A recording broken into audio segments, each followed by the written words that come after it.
In this world, people who have the ability to fight monsters are known as raiders. They hunt demons, obtain treasures, and protect humans along the way. While their job may be a dangerous one, people call them heroes.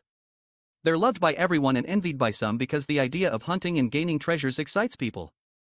Those who manage to land this job can't help but feel jealous of other heroes. This story starts in a public restaurant where everything seems to be going fine until someone starts shouting. The one shouting is the protagonist of the story known as JaeHyun, and he's absolutely mad to hear that he's only being hired as a meat shield while raiding.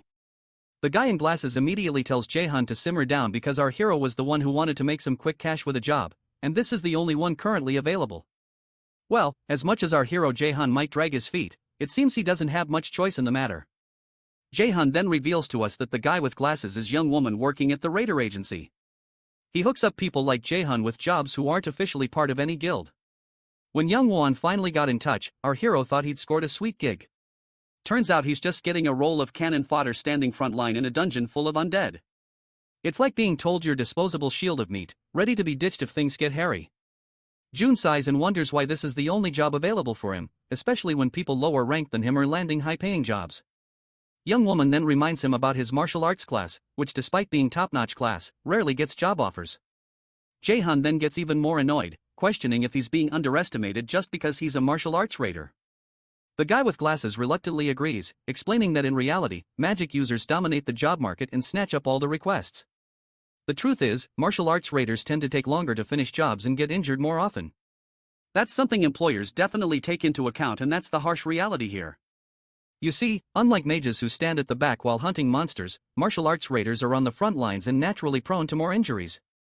And that is precisely why in a fight mages definitely have the advantage. The boy further reveals that about 10 years ago, martial arts raiders were in high demand.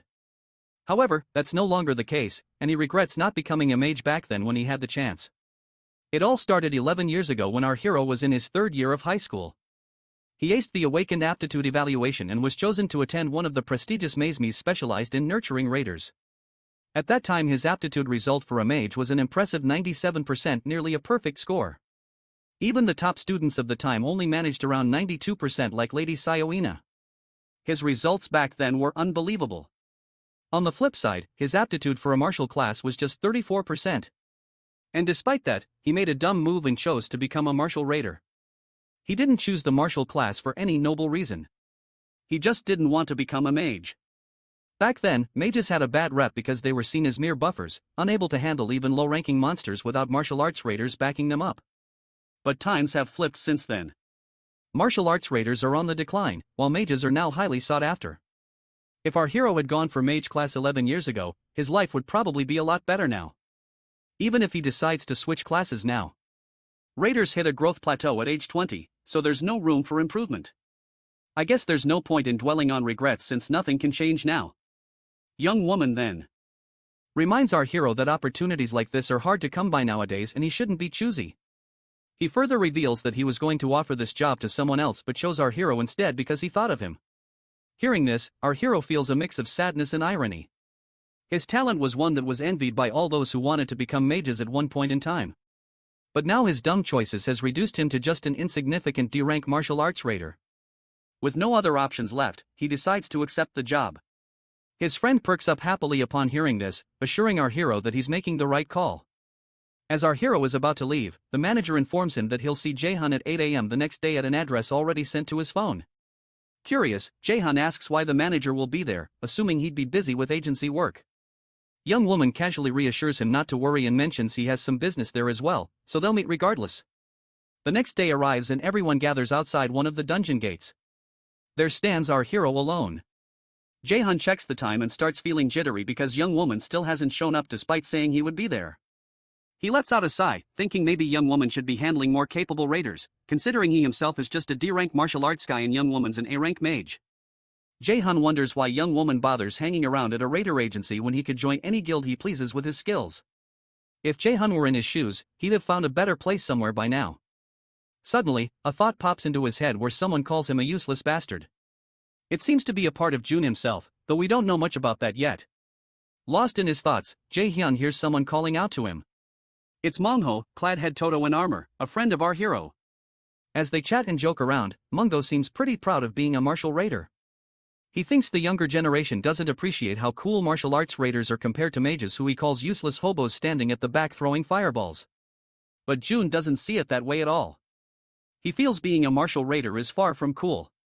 In fact, they can barely afford food these days. Manhwa encourages them both to do their best regardless of their position.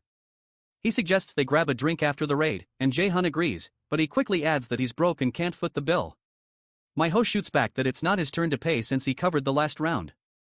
JaeHyun feels a bit awkward and embarrassed hearing this, but seeing JaeHyun's helpless look, decides to cut him some slack and agrees to pick up the tab once more. JaeHyun chuckles and apologizes for always letting his friend pick up the tab. Deep down though, he can't help but think Manhwa is a bit too easy to sucker into paying again. Suddenly, someone abruptly arrives and instructs everyone to gather at the dungeon entrance as they'll be entering in 30 minutes from now. For some reason, everyone seems really worried and anxious upon hearing this, including our hero. It might be because they don't appreciate this new guy barking orders. In any case, the armored guy decides to head back to his party to prepare while JaeHyun remains standing there repeatedly checking his phone. While waiting for the raid to start, we learn that when raiders enter a dungeon, they need to be mindful of two things. The first is when they unexpectedly find treasure tucked away inside. Once they're pumped about the loot, their greed can mess with their heads. They stop thinking rationally, and that's when the dungeon decides to test them. Surviving that stroke of misfortune is rare. Usually, it's a total disaster. As for the second thing, we'll have to wait to find out because the armored guy butts in again. He tells JaeHyun to quit staring at his phone. It's time to roll into the dungeon. Then he cracks a joke about our hero, stating that he is probably ogling his girlfriend's pic before getting inside the dungeon. JaeHyun waves off the comment, saying, it's no big deal, but truth be told, he's actually peeking at a pic of his mom, not some girlfriend. After a quick word to his mom, he heads inside the dungeon. Once inside the dungeon, the mages hang back with their wands while the martial raiders walk up in the front line. Mindless ghouls immediately appear with their grotesque faces, and an arrogant wizard starts yelling orders at the martial raiders, demanding they form up, even if it means risking their lives. This is exactly why our hero despises this job. He hates being bossed around by these jerks about what he should do. But he's got no choice but to follow orders. The mages begin chanting, conjuring their elemental powers, and start throwing sizzling fireballs straight at the zombies, turning the creatures into crispy critters. JaeHyun checks out the wizards and wonders if they're actually with the Meteor Guild because that guild was just a rookie not long ago, but it appears that is not the case right now. Despite the tension, he figures today isn't his day to kick the bucket thanks to their power boost. While taking a moment of respite, Mungo grabs water and chugs it down to refresh himself and points out that the dungeon's all about taking down the big boss now. The old man jokes about feeling his age, saying he can't keep up with others like he used to. The old man then asks if our hero got any item drops. He is feeling happy while asking this because A-ranked dungeons usually have decent loot. The boy decides to check for himself, but as soon as he opens his system window, it starts glitching and he feels a sudden headache. But then another system message pops up stating that the IER system is down and the connection to the user will be temporarily disconnected. Then another message follows explaining that for unknown reasons the IER system failed to reboot. Our hero has never been in such a situation before and has no idea what's happening. Suddenly, a voice starts speaking in his mind, urging him to follow the light. Startled, he turns around to see the glitching system notification stating that an unknown entity has infiltrated the system and the safe mode restoration is failing. JaeHyun is utterly clueless about what's going on. The old man notices his tense expression and asks if something's wrong. The boy simply explains that someone asked him to follow the light and right on cue, something starts happening. These bubbles of light start appearing out of thin air. He wonders if this is the light he's supposed to follow. It looks like no one else can see this light other than our hero, and the old man asks why he's acting so strangely. With no clear answer, the boy's eyes stay fixed on the light. He swallows his fear and decides to check out what it is. When the old man asks where he's going, our hero assures him he'll be back shortly. After following the light for a while, he ends up in a strange place and the system window immediately pops up saying the year system has been disabled and the status window can't be loaded. He tries to interact with the system, but it's unresponsive. Another notification arrives stating there's partial damage and the system will attempt to reboot in safety mode. JaeHyun scratches his head in confusion because ever since he first became an awakened at 10, the system has never gone down in those 17 years. There's never been any damage or reboots either. He wonders if the voice he heard is somehow related to the system going haywire. The system keeps glitching and bombarding him with the same failed notifications. Despite this, he continues to follow the light and wonders if something is changing within the Acer system. A little background on the Aesir system. It's said to be named after the Aesir, the gods from Norse mythology like Odin and Thor. The system is believed to have emerged from Aesir, representing humanity's last hope and defense during the year of disaster back in 2011. During that time, a massive tree suddenly grew in the middle of the Pacific Ocean, towering to unimaginable heights in just 9 days, casting a shadow over the world. And that terrifying tree from back then was none other than Yggdrasil, the world tree from mythology. Once it fully sprouted on that 9th day, all hell broke loose. The world faced a catastrophic wave of monsters with half of humanity perishing in the chaos and the rest struggling against famine and plagues. At the time of despair, true heroes emerged, wielding divine powers, bringing a glimmer of hope for mankind. Slowly, many people started to tap into their Aesir systems, becoming raiders to save humanity. From that point onward, Aesir has been humanity's greatest weapon against these monsters. But now, our hero worries. If the Aesir system is changing, he fears things might not turn out well.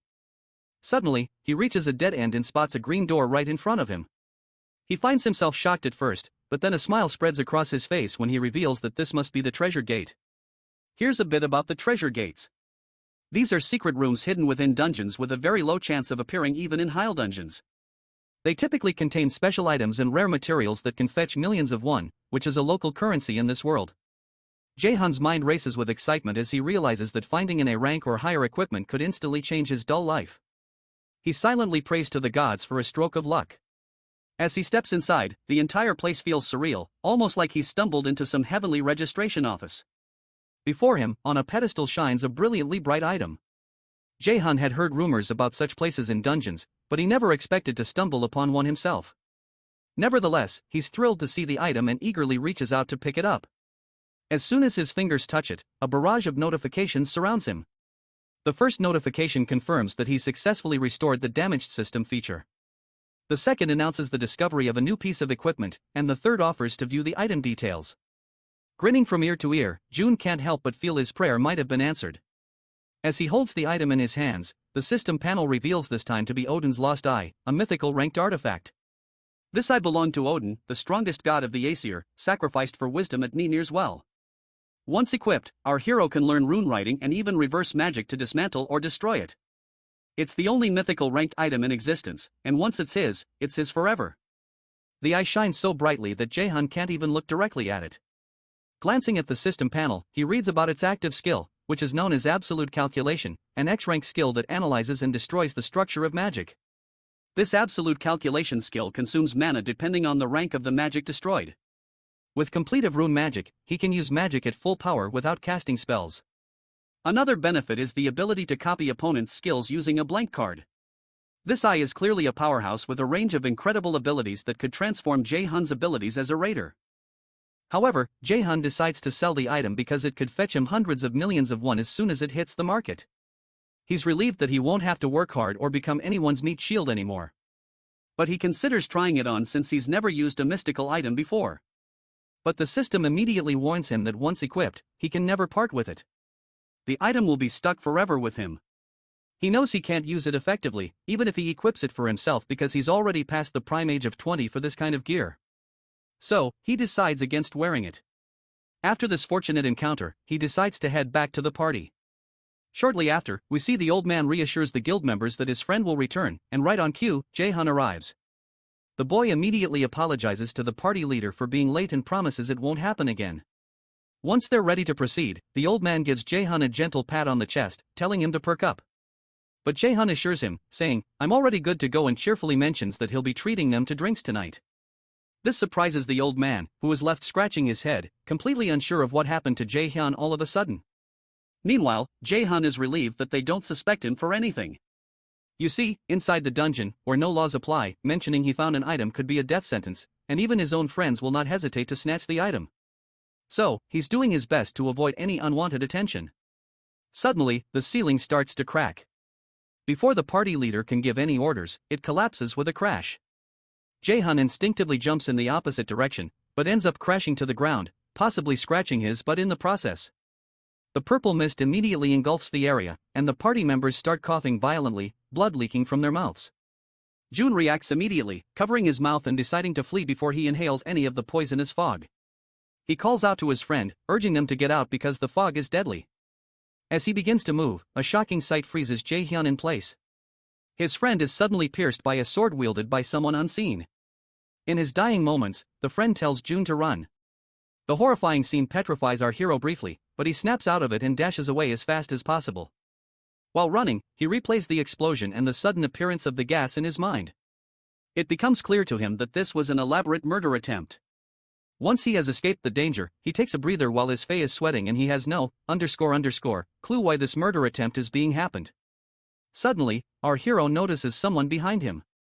As the figure comes into view, a fiery arrow shoots forward, not targeting JaeHyun, but crashing into the area in front of him, causing a massive explosion. The guy in the hoodie looks familiar, and JaeHyun immediately recognizes him as Jung Woo-won. As Jung gathers energy at the tip of his finger, he reminds June that he had promised to meet him today, and here he is. JaeHyun immediately asks if this was all he was doing, if he was the one who released the poison fog and attacked the Meteor Guild.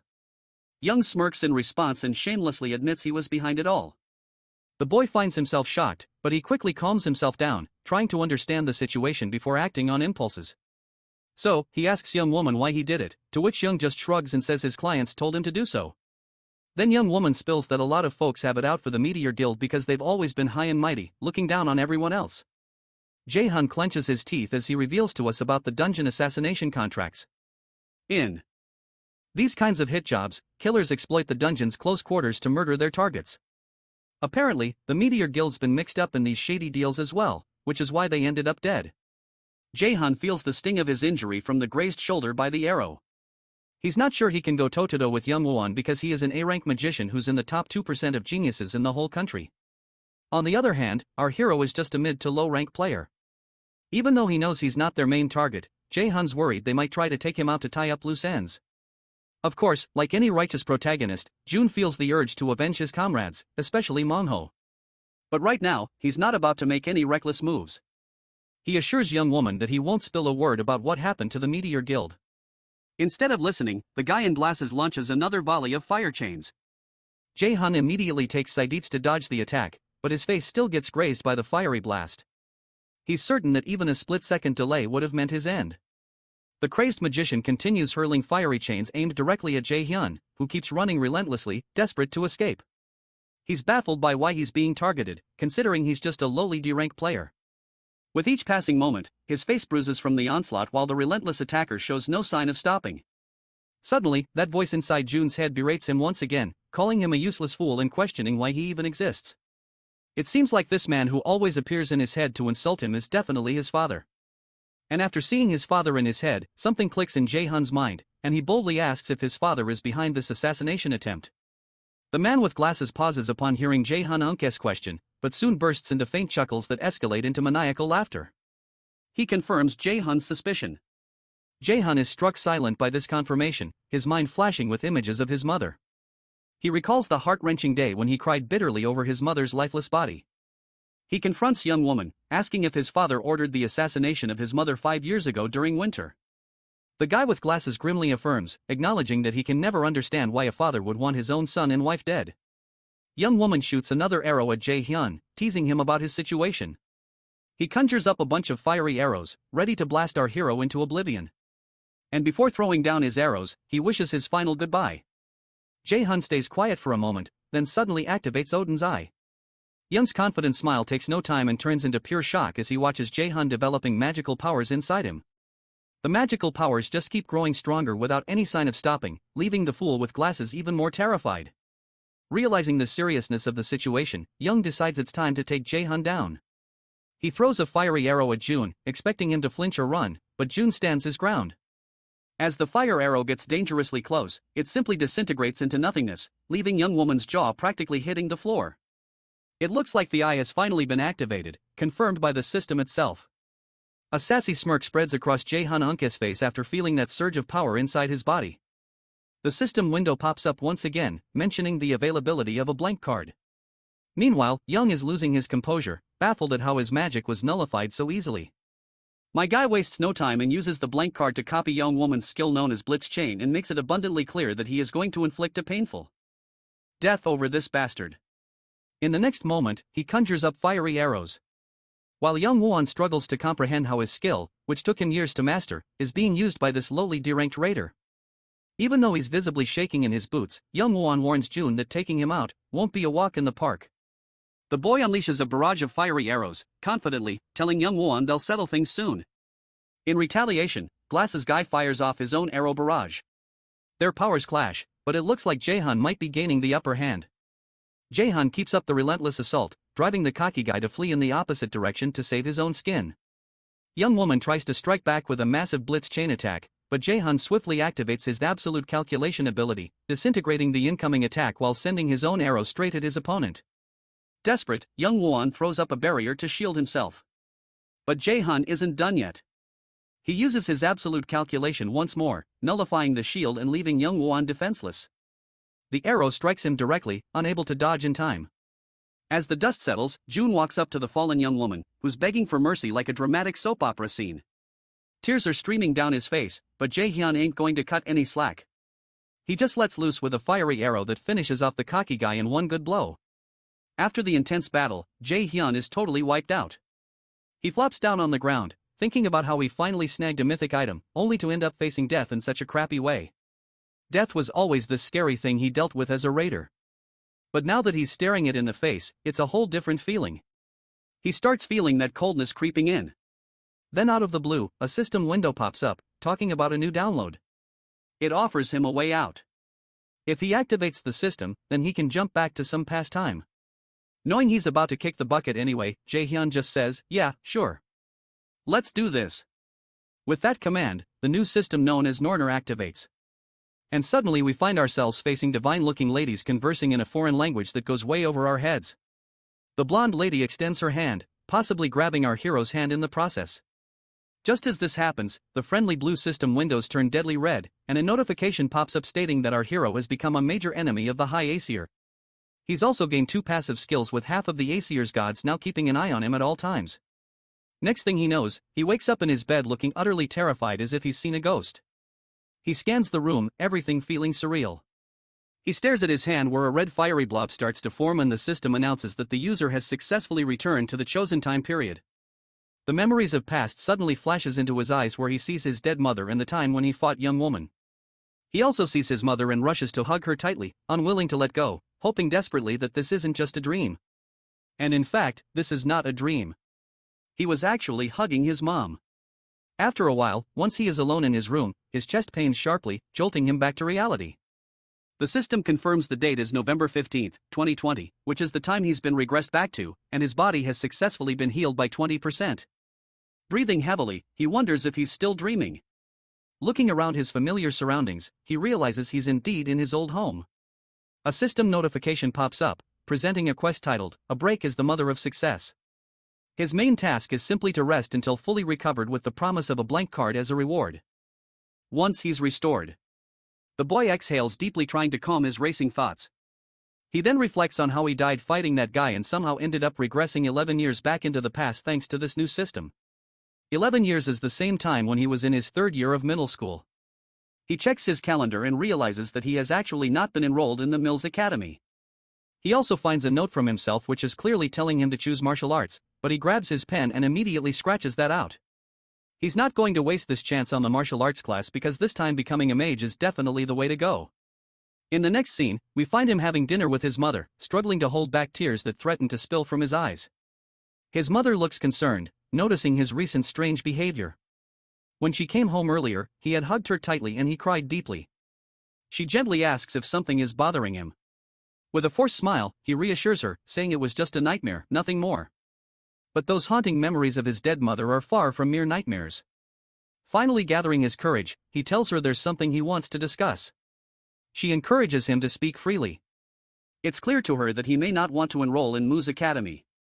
She understands the dangers and fierce competition involved in such a path.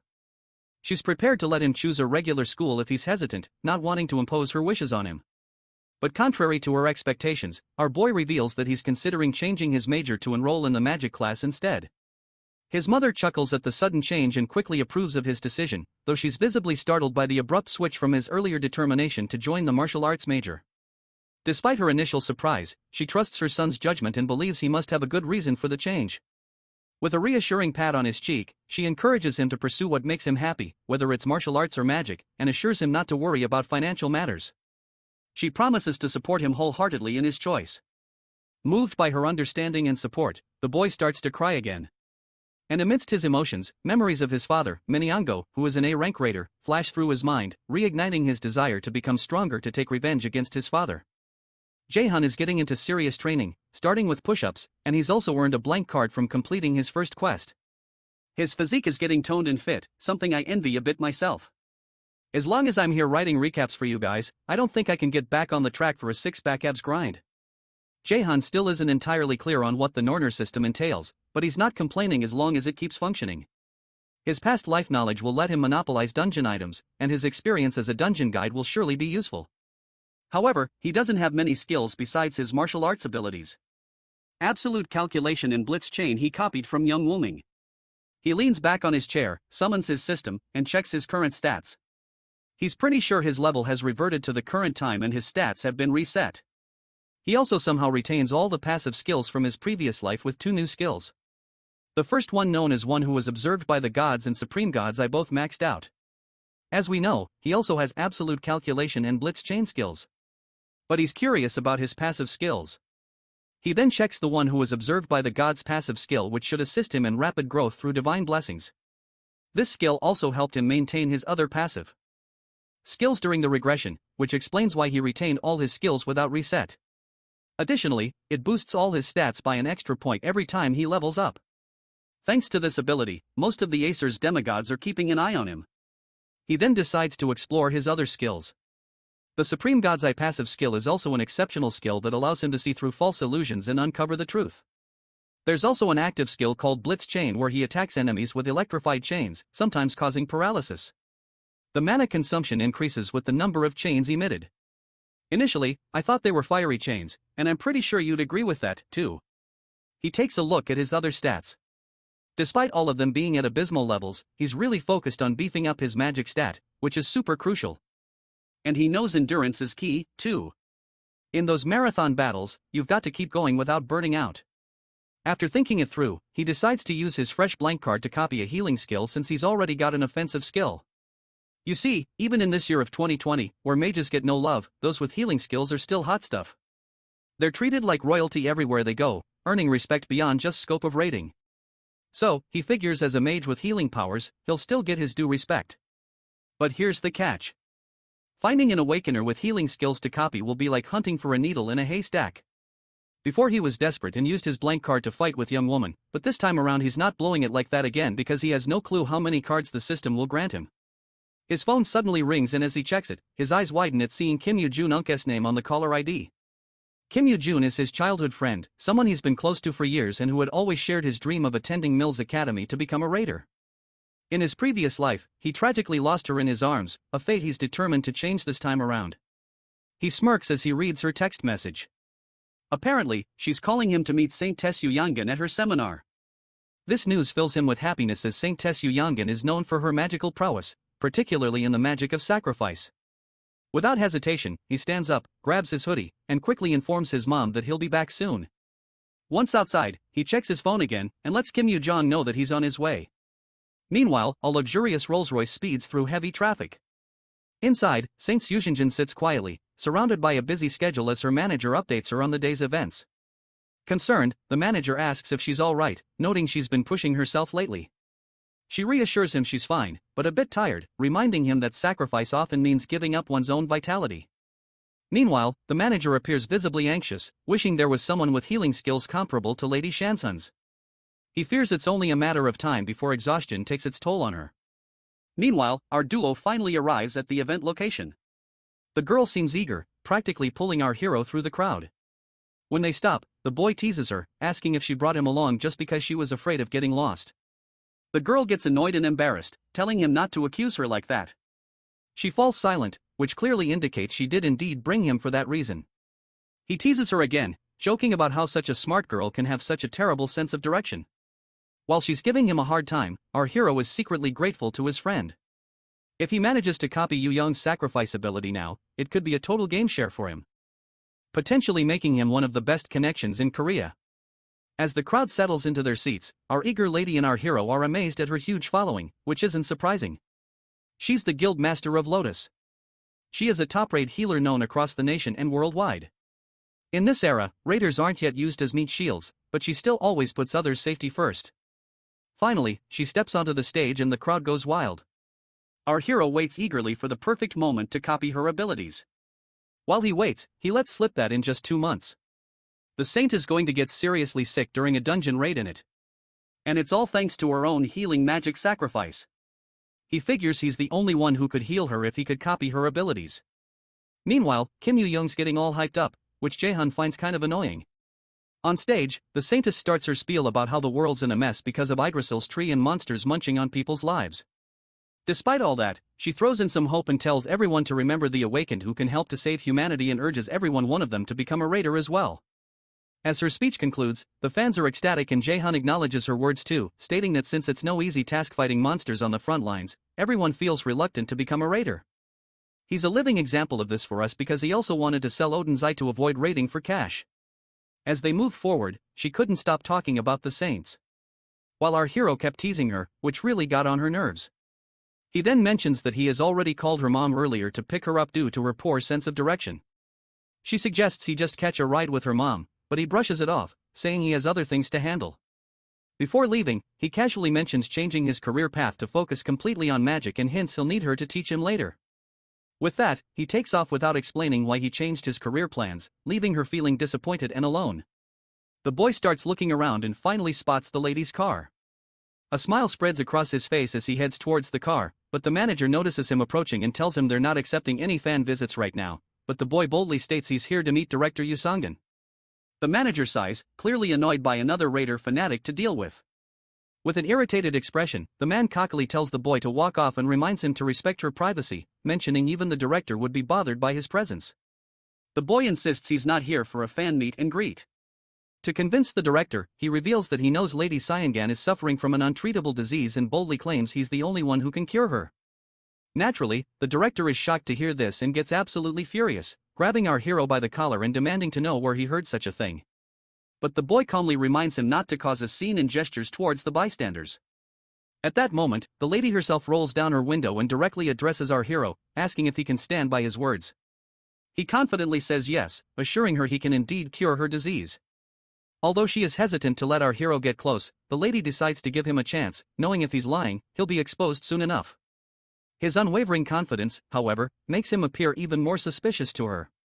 She instructs her manager to make time for the boy and arrange a quieter place where they can discuss this privately. Once they settle somewhere quieter, the lady gets straight to the point and asks how he knows about her disease. The boy apologizes but bluntly states he can't reveal that much to her, making it clear that if he has to disclose that, he won't treat her diseases. The lady chuckles at his boldness and moves on to her next question, asking how he plans to treat her. JaeHyun is honest and tells her he intends to copy her sacrifice skill. Naturally, the lady is shocked to hear this, and the manager grows impatient, yelling at our hero, questioning if he understands the meaning of a skill being unique and demands to know how he even intends to copy something which truly belongs only to the lady. Before we proceed, here's something about unique skills. They're essentially S-rank skills, a highest level, obtainable only through blood inheritance or individual skill manifestation. Unlike other skills learned through calculative formulas, unique skills have impenetrable formulas, making them impossible to copy. This monopoly keeps them exclusive to individuals or families. The boy calms everyone down, emphasizing that if he didn't know all this, he wouldn't have come here in the first place. The lady immediately tells her angry manager to calm down, assuring him they won't take long to hear him out. She asks if he can actually pull off what he claims, to which the boy confidently agrees. We also learned that due to the penalty of her unique skill, sacrifice, she needs a higher or equal rank skill to heal herself. Ironically, she can't use her own skill on herself because her sacrifice skill requires a sacrifice to the gods, preventing her from healing her own body. Finally, the lady gives him the green light to proceed. As she glows with her magic, JaeHyun feels ecstatic and immediately copies her ability. The system window pops up, asking if he wants to register the new skill, sacrifice, into the blank card. Confidently, the boy says yes. Once he finishes copying, he activates his sacrifice skill, demonstrating its power by summoning it into the palm of his hand, leaving both of them shocked at the sight. Our hero decides to proceed with negotiations before healing her. But first, let's check the stats of this skill. The first benefit is that it creates a wave of healing to heal multiple allies and removes debuffs.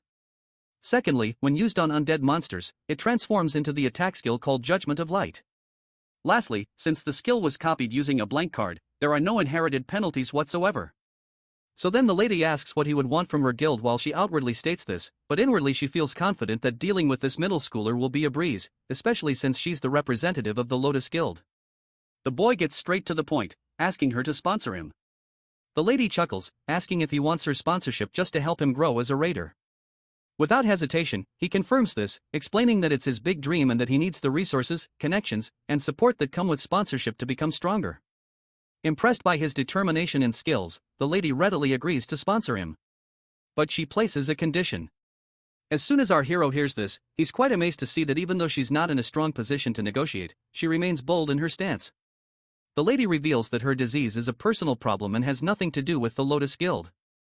What our hero wants is not entirely in her hands. He's asking for the support of the entire guild, which doesn't have any reason to favor him. Our hero tells her to lay out her conditions. If they make sense to him, he'll decide whether or not to shake hands with her. His mind races with all kinds of possibilities she might be plotting, but she surprises him by simply asking if he can join the Lotus Guild. The boy immediately asks if she's serious about recruiting him. The lady then lists several reasons for recruiting him. Firstly, he uncovered the classified information about the representative of the Lotus Guild's disease, which only a few knew about, showcasing exceptional information gathering abilities.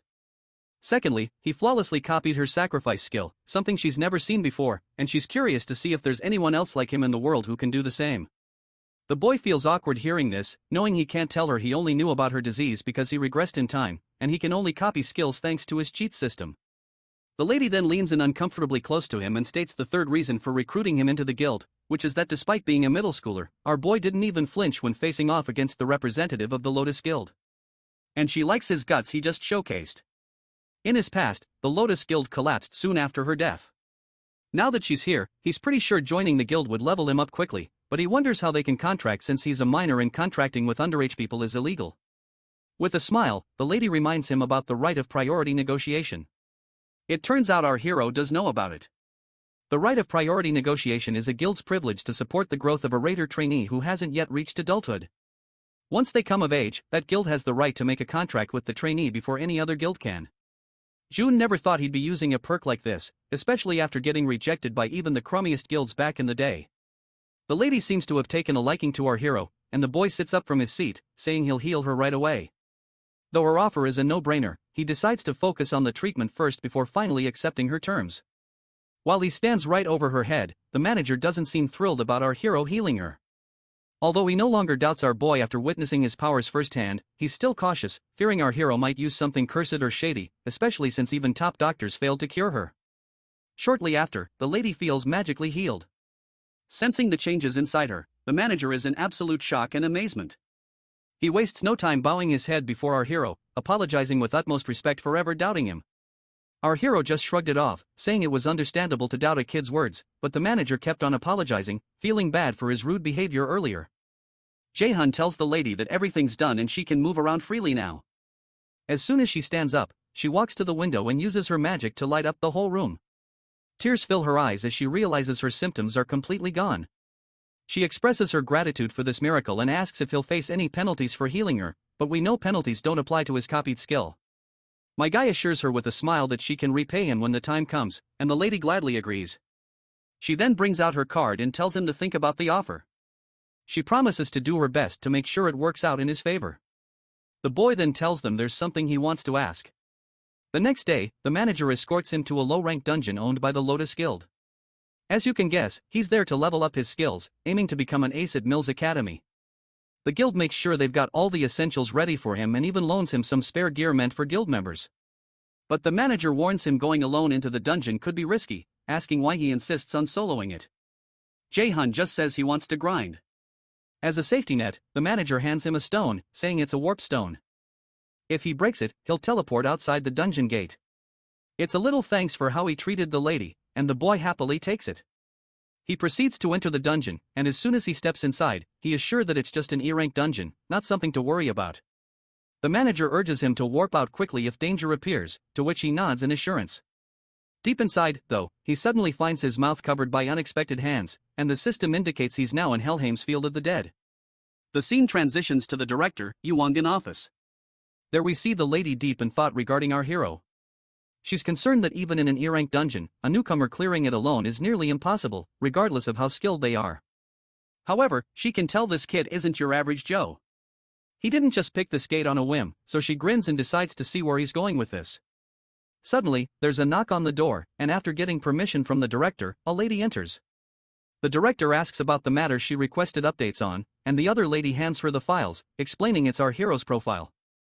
As the director flips through the pages, she's shocked to read that he aspires to be a martial artist, which makes no sense to her considering his magical capabilities. A heavy silence falls over the room as the lady who brought the reports also has no clue how someone can be so talented. But she assures the directory that the reports are accurate, unless there are not any mechanical errors. Taking a peek ourselves, we see that our guy's aptitude for magic is at 97%. Shortly after, the director calls his manager, Appa, and instructs him to call her immediately once our hero is out of the dungeon. She's eager to witness our hero's talents with her own eyes. Meanwhile, our boy finds himself falling into the unknown realm known as the Field of the Dead, hitting his ass on the ground hard upon landing. As he looks around, he realizes he's in a graveyard and struggles to stand up, coughing harshly. Before he can make sense of his surroundings, an undead creature appears. Wasting no time, it aims its bow at our hero and shoots an arrow at him. Reacting too slowly, he ends up with a nasty cut across his face. Another monster appears, ready to strike our hero down. He's unsure if it's laced with paralysis poison, which annoys him greatly. He quickly heals himself using his fancy sacrifice skill. Suddenly, more zombies emerge, and he finds himself surrounded by black souls hovering above in the air. They immediately start attacking and shooting at him. But this time, JaeHyun grabs an arrow with his bare hands and breaks it by clenching his fist, thoroughly annoyed by their pesky attempts. Meanwhile, Kim Yoo-jun stares at the autograph she received from the director. And she is also feeling totally annoyed at our hero for leaving her alone despite knowing she has a terrible sense of direction. She's getting more and more annoyed by his unpredictable moves. He used to avoid crowds, but suddenly he's agreeing to tag along with her. He never used to ditch her like this before, always making sure she wasn't left hanging. But this time, he left her high and dry down there alone. And now he's switching to magic class. Even though he's always dreamed of martial arts, she just can't wrap her head around his sudden change because she knows he's usually thoughtful and careful, not someone who acts without a good reason. Suddenly, she starts texting him again, giving him a piece of her mind about leaving her alone that day. Meanwhile, back in the dungeon, JaeHyun's face pales as he freaks out at the sight of ghosts right in front of him. To make matters worse, they're far more organized than your typical monster horde. He decides to rely on an item, a staff forged by a blacksmith from the Lotus Guild. Before we delve deeper, we learn that this dungeon, Helheimeimer, is the realm of the dead, overseen by Loki's daughter, Hel. It's one of the 9 worlds in Norse mythology, created after the 7 realms, excluding Midgard and Asgard. These worlds include Niflheim, the world of fog and ice; Muspelheimer, the world of flames; Jotunheimer, the world of giants; Alheimer, the world of elves; Svartheimer, the world of dark elves; Vanaheimeimer, the world of the Vanir gods; and the coldest and darkest of all, Niflheimer, where Helheimeimer exists alongside it. This place is a total nightmare for newbies, but our hero is pumped to test his skills. He decides to whip out Goddess Nora's sacrifice skill. When he uses it on dead monsters, bam, it transforms into this epic area of effect attack called Judgment of Light. The monster jumps him right away, but our hero is quick to smack it down with his wand, sending the monster flung backward. He gears up with Blitz Fire and blasts the monster to smithereens, bagging 70 XP for knocking out the Death Wraith. He keeps up the momentum, chaining his blitz moves to rock the stage with his skills. Every monster he takes down brings a bigger grin to his face as the XP rolls in. Next up, he leaps at another undead who is using arrows and smacks it hard on the noggin. Boom! His wand cracks in half, but he still manages to take down the monster. His face goes pale seeing his wand broken. Realizing he wasn't exactly fighting like a mage after all, and his foolishness has caused him to lose a weapon. So, he gets serious and activates his sacrifice skill. The holy judgment of light comes crashing down on the monsters, burning them to a crisp. Once those undead are turned into ashes, he racks up some valuable experience points along the way, and decides to take a breather in the settling haze. He heals himself to restore his powers, and he is relieved to have made it out alive. He's learned a valuable lesson, not to overestimate his skills. Even though divine judgment saved him this time, he might not be so lucky next time. In any case, he decides to leave the place, but he soon realizes he has no clue how to get outside. He sighs and decides to use the warp stone. But before he can, a terrifying aura of mana creeps over him from behind. When he looks back, there's nothing there. Suddenly, he senses something approaching. And in the next moment, he feels himself getting choked. He raises his busted wand and jabs it into his own thigh. Not quite sure why he's hurting himself, but he is making damn sure not to let out a single scream to draw any unwanted company. Little does he know, there's this hideous monstrosity lurking right behind him. Right on cue, the system chimes in, revealing that the dungeon boss, Nightshade, has shown up, and the gap in levels between our hero and this boss is like night and day. The system practically screams at him to bolt out of the dungeon as soon as possible.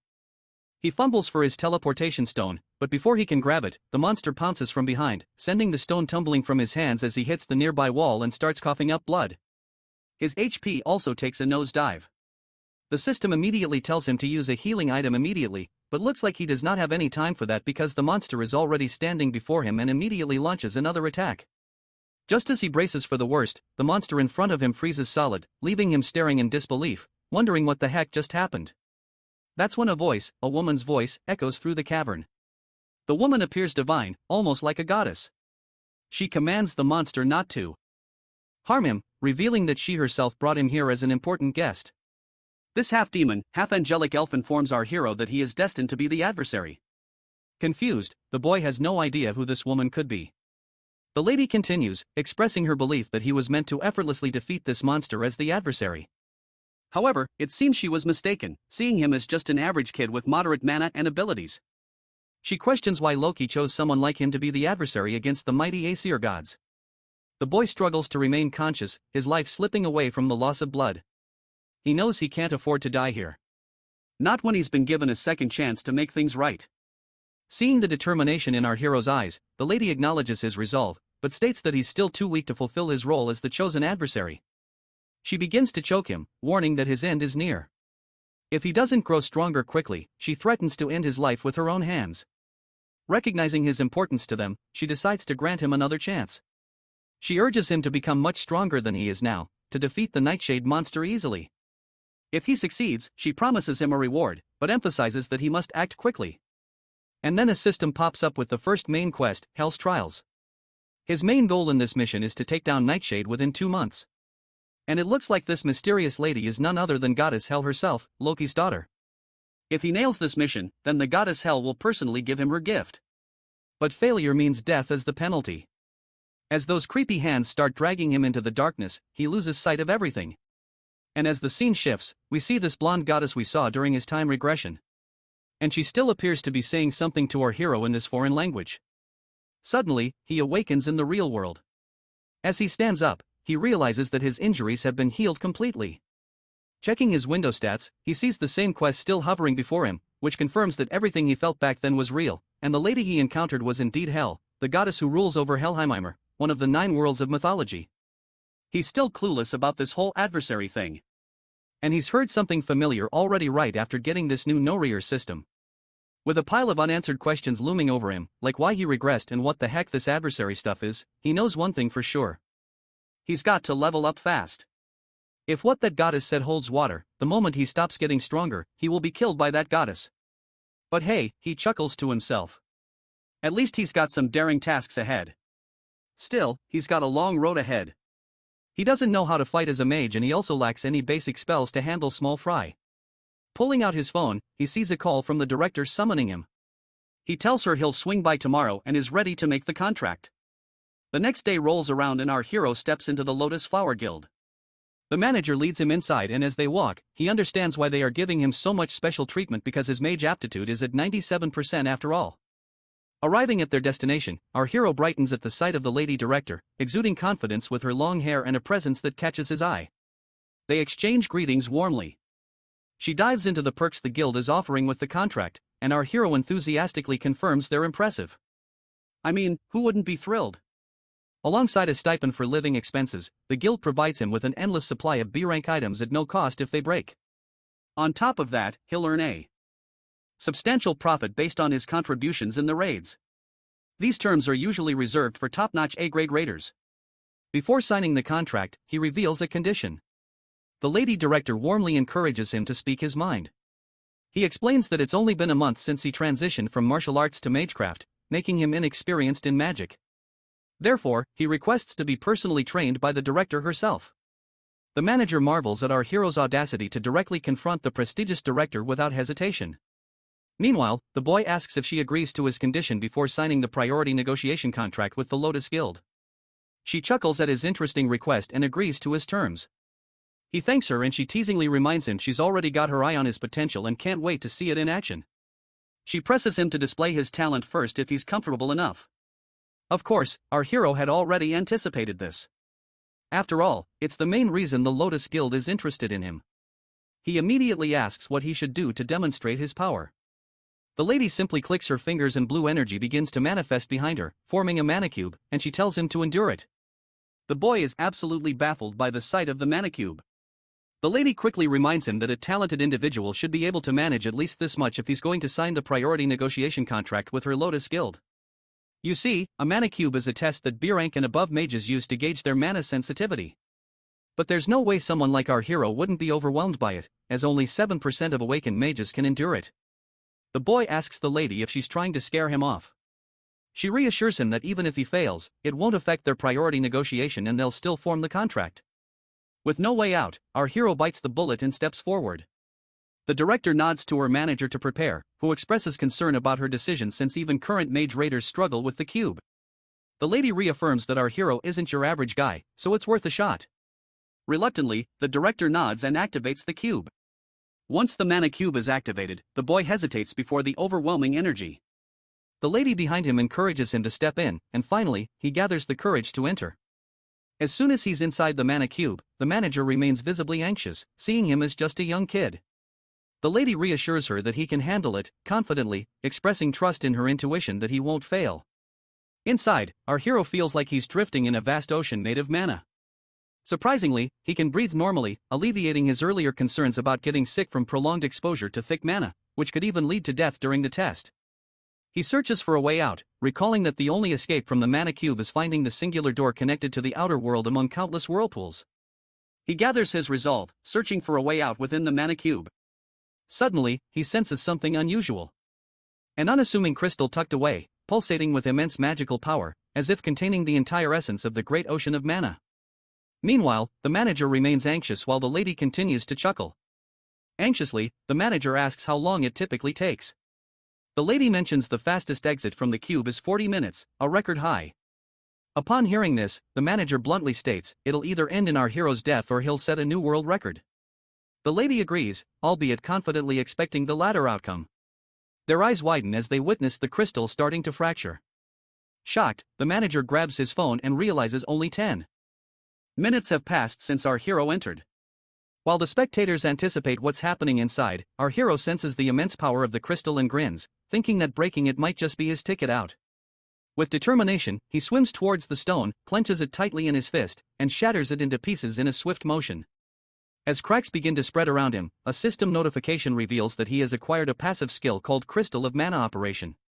Suddenly, the mana cube collapses, leaving both spectators in a mix of terror and awe.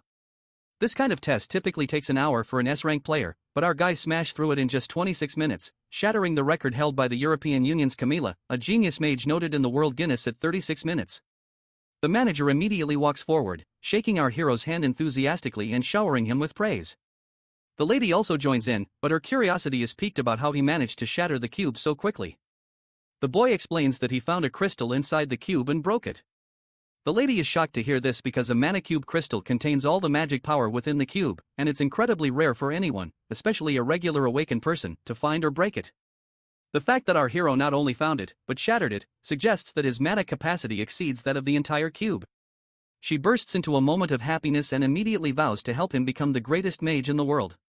The scene transitions back to Lady Kim Yu-jang, who is visibly upset that June is still late. Our hero's mother stands beside Kim Yu-jang, confirming that he's indeed late and not answering calls either. Suddenly, a familiar flashy Rolls-Royce grabs both ladies' attention. They're stunned to see our hero stepping out of such an expensive car, completely blowing them away. How could he afford something like that? JaeHyun immediately notices the ladies and waves happily. While his mother is anxious, concerned if her son is involved in something shady, Lady Kim is livid to see him lounging around. Once they're settled in the room, the girl jumps straight to demanding answers, asking why he switched to magic class. Our hero casually explains that martial arts just wasn't cutting it for him anymore, and he already filled out all the paperwork for the magic track. She keeps pushing for more details about his decision, but he flips the script and asks why she's dropped by. He then asks if her parents are off at work, to which she nods, explaining that's why she's crashing for the night with our hero's mom's blessing. We then learn that her folks work in a monster processing plant, shipping creatures abroad, which keeps them moving. And whenever she's left alone, she tends to hang out with him since our hero's mother is a good friend of her parents. Moving forward, the boy asks her to teach him the theories of magic now that he's in the magic class. The girl demands to know what she'll get in return. Reluctantly, the boy asks what she wants. The girl admits she doesn't have anything specific in mind at the moment. After thinking for a bit, she decides that he must grant her one wish. The boy agrees, but adds a condition. Her wish must be made within a year or it expires. The girl agrees, somewhat annoyed, while the boy privately bets that she'll likely forget about it within a year.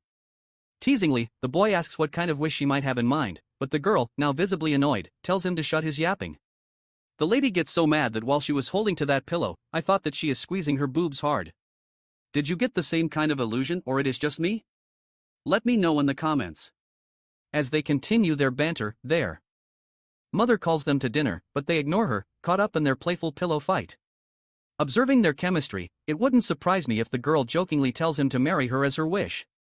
Meanwhile, in the forest, violet ravens float above in the air, and a man clad in black easily dispatches the monsters with his sword.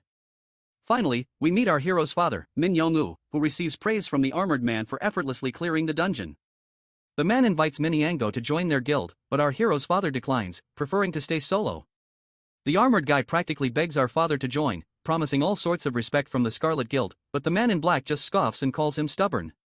Then out of nowhere, the father starts summoning these weird chain things, and he also yaps about humans being greedy like he's giving a lecture. He vanishes into thin air, leaving the armored guy scratching his head. After the spooky encounter with this killer dad, who, let's face it, looks younger than our hero himself. We're back to the director, who's giving a lecture to JaeHyun for his first magic class. The lady decides to dive right into sparring and challenges him to take a swing at her. The boy hesitates, but realizes he has no choice. He lets out a sigh and carefully takes his stance, ensuring there are no openings. Drawing on his martial arts knowledge, he throws a punch aimed at her, expecting a reaction. The lady stands there grinning, and the impact of his blow creates such a massive disturbance that everything gets obscured in a cloud of dust. As the dust settles, our hero sees his punch effortlessly caught by the lady, who handles it like it's nothing, leaving him utterly terrified. She grins confidently, and the boy quickly retreats to a safer distance. Seems he underestimated her just because she's a healer. He's now certain she's got the power of an S-rank raider.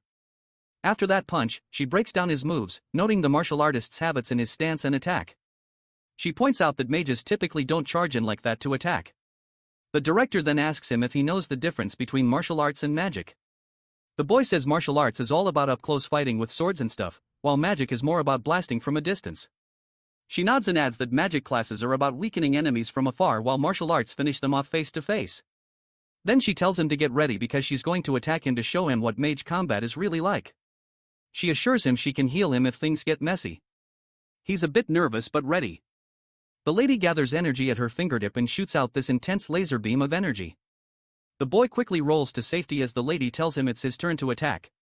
He activates his blitz chain power and unleashes lightning arrows straight at her. There's a huge explosion when the chains hit their mark, but the lady stands there without a scratch. She's surprised he has an A-rank skill, but reminds him it's only good if he hits the target. Then she counters with her own arrow aimed right at his face. He freaks out and ends up taking the arrow straight. Even though he's battered head to toe, he stays standing, impressing the lady with his resilience, but then she decides to go all out, throwing a barrage of blue lightning bolts at him. This time he immediately uses his absolute calculator skill and the magic disintegrates, leaving the lady shocked. She can't believe he reversed her attack and neutralized it in such a short time. The lady is once again amazed and asks him if there are any more surprises he's hiding. Our hero just tells her to find out for herself. And with that challenge, the ground right in front of her starts crackling with intense energy. She takes a direct hit, but manages to deflect it with her hand. Though her hand trembles from the impact, she's absolutely baffled at how he managed to cast this attack so fast. Meanwhile, he sends a barrage of arrows her way, but she quickly throws up a shield to protect herself. She's curious why he's casting magic without chanting, as casting for a mage typically requires a deliberate process. Experienced mages can reduce the chant for lower-powered spells, but each of his attacks is just as potent, making her doubt he's casting without uttering a single word. On the flip side, our hero is almost wiped out and can't muster enough mana to keep attacking, so he just blurts out that she's a monster for being so resilient. The lady strolls up to him with this smirk, saying he's an interesting kid with loads of potential, but she points out he's still green, catches him off guard, and knocks him to the ground just like that. He's clueless about how it happened, while she just chalks it up to her years of experience. Thinking about his skills, she gives him props for his melee combat game and how he can cast magic without a hitch. She's impressed by his knack for unraveling spells with that reverse calculation trick, thinking he could totally create a one-of-a-kind fighting style. She tells him she's taking him under her wing from now on, officially making herself his teacher. Apparently, he's the first lucky duck to get this kind of VIP treatment of becoming her student. The next scene shows our hero sitting melancholically. Lost in thought, his friend snaps him out of his daydreaming with a disdainful aura, and he clicks his tongue, telling her he's listening. It seems she's been munching on ice cream ever since she arrived, which our hero bought for her as a tuition fee.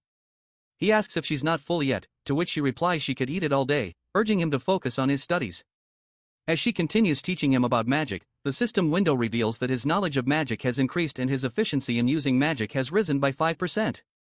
The boy is tired of these persistent notifications. Every time he learns something new, they start to annoy him. The system feels like it's pushing him to grow constantly. It seems even Lady Kim finds it pretty strange how quickly he's picking things up.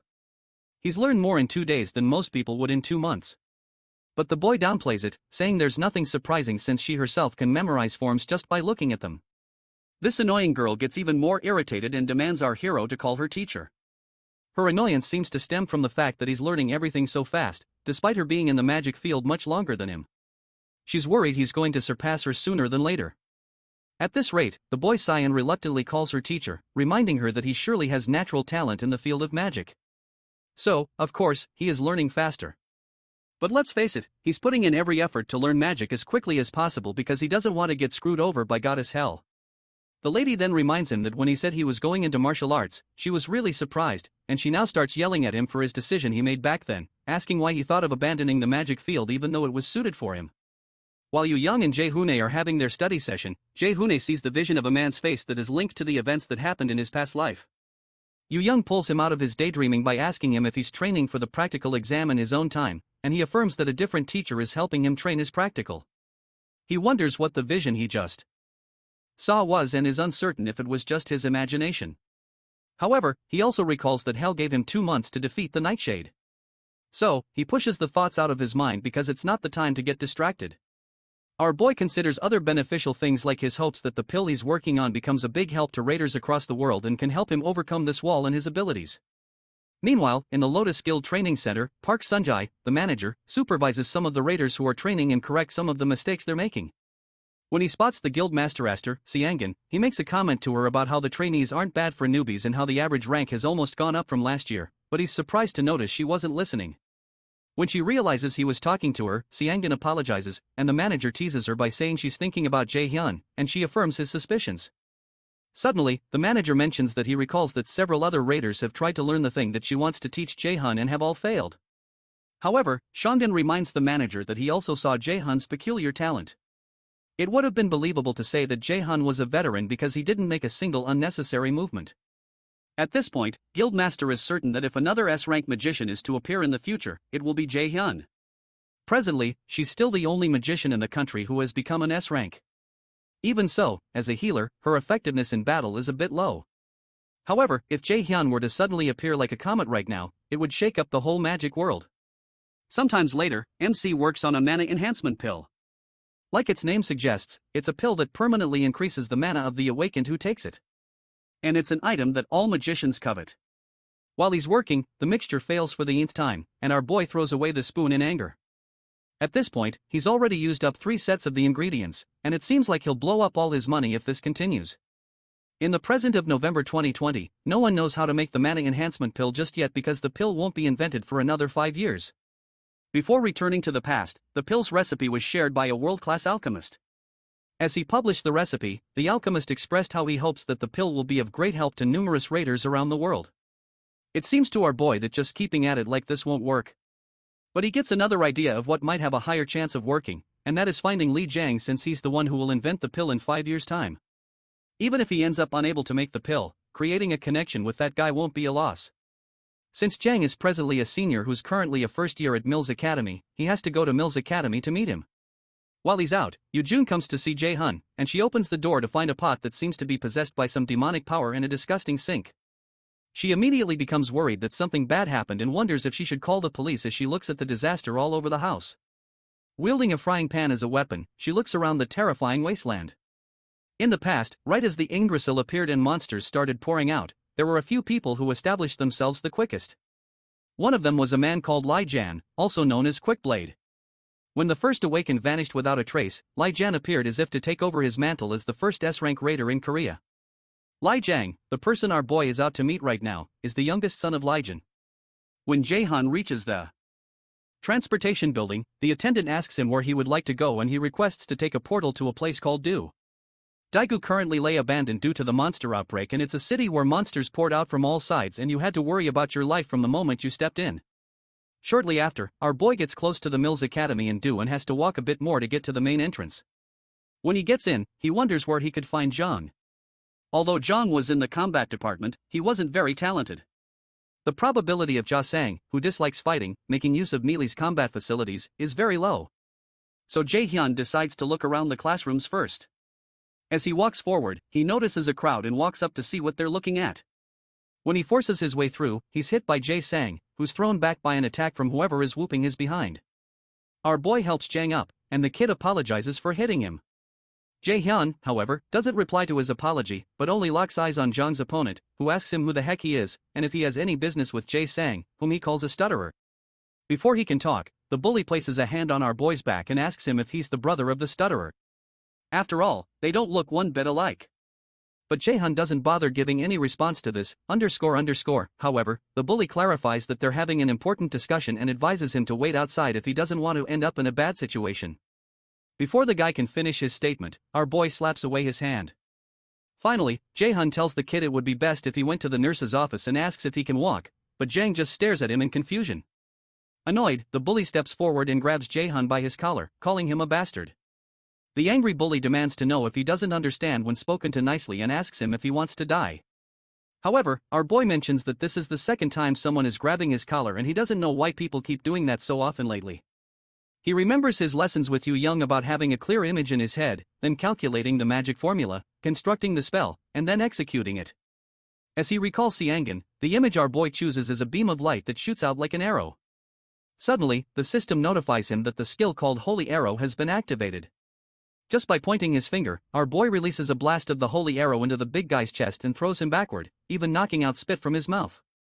As the big guy screams in pain, Jung watches in shock as he realizes the stranger just cast a spell without incanting. The other onlookers also wonder what the heck just happened. And they wonder how this guy was able to cast and how he was able to fire a holy arrow that broke the arm of a prospective warrior.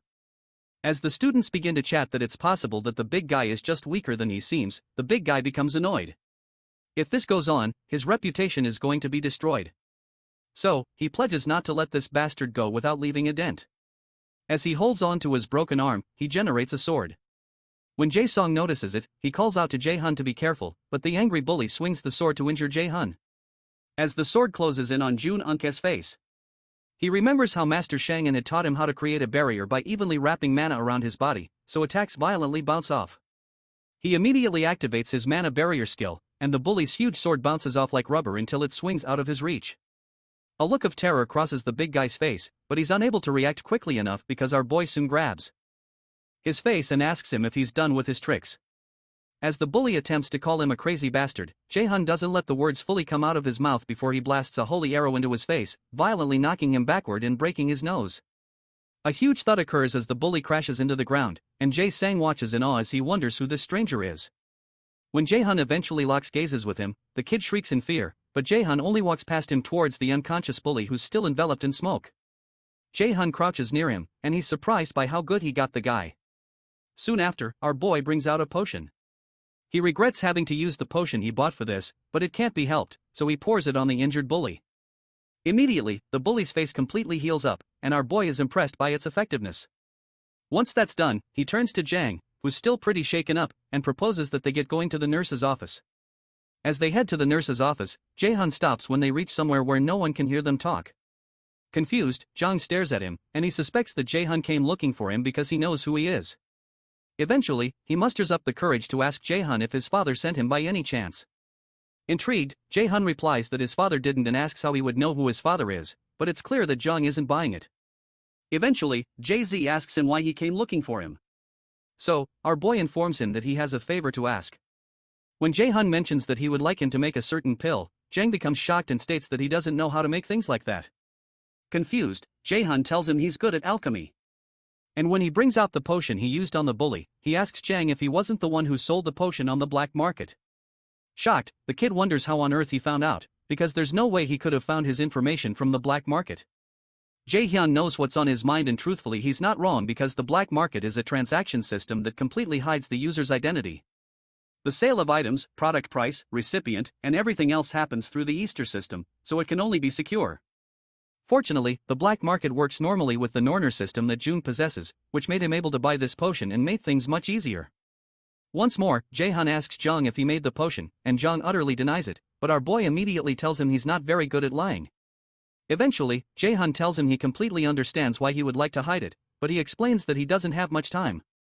Jang recalls how he had listed the potions on the black market and wonders if it was a mistake to register his potions on the black market.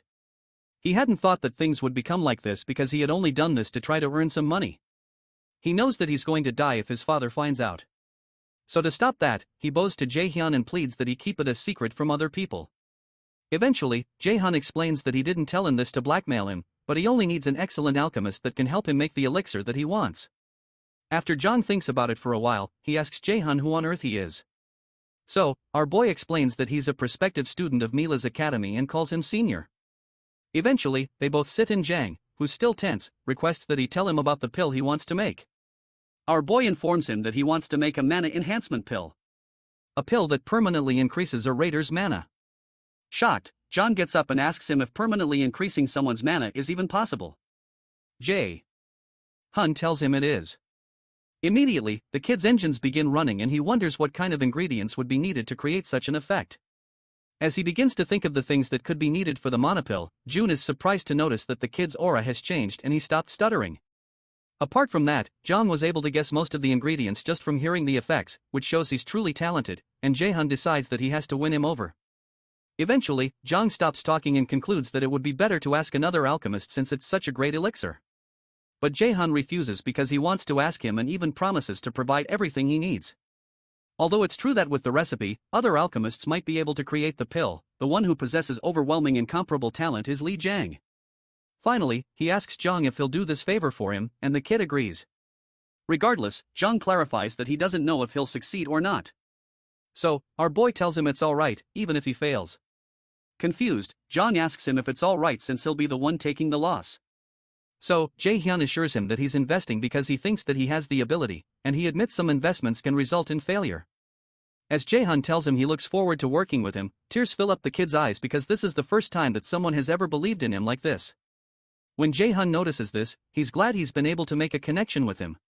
The next morning, while Jung is alone in his room, he thinks about the events that had transpired just hours ago, and he wonders if he's even had anyone believe in him this much in his life.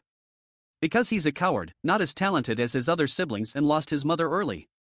He was eventually left alone and was unable to gain the approval of his father.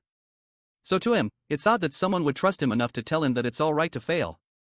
The fact that he, who had nothing to show for himself, received such trust for the first time reaches deep into his heart and makes him begin to cry. Meanwhile, JaeHyun's main quest is to deal with Hell's trial by defeating Nightshade within the time limit and getting Hell's recognition. The mission comes with the reward of Hell's gift and he had 2 months to fulfill the mission with a penalty of death looming over his head if he fails. Presently, he has only 10 days and 23 hours to perform it.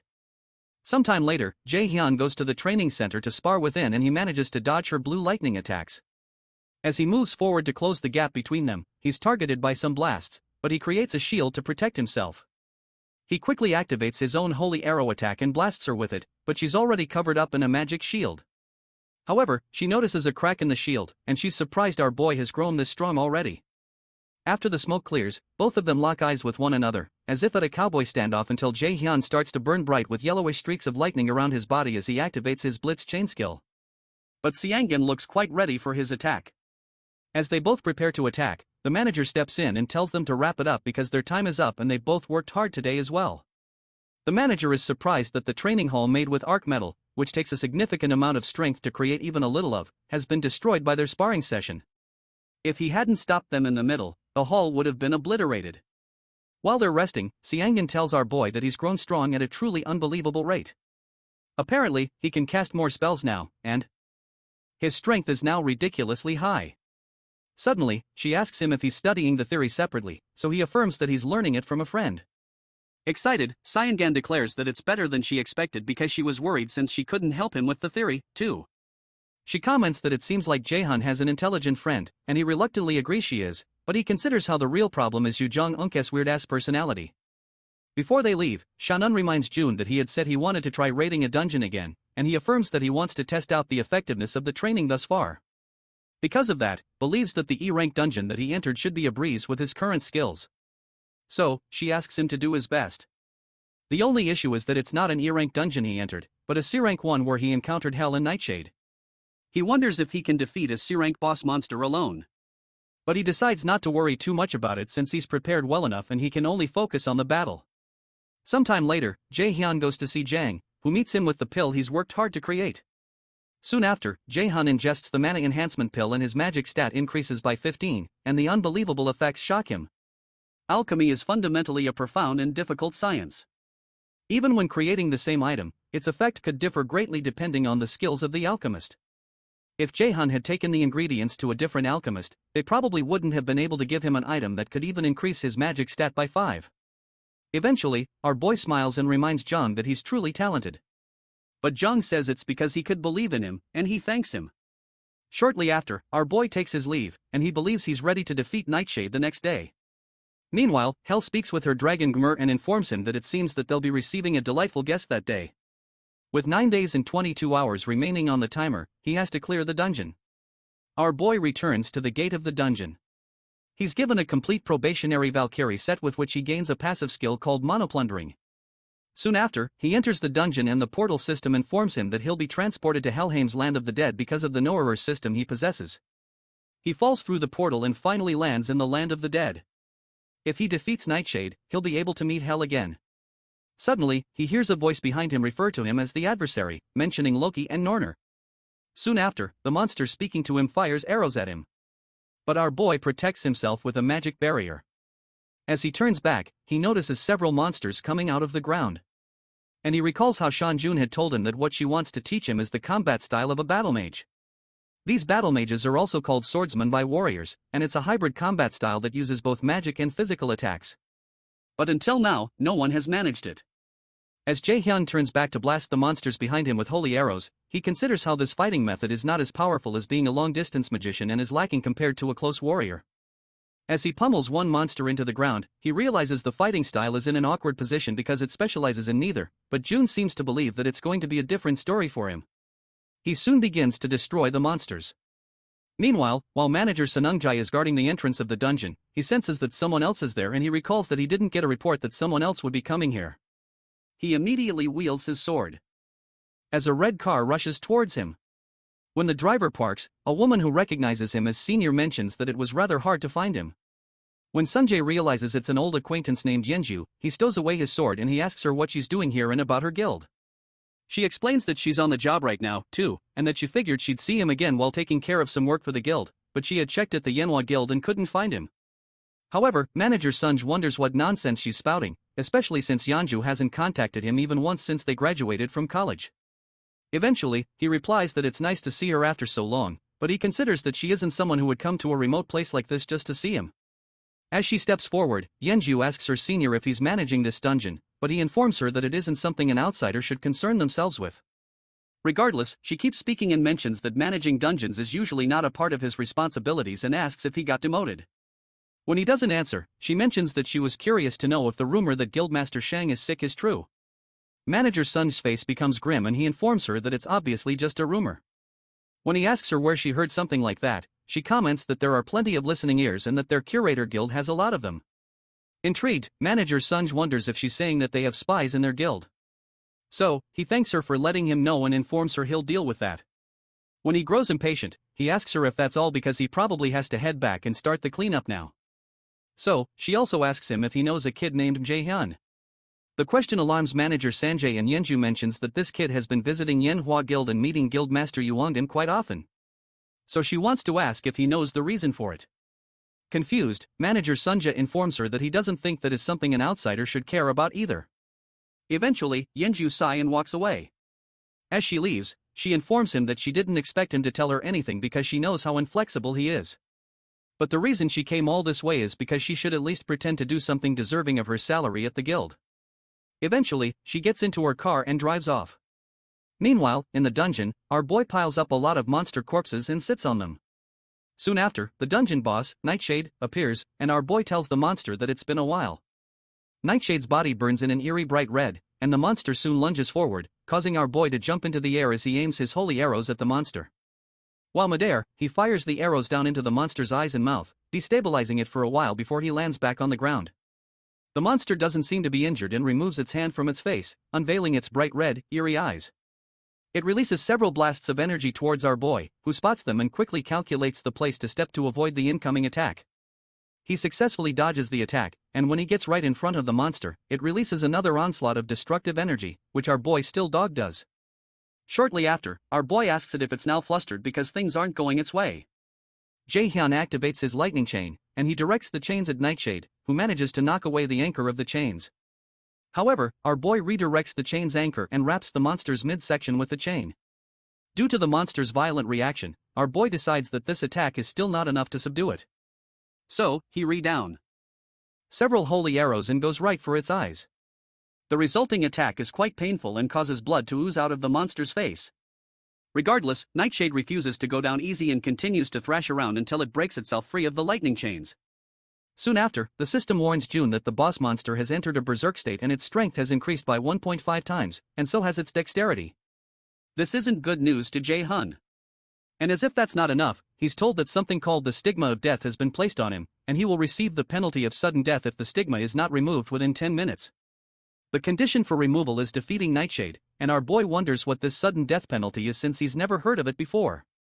Oddly, the system also informs him that his absolute calculation skill, also known as universal derivation, has been activated. Still confused, JaeHyun suspects that hell has something to do with this. So, he calls out to her and asks how she can just interfere like this. Instead of an answer, the system displays the 10-minute countdown, and he's already down by 30 seconds. With the stigma still on him, our boy runs towards the berserk monster, but he's shocked when Nightshade begins to run away from him. JaeHyun quickly fires a holy arrow blast at the monster's face and creates a hole in it before it can get too far away. The timer continues to count down to 8 minutes and 32 seconds, and a smile develops on Nightshade's face. It seems to know that it will win as long as it prolongs the fight. So, JaeHyun decides to use a wide area skill that it can't dodge. As he's about to activate the attack, Nightshade captivates him with its gaze, and it breaks our boy's concentration in casting. The system informs him that he has failed to resist and has temporarily acquired a fear debuff that weakens his abilities. While he's still shocked at what's going on, Nightshade strikes him. After he's struck, the system displays that the fear debuff has disappeared. But JaeHyun is coughing out blood at this point. However, he manages to find his footing and isn't knocked off his feet by the attack. At this point, the time remaining until the penalty is 7 minutes and 11 seconds. June expects the monsters to use the same attack on him. And when it doesn't, he wonders if it's unable to use such spells that limit his movements continuously. JaeHyun isn't certain, and he's worried that the monster might interfere again if it sees him trying to cast Light's Judgment, which will cause him to use up his mana and end up incapacitated. He has to think of another way, and he recalls that the monster got hit in the eye a while ago, and its line of sight is probably narrower than before. He decides to activate his wind boost skill to first get rid of the rest of the monster's sight. After using a blast of wind to block the monster's sight, the smoke soon clears and our boy is seen wielding a light-type magic in his hand just like he had planned. He teases the monster for thinking he would have run blindly towards it and calls it gullible as he activates his flashbomb skill. The flashbomb is soon triggered, releasing an explosion of bright light that covers the entire field and releases several lightning chains towards Nightshade. Amidst the explosion, our boy is relieved that he finally got the freaking bastard. As the monster is burned up by the explosion, it screeches in pain. Out of nowhere, our boy notices some of the undead monsters he faced earlier behind him. He activates his sacrifice skill, and the system declares that sacrifice has changed into an attack skill, allowing him to use his light's judgment skill. With only 3 minutes and 46 seconds on the timer, our boy begins to rain blasts of light from the sky onto the field. In the frenzy, the timer goes down to a few seconds until only just 10 seconds are left.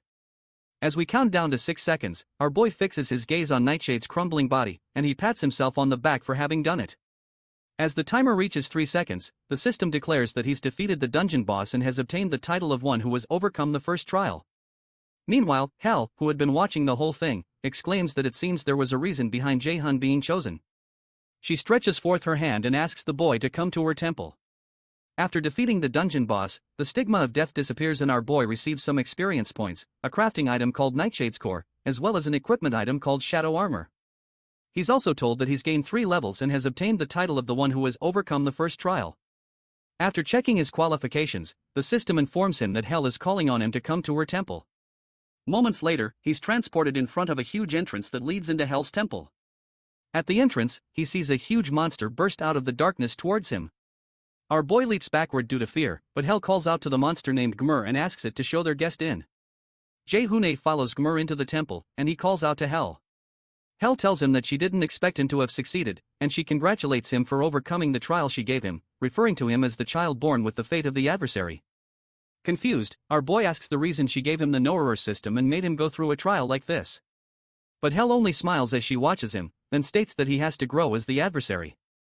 Still confused, Jung asks why he was the one specifically chosen to be the adversary. So she adds that it's because he was born with that fate from the very beginning. Apparently, he's destined to be the adversary to the great Aesir and to become the one who will kill the great god Odin. She explains that this is what Loki and the rest of them expect from him. When JaeHyun says he doesn't understand, Hell informs him there's no need to understand because they had no hope of it happening in the first place.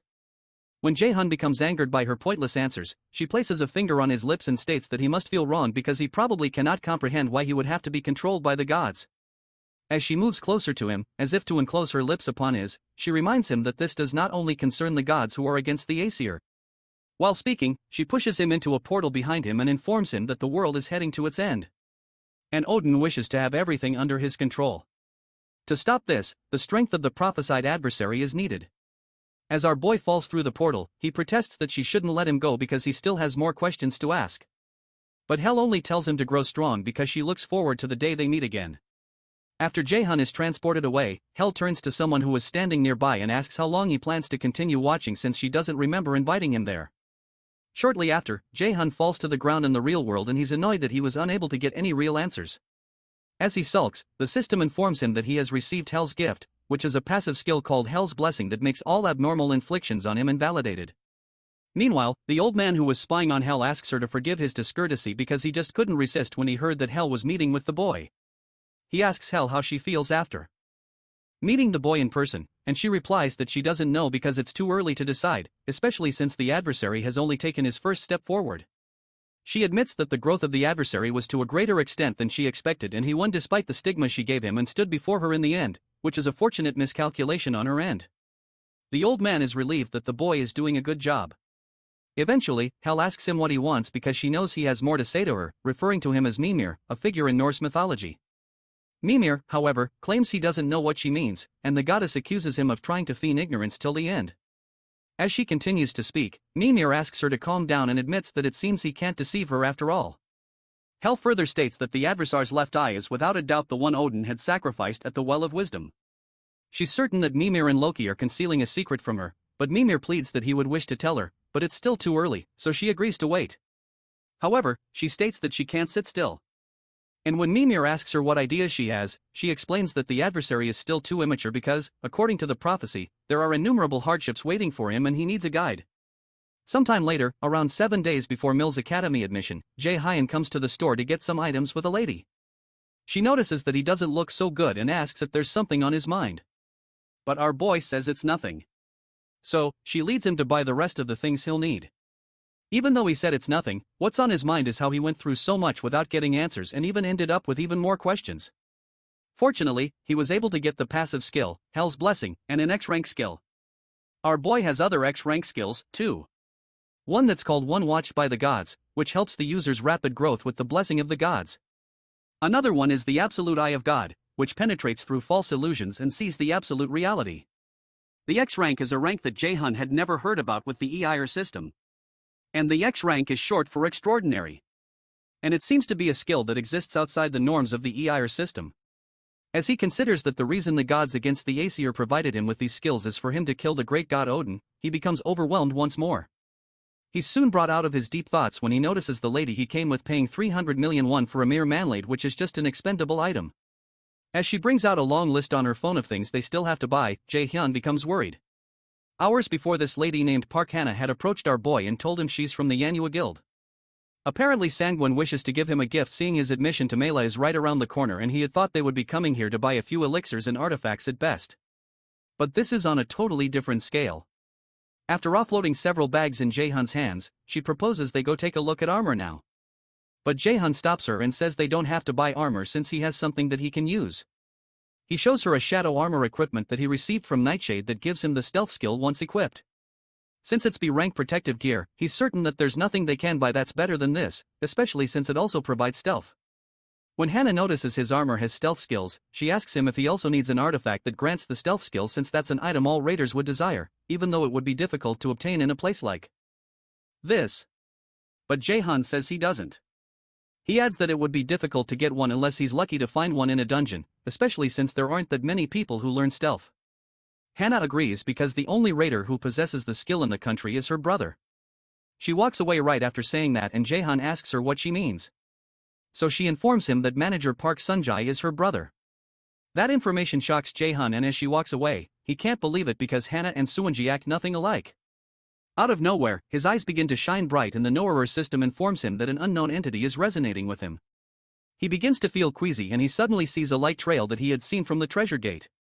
When he dashes back to follow the light, Hannah calls out to him, but he tells her he's only going away for a moment. While he's following the light, his absolute eye of God skill is activated and pierces through the false illusion and shows the truth. The system informs him that the absolute eye of God's first low-rank skill has been opened. And he's obtained the skill called detection. Detection is also an extraordinary rank skill that allows him to check unappraised items as well as invalidate an opponent's stealth or phantom skills. While he watches in surprise, the Knower system activates the detection skill. In another place, a close combat match occurs and is soon concluded after a guy named Hyun beats his opponent. Some men in the audience talk about how phenomenal Hyun is, but clarify that the difference in his talent and that of his opponent is too obvious, which is the reason why they say he's a future S-rank raider. When Hyun leaves the fighting ground, his father commends him for having done a good job. However, his father warns him not to get excited because this was an obvious win. With no excitement in his eyes, Hyun states that he knows. So, his father proposes he goes to prepare for the next planned activity and asks him to go take a shower. While he's in the shower, Hyun thinks about how he despises this tiresome life where his own opinion and desires don't matter. The raider that he wanted to become was nothing like this, and he wonders when it turned out this way. In the store, the Norner system presents our boy with an equipment item called Mistline with a growth type rating, which is a mistletoe branch that ended the life of Odin's son, Balder. It grows alongside its user and contains an immeasurable amount of magic, and it allows the user to acquire the passive skill called Mana Perception once equipped. The Mana Perception skill is rated A and it raises the user's ability to detect mana to the highest possible extent. Jun is excited, but he wonders if this is one of the Knower system's tricks. And as he keeps following the light, he walks past Hyun. While Hyun stands by, his father picks several pieces of equipment for him. When Hyun asks if they need to buy this much, his father insists that they will all be of use to him since he's someone who will become an S-rank raider and he doesn't need to be too stingy about such things. Hyun further protests that spending this much will affect his mom's hospital fee for this month. But his father silences him. His dad insists that it is for him to worry about and his job is to just focus on training. So Hyun agrees with his dad as usual. While his dad continues buying, the boy wonders what the heck he's doing there. While he follows his dad through the store, several people who recognize him wonder what a combat genius like him is doing in the store. Meanwhile, Hyun pays them no attention as some of them try to take pictures of him, and he wonders if this is truly the raider life he envisioned. He wonders what the difference is between this and being a monkey stuck in a zoo. When he was young and first awakened his abilities, his mother smiled softly at him and patted him on the head. He dreamt of becoming a raider in that dark and poverty-stricken house because he was like a ray of light that could change everything. However, that light didn't last long in front of his father's wish to make use of it. Right now, as if he were a robot, he's merely a tool that continuously does as his father says. He wonders if he can last for 3 years at Mills Academy when he's this pathetic. While they're walking around, a message comes through the speakers to inform all visitors that a dungeon break has occurred in the vicinity of the department store and monsters have appeared. They're told the raiders sent by the agency are on their way, and they're asked to calmly follow the employees. By the way, dungeon breaks occur when a dungeon isn't cleared within the time limit, causing monsters to overflow from it. Some of the employees signal to the people to follow them and try to calm them down. As Hyun's father goes towards the evacuation, he asks Hyun why he's just standing behind and not following. His father reminds him that he's a genius with the potential for complete control over Korea in the future. If he gets hurt in a place like this, it will only become a disadvantage. During the Mills enrollment event, he warns Hyun that he won't gain anything from getting involved, but Hyun still doesn't move an inch. The boy agrees with his father that the raiders from the agency should be able to quickly take care of the monsters. But while they're on their way, he wonders what will happen to all the civilians who don't have the strength to protect themselves. This is his chance. And he dashes in the opposite direction as his father orders him to come back to Hyun. This is his chance to prove that he can succeed as a raider. He tells himself that he has to make sure to know if his current self is anything like what he longed to show his mother when he was younger. While running, he has to pause when he runs into a group of gruesome-looking goblins who look both confused and excited to see him. For a moment, he just stands and sweat starts to trickle down his face, and his body doesn't move at all like he had envisioned. The only movement from him is the tremor in his pupils. And as the monsters rush towards him, he realizes he can't move a single finger or take a single step. He tries to force his body to move.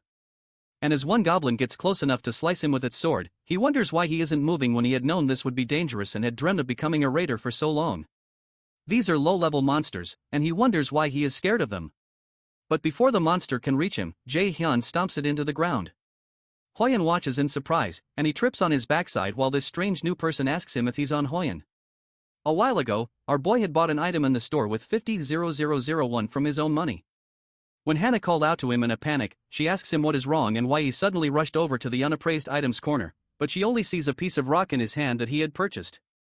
JaeHyun wonders if what he bought only looks like a piece of rock to other people, but he doesn't explain it to her, and he says it's nothing. While he's talking, the announcement comes through the speakers about the dungeon break that occurred in the vicinity of the department store. Before Hannah can respond, our boy runs off again and breaks through the department store window to jump outside. Leaping downwards, he sees the group of goblins right under him.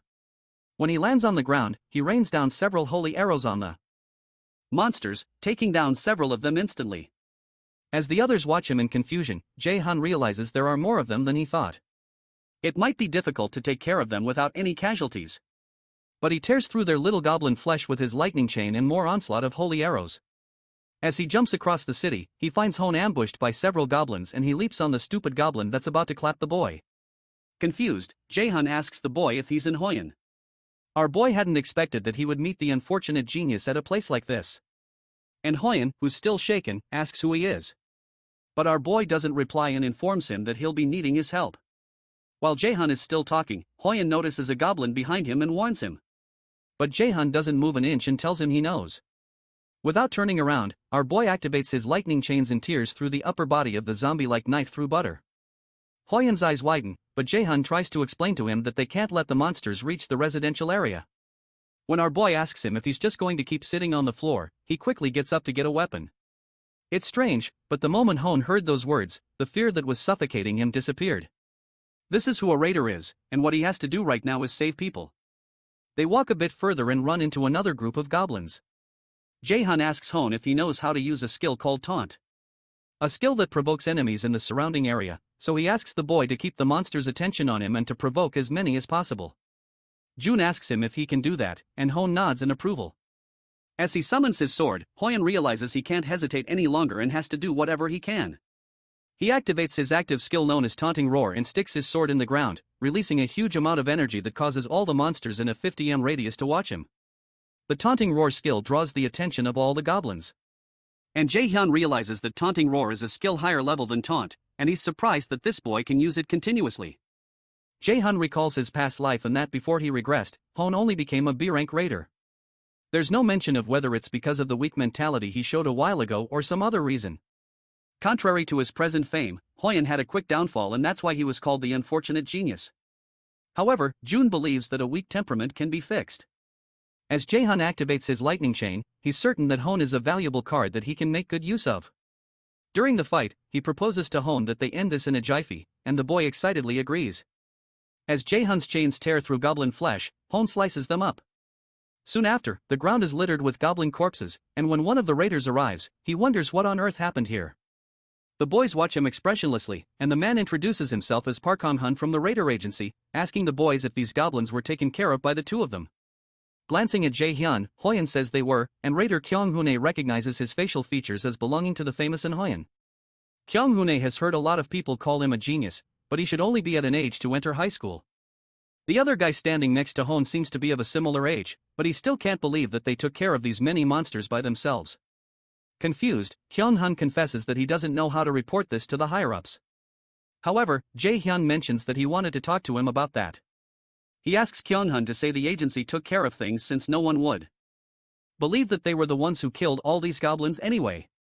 Confused, Kyung-hun states that this is a clear violation of the law. But our boy explains that it would only be if there were anyone who saw what went down.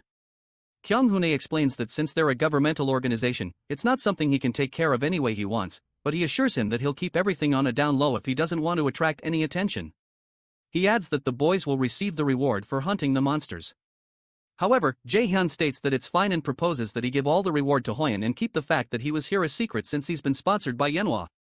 He's not lacking money either way, and it's better not to attract too much attention with the mill's enrollment coming up.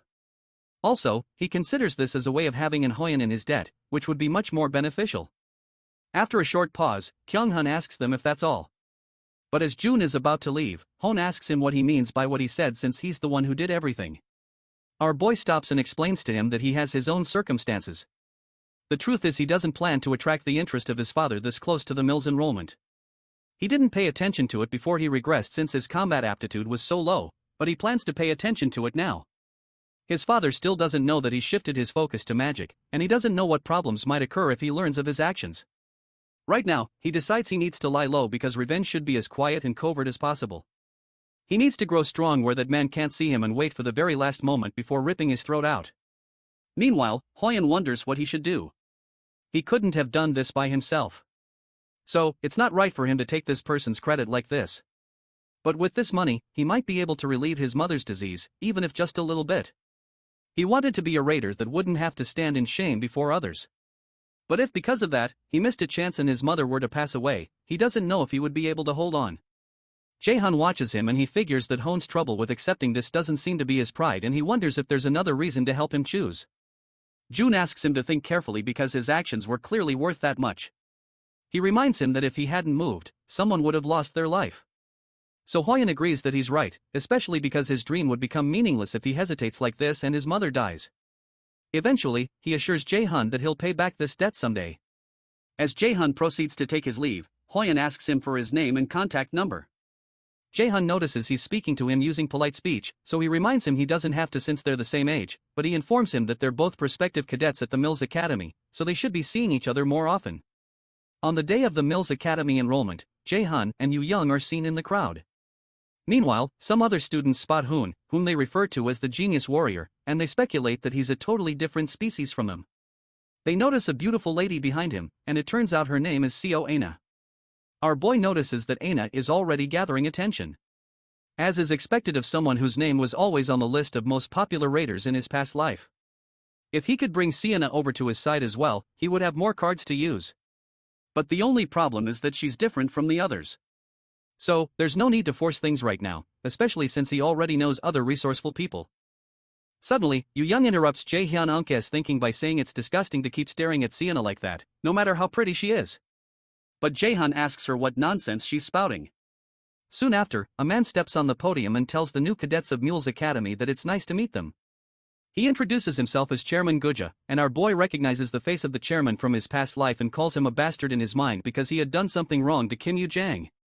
He turns to her and tells her to be resolute because no one knows what might happen at Mills. But she wonders why he's suddenly saying that and assures him that she's going to do really well. After enrolling, Kim Yoo-jang was a genius who made it to the top 3 of the magician's ranking. And JaeHyun assures himself that he won't let her die this time. Chairman Gwain announces that they'll now begin the Mills Academy's entrance ceremony and cynically adds that there is a special event prepared, a game where the seniors and the freshmen steal each other's name tags in a demi-lane. When he announces that the freshman hunt will now begin, a magic circle appears under their feet, which startles the students. As Young jumps away because she's startled, our boy grabs her hands because it's dangerous to get separated. Meanwhile, manager Park Sunjae recalls that today is JaeHyun's entrance ceremony, and Seongyun wonders if it's time already because she wanted to send him a message and wish him good luck. She realizes he won't be able to see the message anymore and asks manager Sunjae if the freshman hunt will also take 3 days this time. He affirms that it will happen in the demi-lane for 3 days. Shannon considers that it's a shame that she won't be able to contact JaeHyun for another 3 days, but Sunjae informs her he figured this would happen, so he sent a message in her stead. Excited, the guild master asks him if June replied. Meanwhile, JaeHyun and the others are transported to the demi-lane, and he asks Young, who is still disoriented nearby, if she's alright. When he looks behind him, he sees Aina, the black-haired lady with hazel eyes, born as a genius with a magic aptitude of 92. In his past life, she was someone who changed people's perception of magicians and became an S-rank raider, following in Seongyun's footsteps. In the Manhwa Guild, manager Sanji informs Seongyun that JaeHyun has replied that they don't worry.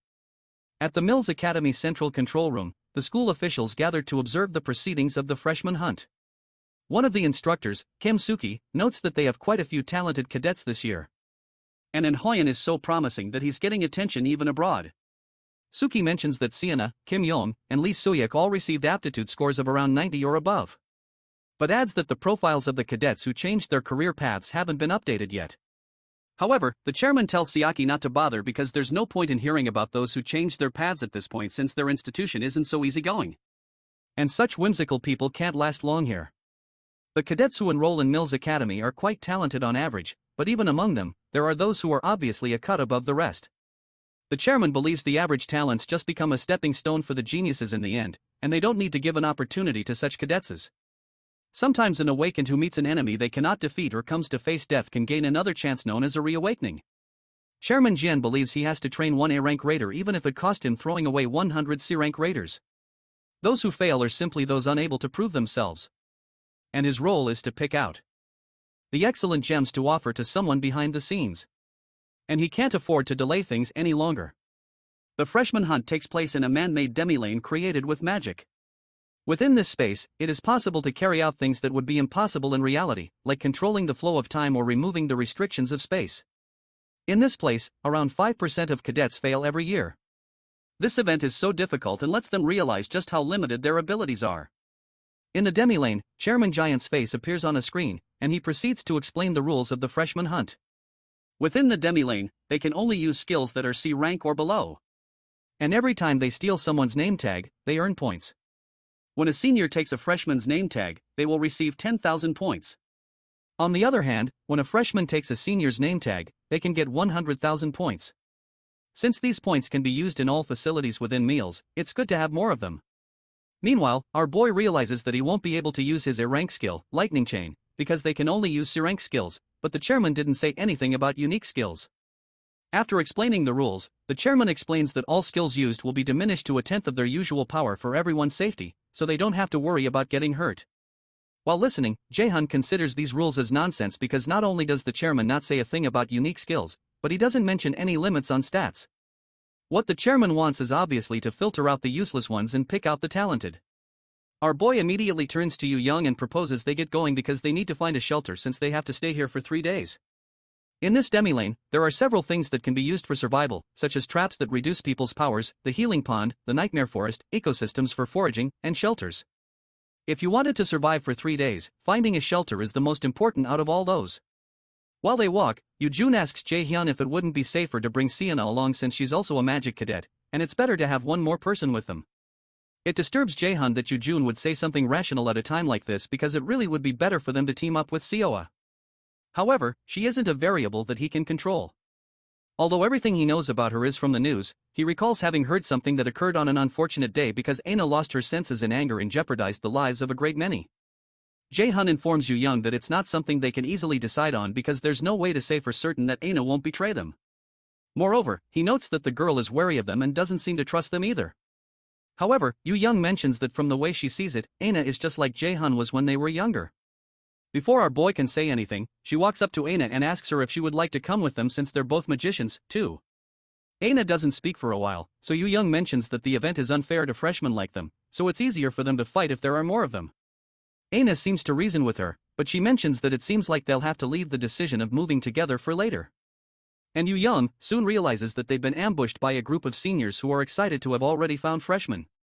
One of the seniors, Shinju Shang, mentions that it seems like they'll have an easy time earning points this year. And the other senior Kwon Soy wonders why there are 3 juniors when she had only detected 2. When she looks at JaeHyun, she's shocked because she can't feel anything from him. Meanwhile, Jun recognizes that the seniors are warriors. So, she suggests to JaeHyun that they escape from there first. But our boy insists that they have to catch them now because if they don't, they won't be able to escape from them. From what JaeHyun remembers, Kwon Soil has a particular ability that allows her to find any target she focuses on within 300 kilometers called Search. If they don't defeat them now, they might round up other seniors and attack them together. Jung tells Soy that once they get a lot of points this time, he's going to eat a ton of good food. But Soil warns him not to be careless because there's something strange about JaeHyun. However, Jung summons his sword and states that JaeHyun is just a freshman and they have more experience since they've done this event several times. He tells Soil to watch him take care of them all in an instant. So, he dashes forward. JaeHyun doesn't move an inch, and when Jung swings his sword at him, he only bends backwards to dodge. The fact that our boy is able to dodge his attack surprises Jang, and Soil calls Jung a fat bastard for not listening to her when she said something is off about the boy. Our boy realizes that it's been a while since someone swung a sword at him. Meanwhile, Jung tells himself that the boy was just lucky since there's no way he wouldn't know the name of a freshman who's skilled enough to counter his attack. He reminds JaeHyun that he's just a magic freshman and goes in for another attack, but JaeHyun dodges it again. Annoyed, the senior continues to land several sword strikes, but none of them touch him. Eventually, Won starts to sweat and he wonders why he can't seem to land an attack on the boy. Suddenly, Jun grabs the senior's sword mid-swing and commends his skills. As our boy inches closer to the sweating senior, he crushes his sword with his bare hands and asks him how on earth he was able to survive with such a physique all this time. Finally, JaeHyun crushes the sword in his hand, much to the surprise of Sienna.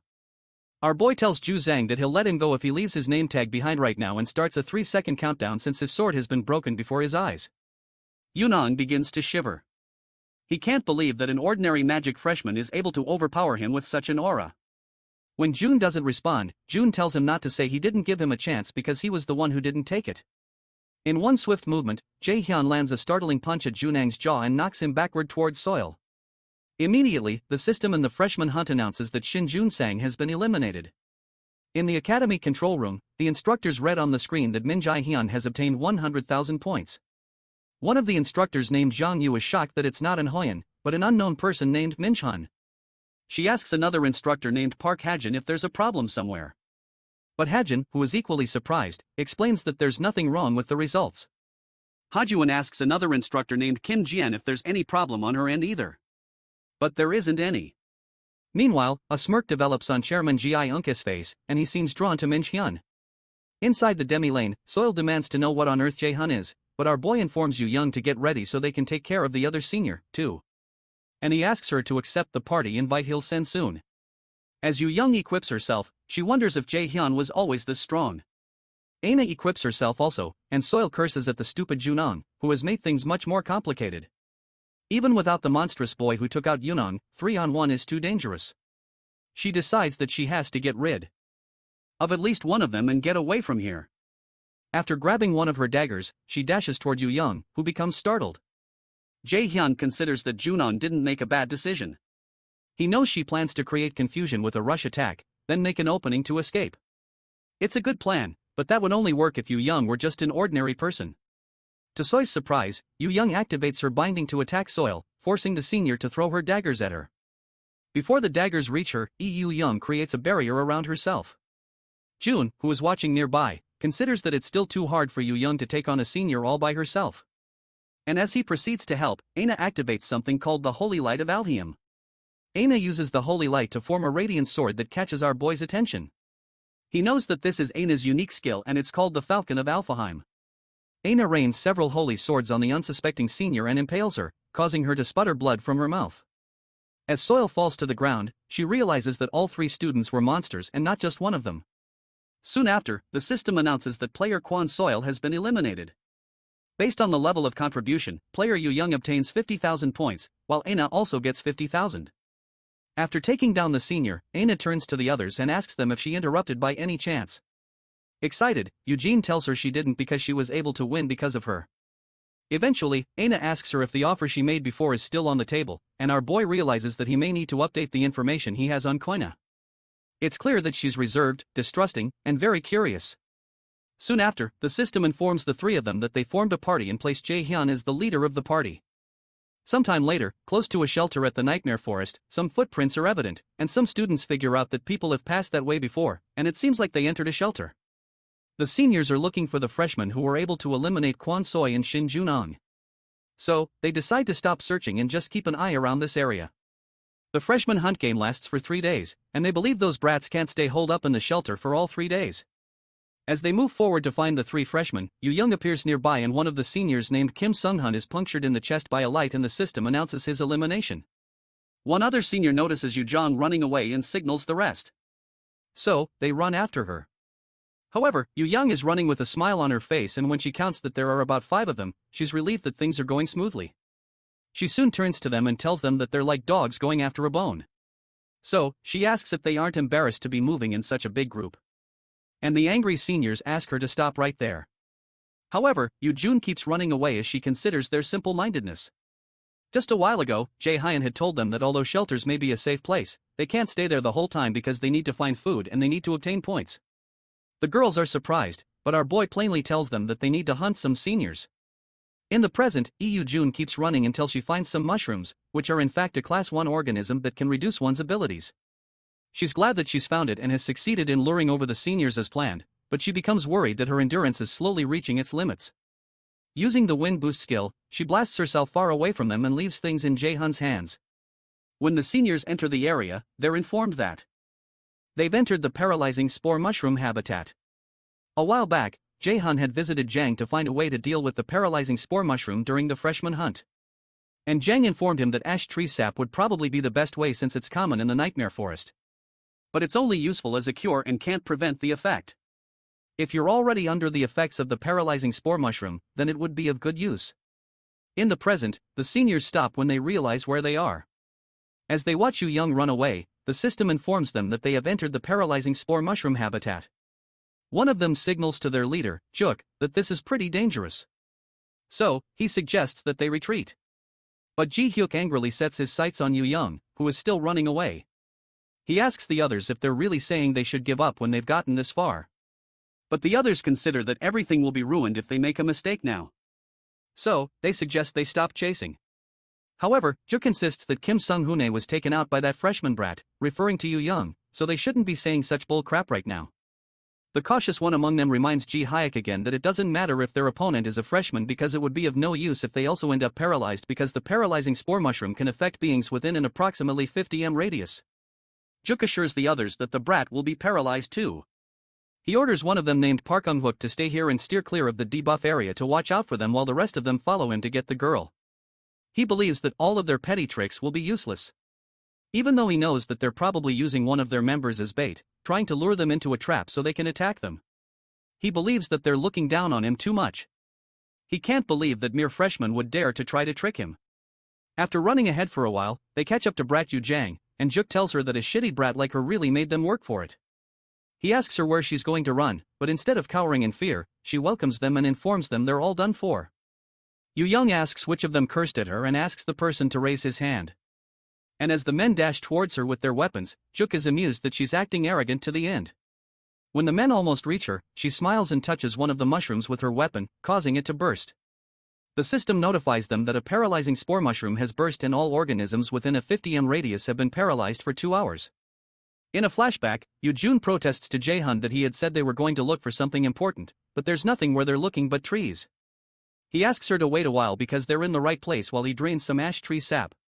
Yun points out that they must have noticed that this event is more advantageous to warriors, and Aina agrees that being able to use C-rank skills and below is a big restriction to magicians who rely heavily on skills. For warriors who have great physiques already, the restriction in the demi-lane is useless. Yu Young laments that it's still alright for Aina, who has a unique skill, but all her own useful attack skills are sealed, and the best she can do is buff spells and basic skills. When she asks what she should do, Jun explains that they need to make a plan by using those basic skills as efficiently as possible. So, he asks her if she knows how to use the skill called change. Young proudly tells him she can and reminds him that she was the one who taught him magic theory. Aina mentions that change is a spell that swaps one's location with that of a designated party member. So she asks him what plan he's going to make with it. When he's done retrieving the ash tree sap, he tells the ladies that they can do something pretty fun with change using the sap. In the present, Jun tells Aina they need to get ready, and she agrees. On the field where Young is, Jaehook calls Young a crazy B-word because she really burst one of the spores, but Young activates her change skill and passes the baton to someone else.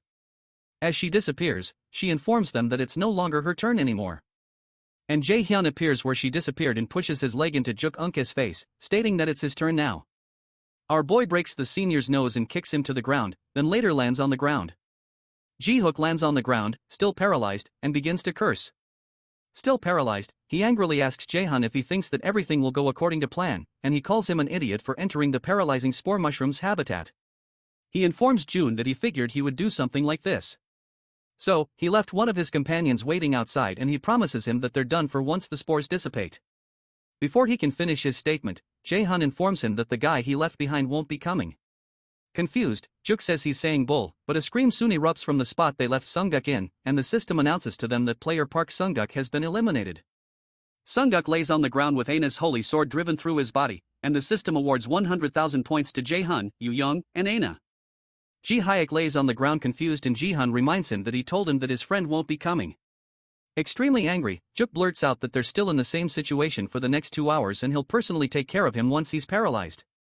While he's still talking, our boy takes a step forward and asks him what he means by them being in the same situation. That sight shocks the heck out of Seok and he wonders how this boy is moving right now. He protests that this is impossible and Jun agrees with him that it is. However, JaeHyun asks him to take it up with the gods. The truth is, our boy is unaffected by the paralysis debuff because Hell's blessing completely negates any abnormal inflictions on him. Now, sweat begins to drip from Jung's face, and he warns JaeHyun to stay away from him. But the others soon watch the horrific scene of their teammate being murdered. The system soon announces that player JaeHyun has been eliminated, and players JaeHyun, Young, and Aina have obtained 100,000 points. When that's taken care of, our boy smiles at the 3 people left. And as they plead that he stop, he takes out all 3 of them. And the team obtains 100,000 points 3 times again. Instructor, you can't believe her eyes. And the freshman ranking soon updates with Minchun at the top, Kim Young and Sienna at second, and Hoi on second, 2 people named Lee Soo-hyuk and Chae-yuan on 5th, and someone named Jang Hosen on 7th. Meanwhile, Jun drinks the ash tree sap and almost vomits. But when Aina comes to check on her, she admits that she's feeling better now. As they both head out, Aina comments that JaeHyun seems to know a lot about magic, and he's never read that one could use the change skill like this in the books. However, Young informs her that it hasn't even been 3 months since Jun became a magician, and that's why she's the one who taught him theory. Surprised, Aina asks her if she means that JaeHyun was actually planning to be a warrior. And Young affirms that and tells her that JaeHyun was pretty devoted to combat just a few months ago. The only thing that intrigues Young is that JaeHyun knew about the tree sap and she wonders where he learned something like that and how he will get rid of his own paralysis. Soon after, they run into him and our boy asks them how the paralysis is because it seems neither of them has had any trouble. Young cheerfully states that it's expected even though she only just ran like hell and cast 1 spell. She turns to Aina and asks if she's also fine, and Aina replies that she's fine, too. Eventually, Young tells JaeHyun that his plan this time wasn't too bad. She adds that he usually looks stupid, but he looks a bit different today.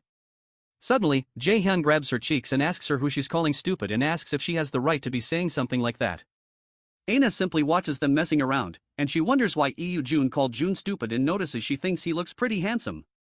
While they're both still messing around, Aina is caught off guard by her thinking and realizes this isn't the time to be thinking about something like that. And as a tear rolls down her cheek, she recalls that she has to be careful. Later, they return to their shelter and JaeHyun proceeds to make some sort of concoction. Aina approaches him and asks what he's making. So, he tells her it's an HP recovery potion. He says he learned to make it from an older brother of his just in case he needs it. And he recalls Jung crying over him murdering his poor ingredients when it took him over 100 tries to do it. Young asks JaeHyun how he can know someone that can teach him such things when he doesn't even have friends, and he taunts her by asking if she has many friends aside from him. The comment stings and Jun laments that was a bit unfair. Suddenly, Aina tells JaeHyun that he's really amazing and it's like he's not someone their age. She says he's so skilled that it's like he's lived a decade more. Confused, JaeHyun doesn't say anything, and he wonders how she got such great intuition since she was able to get the timing right. Eventually, Young butts in and says it's time to stop chatting because they need to eat if they plan to get anything done tomorrow. She tells our boy to wait and see because she'll go and make something, but he tells her not to bother since they can eat some of the fruits they foraged. Annoyed, Young asks why he said that and asks if he doesn't trust her. So, our boy asks her to tell him the color of the cookie she made during home economics in middle school if she wants him to trust her. After thinking for a while, Young recalls that they seem to be purple. So, Aina asks her if she put in some blueberry jam. However, June clarifies that that's not the case. But Young can't cook and he recalls how they had to call the teacher because he passed out after eating the cookie. To clarify things, he states that he can't cook either. So mentions that she knows a little about cooking and asks if she can cook for them. Surprised, JaeHyun asks her if she can cook. So she says she used to cook every day when she was living with her grandmother. As she ties up her hair to start cooking, our boy recalls that there was never much information on Seon's family life, since she just mentioned that she used to live with her grandmother. Our boy wonders if that means there's some circumstance around her parents. After a short while, Anna finishes her cooking and serves it to the others. When Young tastes it, she hugs Aina and declares that the food tastes delicious. JaeHyun also keeps munching and agrees that the food is delicious and he's surprised they can eat something this good at a place like this. The compliments from them warm Aina's heart and a smile forms on her face because it's been a while since she felt like this. Meanwhile, in the Meals Academy control room, Instructor Seoki mentions that the much-anticipated cadet, JaeHyun, is in 4th place. It's more surprising that the 1st and 2nd places are magicians, which is truly incredible. And Instructor Yu still wonders if there's a possibility that it's a system error because there seems to be no other way to explain this. Chairman Ja, on the other hand, seems to be beaming with excitement. Until now, such scores were only shown by warriors, and he can't seem to wrap his head around this new situation. A party with only 3 magicians is leading the event by taking out a group of seniors from the get-go. Excited, the chairman asks Instructor Kim Ji to rewind the paralyzing spore part, and he watches JaeHyun kick into Se-hook's face when he appears. He's enthralled by the fact that the boy could have such judgment in a situation like that. In addition, he has the ability to overwhelm warriors. Just calling him a magician or even a freshman is truly unbelievable. Suddenly, Instructor Hajin calls out to the chairman and explains that he's brought the profile of JaeHyun that he requested, but he's not sure if it's the correct file. Confused, the chairman asks him what he means by that. And when Hajuin begins to stutter, the chairman tells him to calm down and speak. Eventually, the instructor shows the profile that displays that our boy's aptitude score is 97%. And he's a warrior class. The information shocks the chairman, but his shock soon turns into a maniacal grin, and he finally says that this is very good. He states that he wants to personally see how talented this JaeHyun is, and Instructor Seoki asks him if he's saying that he wants to interfere personally. The chairman zooms in on Hyun and proposes that they make an interesting scenario. So, Instructor Seoki mentions that he'll prepare everything. Inside the demi-lane, Jun-Unk's group keeps taking out other people and keeps earning points. At one point, Young is surprised that they've earned up to 1,100,000 points, and JaeHyun replies that this is good because it's certain that they're in first place. However, Young asks him if they really have to leave their shelter. So, JaeHyun replies that it can't be helped because the seniors are too afraid to come there anymore. Aina agrees with Jun that they need to move if they want to gain more points. Eventually, Jun agrees with both of them and asks what the record for the highest points obtained in a freshman hunt is. Aina informs her that it's 1,140,000 points. As they keep going, our boy senses something, so he signals the ladies to get ready because someone's coming. While they're standing, someone blasts past them and JaeHyun notices that this power seems to be way more than the level they're restricted to. The system announces that the connection to the demi-lane is unstable and that the restriction on the player is broken. JaeHyun tells the new fellow that he didn't think they'd meet again like this. And it turns out the fellow who has been loosed from his restriction is Hon. When he asks Hon what he's doing, he doesn't reply and keeps looking at the ground. So JaeHyun wonders if he's unable to hear his voice. Aina warns JaeHyun to be careful because she doesn't think this guy's in his right mind and it's like he's being controlled by something. So, our boy suddenly recalls that this is the chairman's handiwork. Before he regressed, something similar happened back then at the Mills Festival that day, which was supposed to leave the young cadets with happy memories. Instead, left horrible red stains that couldn't be forgotten. The cause of the event was Gujian's unique skill called indoctrination. After all his evil actions became known just before he was arrested, JaeHyun created a horrible event to turn the world's attention away from himself so he could hide. On that tragic day, numerous cadets lost their lives and Guja escaped. For JaeHyun, it was also the day that Kim Yoo-jang lost her life. In the present, Hon activates his sword and JaeHyun realizes that he needs to get Hon to return to his senses first. Suddenly, a screen appears from the Norner system and a subquest to save the cadet under mind control is given. His job is to break the spell off the cadet under the mind control spell and save him. The difficulty is C-ranked and the reward is one blank card with a 2-hour time limit given for this quest. June is surprised by the subquest but is more surprised by the mention of a blank card as a reward. The thought of getting a blank card that he can use to copy another person's abilities excites him and Yoo-jun tells him she'll help him, but he tells her he's fine and asks the ladies to leave quickly. He asks them to get as far away as they can and see if they can get some points while they're at it. Yoo-jung stands there confused and she reminds him that his opponent is the famous genius warrior, so he can't defeat him all by himself, but our boy only smiles at her and asks her if she thinks he can't. For a while, Aina hesitates, but she finally agrees to leave and Yoo-jun is shocked by the fact that she's agreeing with JaeHyun. Frustrated, Yoo-jung decides to play along and suggests they go gain points like he said, but she asks him not to get hurt before she leaves. She rushes into the woods and drags Aina, who is still looking at JaeHyun, and she asks him to beat Hyun up or steal his name tag and then come find them. After the ladies leave, our boy mutters to himself that it won't take too long. A few hours ago, after Hyun just took out one of the seniors, he wonders if his last kill made a total of 600,000 points. He's glad that he managed to survive for 2 days and knows he just has to hold on for one more day. Since he's in 4th place, he wonders how 1st place is still out of his reach even after he had worked pretty hard and realizes this is what is expected of Mythic Academy. The fact that JaeHyun ranked first as a magician in a situation where his skills are restricted and even carried his teammates to the top ranking as well impresses him. However, he decides that he can't lose either and he still has to work hard because there's still time. While he's thinking, Chairman Ja appears to him on the screen and informs him that he would like him to personally help him with something. The chairman uses his indoctrination skill on him and tells him he has a small favor to ask him. After Hyun Unk's eyes light up from the indoctrination, the system issues him a warning that someone has infiltrated his mind. As the power overtakes him, he wonders what he's doing where he is. Soon after, the system informs him that his mind has been corrupted. After that happens, he immediately realizes that he has to take out JaeHyun. In the present, Hon employs an A-rank skill called Martial Ascendance. He dashes towards JaeHyun once more and tries to cut him down, but our boy is able to dodge his attack. June doesn't think Hon was this skilled even just a few days ago, but he continues to dodge each of his attacks. It seems to him that Hon has become unrecognizably skilled. As Hyun tries to smash his shield into him again, JaeHyun jumps backward and avoids the impact. He knows that he'll lose if this fight is determined by both of their physical abilities. To create some distance between them, our boy blasts himself backward with a gush of wind. After activating his wind boost skill, the impact of the wind is so strong that Hon blocks his face with the shield. But this gives June enough time to circle to his back before he brings down the shield. Our boy tries to use some lightning magic on him.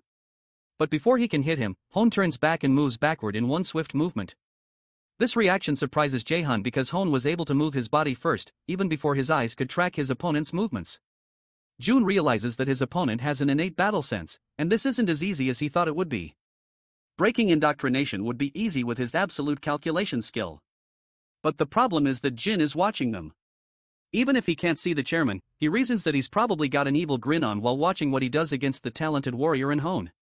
This time, June smiles and he considers that it would be such a waste to end things carelessly. He decides to give them a show if they want to watch, but promises to make the show an expensive one. When JaeHyun begins his display, Instructor Yu wonders if she's seeing things correctly. It's unbelievable that our boy, who is a magician, is fighting on the front lines like a warrior. But now he's overwhelming his opponent, even when the opponent is the said genius warrior, and Ho Yen. On the field, JaeHyun seems to be using his lightning chain skill. And Yu considers all of this unbelievable.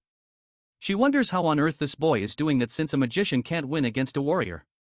And that is something that has always been carved into her mind as she walked down this path as a magician. Meanwhile, Chairman John watches with keen interest when JaeHyun injures Hon, and he begins to plead. In the demi-lane, Hon crouches by his sword, and JaeHyun tells him that he wasn't planning to go this far, but he promises him that he's tough and he'll recover quickly. Eventually, JaeHyun takes a look upwards at the instructors since he knows they're watching. Then, he activates his flashbomb skill, and the impact blinds all the cameras and stops the instructors from seeing the field. Inside the meals control room, instructor Siaki turns to JaeHyun and demands to know what happened to their screen. But the chairman realizes that something is wrong, so he grabs the remote out of her hand, desperately trying to bring the video feed back up. Instructor John mentions that it seems that JaeHyun used a spell to block their sight. But Jin recognizes that he used flash bomb, and he wonders out loud if this is how JaeHyun wants to do things. He immediately summons Instructor Suki, and he asks him to bring JaeHyun to his office after the event ends. Worried, Siaki asks the chairman if it's alright for him to decide so hastily. But the already tense chairman places his hand on the instructor's shoulder and asks him why he thinks Cadet JaeHyun, who is already in a situation of victory, would decide to block their sight. While stuttering, Soki replies that it would be because JaeHyun knows how to raise his worth. In the demi-lane, Hon remains crouched on the ground as the blinding light from the flash bomb blocks everything. Eventually, he walks up to Hyun and places a hand on his head, activating his absolute calculation skill, which allows JaeHyun to lift the indoctrination controlling him. Suddenly, Hon's eyes become clearer, and he recognizes JaeHyun. Still smiling, our boy asks him if he's feeling better, and Hon attempts to get up and says he's feeling better, but he soon collapses to the ground because of the violent pain that runs through his body. Our boy apologizes for the pain and reminds him that he attacked him out of nowhere, but Hon doesn't seem to remember attacking him. He asked why on earth he would do that. So JaeHyun informs him that he was under a mind control spell. Confused, Hyun asks him what he means by mind control. But when he thinks about it, he recalls seeing a face that he can't remember clearly and hearing a voice he can't remember either. However, it doesn't make sense to Hyun because spells like that to even control someone for even a short period of time are usually over a rank. But they had told them that they could only use skills C rank and below. JaeHyun informs him that he doesn't know because there might have been a slight malfunction with the demi-lane or perhaps someone intervened. Hon remains silent for a while and considers that there's no way a cadet could cast a mind control spell of this caliber, even if there were a malfunction in the demi-lane. Eventually, he asks JaeHyun if he knows who could have intervened if that is the case or why they would do something like this. But JaeHyun tells him he doesn't. However, he adds that if whoever did this could do something like this, they're probably someone most wouldn't dare go against. JaeHyun doesn't want to spell it out to him, but he knows that as they go through more experiences at Miles, Hon will also figure out for himself what kind of person Gwa is. Suddenly, the Norner system announces that June has cleared the subquest to save the cadet under mind control, and he's received a blank card as a reward. Eventually, Hyun attempts to get up.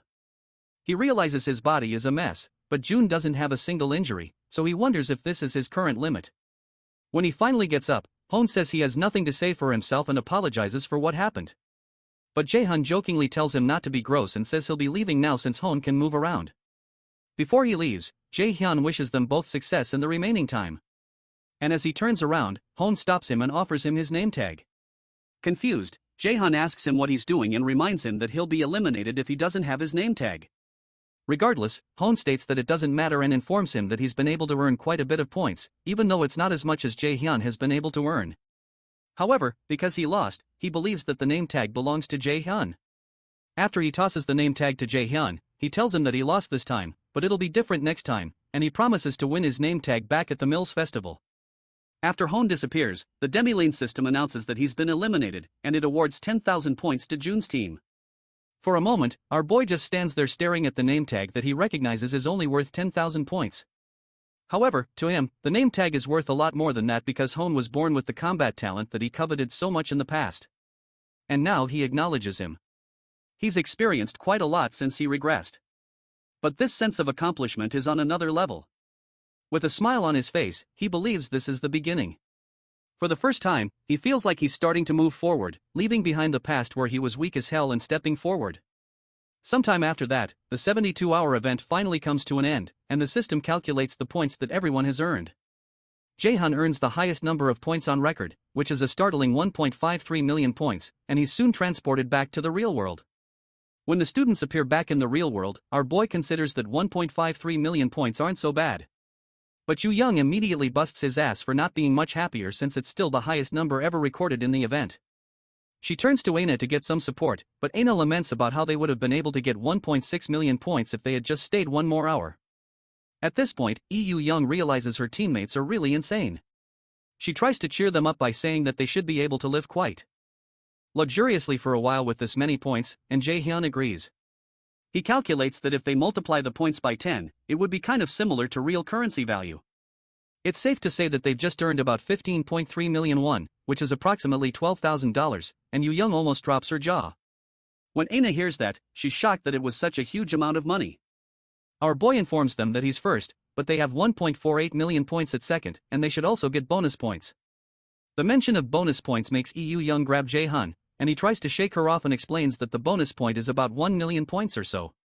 The thought of all that money makes Young light up like a Christmas tree, and she starts to twirl Aina around in a dance because of the mention of a million bonus points.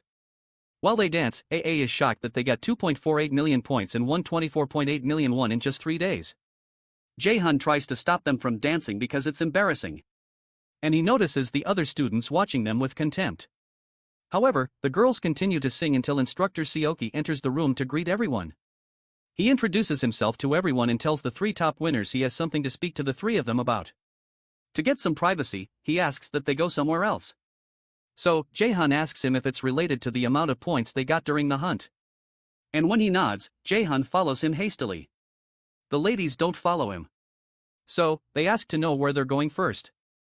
However, JaeHyun already knows and he tells them they're going to the chairman's office, and Seoki affirms his prediction, informing them that they've been summoned by the chairman. Once inside the office, our boy takes his seat and crosses his legs.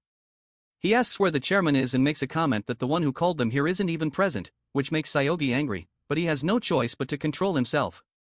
The ladies, who are following behind, wonder why JaeHyun is suddenly acting like that, and they stand speechless until Seoki tells them to also take their seats. When they sit down, the chairman enters and apologizes to them for being late. The 2 ladies stand up and Young loudly introduces herself and Aina follows suit while JaeHyun just sits there.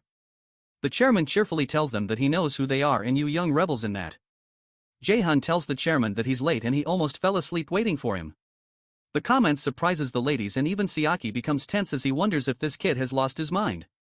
A moment of silence continues in the office for a short time until the chairman says he has no excuse for being late.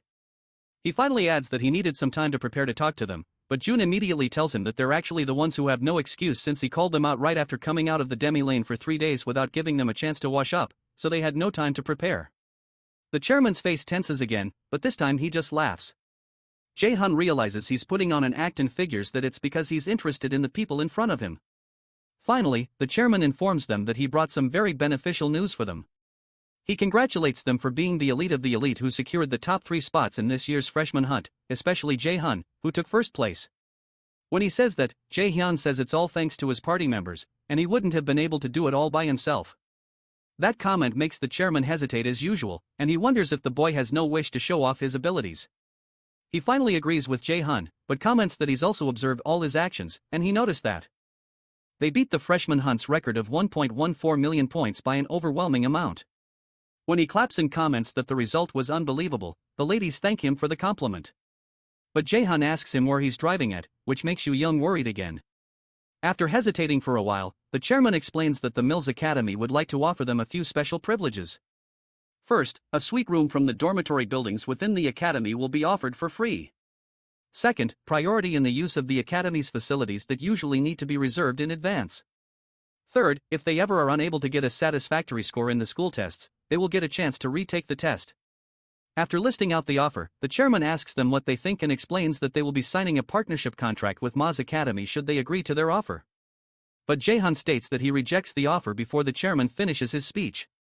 Our boy explains that the benefits sound nice, but those are all things they can earn by themselves in a month or so, especially since Millis is very much a meritocracy after all. So, he doesn't think they should get them while paying an unnecessary fee. Eventually, he grabs the offer out of the chairman's hands and starts reading through the terms. He reads that after signing a partnership contract with Ma once they start working as raiders, they would have to donate over 30% of their earnings to the school for at least 5 years. At this point, the chairman looks pretty grim until JaeHyun finally tells the chairman that this isn't to reward them, but to strike them down. When he asks the chairman if he's mistaken, the man pauses for a while and says there's nothing he can do about it if that's what JaeHyun thinks, especially since they can't be forced into signing a contract.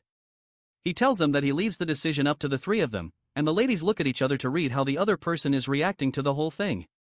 After a short pause, Young apologizes and states that she would like to decline the offer, and so does Aina. The chairman covers his face as if in deep thought, but the veins on his hand bulge out in anger.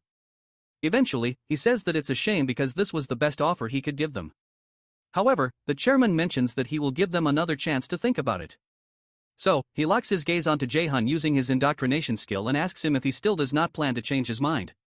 Immediately, the Norner system informs him that something strange has infiltrated his mind.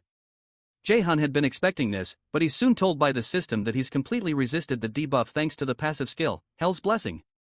While that is happening, our boy hands Hell his blank card and uses its power because he had only annoyed the chairman in the first place to get him to use his power. For a moment, the chairman just sits there puzzled as to why he didn't get a reaction. Eventually, our boy tells him they'll be leaving now, and the Norner system informs him that he's acquired the skill called indoctrination. With this skill, which is of a unique rank, he can manipulate someone weaker than him to do his bidding. Should both parties agree to a master-servant relationship, the skill changes into subordination. JaeHyun gets up and proposes to the ladies that they leave, especially since they're all tired from spending 4 days in the demi-lane. After JaeHyun leaves the office, Jung asks the men to have a nice day. And Aina, who is still confused, tells them they'll be leaving first. When the students finally leave, Jian asks instructor Seaki to leave. When he's alone, he wonders how a mere freshman can resist his unique skill, and he finds this really interesting. Outside, JaeHyun asks the ladies if they're really fine with refusing John's offer. Jun confesses that she was a bit tempted at first, but she later decided JaeHyun was right with whatever he said because it was obvious that Jin was going to sweet-talk them into agreeing and take advantage of them since they're so young. Aina agrees that she didn't also like the contract and she thinks rejecting it was the best choice. Apart from that, she feels that it's better to earn things with their own hands than to start off with privileges. JaeHyun listens to Aina intently and he considers her reasonable, which is completely different from the cold image he had of her before he regressed. Suddenly, Jun asks them if they also noticed that something was really strange about Chairman Jian because his expression was totally sickening when they rejected his offer. Aina mentions that she thought so too, and she also mentions that the chairman and instructor Seaki never said a word about the problem with the demi-lane. Jun listens to them talk and he notes that Aina has really good instincts. Eventually she asks JaeHyun if he knows anything about Chairman Jian by any chance, so he asks her why she'd think that. Aina replies that he's always pretty calm, but the moment they met the chairman, he became strangely aggressive. Jung agrees with her and she bugs JaeHyun to tell them if he knows something about the chairman. To answer their questions. He tells them that he's also not certain, so it's hard to tell them anything. But he informs them not to trust anyone in the academy, whether it's the chairman or the instructors. Suddenly, Anna walks up to him and asks if they can't trust him, too. And while JaeHyun pauses, Jung steps behind Aina with an eerie look in her eyes and tells her not to trust JaeHyun either.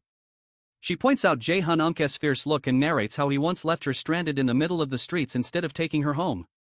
And JaeHyun asks her why she's suddenly bringing up something that happened a long time ago. Annoyed, Jun grabs his hair and calls him a jerk, reminding him of how hard a time she had back when it happened. Eventually, our boy manages to get Jung off him, and he suggests they go in to rest since the sun has set.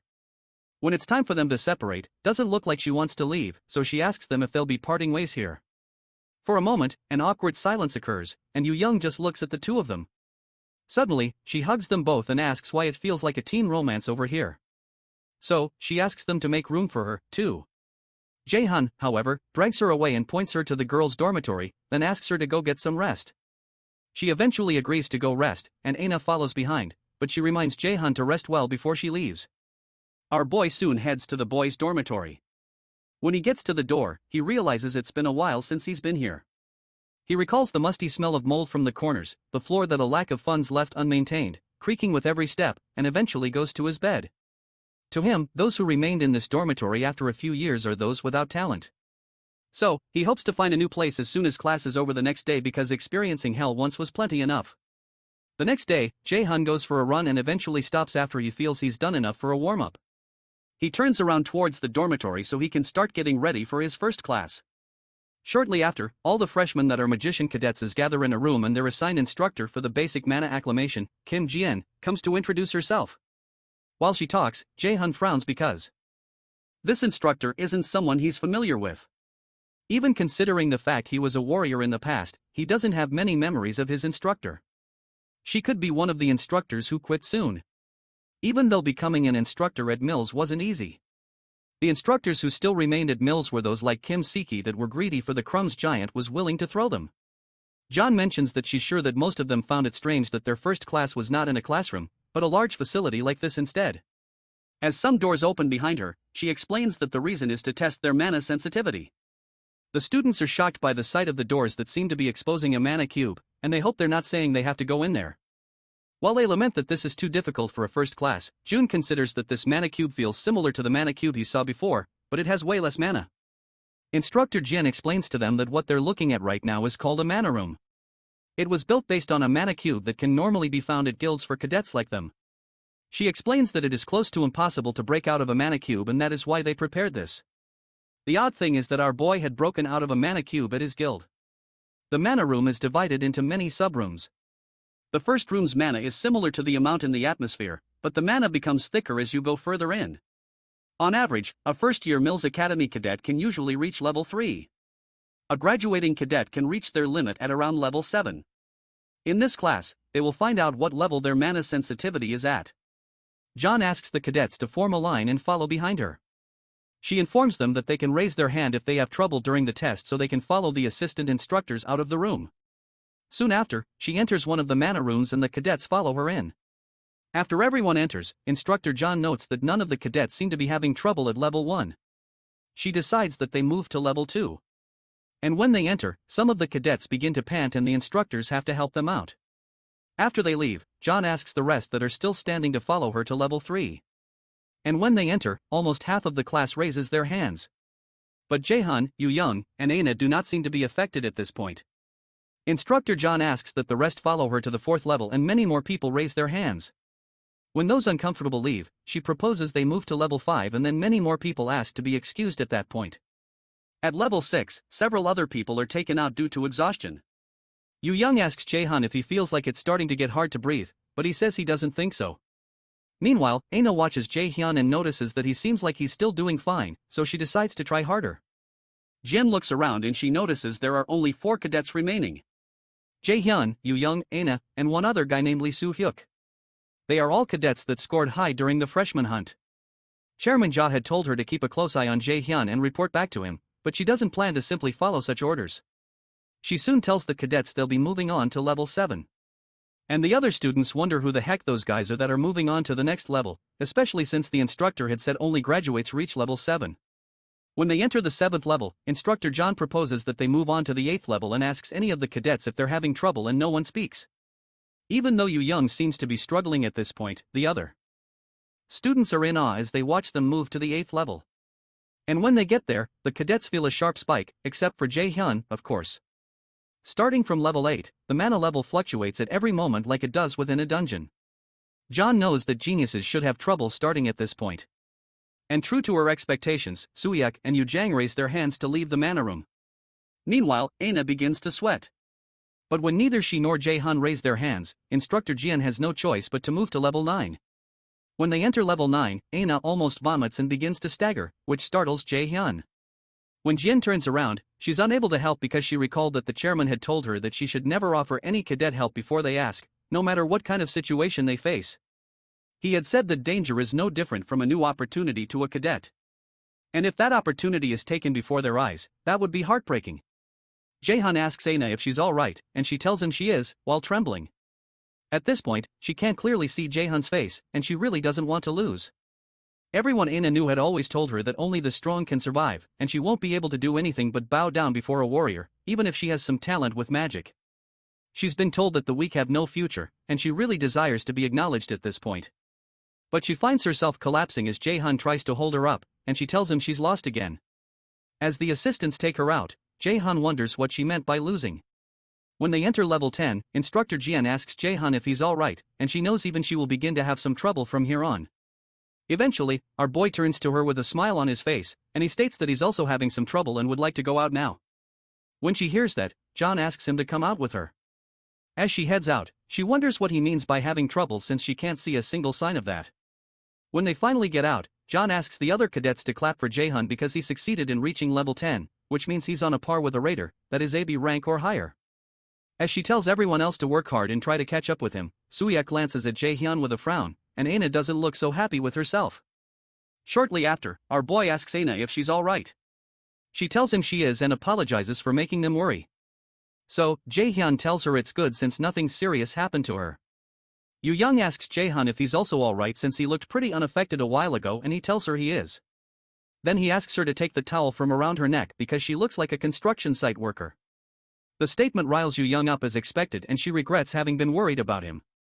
While she's ranting, JaeHyun asks her if she's also not in any pain and she says that the doctors also said she's fine and she gloats about how fit she is. For a moment, June watches Aina. He had thought she was just a bit competitive, but something seems to be different. It seems to him like a case of compulsion. Fortunately, she didn't get very hurt this time, but with that kind of personality, it will be hard to control her later. Of course, he doesn't mean to make Aina dance to his tune, but like it's happening with Zion, Hyun, and Jang. He has a feeling that Aina's future will change also. He also figures that's also true for Jung. And while he glances over at her, she asks him what he's looking at and if she's that pretty. But JaeHyun asks her if she's sure there's nothing wrong with her because she could only be saying such nonsense if she's hurt somewhere. As Aina tries to subdue Jung from taking revenge, our boy thinks about how he doesn't know what kind of effect his actions will have in the future. In this quickly changing environment, he decides that he needs to prepare if he wants to stay one step ahead. While he's thinking, Jung manages to break free from Aina's grip, and she wraps the towel around JaeHyun's neck. With a smile on his face, our boy removes the towel, covers her head with it, and uses it to scatter her hair. When he's done, Jung begins to curse, and her surroundings light up like an inferno. Annoyed, she asks him if he knows how much time she spent setting her hair this morning and asks him if he has a death wish. However, June tells her he's sorry, but he comments that it doesn't really make that much of a difference. That statement further annoys her, and she asks him if he's calling her ugly, and it is at that moment that JaeHyun realizes he messed up. He immediately turns around to make a run for it while Jung chases after him while Aina watches them in amusement. Aina considers how the two of them are really close. And when the two friends run past Sohyuk, the guy notices JaeHyun and wonders how the bastard reached level 10. While he's looking, a friend of his named Kim Minsa comes by to say hi and asks him what he's thinking about so deeply. Sohyuk asks MSU to tell him everything he knows about the guy that's getting his hair pulled out by the lady. And even though MSU wonders why Sohyuk is talking to him like a slave, he explains that JaeHyun is the first guy to get first place in the freshman hunt as a magician. Sohyuk tells him that he knows that. But what he wants to know is where a guy like that came from all of a sudden. But Moo just shrugs because he doesn't have that answer.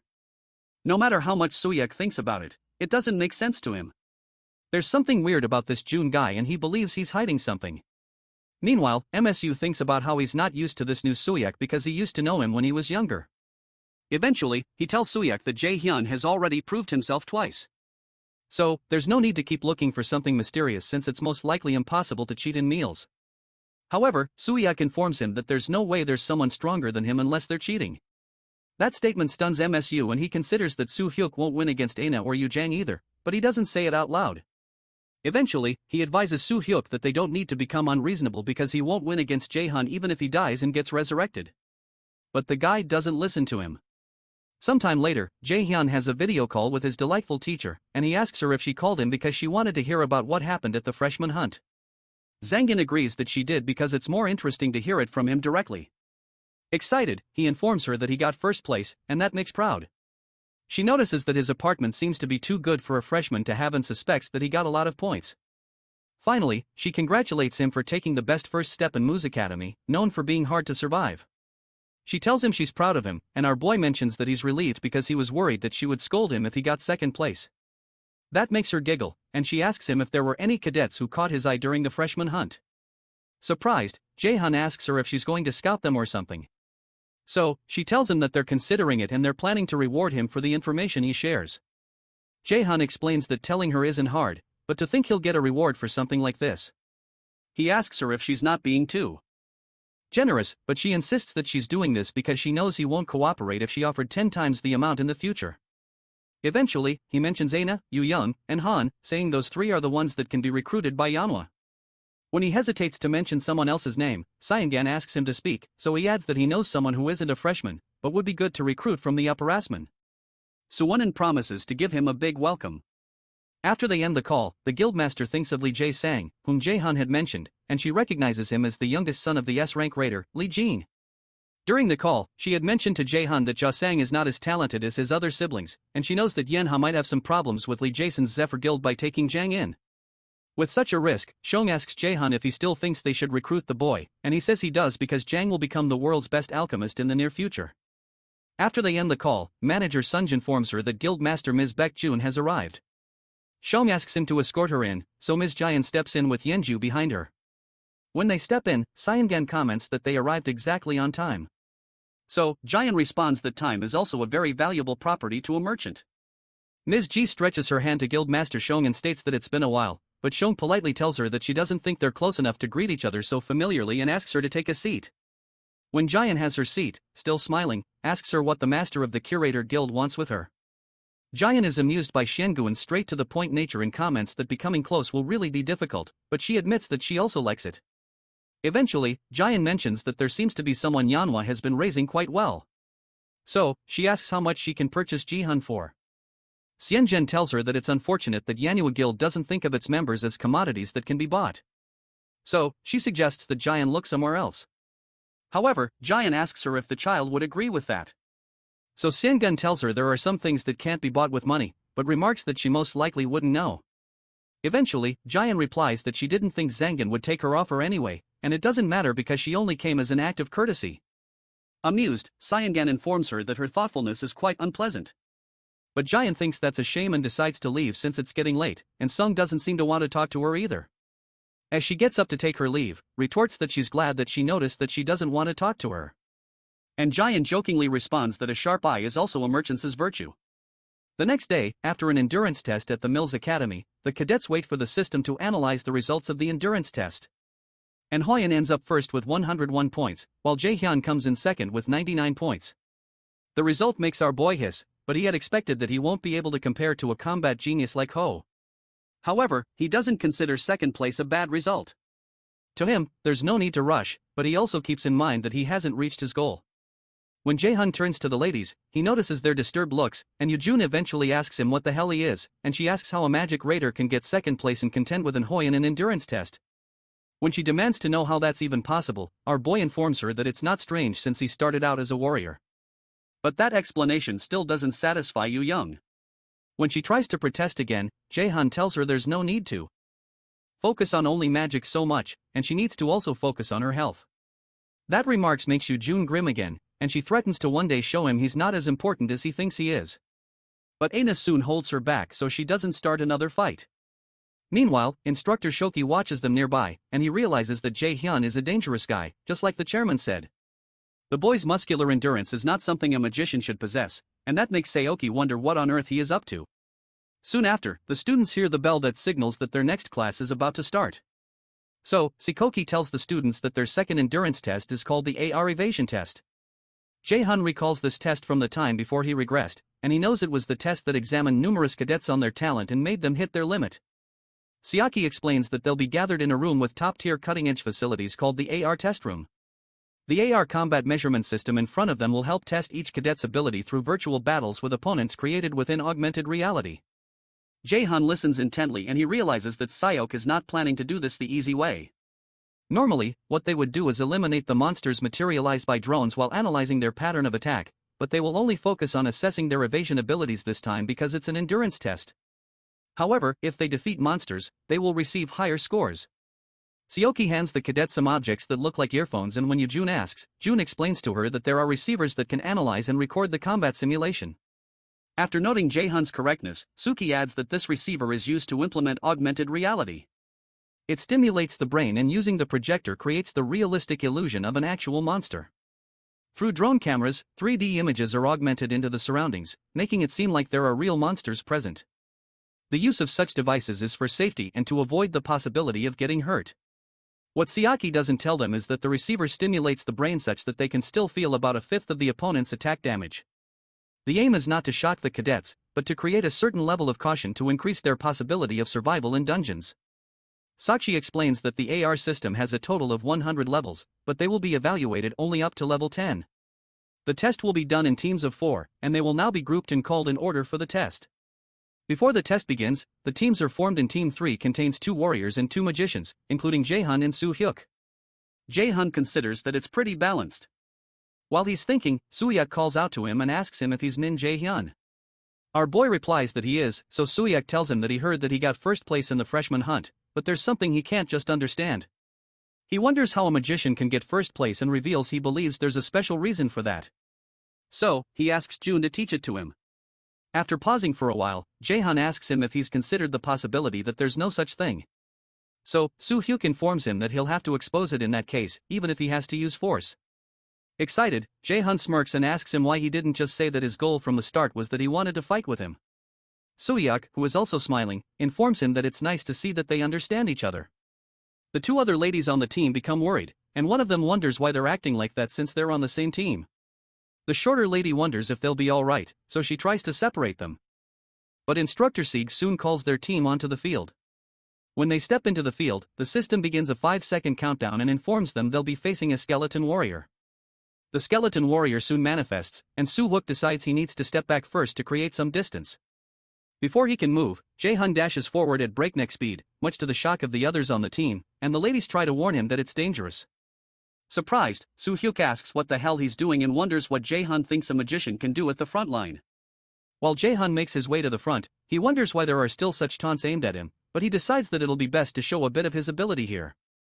After creating some mana in his hands, our boy smashes the skeleton's head with just one strike, and the others watch him in utmost surprise.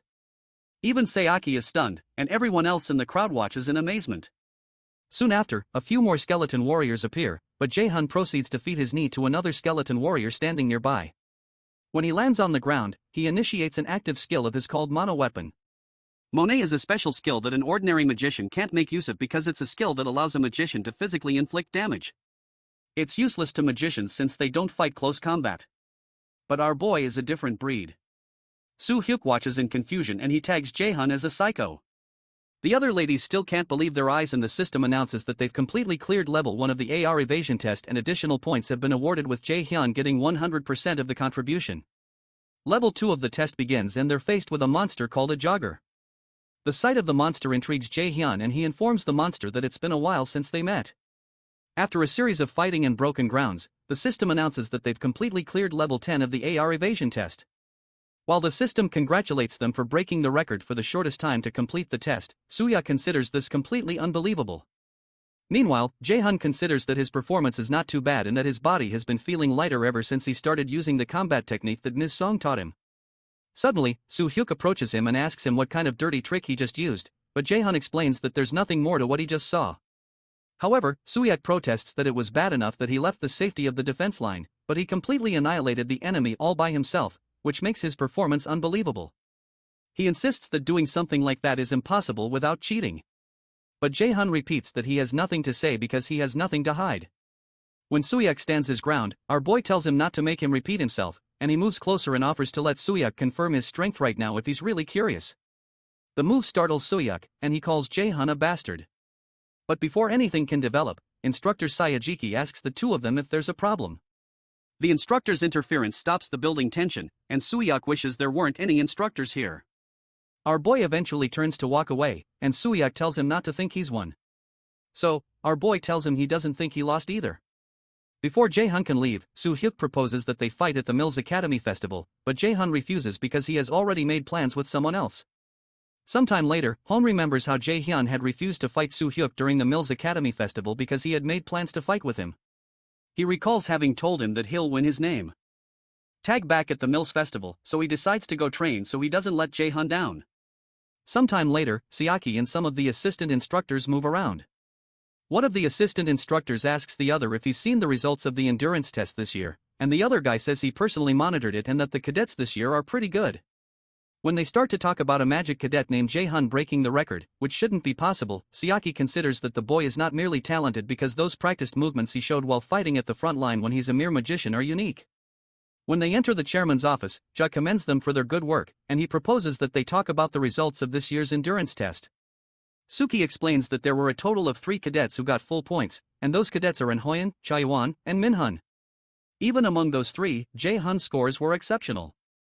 The chairman thanks instructor Sayaki for the information and commends him for working hard. On his screen, Chairman Jaehyun goes over footage of JaeHyun and a grin develops on his face. He tells Sayaki that he hopes he'll continue to keep him informed on JaeHyun's actions and grades and to tell him immediately if he starts acting strange, to which Sayaki agrees. The chairman tells them all to keep up the good work and he asks that they inform the instructors to prepare for the next event. Sometime later, JaeHyun returns to the AR evasion test and completes level 27 of the test. The 27th level seems to be his limit. And this is a difficulty level that a 6-member party of C-rank raiders would normally clear with effort. So, it means he's equal to that much of a force. It turns out that the next event for the freshmen is the dungeon practicum. and JaeHyun decides to start preparing. He remembers the dungeon practicum incident, which was one of the most disgraceful and tragic incidents at Mills Academy where numerous cadets lost their lives. He and his teammates were mixed up in that incident. And in the end, he was the only one who survived on his team. Even as he had to listen to people tell him that he should have been the one to die, he couldn't bring himself to leave Mills Academy because he didn't want to disappoint the people who believed in him. Shortly after, our boy goes to the store to make a purchase. When he's done, he wonders if he'll be able to live differently in this life. He was unable to protect anyone, led a pathetic life in his past life, and was as expendable as a single-use item. However, he doesn't plan to live the same life all over again.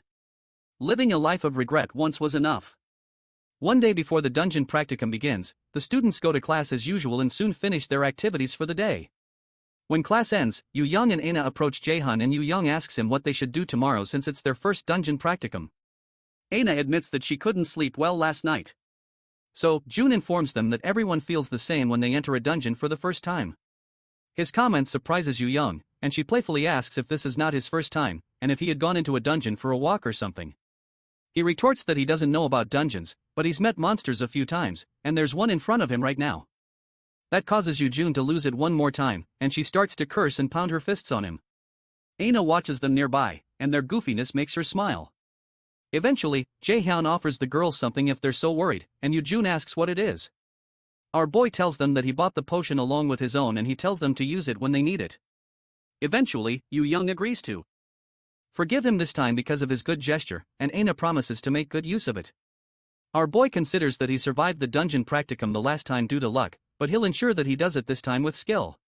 On the day of the dungeon practicum, Jun spends some time warming up in the early hours of the morning. Warming up is important before going into a dungeon, no matter how great a magician's mana capacity is. If they suddenly overuse heal spells, they will experience mana rebound. If mana rebounds when casting a spell, it could injure the user's body. A magician who uses heal spells a great deal is prone to mana rebound. And JaeHyun recognizes that Lightning Chain and Sacrifice are heal skills. Apart from that, he's not sure how dangerous things will get during the dungeon practicum today, and he doesn't know if he'll die or if his teammates will. On top of that, if he keeps his mana pulled up in his lower abdomen like he has just done, he can use it to strengthen his spell or body quickly when he needs to. He suddenly recalls the time before he regressed when the system had told him that time would be regressed to the period the user most desires. While he's deep in thought, the Norner system activates a main quest. Apparently, he has succeeded in returning to the time he longed for. From now on, he has to go through several junctions that left him with regrets and decide whether to make the same choices or change them. The decision he takes may kill or save others, and whatever he decides to do is in his hands.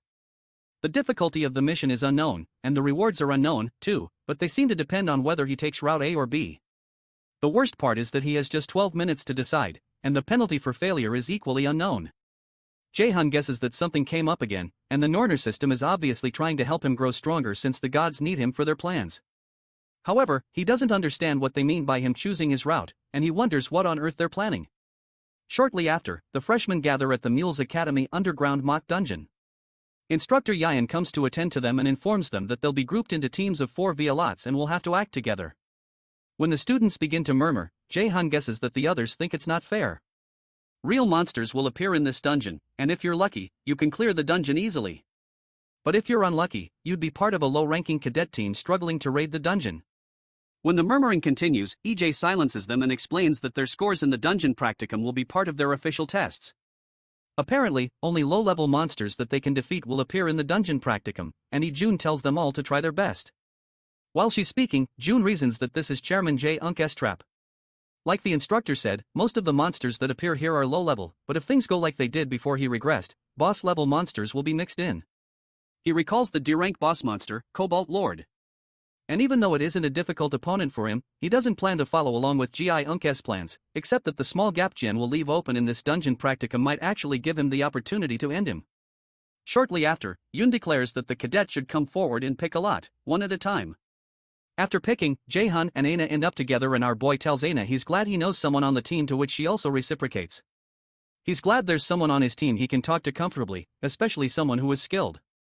While he considers coming up with a strategy, he's shocked by the sight of his 2 other teammates. The lady introduces herself as Warrior Kim Jina, and the guy introduces himself as Warrior Park Sung-woo.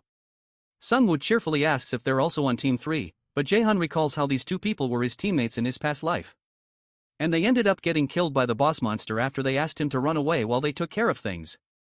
Suddenly, our boy understands what the Norner system means by him choosing his route, and he can see the choices in front of him. When the new two warriors step forward, our boy realizes this is what the Norner system wanted from the start. So, he shakes them and introduces himself as JaeHyun and introduces Aina also because she's clearly shy. It amuses Sungwoo that Aina is shy, but he's certain that they'll all get along as they spend time with one another. And Gina agrees that they'll all get along well. Our boy realizes that these two warriors are the same as they were in his past life, and he's happy with how cheerful they are with Aina. Once they've gotten introductions out of the way, JaeHyun proposes they make plans first. The other two agree, and one of them suggests making JaeHyun the team leader. With the quest the Norner system showed to him still in his mind, our boy sits down to explain the plans to them. He reminds them not to get weak no matter what pops up in the dungeon. Because if the warriors in the vanguard start to falter in particular, the whole party will end up annihilated. The warriors are intrigued by JaeHyun's tactical intelligence, and Sungwoo says this is expected of the person that got first place in the freshman hunt. Sungwoo realizes the details of the strategy are no joke and says he's memorized all 6 parts of it, and Aina says she has too. Soon after, Instructor Jian steps forward to inform the cadets that their planning period is over. From now on, they will officially begin the dungeon practicum, and she asks the team leaders to come forward. JaeHyun steps forward, and when he looks to his side, he notices Hon coming forward as the team leader of Team 4, which Yu Young is part of. He's glad that Hon is the team leader because that means Yu Young won't get hurt. When the team leaders step forward, John instructs the team leaders who are ready to lead their teams into the dungeons assigned to them and wishes them good luck. Shortly after, Hoyeon leads his team into the dungeon assigned to them. One of the party members notices that the place is pretty damp and has a musty smell, which enlightens her about how dungeons are in real life. Yu Young asks the rest if kobolds will probably come out since it's an underground dungeon. And their other male teammate agrees that they probably will because he heard underground dungeons have a lot of ore. Excited, Yu Young hopes that there are diamonds around somewhere. But while she's talking about it, she suddenly pauses when she senses something. And Hon immediately announces that something is coming. So he asks them to go to their positions. Jung quickly goes into action, but the other cadets don't look so confident when they notice that they're surrounded by kobolds. As if it's not enough that they're monsters. The kobolds are equipped with digging equipment. Hon informs his team that the kobolds are weak monsters, but it'll be difficult to deal with them if they swarm them. So he charges at them and proposes they finish this quickly. Yu Young uses an explosion from her holy force and activates her flashbomb skill, causing a release of a huge explosion that blinds the monsters, giving Hon the chance to cut them down. While the other two teammates fight with the monsters, Yu Jun activates a move called the Wind of Helheim and activates a skill called Air Blast. She releases several blasts of air towards the chest of the kobolds and knocks them to the ground. After they take down the monster, Hoyeon asks if everyone is fine, and the ladies reply that they are. When they turn to the other male, Seho, they notice he seems to be choking. So, they rush to help him. And Yu Young wonders what's wrong because she's never heard of kobolds using poison. When Yu Young looks up, she realizes that the boy isn't choking because of poison, but because of an overwhelming wave of mana hitting him. In front of them is a huge kobold boss, and the students freeze. Shocked, Hoyeon asks why there's a kobold lord here. Meanwhile, in the dungeon assigned to Team 3, Gina confesses to JaeHyun that she knew he was strong, but he's really amazing. She asks him how many monsters he's dealt with so far in their walk through the dungeon. But JaeHyun insists it's nothing because things just happened. However, Gina insists that it's nothing because they will be able to clear the dungeon without anyone getting hurt if things continue like this. When JaeHyun looks to his side, he notices that Aina is distracted. So, he grabs her hand and asks her if other people still make her uneasy. She admits that they do, so JaeHyun realizes she's really shy. But then there were rumors that no one had seen Aina speak more than 3 words at a time. While moving forward, the team runs into a room filled with ores. Our boy realizes that this is different from what he remembers, and this clearly must be Jaehyun's doing. It occurs to JaeHyun that his existence has caused Ja to change his plans from what he did in the past. Suddenly, JaeHyun senses a monster coming, and he supposes it's the Cobalt Lord. So, he informs his teammates to use their plan C by defending first and then counterattacking. When JaeHyun tells them to be careful because this monster is different from what they've encountered before, Sungwoo becomes worried that a stronger monster is coming, especially because they had been told that only weak monsters appeared here. Suddenly, something breaks in through a nearby wall, and the cadets are shocked to see a Cobalt Lord. They wonder what a boss monster is doing here. And as Aina is about to run backward, she recalls what JaeHyun said about the whole party being annihilated if any of the warriors in the vanguard start to falter. She quickly activates the magic armor around the warriors, and Sungwoo struggles to focus because of the sheer size of the monsters. Eventually, JaeHyun activates his taunt skill, and when the Cobalt Lord attacks Sungwoo's shield, Sungwoo calls out to JaeHyun. Our boy rushes towards them and creates a mana attack in his hands, and he blasts the Cobalt Lord. Aina is shocked by the amount of power that Jun's attack packed, and she hopes that such a great attack would deal a great deal of damage. But the monster easily gets up as if nothing happened. The sight makes JaeHyun laugh. And as he witnesses the destroyed parts of the monster repairing itself, our boy confesses that he didn't expect anomalies. As its body heals, the Cobalt Lord smiles at them, and JaeHyun starts to wonder if a Cobalt Lord with regenerative abilities isn't too much to handle. Suddenly, the Norner system identifies the existence behind the Cobalt Lord as something called Odin's Raven. So, it gives him a special quest called the Raven Hunter.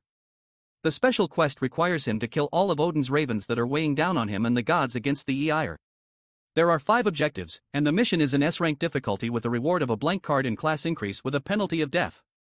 Meanwhile, outside the dungeons, Instructor Jian goes through footage of JaeHyun Unk's previous fights, and she wonders how the boy can give such a performance as a magician. She's an A-rank magician herself. But such battle skills that JaeHyun shows are unthinkable to her.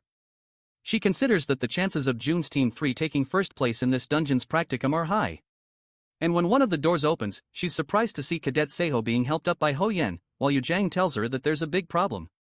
Still shocked, John asks her what happened, and they inform her that a Cobalt Lord appeared in the dungeon. She's surprised that they could run into a Cobalt Lord because there's no way it could have gotten in. And John begins to wonder what on earth is going on inside the dungeons. Meanwhile, the assistant instructors come to help Seo, who has a mild case of mana addiction, and they ask him to take deep breaths. Soon after, Yu Young asks Instructor Jian if Team 3 has not come out yet, and she's told they have not.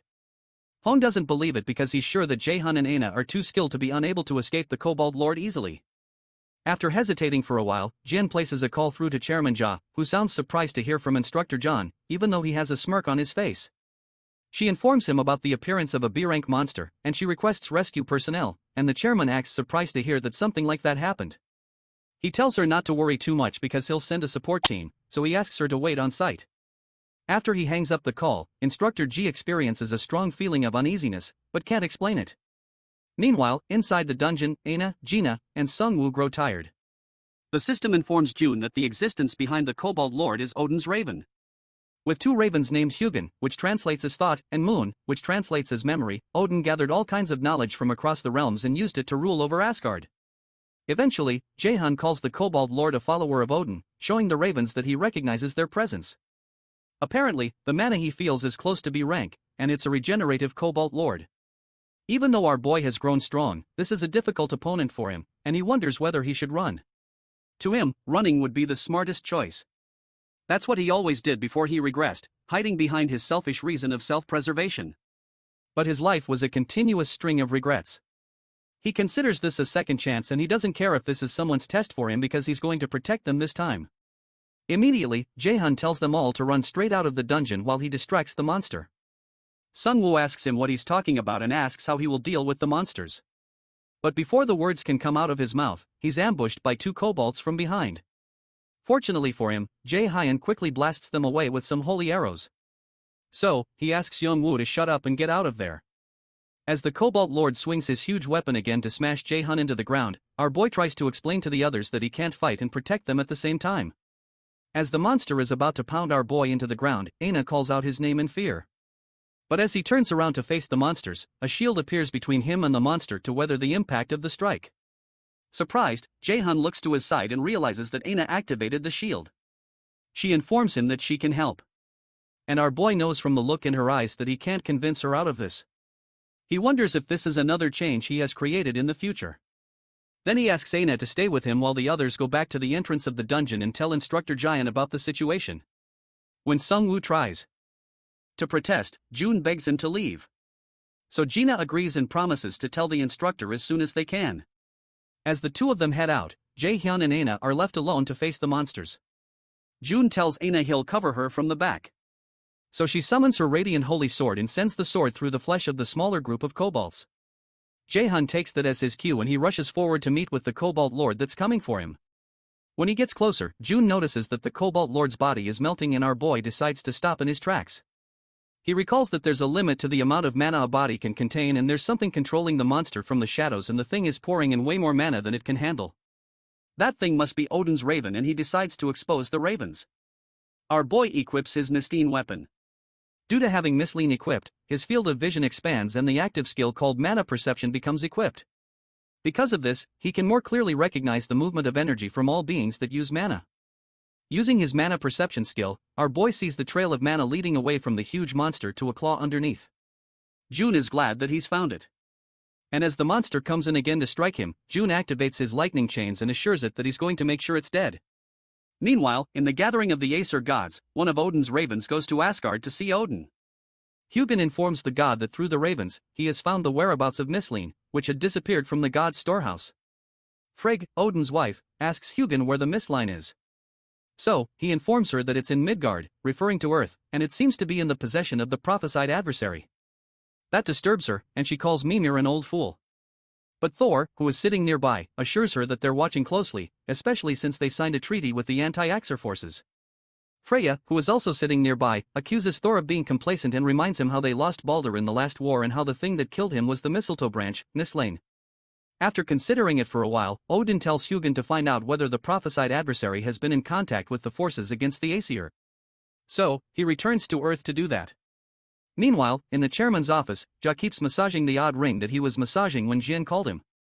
Soon, Seaki steps in and the chairman asks him how things are going. The instructor replies that no one seems to have noticed anything yet, and that pleases Ja. He chuckles again, and he's glad that he borrowed strength ahead of time. The chairman is certain that JaeHyun will fall into his hands no matter how arrogant he acts. Ja tells him that all of this is for Odin and the Aesir. In the dungeon, our boy targets the monster's chest with his lightning chains. However, the monster grabs the chains, which do not seem to deal any damage to it, and swings its weapon to take JaeHyun's head clean off. Our boy quickly leans backwards and jumps out of the way to avoid getting decapitated. With a by his side, he asks her if she can cover for him because he needs to be clear of the monster's attacks. So, she tells him she'll try, but she doesn't look so good. JaeHyun realizes that Aina is probably already aware that she can experience mana rebound. Even if he ends up defeating the Cobalt Lord, the chances of Aina dying are high, but he wonders why she still plans to help him regardless. In this second chance at life, June had resolved not to trust anyone. After all, this world was completely unfair and cruel to the weak. But he seems to be having a change of mind. He turns back to his opponent and decides to end this. He only has one chance and he sends a barrage of lightning chains at the monster once more while Aina provides some support by creating a mana shield around JaeHyun. Our boy dashes towards the monster and Aina, who's feeling more uncomfortable, bites her lower lip as her hands begin to shake. The riled-up monster targets JaeHyun, who is running towards it. JaeHyun recalls that his friend from his past life once told him that there's nothing more miserable than dying because you couldn't trust your companions. So, as JaeHyun leaps towards the monster, he signals to Aina to act, and he promises himself to confirm what his friend said from here on out. JaeHyun jumps on one of the chains and uses it to travel forward, and Aina is shocked that he's able to use that as a movement skill. She wonders how skilled he is with mana control for this to be possible. Meanwhile, the monster waits patiently as June dashes towards him on his chain. But instead of colliding into the monster, our boy jumps right above it. In a split second, the monster twists its hand and tries to smash June out of the air without turning back because it would take much longer to turn back. But it's clearly doing this under the control of the raven. Aina becomes worried that JaeHyun would be knocked out of the air. But our boy evades the attack and smiles. Using his mana perception, he traces the mana threads to the spot where Odin's raven is staying and bears down on the spot with all of the might of his sword. The strike is so strong that it breaks his sword, but it still works because the Cobalt Lord reacts by letting out a shout. Suddenly, the system announces that the mana thread connecting the Cobalt Lord and Odin's raven has been broken. When JaeHyun lands on the ground, the Cobalt Lord crashes behind him, and our boy walks forward to see the face of the being behind all this trouble. When he steps forward, JaeHyun finds Hugin crumbled after being hit by his strike. He asks the raven what the hell Odin's goal is and steps on its head when it doesn't respond. Eventually, June notices a necklace with an insignia of 3 triangles, similar to the shape on Chairman JaeHyun's ring. He steps on the raven again and asks it what the connection is between Guja and Odin, but the monster doesn't respond. Eventually, June realizes that the raven doesn't have a will of its own, and it's meaningless to keep it any longer. He finally raises his leg, allowing the bird to fly back to Asgard to report to its master. Suddenly, Aina bursts into the area looking for JaeHyun. But JaeHyun warns her that it's not over yet because she needs to be careful about mana rebound. Before the words come out of his mouth, she suddenly freezes and the Norner system informs JaeHyun that corrupted mana has accumulated in his body. JaeHyun grabs his chest due to pain and Aina does the same. But the Norner system soon purges JaeHyun's mana due to the purity of his mana. Soon after, he finally stabilizes and the system notifies him that his mana capacity has permanently increased by 5%. JaeHyun is glad it worked and he's told that he has succeeded in hunting the first of his prey from the special quest called Raven Hunter. He's rewarded with 5 stat points, a blank card, and a level upgrade. Once he fully recovers, Jung realizes that things could have ended up worse than they turned out. But when he turns to Aina, he doesn't see anything good, and the Norner system informs him that his teammate's life is in grave danger. Our boy rushes towards Aina and he's told that she will die if she does not recover immediately. Sometime later, Aina wakes up in a pool of sweat and a headache. She notices JaeHyun by her side, so she asks him what happened. He seems to have been asleep, but he wakes up when he hears her calling his name. He's surprised she's awake and asks her how she feels. And when she checks her status, she's shocked to realize her health and mana have fully recovered. She's confused about what had happened because she remembers that she experienced mana rebound. Eventually, she tells JaeHyun that she's fine and asks him how he's doing. He responds that he's fine and mentions that he fell asleep. When she looks to her side, she realizes the Lord Cobalt is dead, so she asks JaeHyun why he didn't leave. He tells her that he was waiting for her to wake up because he has something to tell her. She wonders what it is, so she asks him. And after pausing for a while, Jung tells her that they have to get their story straight. Aina suddenly blushes because the Korean phrase for getting our story straight is directly translatable as, "I want to touch my lips to yours." Outside the dungeon, Young demands from Sungwoo and Gina why only 2 of them made it out. And Instructor John tries to hold her back from doing anything stupid. She tells Young she understands that she's worried about her friends. Meanwhile, Hyun wonders what he's supposed to do to help JaeHyun and Aina come back. Suddenly, the dungeon door opens. And while Young is still raising dust, JaeHyun and Aina step out of the door, causing everyone to freeze.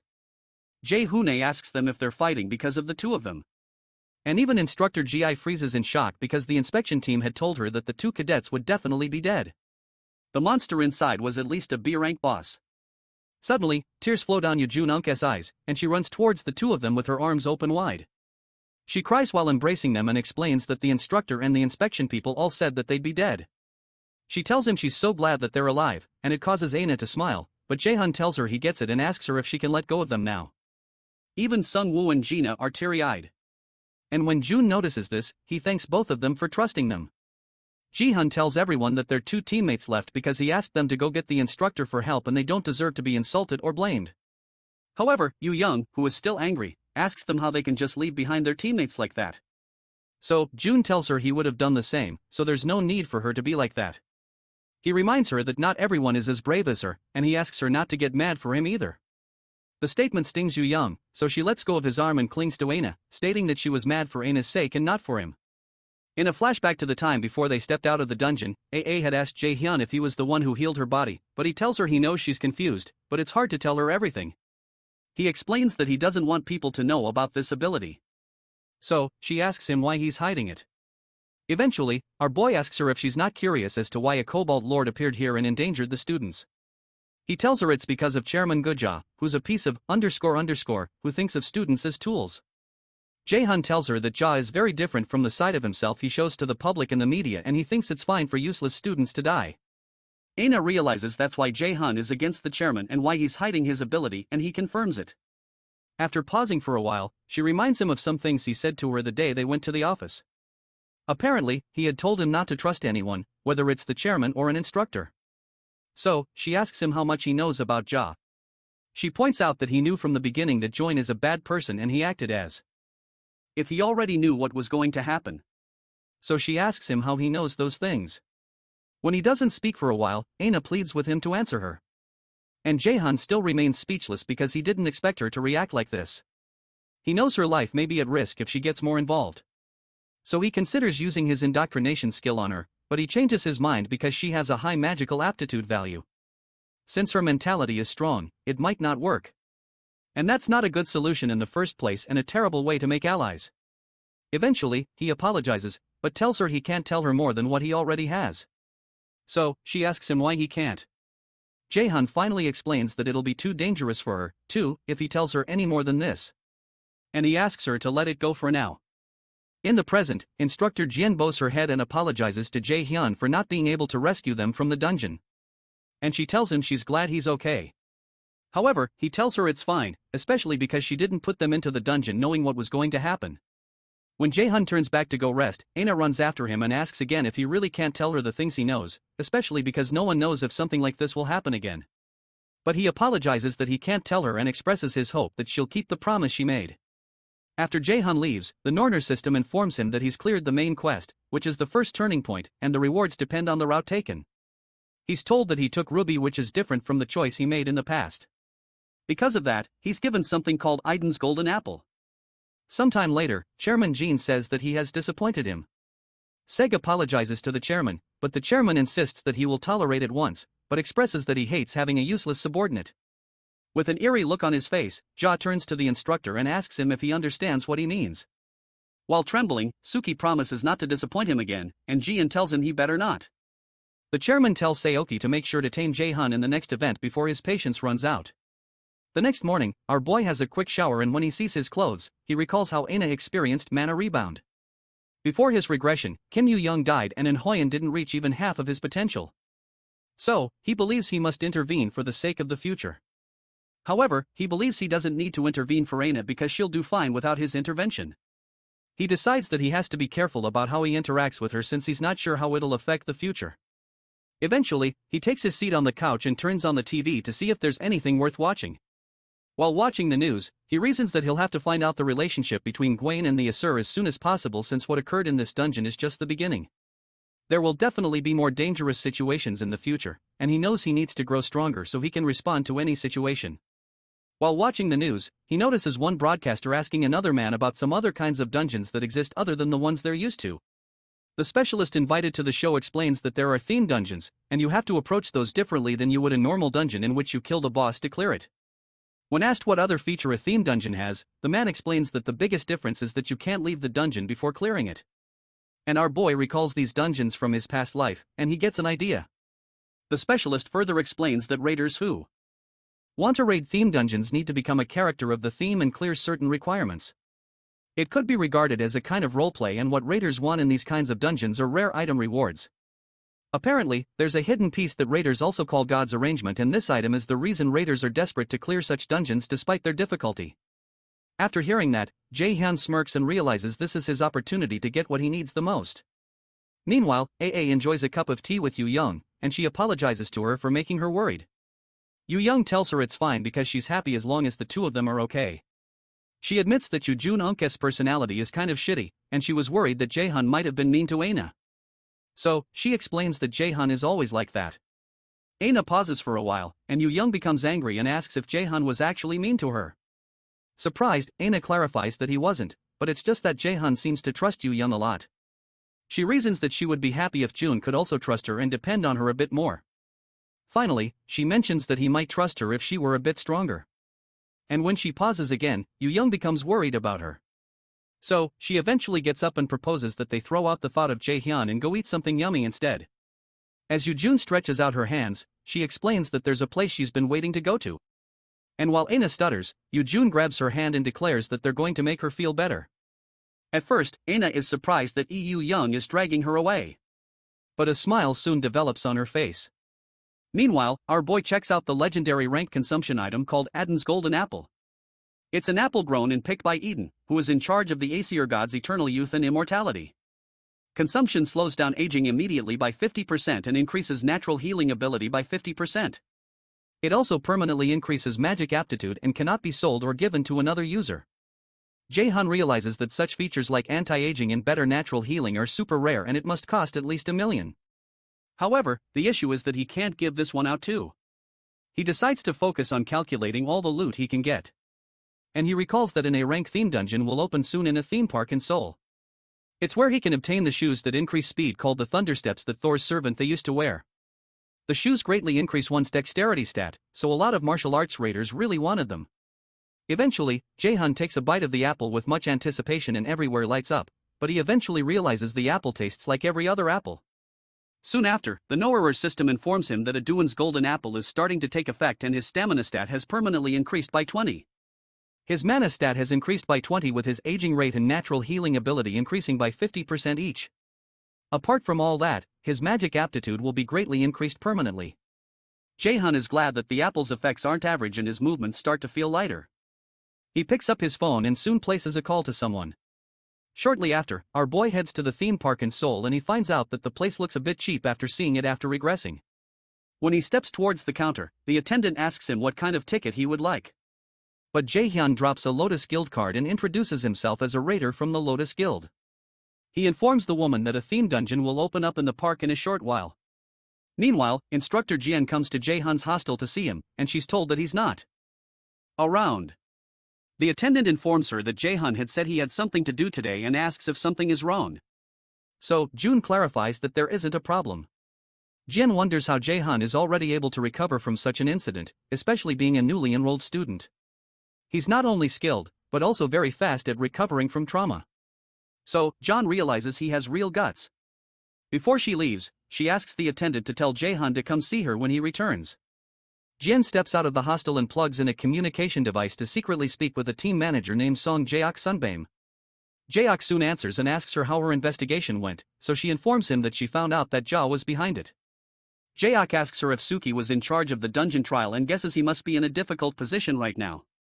He asks her to keep an eye on both of them and call him if she notices anything. Jaehyun receives the orders and also informs him that she thinks student Min Hun, whom she talked to him about, knows something about what is going on. At the park officials announce to their guests that they need to leave. JaeHyun is surprised by how quickly they responded, and he realizes the Lotus Guild is really influential. He recalls the call he had with teacher Shanzhen to inform her about the dungeon that's about to appear. When he expresses total certainty, she gives him permission to mention their guild's name on the condition that he prioritizes his safety if things become dangerous. He's amused by her condition. So, she tells him that it's not that she doesn't believe in how capable he is. But no teacher in the world wants their students to be in danger since anything can happen in a dungeon. In the present, the Knower system informs our boy that the theme dungeon called Neverland in Ruins has appeared. Apparently, a special item will be rewarded if 3 missions are cleared consecutively. A special quest called Big 3 is added, and his mission is to clear the 3 missions, which have a difficulty of a rank with the reward of these thunder steps. A 24-hour timer begins, but the failure penalty isn't stipulated. June realizes things are just as he remembers from his past life. In a flashback, he recalls that another raider showed up and began to talk about how she could easily tell that the Viking was a mission location. In the flashback, she states that she was so smart that she could easily find some of the rides in the park. The haunted house and the parade. Her name is SeonYul, a 16-year-old theme dungeon raider. She openly declares that her skill, Cognition Accelerant, is pretty awesome. To her, there's nothing she can't do if she just uses her brain a bit. She talks about how excited she is to hear it's a theme dungeon, but she's not disappointed.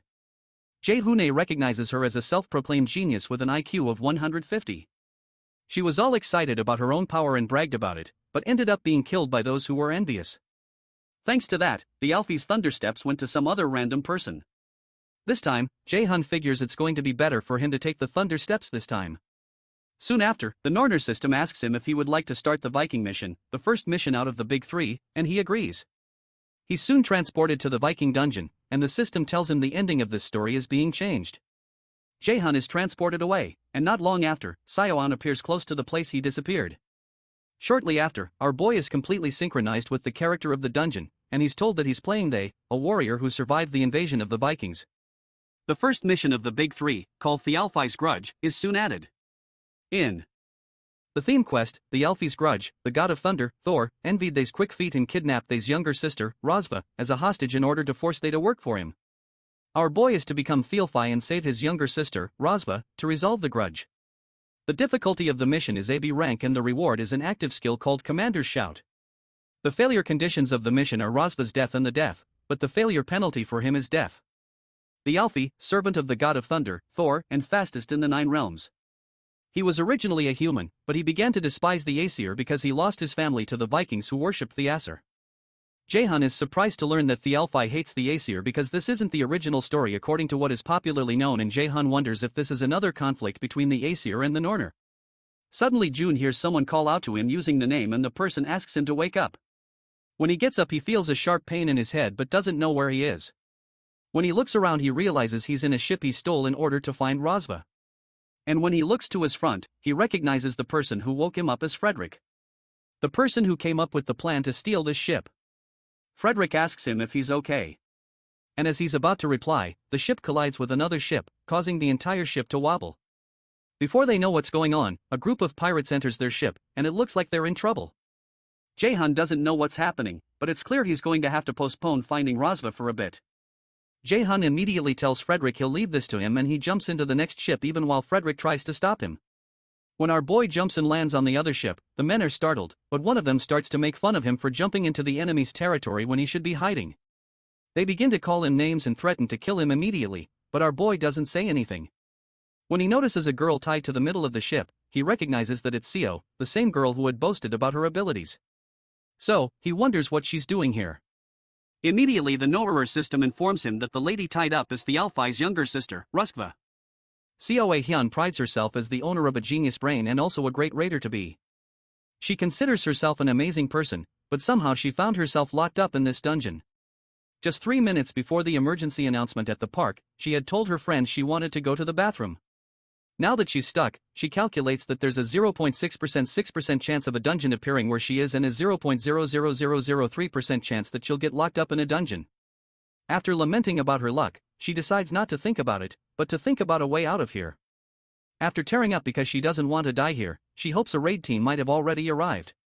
As she hopes to run into one of them, she spots JaeHyun standing in the middle of the park, so she tails him. She wonders who he is because he doesn't seem like a part of a raid team, so she decides to follow him. In the present, JaeHyun wonders why he ended up meeting her again of all the people he could meet, especially after they even made an announcement for everyone to escape. While he's lamenting, the pirates prepare to poke him full of arrows. But our boy creates a mana shield to protect himself from the onslaught of arrows. While they fire, he wonders why he's always surrounded by abnormal people. He soon creates a punch pact with mana and knocks them all down with one strike. Eventually, our boy decides to be optimistic. Even though SeonYul is a bit of he knows she'll be helpful for the raid. A new and bigger opponent appears and tries to slash JaeHyun with his sword, but our boy slides out of the way to avoid his attack. Since he can't send SeonYul out, he decides that it would be better for him to use her. After evading the first attack, he lands a punch on the big guy's face and sends him rolling backward. He'll have to first take care of this situation and then figure out what to do with SeonYul. After the other pirates rush out to deal with him, so JaeHyun tells them he doesn't have time right now, so he asks them to come at him all at once. After a short while, he takes out all the men and walks up to SeonYul, then tells her she can stop pretending to sleep. JaeHyun asks her if she's supposed to be Rosva, but she only hisses and admits that she's been found out. With a smirk on her face, she asks him if he's supposed to be Talfi. JaeHyun affirms that he is, and he crouches down to speak with her. But he suddenly cracks the structure she's tied to with a punch, causing her to tremble. With a crazy look in his eyes, JaeHyun tells her he can tell what she's thinking about right now. So, he advises her not to try any of her funny ideas. It's clear the threat worked because nods eagerly and hiccups. Soon after, the system informs JaeHyun that he's cleared the first mission of the Big Three, and he's being sent to the field. He and SeonYul soon appear in the park again and they sit across from each other at a table. In SeonYul's eyes, JaeHyun is a magic class raider that moves like a martial arts raider. She guesses he's roughly the same age as her and has a personality. As she wonders who this strange person is, JaeHyun finally breaks the silence and asks what kind of skill she has. SeonYul stutters and eventually reveals that her skill allows her to be better at swordsmanship. She believes that Lai should trick June since there aren't many middle schoolers who have skills. Since he has a shitty personality, she plans to use him to her advantage. But while she's thinking, JaeHyun tells her that's not all there is to her skill. When he tells her he hates liars, she insists that she's not lying and she has a D-rank skill called Beginner Swordsmanship Revision. After a short pause, June informs her that her skill is called Cognition Accelerant. And he explains that it makes it feel like time slowed down and quickens the user's thoughts. It's usually used in leadership positions, but it's effective for analyzing and figuring out the opponent's mind. When he asks her if he's wrong, she's utterly perplexed and asks him how he was able to figure out her skill. Immediately, JaeHyun gets up and tells her he can't take her around with him because she still seems to be planning to lie and use him. He tells her he's not that stupid and turns around, but she pleads with him to wait and apologizes with tears streaming down her eyes. She begs him not to leave her alone there because she'll absolutely die if he leaves her behind. JaeHyun asks her how he can trust her, and she offers to figure it out. When he hears that, our boy smiles and proposes she write a contract in that case. She's initially confused, but she soon understands what he's saying when they draft up a contract. The first term of the contract is that she can't act in any way that will harm JaeHyun. The second is that she must obey all of his orders. The third is that JaeHyun will guarantee her safety until clearing the Neverland-themed dungeon. And the fourth is that she will never talk about this contract. She grabs her hair in frustration as she reads the contract. This contract is enforceable using JaeHyun's subordination skill that comes with his indoctrination skill. He can hold supremacy through a contract and he knows. This is the best way to use her since she's a real pain in the ass. Eventually, she agrees to sign it and a binding chain appears around her neck and arm after she does. The system declares that Seo has been subordinated and the subordination will not be broken even after clearing the question as it is a subordination through contract. JaeHyun tries to cheer her up by saying it's a pretty good condition since it's not like he has control over her mind, but she retorts that there's no way it would feel pleasant to have someone else in her mind. When she says that, he tells her she can break the contract since he never forced her into this and he can just leave her here. But before he can finish his statement, she assures him she'll do her best. Meanwhile, in Hell's temple, someone tells Hell that he noticed the little adversary seems to be working hard, especially since the glares of the Eir gods have gotten rather sharp. He shares that the Aesir gods will definitely be upset if he leaves now. So, he asks Hell to be his eyes because he'll need to stall for time until the adversary is ready. At the park, Seo follows JaeHyun around and she soon asks him where they're going now. He informs her that they're going to one of the rides called the Haunted House first and she shrieks because she's afraid of rides. So, JaeHyun asks her if she's scared. However, she asks him if he really thinks she'd be scared of that and asks what kind of middle schooler is afraid of something like that. JaeHyun responds that someone like her could be, but when she insists that she's not afraid, he agrees with her. When they get closer, our boy tells her to prepare to go in, but she pleads that she needs time to do some deep breathing. The system declares that they're starting the second mission in the haunted house, and they're soon transported there. They're to escape without breaking the 3 rules, and some of their skills will be locked. JaeHyun asks Seo what her role is in the dungeon, and it seems to her she's a cameraman because of the camera given to her. So, she asks him what his own role is. Our boy explains that he's some horror streamer and it's been a while since they've had a guest. Suddenly, a huge man appears by their side and greets them. Seo looks like she's about to explode, but the man soon introduces himself as Alfred, a butler of this mansion, and he explains he's serving Countess Flandier. The butler explains that the Count instructed him to come greet them, and the Norner system informs JaeHyun that he's received the second mission. In the second mission, called the Flandier mission, they've been invited by Countess Flandier, the owner of the Flandier mansion. But this place is creepy and holds a terrible secret. Their job is to use the camera to reveal the truths of this mansion and escape. And the difficulty of the mission is a rank, but it has a reward of an active skill called illusion. The mission will be a failure if they're unable to escape within the time limit and reveal the mansion's truths, and the penalty is death. Alfred soon invites them in because the Countess had emphasized to him that he must treat them to the best of his ability. Our boy looks slightly tense, but Seo is dripping with sweat.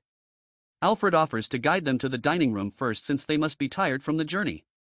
Once inside, JaeHyun sees a vase with a tag that shows it's for the most beautiful and foolish little girl. Seo notices a pretty painting of a little girl and a dog. So, Alfred informs them that it's a portrait of the owner and Sean the dog. Our boy figures the girl must have been 12 or 13. So, he mentions that the Countess must really treasure her childhood, seeing that she put up a portrait like this. Alfred agrees that the Countess values her childhood because she has very dreamlike happy memories. But he says this with such a ghastly expression that it makes MC uncomfortable and teary. Eventually, the weird butler tells them to follow him. As they both follow behind, our boy knows he has to be alert. The system told him the context of the first mission, but didn't do so for the second mission, which means he'll have to figure out all the secrets himself. He looks over at Seo, who is freaking out, and he asks her if she's good, pointing out that she was lying when she said she wasn't scared. However, Seo interjects that she's only jittery because she's not gotten used to the place yet. Soon after, Alfred tells them they've gotten to the dining table, where he shows them the feast that Countess Flyer has prepared for them. Still, with that creepy look in his eyes, he tells them to dig in and slowly disappears behind the door, as if waiting for them to eat poison off the plates. When Alfred leaves, the two of them pause for a while. Eventually, Seo mentions that it would definitely be a bad idea to eat the food. So, JaeHyun suggests that they explore since the butler isn't here yet. As he's about to move, Seo tells him to wait so they can get some information before they go. When he waits, she focuses her attention and activates her cognition accelerant skill. The skill makes her very aware of her surroundings, and after a short time, she informs June that she's discovered a few things about the mansion. Our boy is surprised by how fast she got information, so he asks her what it is. Seo states that she thinks the owner of this mansion is a kid that's about 12 years old. And when JaeHyun asks her why she thinks so, she explains that the nearby chair and the lobby are proof of that. The seat of the chair where the owner sits is higher than the others, which means she's much smaller than the other people who sit in the other seats. Apart from that, all the shelves in the lobby were pretty low and only the lower handles were used. June considers that it truly makes sense. So, he proposes that they go check somewhere else. Seo follows him around and she expresses her wish to take the camera she got back with her because it's a really expensive one. When JaeHyun suddenly stops, Seo walks up to him and asks what's wrong, but he tensely tells her that this is not the time for jokes because they're locked in here. Outside the theme dungeon appearance, raiders and news reporters arrive 2 hours after the appearance, and a particular reporter mentions that an employee of the park had revealed that there is a raider from the Lotus Guild inside and a middle school student, JaeHyun. She also expresses their concern to find out whether the two kids will be able to make it out. Okay. Nearby, a raider named Sun by name standing nearby curses when he realizes that their inability to get into the theme dungeon early enough will stop them from getting promoted soon. His pal Konghun, the same raider who had shown up after JaeHyun and Hon dealt with the goblins, mentions that there was no way they could know that a theme dungeon would break out in the theme park. Sunbae Nim mentions that if the civilian council judgment of them falls then Konghun may also be demoted too despite having been promoted with the goblin incident, and Sunbae Nim recognizes that his own promotion will be nullified. Kyunghun thanks him for the positive words and Sunbae Nim reiterates that they're going to be blamed for all this. He asks Kyunghun to check who the two people who are in the dungeon are and Kyunghun is surprised to find out that it's JaeHyun. He recalls that he heard that the boy enrolled in Mills Academy and he wonders if Lotus already scouted him.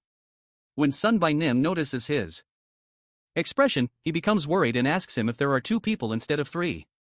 But Kyunghun assures him that he believes that this theme dungeon is going to be cleared. Inside the haunted house, Seo is petrified when she learns that they're locked in.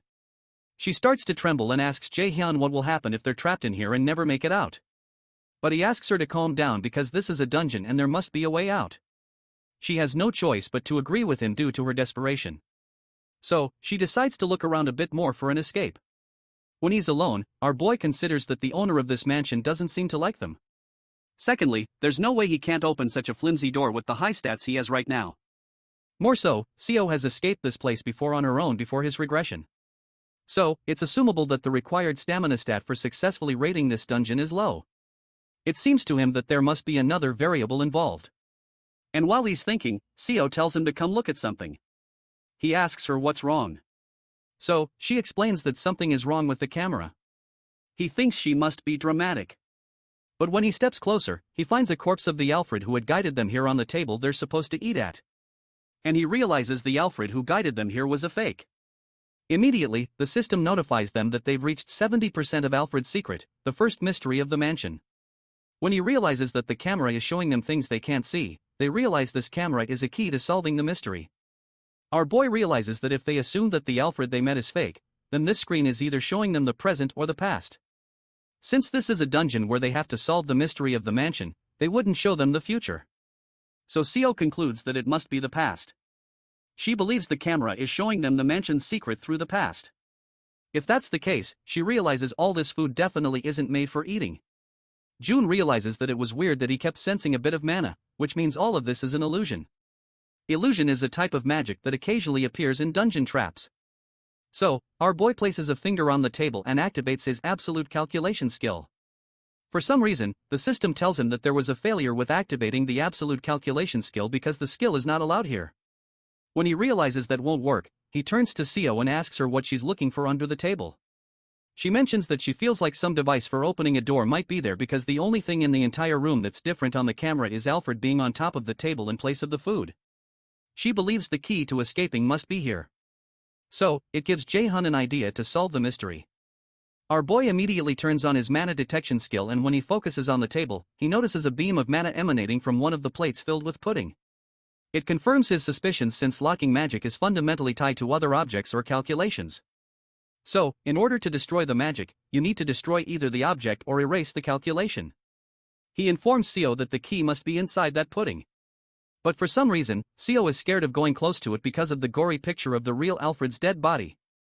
When JaeHyun taunts her by asking if she's scared, she screams at him that she's not and proceeds to stick her hand into the pudding to find the key.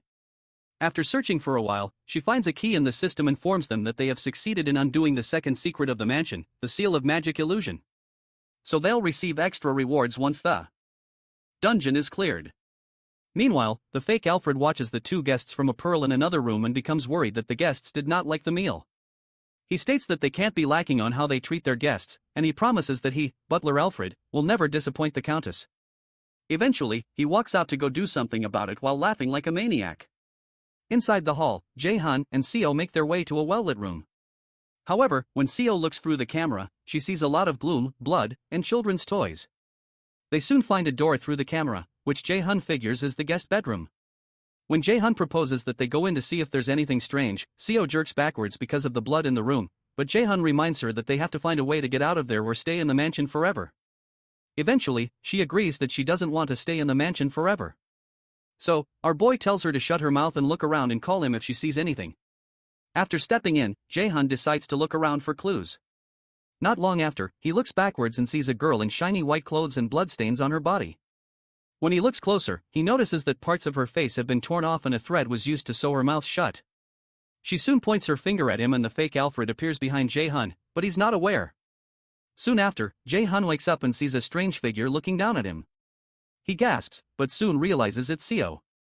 She asks him if he's okay, but he asks her to stop yelling because his head hurts. He had seen this coming, so he doesn't know how they managed to subdue him, and he wonders if this is how this dungeon is supposed to progress. Seo informs him that she tried to figure out what situation they're in using cognition accelerant. Taking into consideration all the moss and the moisture, she supposes that they're in an underground jail and there are traces of torture throughout the entire place. After a while, JaeHyun goes to the iron gates and he mentions that there must be a key somewhere, too. He decides to use his active skill called silence to prevent anyone from hearing them. And he punches the gate with a mana punch. Much to Seo's shock, the gate shatters like it's made of cardboard and even cracks the wall they were put into. When Seo exclaims, June tells her to be as quiet as she can be because it'll be bad if Alfred or whoever he is finds them. She taunts him by saying he destroyed the wall quietly, but he tells her to shut up and thinks of ways to get out of there. While he's talking, they hear a dog bark, and JaeHyun is shocked to see a small puppy leap into his arms. He wonders what the hell a puppy is doing here and notices a key in its mouth. Frantic, Seo tells him to put the puppy down right now, but June asks why since it's just a normal puppy in both appearance and mana, and he guesses that it may have been trapped here, too, since it has a key in its mouth. Ko protests that there's no way the dungeon would give them the key so easily, and this puppy could be a trap, but the puppy begins to growl at her. The growling puppy makes her stop talking, and the system notifies our boy that they've received a new quest called Flanders' Diary. The Flanders' Diary quest requires them to go to Countess Flanders' room on the 4th floor of the mansion and read her diary. The difficulty of the mission is B rank, and the reward is the undoing of the theme dungeon skill locks. The fail condition is if they die before the time runs out, or if they fail to accomplish it before the 2-hour time limit. JaeHyun reasons that removing the lock on their skills is a good reward, and he figures that Flanders' room must have a connection to the secrets of this mansion. They all sneak around until they make it to the 3rd floor. JaeHyun eventually stops and admits he doesn't know where they have to go, and the dog jumps down from his hands. Seo also laments because they don't have their camera anymore, but she stops talking when she notices that JaeHyun has frozen on the spot. She calls out to him to ask what's wrong because he's making her anxious. But when he doesn't answer, she turns back and sees the little bloody girl dressed in white clothes that JaeHyun had seen before. With a closer look, her eyes seem to have been gouged out and her lips sewn together. JaeHyun tries to talk to the girl, but Seo grabs his shirt and proposes they leave because they don't have time to talk to a ghost. However, JaeHyun brushes her hand away and asks the ghost girl why she's still here. And he asks if she has regrets related to this mansion. The girl shakes her head, so he asks her if she's here to help them, and she nods affirmatively. Eventually, our boy asks her where on the 4th floor's room is, so she points in the direction behind them. JaeHyun thanks her and promises to help her move on to the afterlife if he gets the chance. So, he asks her to wait as they all turn around and the dog soon returns. JaeHyun signals to Seo that it's time to go, but she looks slightly worried about the whole thing. Meanwhile, in the theme park, Sun by Nim sits with manager SeonYul, and he asks to confirm if he had said that the Lotus Guild will take responsibility for everything related to this theme dungeon. SeonYul affirms that this is true and says he can point the knives of the National Raider Association and the civilians toward the Lotus Guild. But in return, Guildmaster Yueyang has requested that they don't release any information about Minch Hun. Sunbae Nim hesitates for a while and finally admits that it's hard to understand why the Lotus Guild would go to such lengths just for a Mills Academy student. Sunj says he can't tell him the reasons, so Sunbae Nim agrees to accept the offer since they won't lose anything by accepting. However, Sunbae Nim asks him what will happen if he fails the dungeon raid. But Sanji assures him that the Lotus Guild wouldn't have done all this for him if he was someone who would fail at this kind of thing. Inside the dungeon, JaeHyun takes out the last living armor with one strike. And Seo, who is standing nearby, is shocked because she had thought that living armors were C-rank monsters. JaeHyun explains that this is the shortest route and these monsters are nothing.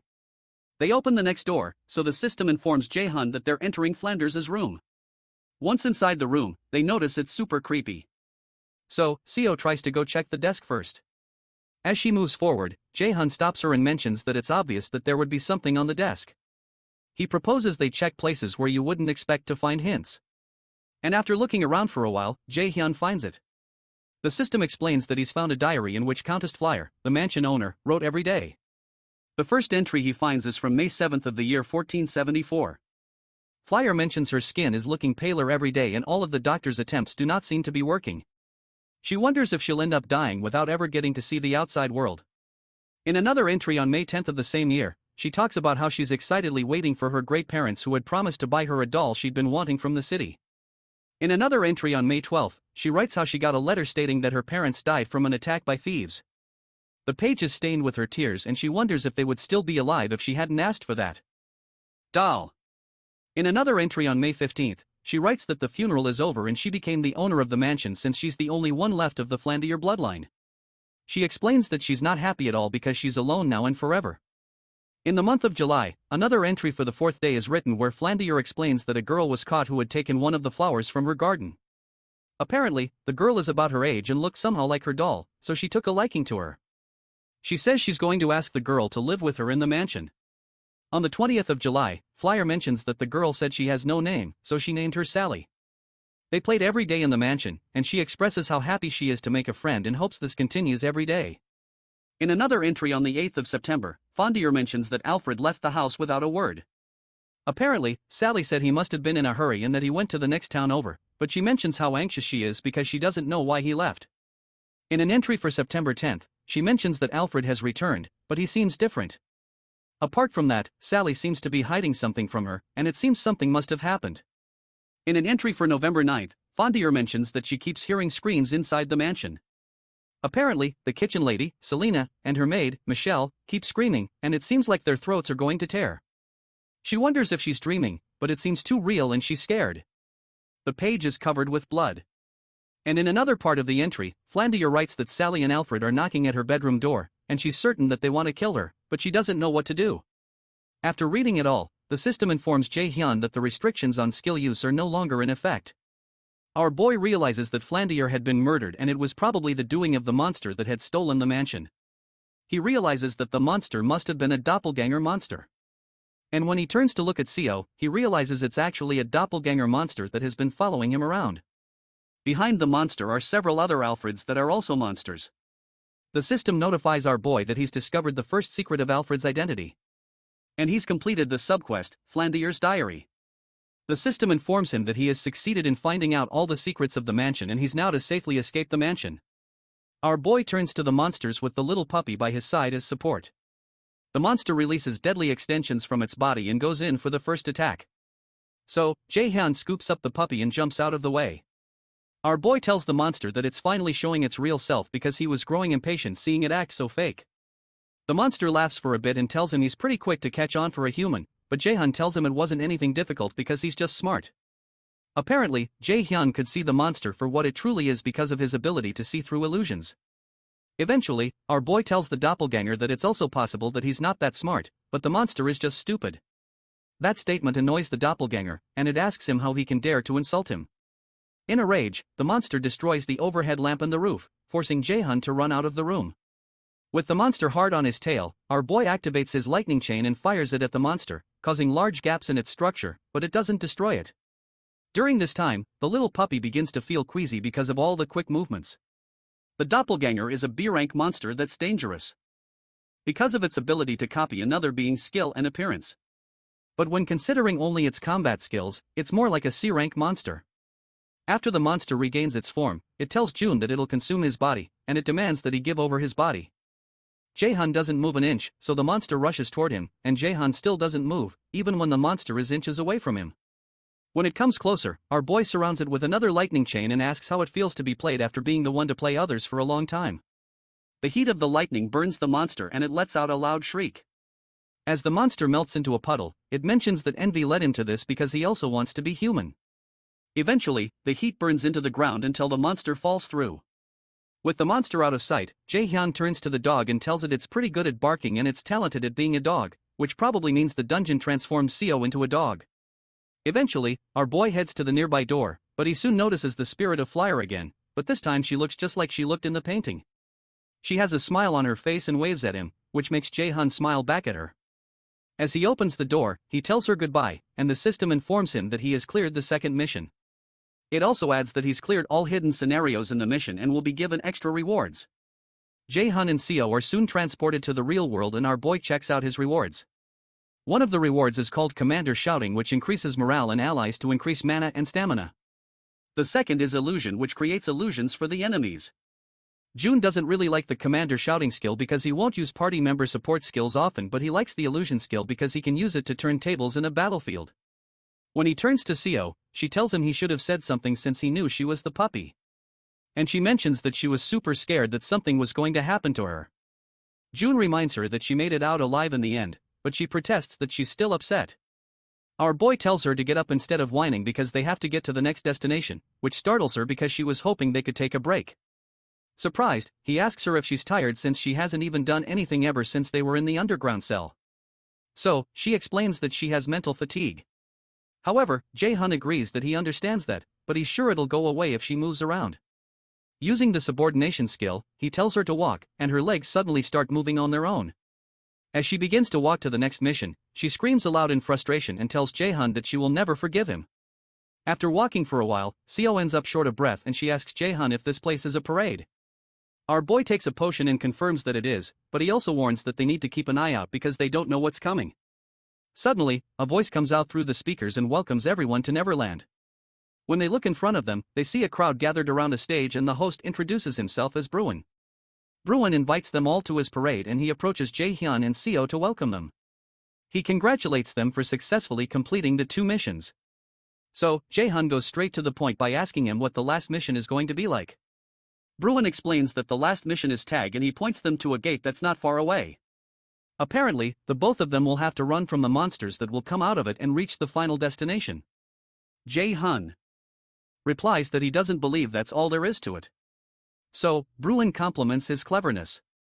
Eventually, Bruin explains that the game of tag spawns monsters depending on the number of challengers and how strong they are. Jun realizes this is bad because if his skills are considered, there will be stronger monsters compared to those from earlier, and it's going to be hard to fight and protect Seo at the same time. When Bruin does an appraisal of their skills, he congratulates them because they're measured to be S rank. Bruin marvels because he hasn't had such high ranks before and mentions that he's impressed, but JaeHyun protests that this doesn't make any sense. However, Bruin only wishes them luck and transforms into fire. The Norner system informs Jun that he's received the quest called Last Festival, and he has to run away from Surtur, the fire monster, and get to the final destination or defeat the monster. The theme quest, Last Festival, has a difficulty of S+ rank, and the reward is Thialfi's Thunderps. The requirements that typify failure include being killed by Ser, but they're told there are 3 enemies to defeat. Apparently, there's a hidden quest to both kill Ser and get rid of the potential threat, which has an undecided reward, which could possibly be something called Unbelievable Performance. JaeHyun is stunned that there are 3 of them, and he figures that something is wrong. While they're watching, another fire monster comes out of the gate that Bruin pointed to. Surtur is a being whose purpose was to engulf the whole world in flames before even the first giant Amir was born. The sword of flames in his hand is said to be hot enough to burn the world to ashes in a matter of a few hours. JaeHyun quickly starts to run and he drags Seo with him as Ser begins to set everything close by on fire and rain brimstones over the whole place. Seo, who is now crying, asks how they're supposed to run away from that monster. But our boy tells her he's thinking about it and advises her to shut up and run if she doesn't want to die. Fire keeps raining down on the area they're in and begins to engulf the buildings. Meanwhile, another being in the form of a cat tells Hell that she thinks this is her fault. She wonders if she should help them, but Hell jokingly accuses her of being cruel because she knows she has no intention to help them. Hell eventually asks her to leave them be because she wants to see how JaeHyun will survive this. On the parade ground, Sir keeps raining fire on the ground and JaeHyun keeps trying to escape. He realizes it's too dangerous to fight the monster directly, so he has to avoid fighting him hidden and find the goal. Seo soon informs him when she finds the destination. So, our boy rushes there and tells her to hold on for a bit longer. Our boy activates his skill called Haste, which increases his speed, and he dashes toward the final destination. His plan is to distract the monster and use Seo to get to the goal. Meanwhile, Ser asks which fool summoned him, and he rains down much more fire in a frenzy, which almost 2 players miss by the skin of their teeth. JaeHyun curses, then tells Seo to keep her mind alert and listen to him. He tells her that they'll split up and keep running, so he tells her to run straight to the merry-go-round. Seo asks him if he's going to distract this thing, so he asks her if she wants him to use her as bait instead, then tells her to just run. As she makes her way toward the final destination, JaeHyun ends up face-to-face with Surtur and signals to him, calling him a bastard. The monster looks down at him, then blasts him with fire, but our boy quickly jumps out of the way. He jumps on the pinnacle of a nearby tower and asks Ser how he's going to catch up when he's so slow. The monster begins to release fire from his mouth due to rage, so he smashes the building JaeHyun is standing on with one strike, but JaeHyun jumps out of the way again. Meanwhile, Seo almost reaches the destination, but before she can get there, Surtur sends down fire to destroy the destination.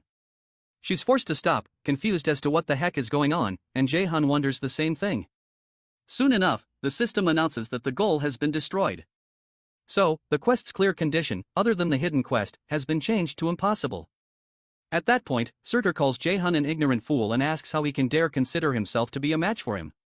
Our boy realizes that the only way out is to kill Ser, so he stands his ground. The next time Surtur sends a ball of fire at him, JaeHyun easily blocks it without moving out of the way. Surtur commends his impressive skill because there have only been a few other people who could defend against his attack. Eventually, the monster reaches for his sword and swings it toward JaeHyun to see if he can block this, too. Regardless, our boy doesn't move out of the way and prepares to block it. Nearby, Seo realizes they might really end up dying at this rate. So, she decides to use her cognition accelerant skill to find something she can do to help.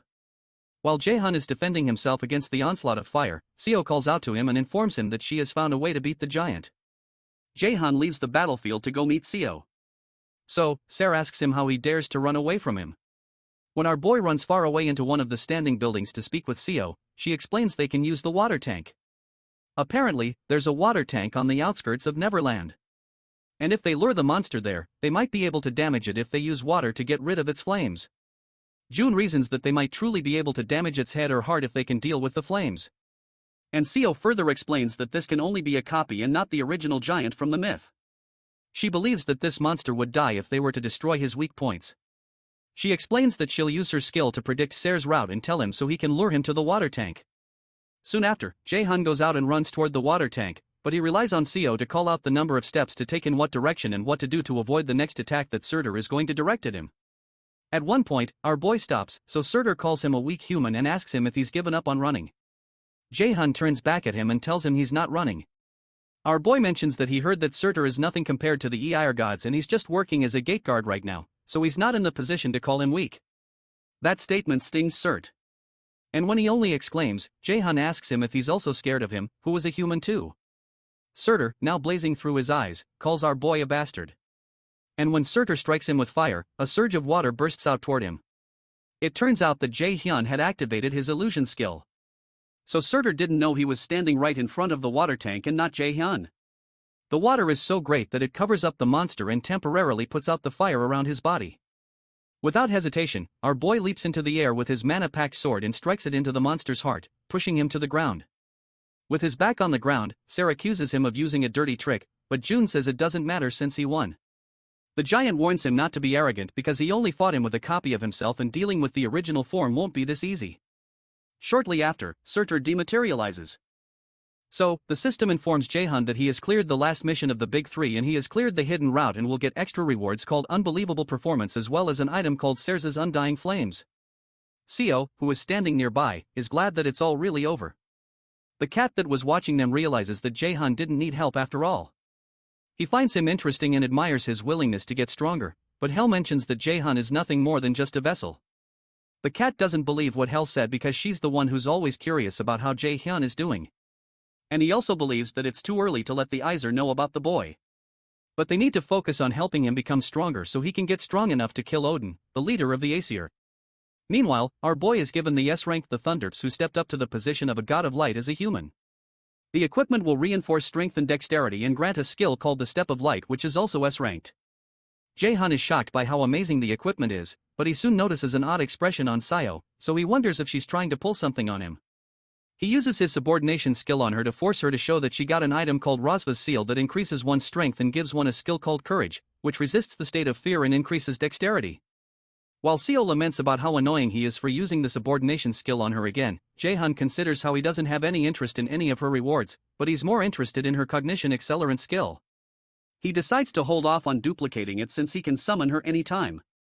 Shortly after, Bruin shows up to congratulate them, but as they are about to leave, he calls JaeHyun, the great adversary, just like Hell and the other gods call him. That surprises JaeHyun. But when he turns back to ask him why he called him that, Bruin disappears. Meanwhile, everyone waits eagerly for those who entered the dungeon until the shield around it breaks. When the two survivors come out, people begin to rejoice, but Sun by Nim forces his way through because they need to discuss some things with the survivor. However, he gets to the front to discover that JaeHyun has disappeared. Much to everyone's surprise, Seo is left on the stage like a deer in headlights, and everyone turns their attention to her. When Kwon-hun shows up, he suggests that JaeHyun may have hidden himself if he's an assassin class. But Sun Bae Nim protests that Agent Kim Jian had told him that JaeHyun is a magic class and particularly a battle mage. Meanwhile, Shannon is impressed when she learns that JaeHyun vanished after accomplishing such a feat sometime later. Our boy is glad to see there are no articles about his feat online, and he figures the Lotus Guild must have done something to cover things up. The way he was able to escape the people on the scene was by using Thialfi's Thunder Steps, which made him ridiculously faster. Another thing he got from the mission is Surtur's Undying Flames, which is single use and can imbue a flame attribute to a weapon. However, JaeHyun considers how this incident with Surtur makes him realize that he's still weak. He doesn't want to have to use dirty tricks to win against his opponents or win without having someone by his side. He wants to be someone others fear to approach, and he wants to leave behind his weak past so he can protect his friends and family, so he plans to become stronger. Meanwhile, Chairman Ja commits to a mission of reporting everything about JaeHyun to instructor Jung, and she assures him she won't disappoint him. When she leaves, Jaehyun thinks about how excited he is about the next event where he plans to get rid of all the dirty things in his way. On the ground, he litters pictures of several students whose faces he has crossed with an X. The next morning, JaeHyun tells the ladies why he was unavailable the previous day. Yoo-jun had assumed he was ignoring her calls and messages on purpose, but our boy clarifies that's not the case. Aina, on the other hand, asks him if he's hurt anywhere, and he tells her he's not. Yoo-young thinks he has bad luck getting into such troubles, and she wonders if God hates him. Suddenly, Soo-hyuk walks up to them and mentions that he saw our boy's annoying face here. He tells JaeHyun he can't play any stupid tricks on him this time. But when Yoo-young asks our boy if he knows who the strange new kid is, JaeHyun tells her he doesn't know him. Annoyed, Soo-hyuk screams at them that he's Lee So-hyuk, but instructor Yoo tells him to keep his voice down, so he has no choice but to back off.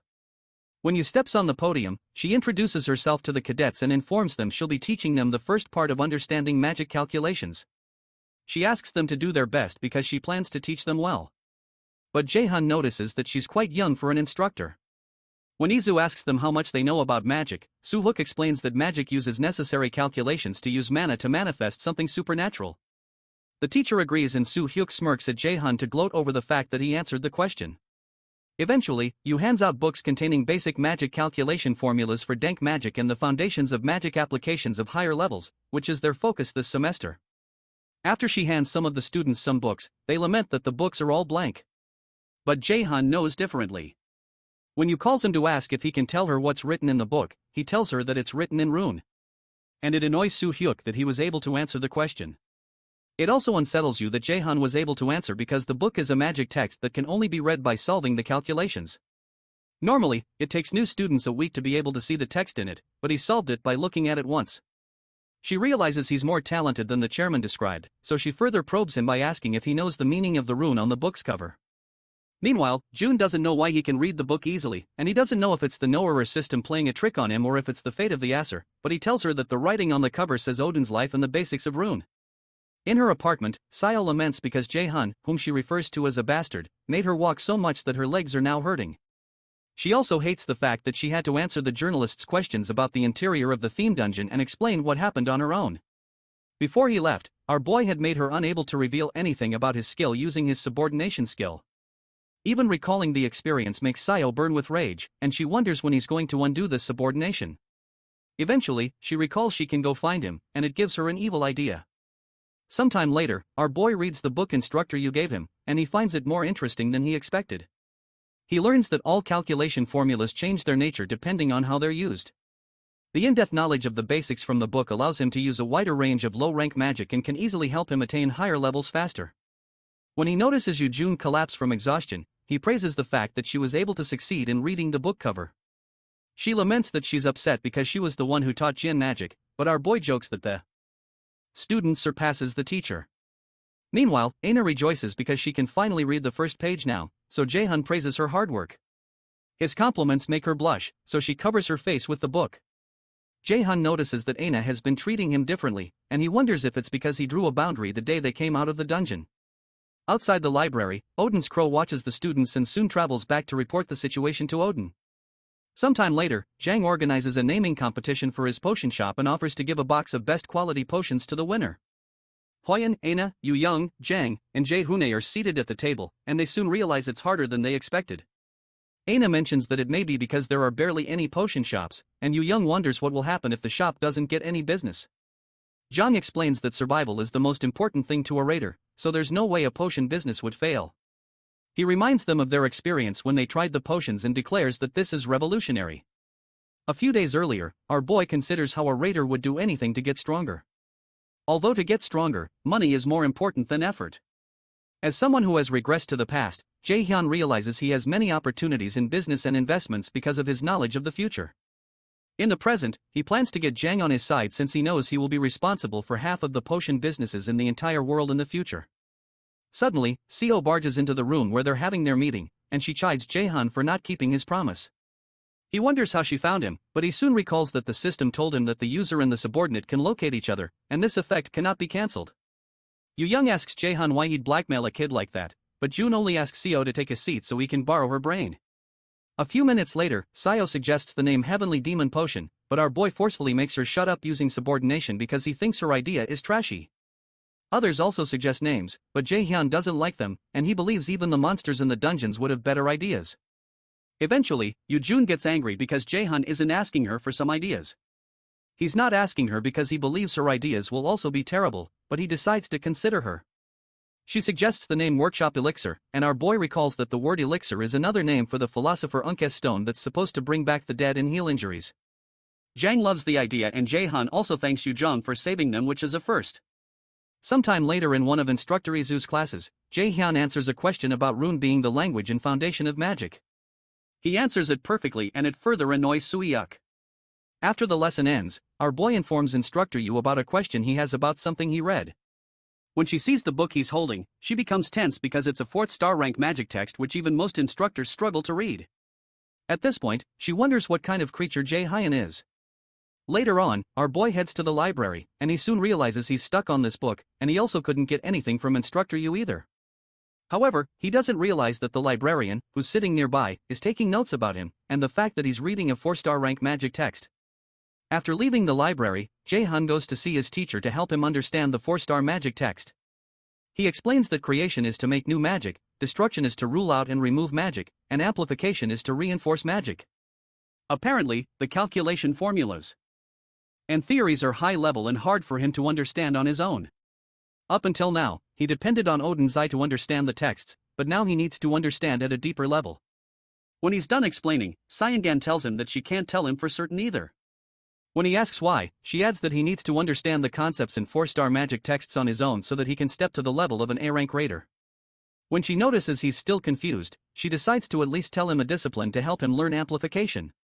She manifests a cloth in her hand and hands it to him, and JaeHyun is pleased that this will help him grow stronger.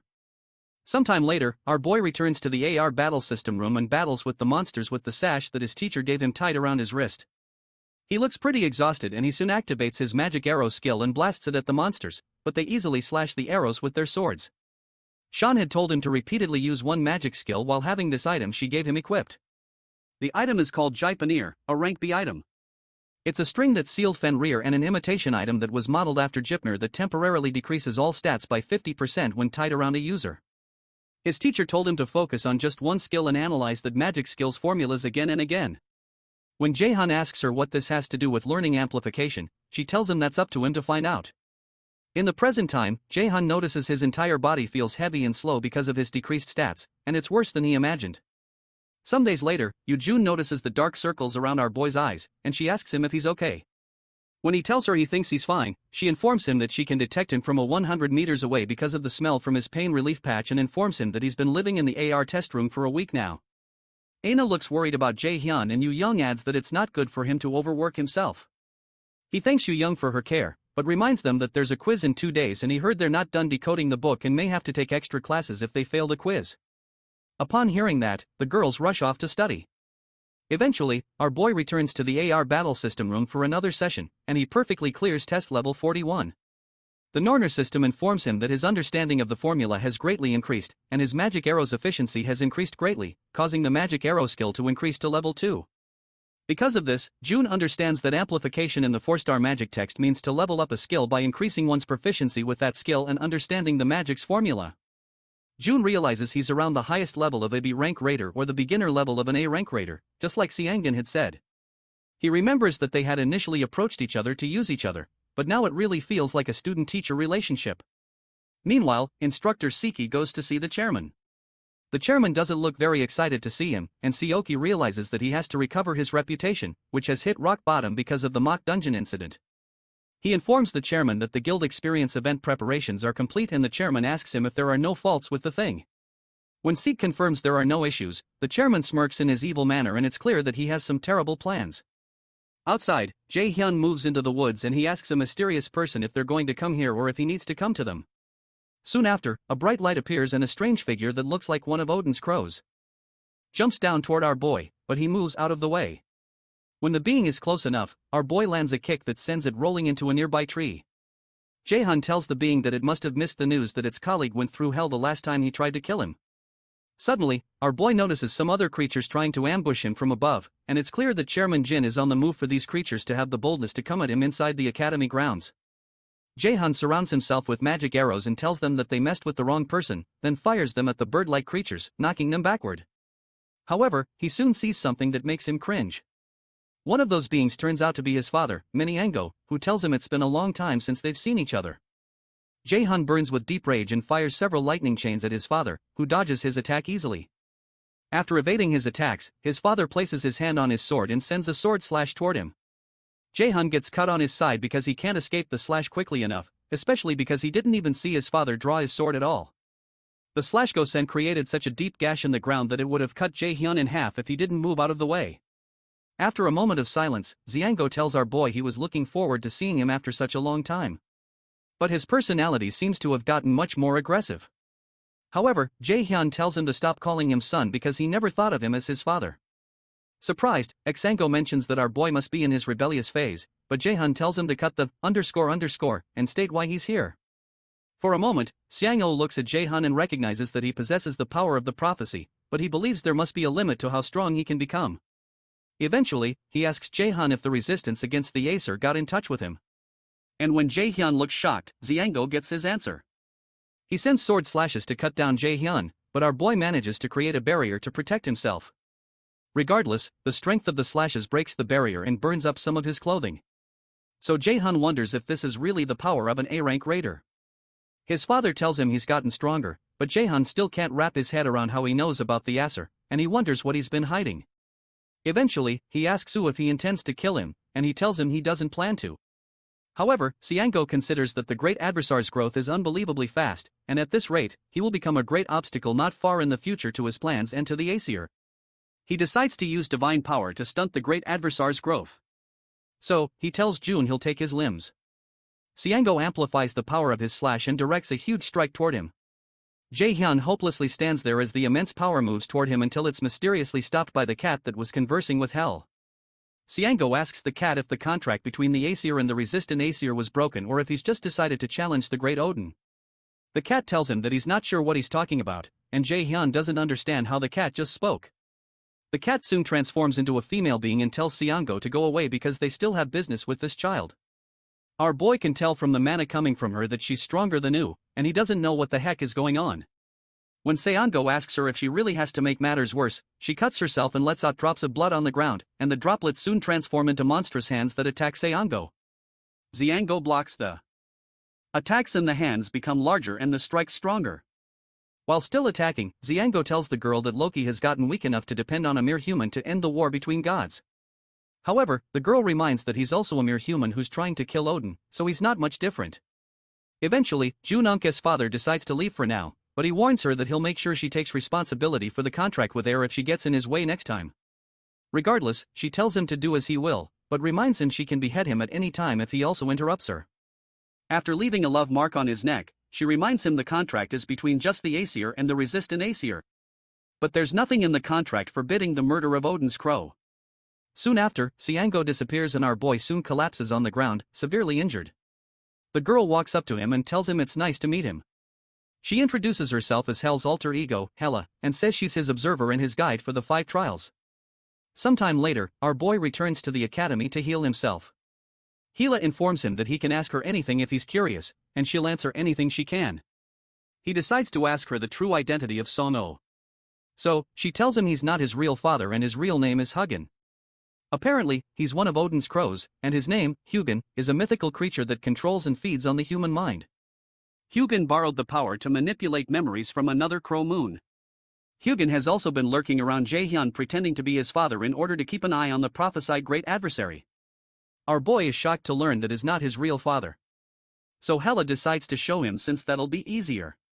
She points her finger at him which triggers him to recall his backed-up memories. In a flashback, he goes back to his childhood home. He witnesses his father calling him useless and despising the day he was born. His father didn't like the fact that he awakened. And ever since he unlocked his mana, his days were filled with violence and abusive words. However, his mother always tried to save him and defend him from his father. Suddenly, he finds it hard to breathe. And somehow, it occurs to him that he seems to have forgotten something that he should never have forgotten. Suddenly, memories of good experiences with his real father, who had always tried to give him sweets against his mother's wishes, resurface. He remembers how much of a happy family they were and tears begin to trickle down his face. As he looks at the picture of his real father, he begins to cry profusely and he wonders how he forgot. After his memory is restored, he returns to the present and Hala tells him he's finally free from the memory manipulation. With tears in his eyes, he asks her why SeonYul did that to him, and she tells him it's because he was born as the fated great adversary.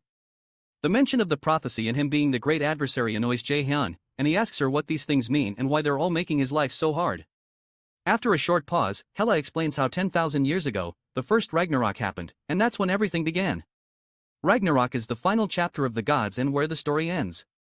During Ragnarok, the Resistance Aesir alliance fought hard in the War of Extinction, but they lost to the Aesir gods and the army led by Valkyrie.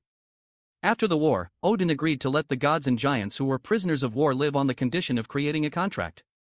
The document notarizes that the resistant Aesir force has lost in Ragnarok, and from this point onward, they cannot harm the Aesir gods in any way and will have to be obedient to the supreme Odin.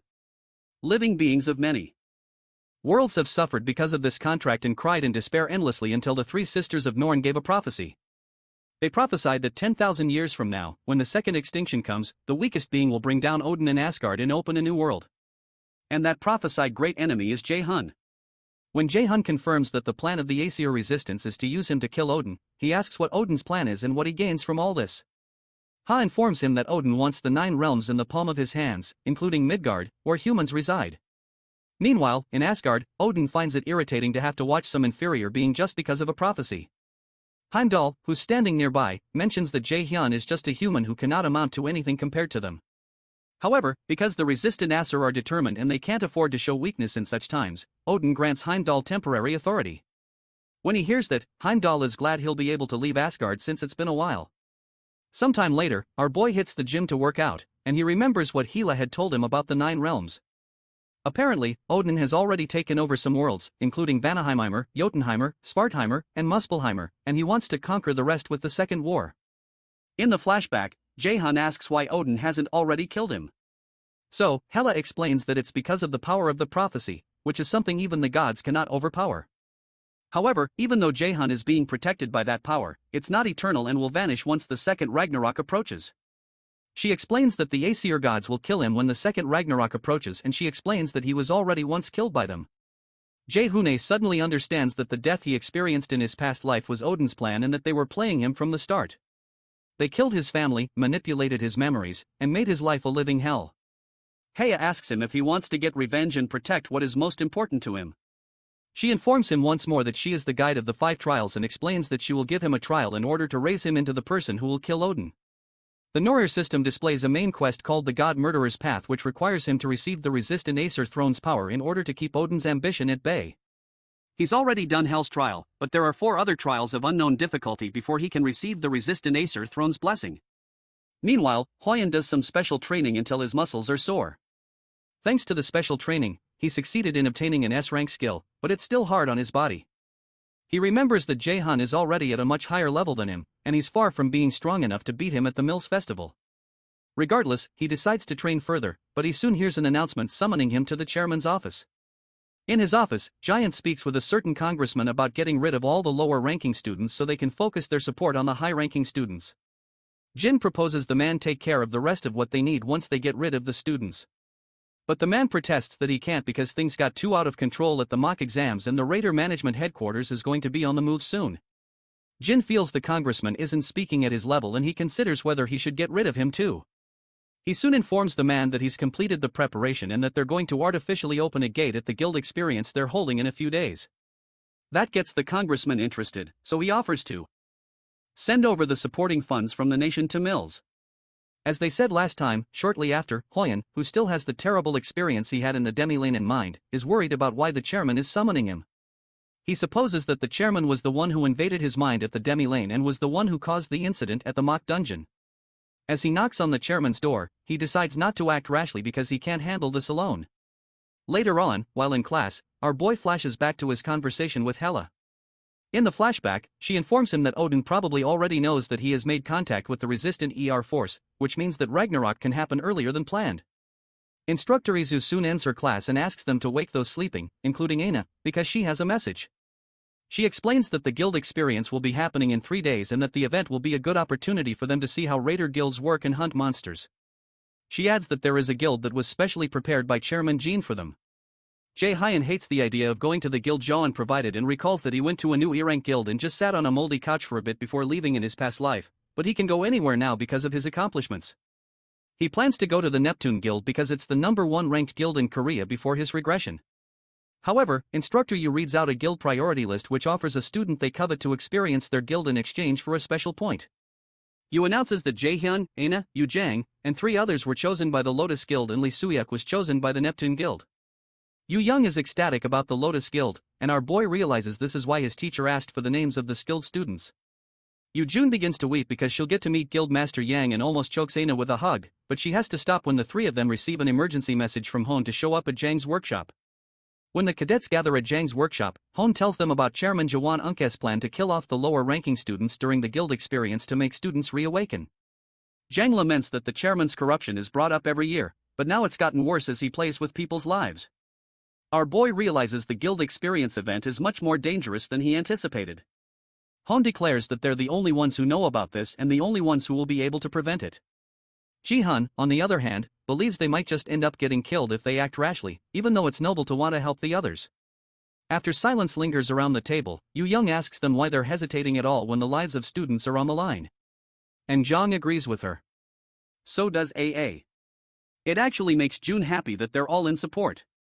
And he believes their love for fighting and protecting others is what makes them raiders. Suddenly, the system adds another main quest called the Second Turning Point, where he has to prevent Jaehyun's greedy plan and save the students with an A+ rank difficulty. The mission has a reward of a blank card and a sealed magic text, and the Norner system informs him that the resistant Aesir are watching to see what decision he makes. Eventually, JaeHyun suggests to the others that they make a plan to mess up Chairman Ji for good. Sometime later, Instructor Yu is surprised when JaeHyun tells her he's already mastered a 4-star magic text, and she doesn't believe it's possible. She suddenly becomes afraid when she realizes this student is dangerous and something is off about him. She knows the chairman plans to use him as a chess piece, but she doesn't believe that JaeHyun can be manipulated. Suddenly, our boy tells her that she looks pretty upset after passing a lot of knowledge to him as his teacher. So, he asks if she's planning to snitch all of this to that bastard Jean again. When she demands to know how he knows about that, he uses his brainwashing skill on her and tells her he has a favor to ask. The brainwashing is effective, and our boy confirms that he's much stronger than her now, as he suspected. His plan to win this battle is to take control from the inside. So, he asks you to tell him about the kind of dirty things Ja is planning for the Guild Experience event. 3 days later, on the day of the Guild Experience, Jung is extremely excited that she gets to tour the Lotus Guild building. Soon after, manager Seonjai comes to welcome the students to the Lotus Guild and tells them he'll be their guide for the day. He shows them around until they come to a place where Guild Master Aster is waiting to meet them. Shortly after, they all sit around a table to have tea and eat. Jun can barely raise her head due to how much she's in awe, and she eventually asks the Guild Master to sign a paper because she's a big fan. Shang signs it and tells Jun that she gets motivation from people like her. When the Guildmaster tells JaeHyun that it looks like he's already made so many friends, Hon asks our boy if he's already acquainted with the Guildmaster. She informs them that JaeHyun is her student and Jang almost loses her mind. The Guildmaster explains that she was able to hear a lot about them from JaeHyun and she called them here because of him. She explains that Lotus and a few other guilds already know about JaeHyun's corruption, but they haven't been able to do anything about it because of the absolute power he holds. Most of JaeHyun's skills are kept secret and SeonYul confesses that she doesn't know most of them. Meanwhile, some other students are being shown around in another guild and one of them named Sang-chan considers his peers foolish for looking down on him or not being talented. He believes it's different now because the chairman picked him out personally to be here because he finally saw that he had the potential to be a great raider one day. Suddenly, one girl stops Song-chan and asks him if he also finds this place weird. When he asks what she means, she explains that a raider guild should have various facilities, but this place looks like it's been left here for a while, like some abandoned building. When he also looks around and notices the boxes and cobwebs, he becomes worried, and the man leading them informs them that they've reached their destination. When the man turns around, they notice his face burning off to expose the face of instructor Seoki. Suki hadn't realized that his skill's effect would burn out so fast, and he realizes he has no choice but to start the plan early. He immediately activates a bright pink magic circle underneath the students and tells them goodbye. The students begin to panic and try to run, but they're unable to. Meanwhile, the kids use the mana map that Guildmaster Shungon gave them to track down the destination of some supernatural activity. But when they realize it looks more like an abandoned building instead of a guild building, they aren't sure they're at the right place. Behind them, JaeHyun communicates with manager Seonji using his mind, and he confirms that he's following them. When Sunjae asks him how he's already been able to learn telepathy, our boy informs him that he read a few magic texts. Seonji is proud of his progress because telepathy is not as easy as he makes it sound. At the Manhwa Guild, Guild Master Aster detects an ominous mana wave close by. She flashes back to how JaeHyun had told her that the guild that Ja wants to use for his plans is one called Cain. Shong recognizes that as the guild that Jen made himself, and she finds it weird because Cain is a guild in the middle of Seoul, which is not far from Lotus. It doesn't sound like something that Jian would do to cause such a big incident so openly. So, JaeHyun informs her that he got this information from someone working for him. In the present, she asks Hannah if she has looked into the guild that Jian set up, and Hannah says she has. Hannah explains that the Cain Guild is actually a ghost guild. Ghost guilds are guilds involved in tax evasion and other kinds of corrupt activities, and they don't record their activities. After hearing that, Shungwon suspects that JaeHyun was right, but she still doesn't know what Ji is planning. To be safe, she tells Hannah to prepare her equipment in case something happens. Meanwhile, the students enter the Cain Guild. Young doesn't think this is the place because it looks abandoned, but our boy assures her this is the place the rotting mana is coming from. The mana JaeHyun is sensing feels off, and he suspects he may have to send the others out and face this with manager Sunj. When they move in closer, they sense the remnants of some advanced magic that was just activated. While looking around, the pink energy appears again, and our boy tells the others to get out immediately. Before they know it, they're surrounded by the magic circle and are unable to move. They soon hear a voice that calls them fools and summons them to Spartheimer, the realm of the Dark Elves. As they're being transported, the Norner system informs JaeHyun that the dungeon is dangerous compared to his level, and he's to leave the dungeon immediately. Meanwhile, the leader of the Dark Elves commands his subordinates to arise because it's time to feed on new prey. The kids are soon transported to Spartalheimer and JaeHyun recalls that it's said that the Dark Elves in Northern European mythology have powers comparable to the gods. However, the powers were weakened when this place became a dungeon. Hyoun is surprised that Chairman Ja can use this kind of advanced teleportation magic and he wonders who he really is. June agrees because a mere human should not be able to interfere in the transfer system of the 9 realms, which means there must be another being involved. They all realize they're not in a good situation, but they're all surprised when manager Sunja shows up. Sunja informs them that JaeHyun had asked him to come here if something went wrong, and Young is relieved that they're not going to die after all. However, Sunjai clarifies that the situation isn't really better just because he's here, because even A-rank raiders struggle to survive in the world of the Dark Elves. He plainly tells them that they'll all die if they let their guards down. JaeHyun agrees with SeonYul that there aren't any flawless methods for clearing this dungeon, at least in this timeline. But he recalls that he has seen enough clearing tutorials from the future. So, he assures everyone that they'll make it out of there alive. Before that, he proposes they look for the survivors. Meanwhile, Chairman Jin meets with Hoen's father, Mr. Aeneo, who complains that he's violating his promise to make Hyun much stronger. Ja assures him that there's no need to worry because Hoen will come out first in the next event. However, Mr. An realizes that Ja is like a snake and asks him how Hoen was able to lose to a magic class student in the freshman hunt. Eventually, the chairman informs him about JaeHyun, a genius who was born with 97% magic aptitude. That figure shocks Mr. An, and he decides to take his leave. Apparently, Seongyul used to be a military officer, and his deep connections with the central government are of value to Ja. However, this is not enough reason for Jin to intervene in the new event because he doesn't want to play games he knows he'll lose. In the world of the Dark Elves, AA decides to use one of her skills called Flash to illuminate the place since it's too dark. But JaeHyun asks her to wait and uses a level 3 Flash skill that has stronger rays of light. Yoo-jun is surprised. So our boy explains that he leveled up Flash from D rank. Aina wonders how this was possible because leveling up a skill is only possible once you're an A rank raider. And Hoen is shocked that JaeHyun is already this skilled. While they move forward, Manager Sunj considers our boy's ability to level up skills, and he wonders how he's never seen such a thing, even though he's trained countless new raiders. He secretly wonders how much stronger JaeHyun can get. As they continue to move deep into the dungeon, JaeHyun suggests that they rest for a bit, and Sunjai agrees since they've been walking for a while. Because Dark Elves are used to the dark and can turn off Flash easily, our boy turns off the light so they can get used to the darkness. The kids soon take some mana potions that Jang had prepared for them in advance to replenish their mana.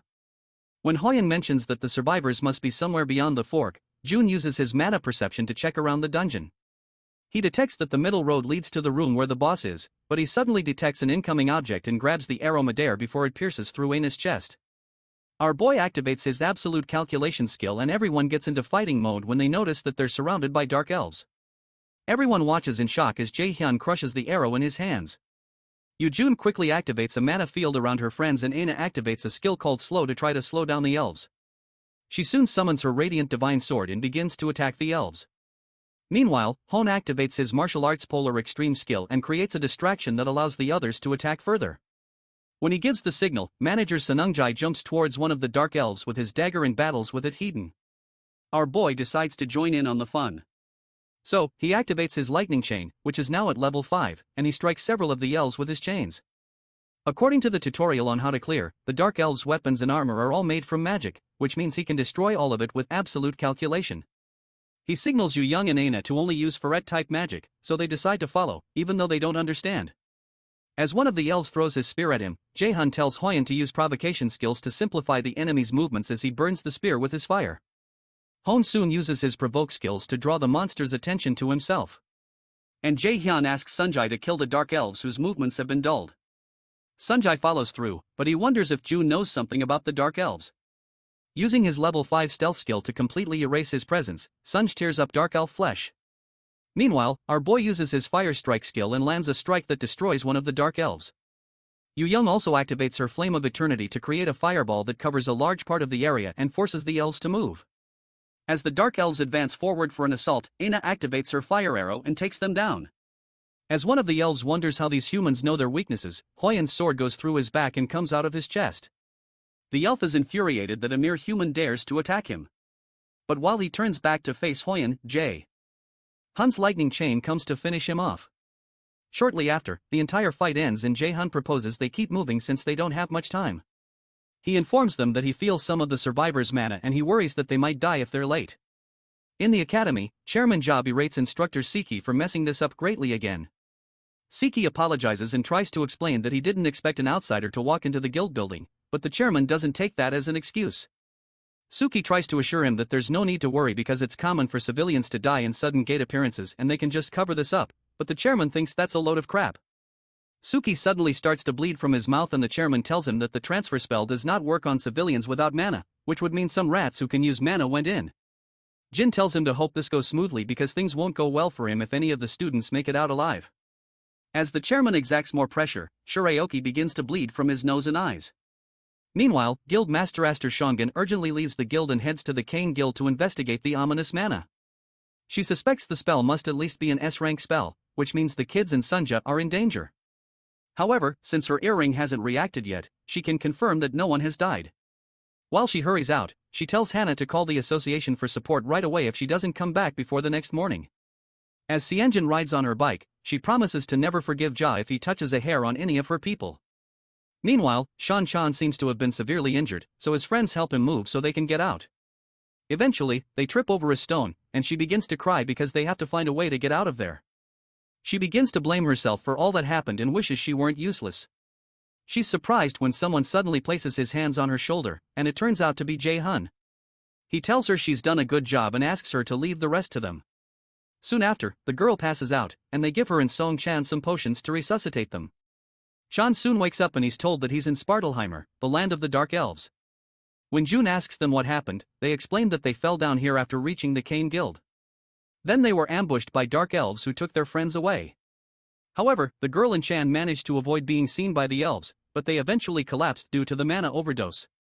From the way the girl is speaking, JaeHyun suspects that she probably thinks of herself as a coward and wishes she had died fighting alongside her classmate. However, JaeHyun believes it's arrogance on her part to wish she fought with an opponent she cannot handle since that's only stuff that happens in movies. The experience of how he also had to run from his teammates in his past life flashes through his mind. So, he tells Song Chan and the lady that they're not responsible for the others being captured. When JaeHyun asks them to tell him where they were taken to, the girl explains that they were taken to the king controlling the Dark Elves. June also asks them who brought them here. So, Siang Chan informs him that it was Instructor C. After a while, JaeHyun asks the others to wait while he goes ahead, but June protests and asks him what he's going to do. Our boy informs them that he feels dark mana from the direction they took the others to, which means it's probably the way to the boss and he needs to hurry because the energies from the other guys are getting fainter. EU protests that he's crazy and would get himself killed, and Aina agrees that they need to work together, but Hon agrees with JaeHyun for some reason. Our boy explains that they won't be able to fight against Dark Elves one-on-one and win, and they need to stay back to protect the injured. Young tries to protest, but eventually keeps quiet because she doesn't have any other ideas. Suenji also reluctantly agrees, but asks JaeHyun to come back immediately if he encounters something dangerous. Hon leaves the others in Sun's care, but Hon assures him that he'll protect the others with all he has. As JaeHyun makes his way into the dungeon, Chan's friend wonders if he will be okay. So, Sunung assures her that he will because he's strong. Meanwhile, Jong wipes tears from her eyes and she assures Aina that JaeHyun will be fine when she notices she's also distressed. Suddenly, Sunung notices something and he tells the others to keep quiet because the enemy is approaching. As he reaches for his daggers, a beam of energy blasts past his head and injures him deeply, knocking him to the ground. Suddenly, the Dark Elves approach them and one of the stronger Dark Elves points out that these humans have been disturbing them like flies. Meanwhile, our boy keeps going forward and he realizes he has to take care of this quickly because something might happen while he's away. He soon opens a huge door and runs into the king who has been waiting for him and has prepared something special. As JaeHyun is about to speak, his earring begins to burn and he realizes the manager's presence is growing fainter. Before he can act, the door closes behind him and the king tells him he can't leave this place unless he survives fighting with his soldiers. JaeHyun comes to a crossroads because he has to save the others. But when he remembers Hyoun's promise to him, he decides to trust the others while he deals with this. The Dark Elf King begins to mock him and asks him what he's going to do. So JaeHyun creates a wall of fire around himself and assures him that they're all going to die here. In the outer part of the dungeon, Sunjae still lies on the ground with the sword that injured him by his side. Hyoun rushes to his side and he realizes that the manager is in terrible condition and may have been poisoned, which means these beasts are aware of the weakness of an assassin-type raider. The leader among the elves summons his sword back to himself and he decides to deal with the minions as he puts it since the most annoying one is out of the way. Hyoun confirms his suspicions that they were waiting for JaeHyun to leave to attack and Aina mentions that the guild master Aster must have noticed that manager Sanjay is down. She recalls that Seongun had given JaeHyun an Evaldi earring that would signal her once any of them were in danger and she had promised to come if there's an emergency. In the Dark Elf Palace, JaeHyun burns with rage and literal fire as he tears through Dark Elf flesh. He covers himself with fire and approaches some of the elves, but he notices stains of blood on their mouths. So, he tells them they're going to have to throw up what they just ate. Our boy recalls the look of determination on Hyoun's face, which is the face of an insane person who's come to terms with his decisions. He's seen such a facial expression on his best friend from his past life and on the friends that got killed in the mock dungeon, so he doesn't believe he should trust those eyes. Meanwhile, Jung creates a mana field and Aina summons several divine radiance swords to give the Dark Elves hell. The leader of the Dark Elf group tells them that it's pitiful to see them struggle in a pointless manner. So, he assures them they'll all become a part of the king's feast and sends off his soldiers to attack. Aina realizes the elf is fast, but Hyun blocks. The guys attack using his shield. Hon activates his martial arts polar extreme skill and retaliates with a slash that forces him to retreat. The move makes the leader of the group admit the humans aren't too useless after all. Hon realizes that this group is stronger than the previous Dark Elves they came across. And when the leader approaches him, Hon asks him what he is. The leader of the group introduces himself as Kel, the captain of the royal guard and one who is of royal blood. They're shocked to hear that he's a royal Dark Elf, which means he must be stronger than a rank. Meanwhile, Hyun recalls the first day he met JaeHyun and how he stood in front of him to protect him, which made him remember all the good things he's forgotten about a raider. To him, JaeHyun's boldness is the dream he wants to realize. And he decides he cannot die in a place like this, and that he needs to catch up to JaeHyun no matter what. Hon suddenly throws away his shield, much to everyone's shock, and steps toward the monster. He believes this is what he should have done from the start, because a raider has more than one heart. So he reaches into his higher, middle, and lower chi centers to open them. Kel is shocked by the sudden outburst of mana coming from Hyun, and even beholding it slightly injures him. The man covers Kel up, and he asks Hyun how he's able to do such things. However, Hon doesn't answer him, but activates his unity of body and sword skill, which causes him to start bleeding from the mouth. Aina pleads with him to stop, and the system declares that this skill's level is far too high for the user, and the flow of blood within the body has been reversed. He's warned to cancel the skill immediately or die within 6 minutes and 36 seconds. So Kel takes advantage of the situation and orders his soldiers to capture Hon alive, even if they have to cut off his limbs. Regardless, Hyun doesn't deactivate the skill and decides to face the soldiers. He had succeeded in obtaining an S-rank skill called Unity of Body and Sword from his training, but it's still too much for his body. It's a skill used by those who have reached the peak of swordsmanship, where the sword and the body become one. As the soldiers rush towards him, Hyun deflects them easily and goes to face Kel. As both of them clash swords, Hyun realizes he's not yet a match for Kel because he has only awakened this new realm of strength in an unstable manner. He realizes that all he can do is stall for time. So, he continues fighting with Kel. While they're fighting, Kel tells him that his struggling is rather comical, and he points out that he notices what kind of state he's in. However, Hoon refuses to back down because he has to keep his promise. He tells Kel he would never know why he's doing this and goes in for a frontal strike, but the Dark Elf jumps out of the way and attempts to attack him from the side. Kel is unable to land the strike because Hyun's heightened senses allow him to pick up the counterattack quickly enough to jump out of the way. Kel calls him a little rat, but Hoon leaps right back towards him and almost overpowers the Dark Elf. Suddenly, while they're fighting, Hyun's body begins to break down, and the system tells him to undo the skill immediately because all muscular fibers are being disconnected and all blood paths are being twisted. While he's in pain, Kel comes in to finish him off, but Hoon still manages to block his attack. He begins to cough and pant when his body can't take it anymore. Regardless, he continues with the skill and decides to put up one last fight. From where he is, he releases a huge mana blast that tears through the ground. The attack injures a Dark Elf, but Hyun is disappointed when he realizes it's another elf that Kel had used to shield himself. The elf calls out to his captain as he dies in his arms, but Kel tells him not to worry because he was useful. As Hyun collapses and profusely coughs out blood, he mutters to Kel that he's a coward. The words barely come out of his mouth before Kel rushes towards him and drives his sword through him. Meanwhile, tears flow from Yoo Jong-eun's eyes as she watches the horror and calls out to Hyun. Inside the palace, JaeHyun kicks Dark Elf behind using chains of fire. He's still unable to set the captured students free. And when he recalls that he had asked Hyun to give him just 10 minutes to kill the king and save the others, he becomes worried. Just then, one of the Dark Elves comes at him with a spear to kill him.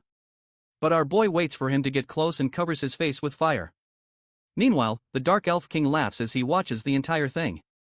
He calls JaeHyun a fool and asks him if he thinks he can win against the number of soldiers going against him.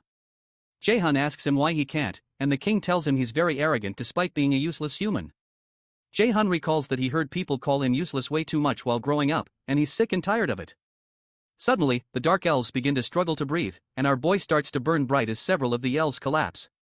The surprised king asks the soldiers why they're immobile and not attacking, but he doesn't know our boy is activating his Chains of Inferno skill. As the soldiers try to attack, JaeHyun takes out several of them using his chains, and he thanks the king for giving him the chance to try out his new skill. Hundreds of dark elves burn because of the fire of the inferno, and the infuriated king calls Jung a bastard. He threatens JaeHyun that he won't let him live after what he has just done. But JaeHyun simply approaches him and asks him if he's serious right now. The king is certain that it's impossible for a mere human to be this powerful, and he realizes he cannot win against him. He threatens JaeHyun that he will regret this and informs him that the other 7 kings will definitely destroy him even if he succeeds in killing him here. While the king is still talking, JaeHyun uses his step of light skill to run towards him in the blink of an eye, and he lands a punch on his face. Along with the punch, he releases a fiery explosion in his face that knocks the king away. Finally, he tells him it's none of his business what the other kings do and proposes that they come find him if they're pissed. Meanwhile, Kel drives his sword through Hyun's chest. Aina watches in despair because she wasn't able to do anything while her friend was injured because she's weak. She's losing someone once again, and this time there are only the leftovers. Kel walks up to her and grabs her by the throat, planning to gobble her up. Eugene calls out to her, but she only cries in Kel's hold and tells herself she can't lose. Suddenly, a bright mana overshadows the place, and it turns out to be Guildmaster, who asks Kel if he hurt them. She asks him to think hard before answering because he will die if it's true. Her aura fills up the entire place. And Ho Yen, who's bleeding to death, is glad that he was able to hold on till help arrived. Once more, Jung asks Kel if he hurt the people on the ground. And the overwhelming weight of her aura begins to make him sweat. Kel realizes that he can't ever win against this lady from the strength of her mana. So, he plans to take the kids hostage to have a chance against her. He boldly declares to her that the gnarly sight is his masterpiece. So, SeonYul asks if that's so. She suddenly activates her sacrifice skill to heal them all at the same time, consuming her own life power. Kel is surprised that she can use healing magic this fast, and he wonders what the hell is going on. Eventually, SeonYul tells Kel that she doesn't like it when people put a hand on her people, so she blasts him away with a torrent of energy. The blast knocks him backward and starts to consume his flesh until he begins to fade away. Young watches in awe when she realizes that Sun didn't attack Kel with any skill, but only shot out concentrated mana. Jung rushes to Sunjae's side to heal him, and she's able to stabilize him. The only issue is Hyun, whom she realizes is in pretty serious condition. And when she tries to heal him, her system informs her that his injuries are severe and would take a considerable amount of time to heal. She realizes he's overworked himself by using power past his critical point, which has messed up his meridians and nerves. If she had been late by just a little bit, he wouldn't be able to use mana again. Shortly after, she manages to heal him, but her system informs her that her life power, which permanently decreases her life power by 2%. Using the skill takes a lot out of her, and she realizes that she would have been long dead if it weren't for JaeHyun. When Jung asks after Ho, Sean explains that he'll be fine, but may not wake up for a few days. The news relieves the students. So, Zhang asks them where JaeHyun is. They reluctantly inform her that he went to the boss room on his own, but instead of panicking like they expected, she assures them that he'll be fine. Young protests that JaeHyun went in alone. But Seon assures that JaeHyun won't die that easily since dark elves use magic to attack. She knows that they're no match for June. Meanwhile, our boy tells the king of the dark elves that the other kings can come find him if they're pissed. But that can only happen if he makes it out of here alive. The king, who is now bleeding from his face, curses when he realizes he's now losing to a mere human. So, he decides to make a run for it to tell his brothers about it. As he makes a run for it, he's shocked that JaeHyun outruns him and ends up in front of him. Using his lightning chains, our boy ties him up and smashes his face into the ground. Infuriated, the Dark Elf King tells him he won't die here alone, but he'll take him to Helheimeimer with him. The king activates a secret technique only passed down to the king of the Dark Elves called Frozen Earth, expecting June to shake in fear. However, June thanks him for the unexpected gift, and the king wonders why he's smiling. Our boy activates his blank card and thanks the king for using it now because he didn't think he would use it in a place like this. He soon registers the Frozen Earth skill onto a blank card and uses his absolute calculation skill to destroy the Frozen Earth that the king triggered. The king watches incredulously as the Frozen Earth attack crumbles. So JaeHyun drags his head up and reminds him of the saying to know himself and to know his enemies. After he burns up the king's head with fire, the Knower system registers that he has defeated Kanon, the Dark Elf King. Because of that, he earns the title of the one who killed the king of the Dark Elves. JaeHyun obtains an ingredient item called King of Dark Elves Essence and an equipment item called King of Dark Elves Pauldron. After successfully clearing the second quest, he also gets a blank card and a sealed magic text, as well as a skill called Embodiment of Magical Artifact. He soon rushes to help the captured students, and he's glad to find out that one of them is still breathing. However, his stomach turns when he realizes that some of them are dead. So he uses his sacrifice skill to heal the guy that's still breathing. While healing him, SeonYul comes to join her power with his, and she tells him that being a healer is a cruel job. Apparently, a healer is happiest when healing is not needed and the second happiest person when saving a person who's on the brink of death. Meanwhile, on the streets of the city, Se boils with anger when he realizes that his plans have been foiled. He swears to himself that it doesn't matter if they make it out of the dungeon because they will all die painfully. Suddenly, JaeHyun appears by his car window and smashes the glass to grab his neck. With a maniacal look on his face, JaeHyun calls him a son of a bee because of what he did. An hour ago, those who are trapped in the world of the Dark Elves come out at the entrance of the Cain Guild. Seon thanks Song for her help. So, Seon says they can come to her guild later on if they're so grateful. The offer amazes Young and she wishes she could join right away. JaeHyun thinks Young is cringy and tells her to read the atmosphere better. So, she kicks him in his calves and reminds him that he's not allowed to talk for the rest of the day because he got them worried. JaeHyun winces from the pain and wonders why it hurts so much even though her strength stat is low. Soon after, Hannah arrives in a company van and informs the guild master that she had to hurry over because she couldn't reach her for hours. SeonYul apologizes for that and tells her she'll explain the details of what happened later. In the meantime, she asks Hannah to take the injured and the kids to the guild first. Jung doesn't follow them because she and JaeHyun have something to do. Hannah asks manager Sunjae to come with her and JaeHyun notices that Sun's arm tore, which surprises him. As he's about to say something, Sunjae communicates with him via telepathy not to say anything to his sister because it's going to be worse if Hannah finds out about it. There seems to be a love-hate relationship between these siblings, and Hannah almost ditches Sunjae when he doesn't come into the car, which forces him to run in. After they drive off, JaeHyun and SeonYul ambush Seoki, who has been watching from nearby. He's shocked that they made it out, and he doesn't understand what is doing here. Infuriated, he activates a magical equipment that Chairman Jin gave him because of the urgency of the situation. Using the equipment, he teleports behind her and attempts to stab her, but she easily slides out of the way. She mentions to him that his teleportation item isn't that great because it only moves him a couple dozen meters. She asks him why he was trying to kill the students and who was behind it, but Suki refuses to and states that the mages are inferior anyway. He activates something that SeonYul recognizes as a mana suppression device, so she tells him it's a shame. Meanwhile, Ji listens in on the conversation and he decides that he no longer has any use for Se. On the streets, SeonYul prepares a blast of mana despite Suki's mana suppression device, and she asks him if he had really thought that he could defeat her with something like that. Jun realizes that he couldn't detect the magic seal in the Cain Guild beforehand because Se had also used a mana suppression device there. Sungjin tells the instructor that she doesn't care if he doesn't tell her who's behind this because she already knows it's Jin. She also adds that the mana suppression device is easy to destroy if she pours in enough mana to overwhelm it, and she assures him he's going to die here. Suddenly, she changes the atmosphere and summons streaks of lightning above him that soon course through his body. JaeHyun recognizes the magic spell she used as lightning call, an rank skill whose force depends largely on the user's power, and he realizes the level at which she's using it is in a different dimension. Sometime later, Aina returns to her lodge, and she recalls how JaeHyun had protected her by catching the spear that was supposed to kill her. She realizes he was able to inversely calculate the spell in a short period of time, which means she's still got a long way to go, but she makes sure to find time to thank him later.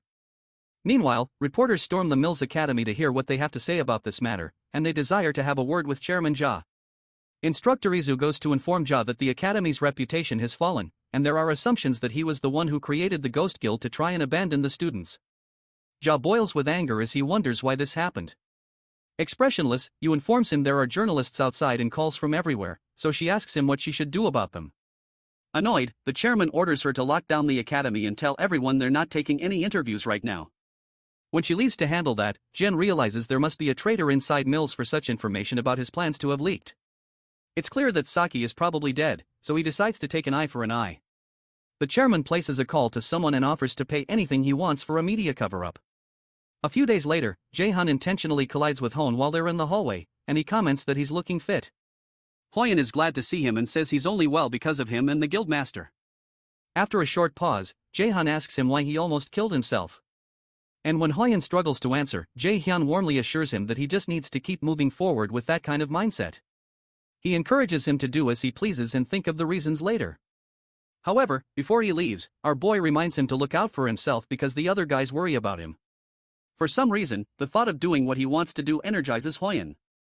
Later that day, our boy checks out his stats and checks his A-rank title as the one who killed the king of the Dark Elves. The title increases his mana and his attack power when facing a dark-type monster and will trigger the anger of all Dark Elves and make the user a target when this title is equipped. He excitedly equips the title and decides to leave the essence of the Dark Elf King ingredient to Jung since he loves handling new ingredients. Our boy also gained an active skill called Realization of Magical Artifact. A skill that creates necessary armor in battle using mana. This skill surprises JaeHyun, so he quickly equips it because he's amazed. JaeHyun realizes that the value of this new skill doesn't really lie in its rank, but in its utility. On the black market, a piece of C-rank armor goes for tens of millions of won. So that means he can make armor of that value each time. Suddenly, the knife given to him named Mislean begins to react until the system notifies our boy that all the effects of Mislean have been unlocked because he has fulfilled all the conditions. Because of this, he obtains a passive skill called Genius of Armor Making, and all the equipment he creates from now on will have their rank increased by 1. This is ridiculously great news to June, and he now understands that the full effects of Mislean weren't working because he hadn't fulfilled the full conditions before. Since he's getting all these benefits, he decides to begin training with them. The next morning, many students are seen preparing for the Miles Academy exams. Because of the difficulty of the exams, they're nicknamed the Grave of Students because of the intense competition. The exams are both theory and practical, where the practical involves potion making and pocket-playing dungeon raid tests that are broadcast live to the entire nation. Meanwhile, Hoon is woken up by Jung, who threatens to beat him up, and he apologizes that he sleeps whenever he reads. The frantic Jung reminds him they just have a few days left until the midterm exams and warns him against getting a failing grade. Nearby, Aina also struggles to understand what she's reading. Hoon realizes that he and suck at theory and she had offered to tutor them to help out. Both of them eventually give up and accept the fate of retaking the exams, but Jung tells them to stop saying nonsense and explains the next subjects they have to them. A few days later, after the students finish one of the tests, some students talk about how the test was and notice the top-tier students, Aina, Jung, and JaeHyun, talking with one another. The students suppose that they're all geniuses and did the test with their eyes closed. When Jung asks Aina how the test went, she suddenly blanks out. JaeHyun and Jun make fun of Aina and Hoon state that books are their enemies, which makes Aina chase them around.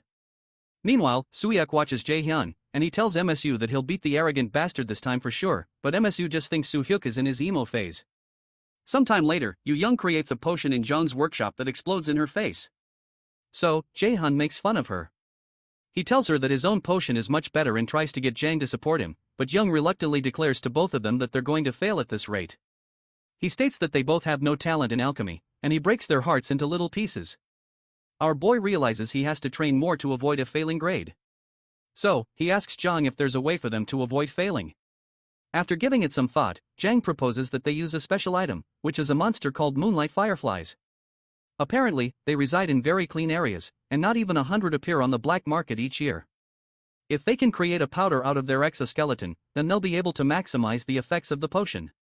Shortly after, JaeHyun and Jung approach Kwon Soil Suan, one of the seniors they defeated in the freshman hunt. After telling her it's been a while, she looks at them in surprise and asks them why they're here. Our boy tells her that he would like to ask her for a favor, but she tells him to piss off because she's not going to do anything for him. However, he asks her if she's going to reject it without hearing what he has to offer, but she still refuses because all he can probably offer are some points. Our boy offers her 30 million won in cash, which shocks Jung, and Soy lights up at the mention of that amount of money. Soon after, they head to a place called Jalabuk Doju near Mount Dayu and they bring Jang along. An hour earlier, Soy listened to their offer and believed it was doable, but explained that even with her inspection skill, she still needs traces in order to find something. When she asks if they have a way, JaeHyun assures her he's going to bring along a very talented alchemist. She asks who, and Jung soon appears, but she doesn't rate Jung as a talented alchemist. Our boy asks her if she knows him, so she replies that they were in the same team on their first freshman hunt. Apparently, she didn't even know he was into alchemy and had considered him a good-for-nothing that was forced into martial arts class, especially because he wasn't really of any help back then. While they're out in the woods, Soil tells Jung he's got a different vibe from back then and now looks like he's having fun, which surprises him. Moonlight fireflies are nature's monsters that appear normal in the real world. Jung leads them to a good spot where they can easily find fireflies, but Soil reminds him that it's getting hard to see in front of them from this spot. Regardless, Jung notes that the scenery doesn't seem to be affecting Jung. So, our boy informs her that Jung had told him that he likes bugs, and that creeps Jung out. After looking around for a bit, our alchemist finds a trace of a moonlight firefly. So, Soil swings into action to find them. After activating her skill called Inspection, she finds something that she believes are moonlight fireflies. They soon begin following the path, but they soon realize that it's not the way they came, and they notice that it's kind of creepy. However, SeonYul insists that her skill is guiding her here. After going through the weird L-looking vegetation for a while, they suddenly run into a bright waterfall with enthralling fireflies moving around. Jung excitedly informs them that these are moonlight fireflies. And it's clear from how large they are compared to normal fireflies that they're monsters. Because of how fast they're moving, Jung activates his gravity skill to restrict their movement. But the bugs seem to withstand the force of the pole. When SeonYul suggests that JaeHyun make his force stronger, he replies that he doesn't have the proficiency to change the force of this skill. Jung becomes worried that they'll miss the fireflies, but our boy assures him they won't. So, he generates a mana room to trap them all. SeonYul is totally shocked that our boy just created a whole mana room. So, she tells him he's a monster. Jung is amazed because he would never have thought of this method, so he rushes in, but it's clear from Yoo Jung-eun's expression that she despises bugs. Regardless, JaeHyun forces her in, and they all enter to join Jae-sung, who is already collecting bugs. While catching the bugs, SeonYul wonders if there's any other student in the academy who can create a mana room like this, and realizes even a third-year student wouldn't be able to do this. After they finish, they return to Jung's workshop and try to create potions again. This time, it works and doesn't explode in their faces, which shocks Hyun and Aina. Jae-sang proudly declares that he worked hard to make this and they can expect a purity of at least 70% in their potions. When they finish, Yoo Young and JaeHyun begin to celebrate, but Jang becomes worried that Jaehyun's potion only has a purity of 50% and Yoo Jung's has 47%. So, he wonders if they'll really be okay in the tests. A few days later, after their test, Hyun makes fun of Jun and Yoo Jang, saying he almost mistook their ingredient pot for a monster summon pot. Even after Yoo Jung got all the good ingredients, she still ended up in the 42nd position with Jaehyun at 31st, Hyun at 29th and Aina in 1st position. After teasing them a bit more, Hyun heads over to his next class. So Jaehyun tells himself that it's not over since he still has other exams left and so does Yoo Jung. The only issue is that the practical exams are difficult. It's a compilation of all the freshman hunt, AR test, fake dungeon, and every lesson they've done so far. Apart from that, another factor that exponentially increases its difficulty is the way teams are made. On the day of the practicals, Yoo Jun laments because she got a cost of 14 and will have to plan well in order to get a good team. The cost is calculated among the students based on the grades they have at the moment. Students must make teams of 4 without surpassing a total team cost of 50. In this exam, Hoon has a cost of 17. Aina has a cost of 15, and Yoo Young has a cost of 14. Jae-hyun had a cost of 6 in his past life and he remembers that he was excited because he got to enter a good team, but the results were the worst. He considers it a crappy way of choosing teams as the higher ranks choose the lower ranks because they have higher costs and can easily accommodate those with lower costs. Suddenly, our boy is approached by one of the cadets whom he knows from his past life. This same guy had insulted him for being a lower rank, but in the present, he's asking if he's the genius student who got first in the student hunt and did great in the fake dungeon, too. In the past, this guy made fun of him and told him to know his place during their exams. In the present, he cheerfully introduces himself as Chu Hansung, but Jae-hyun simply dismisses him. Regardless, Hansung suggests that they team up because he has less cost compared to his skill, and he proposes to help Jae-hyun with his cost of 20 that makes it hard for him to choose teammates. However, Jae-hyun only considers this guy a garbage bastard who preys on the weak and sucks up to the strong. He tells Hansung it's a shame that he doesn't want to team up with him and tells him to go look for someone else. Flustered, Hansung tries to explain again that he has low cost with high skills. But our boy tells him it doesn't matter to him because he can clear the test on his own and Hansung is too weak anyway. Our boy goes to meet some of his friends and he asks them if they've considered his idea while Hanung stares at him with utter contempt. Meanwhile, warriors Gina and Sung-woo tell Jae-hyun that they're up for it. Hansung recognizes Gina and Sun-woo as the ones who abandoned Jae-hyun during the mock dungeon. And our boy tells them he's glad they agreed because he was worried they'd say no. Hanung continues to burn with rage because Jae-hyun picked those bastards and storms off, certain that Jae-hyun will regret his decision. Sometime later, Jae-hyun and his new teammates meet at a cafe. Suddenly, Gina asks Jae-hyun if he's sure he really wants them since they weren't very helpful at the mock dungeon, and Sung-woo also reminds him that they were abandoned to die in the cane incident because they were not skilled enough. Regardless, our boy assures them that he doesn't intend to lose. Jae-hyun realizes that Gina and Sunwoo's costs are lower than what they are capable of because they ran away during the mock dungeon, and they're the ones with good costs and not Hanung. Eventually, the two agree and ask who the last person will be. Our boy tells them the lady will be here soon. and shortly after, Young steps in through the door. They recall how instructor Jian had to hold back Young from destroying them because they left JaeHyun in the dungeon. When she steps in, she directly asks JaeHyun why he called her to team up with these guys. Meanwhile, Chairman Jian reads about how the Mills Academy is losing its title as Korea's top academy, and he's at risk of being driven out because of the incident. He angrily smashes the computer because those bastard reporters still wrote these articles even though he paid them so much money. He realizes the media is turning their back on him, the mighty giant. And it's clear that the Lotus Guild is most likely responsible for this. He decides that he has no choice but to lay low for now, even though he'll have to take some losses. He has to wait for the media to calm down and then return to his original plan for the sake of Asir. Meanwhile, in the cafe, Young sits defiantly while watching the two warrior cadets. She eventually agrees to overlook the issue, but she asks JaeHyun if he's really okay with this. Our boy declares to them that he wants them to believe that asking them to run was realistically the best option they had, and Jun has no choice but to believe him. She eventually asks him the real reason he wants them on his team since he can easily get full points on the test on his own. Truthfully, our boy chose them because they all share resentment against Ja, and he's certain they will keep whatever happens between them a secret. He eventually admits to them that he has a plan to bring down Ja using the event, and they all look at him in shock. On the day of the practical exam, the students gather and one instructor, Park Ha-jin, comes forward to take charge of the second part of the practical exams. Our boy considers that this Ha-jin is just one of JaeHyun's minions who is here to replace Suki. Ha-jin explains that the exam will be streamed to the entire nation to show the students' skills to the world. So, he asks them to do their best and wishes them luck. The students are immediately transported to a place known as the Pocket Plane, which seems to be filled with lava. Our boys' team is Team D, and their mission is to clear all stages and return with the boss's core. The quest on the first floor is to eliminate all monsters on the floor and find the stairs leading to the second floor. The place is clearly hot, and JaeHyun informs them that they're in a dungeon that was modeled after Muslim. Our boy suggests they begin by mapping out the dungeon because they need as much information as possible to respond to any problem and because there are items he'd like to get to. Young explains that one of the items they need to get is frostgrass because long exposure to the heat in this place will slow them down and will be dangerous in other ways. Sungwoo commends JaeHyun and Young because they seem to be good at this stuff. But our boy explains that it's the basics of dungeon exploration and survival is the priority of a raider. Soon after, JaeHyun activates his mana detection skill until he finds frostgrass. After tracing the mana, they find a field full of frostgrass. So, JaeHyun suggests they take as much as possible and keep it in their inventory. Since Sunwoo had said he got fair grades in alchemy, JaeHyun leaves the job of making potions to him. Suddenly, they're notified that viewers will enter the room soon, and they're reminded to be careful of what they say and do. Students need to perform for the viewers of the entire nation, and they need to satisfy the viewers.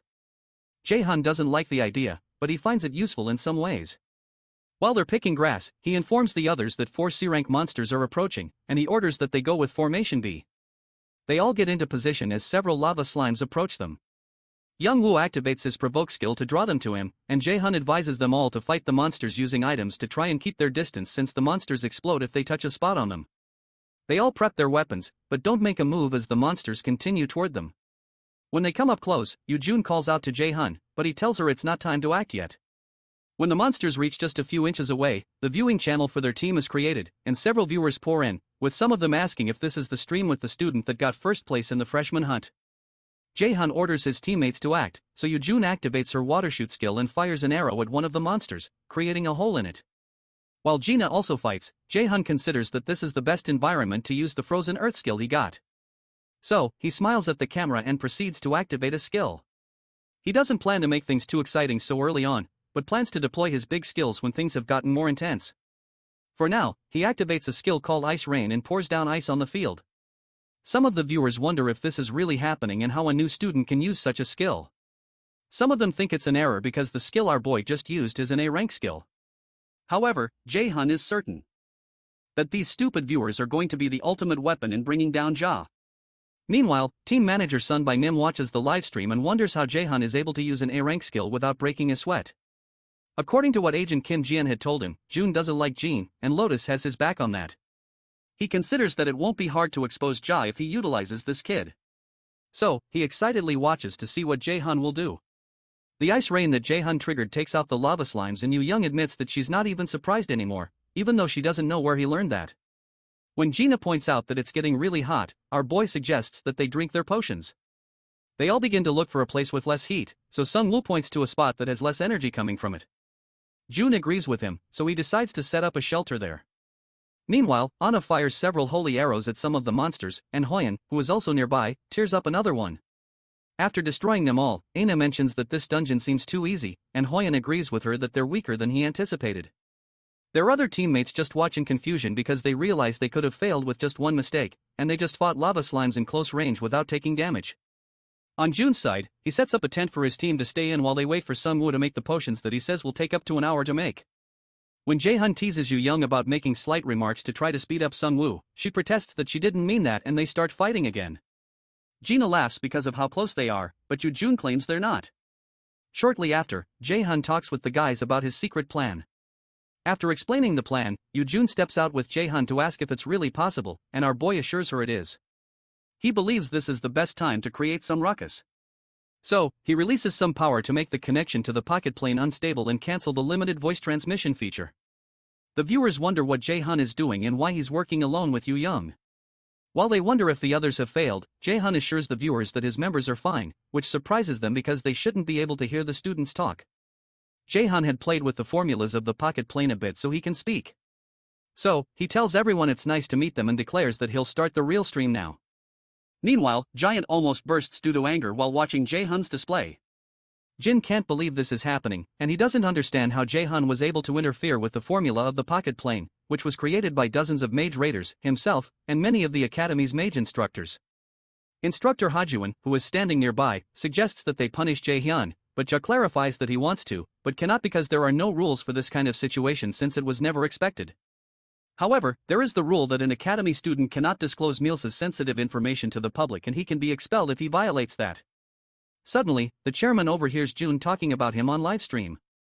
JaeHyun links the chairman to the guild experience incident and a lot of shady things and he assures the viewers not to worry about him being expelled, which totally perplexes the chairman. Our boy tells the viewers that the chairman's favorite quote is that the strong survive and have power.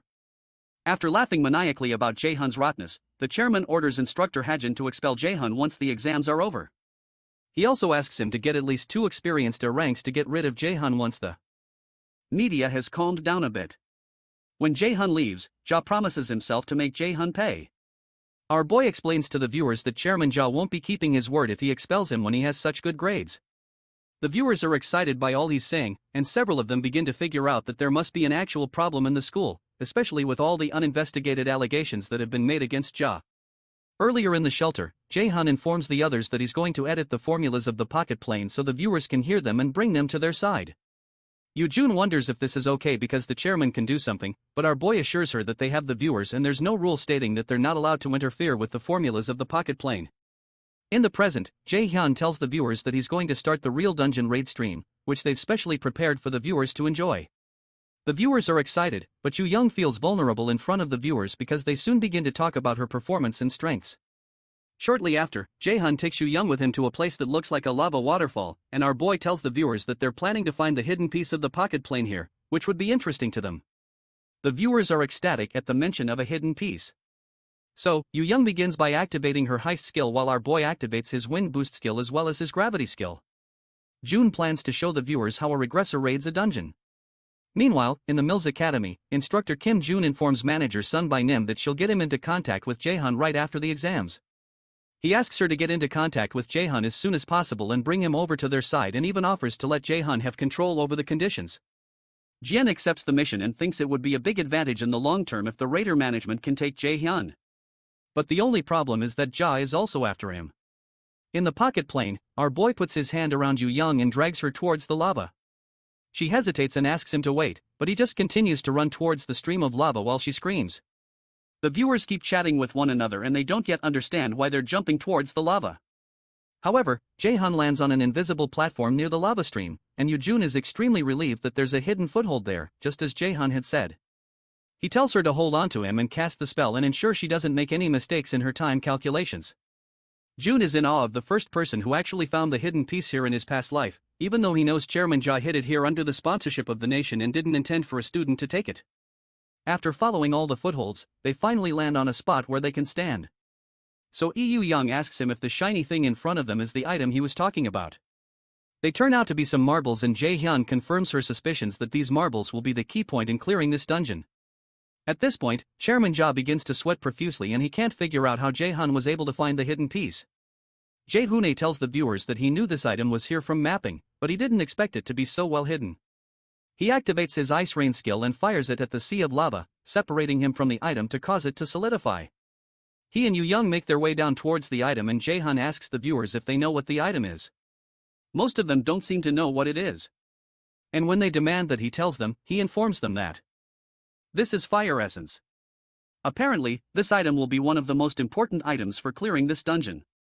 And the pocket plane system displays that this fire essence is a rank B item that exponentially increases flame resistance ability temporarily when consumed, but whose effect will not appear the second time. Normally, schools create an environment that is as close to a real dungeon as possible and motivate students using a reward that is hidden. But it's odd that this reward was hidden in a way that ordinary students could never obtain it. The viewers go crazy at the sight of the fire essence items because they're really expensive in equipment shops, and they figure that Mills Academy is investing more than 10 million per team for the midterms. After getting the first item, our boy proceeds to go for the next thing on their list. He wishes he could see the kind of face Chairman Ja is making right now, and he hopes to see how he will look when he shows him the rest of the gifts he has for him. When night comes, they return to the shelter, and Yoojun laments that the potion is too bitter. Our boy tells her he knows, but she'll need to eat it because it'll make it easier to clear the dungeon. Eventually, Yoojun works up the nerve to consume it and suddenly collapses. Confused, Jun asks Sungwoo if he poisoned her or something, but Sungwoo denies it. After that, JaeHyun explains that they're almost done with stage 1 and they need to find a way down to the second floor. In the academy control room, Instructor Jian comes to ask Instructor Ha-Jun how the situation is looking. He jokingly reminds her that he's the one in charge. So, he asks why she came here and if she doesn't believe he can take care of his duties. After a short pause, she tells him it's possible he can't, which makes him frown. With Suki gone, the administrative authority of the second round of practicals was supposed to be John's, but Ha-Jun managed to worm his way through and took the authority from her. Eventually, Ha-Jun sarcastically apologizes to her because he's getting ahead of her, even though they were hired as co-workers, but John tells him she doesn't care about that stuff. He tries to poke further and asks her what she means since it's normal for her to be envious of the position. But he doesn't get any response from her. That frustrates him. But Ha-Jun reminds himself that he has the chairman's admiration now, and Jian is no longer better than him, even though she was 2 years ago. Soon after, Jen tells Ha-Jun that he'd better take a close look at the rope he's holding to make sure it's not thoroughly rotten.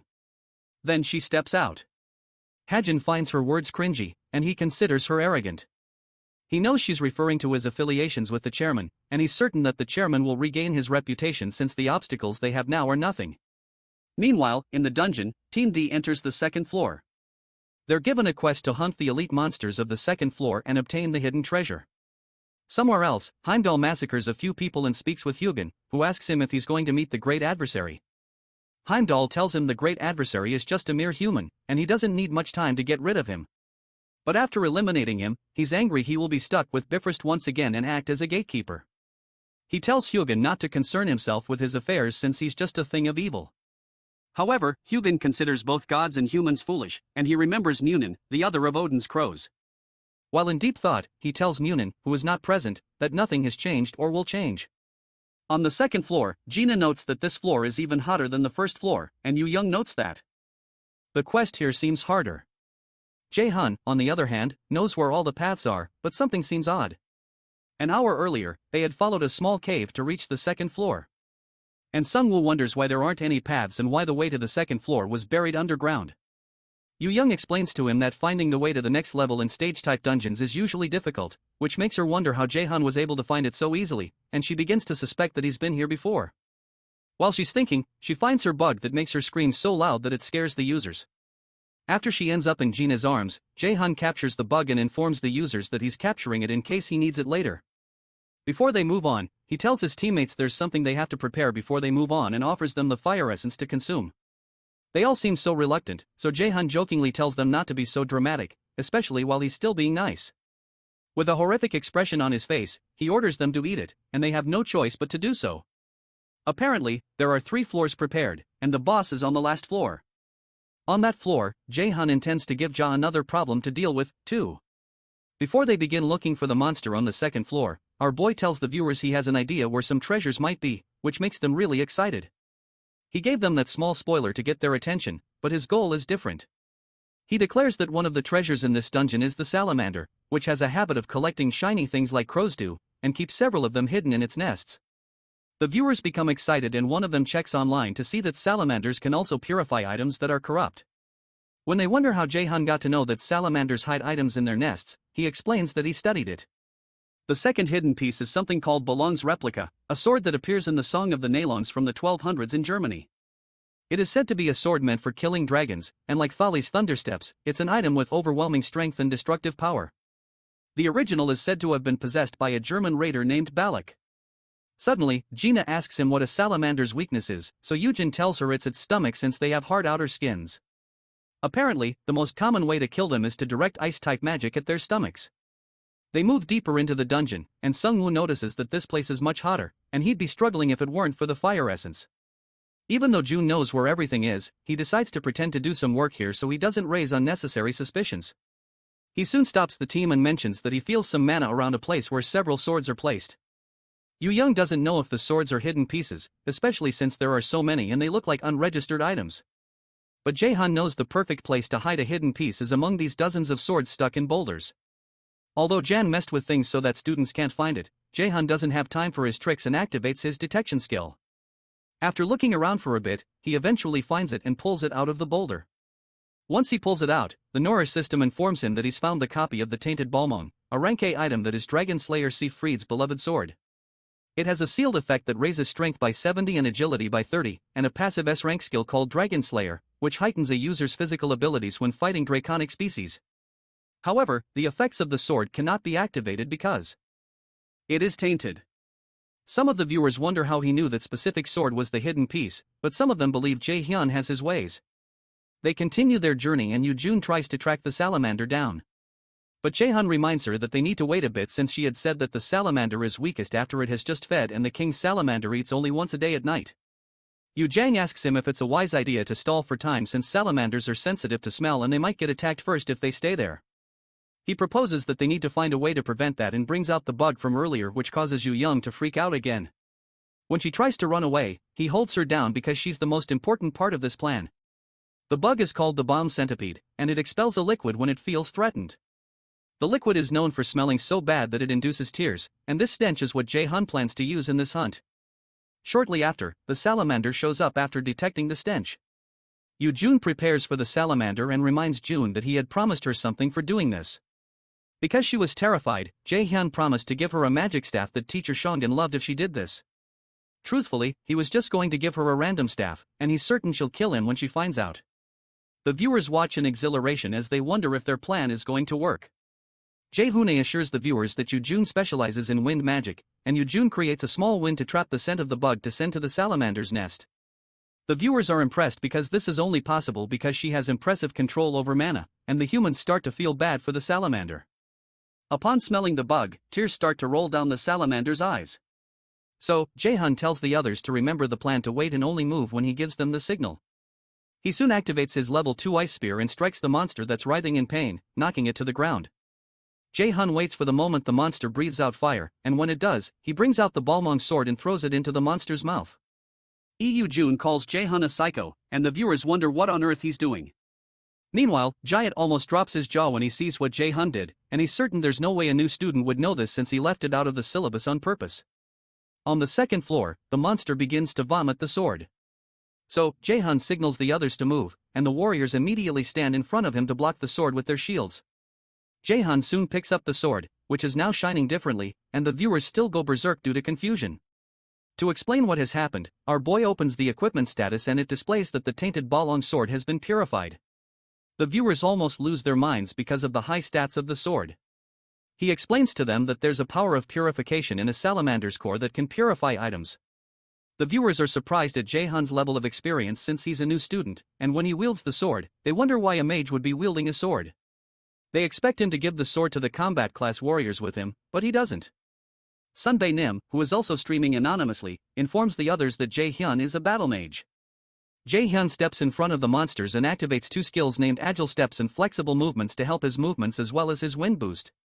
With one swift movement, he leaps towards the monster and cuts off one of its arms. After he jumps down, he activates another skill named Ice Edge to create an icy spike. Sun Woo signals to him that the salamander's stomach is exposed since it doesn't have one arm. So, JaeHyun leaps towards it and stabs it in the stomach. The viewers are speechless for a while and they can't fathom what they just saw. Meanwhile, Seo uploads something online and she wonders why JaeHyun made her do something so annoying. She has just uploaded an article about JaeHyun's real identity, citing the achievements he had at the Neverland dungeon since JaeHyun had initially covered up his identity at the Neverland incident. This article is meant to go against those who are saying what JaeHyun is doing is computer-generated. Meanwhile, on the second floor, after taking out the salamander, JaeHyun tells the others he's found something called the Ring of Transcendence. The Ring of Transcendence is a B-rank equipment that momentarily amplifies mana to increase the force of magic and grants the active skill known as Overdrive. However, because of the lack of something called the Rock of Transcendence, the rank is lowered and the state of Overdrive is unstable. Overdrive is a skill that amplifies mana to increase the force of skills by 1.5 times for 5 minutes, but will leave the user unable to use mana for 5 minutes after activating the skill due to the lack of the Rock of Transcendence. Since there's only one ring, JaeHyun suggests they do rock paper scissors, but the other suggests he take it since he did most of the fighting. So, Jung suggests he buys them food or something when they get out. Excited, JaeHyun keeps the reward and they're transported to the next floor. Once they arrive there, they're told the protective barrier will disappear after a minute, and the boss fight will begin. They're protected by a magic barrier that doesn't break, even though the boss monster pounds on it. The pounding of the monster freaks them all out. So, Gina asks JaeHyun if he has a plan. He tells her he doesn't because they don't need one, and he's going to do this alone. Some of the viewers also wonder if it's a wise idea for JaeHyun to ditch the party formation to fight the monster. Apparently, there are a few differences each year, but it's usually a C or B rank monster, and 70% of the students fail on this floor. Soon after, the barrier is taken away, and the boss monster, a lava golem, is set free. Our boy goes in with a mana punch, but Gina warns him that it's dangerous. While Sungwoo and Gina panic, Jung assures them that JaeHyun is strong, so he won't lose to that kind of monster. JaeHyun and the monster match up punches, and our boy knocks back the monster's hand. When the monster retaliates with a punch from his other hand, our boy protects himself by setting up a barrier. When he lands on the ground, he activates a level 4 wind boost and activates his Ice Edge skill to hold down the monster's legs. After that's done, John activates his mana detection skill and runs past the monster's punches, dodging at the same time. While he's moving, June recalls that lava golems are sturdy and have heavy attacks, but there is a way to defeat them. He activates a skill called Bind to create chains that hold down the monster, then rains down a myriad of ice on the monster using his Ice Rain skill. Although the bind magic soon breaks, the ice hits all the golem's joints and cools them, making it hard for it to move its limbs. Excited, our boy activates his water ball skill and shoots water at the ice around the monster's joints, causing all of its limbs to immediately split apart. As the monster crumbles, the Pocket Plane system informs them they've defeated the Pocket Plane boss monster. Some of the viewers ask to confirm if that was really a boss fight, and the other teammates just watch in shock. June calls him an insane bastard and feels like he's already so much farther in skill than she is. Shortly after, the system informs them they've obtained the golem score, but JaeHyun doesn't believe the test is over since he still has to ensure that Jian falls today.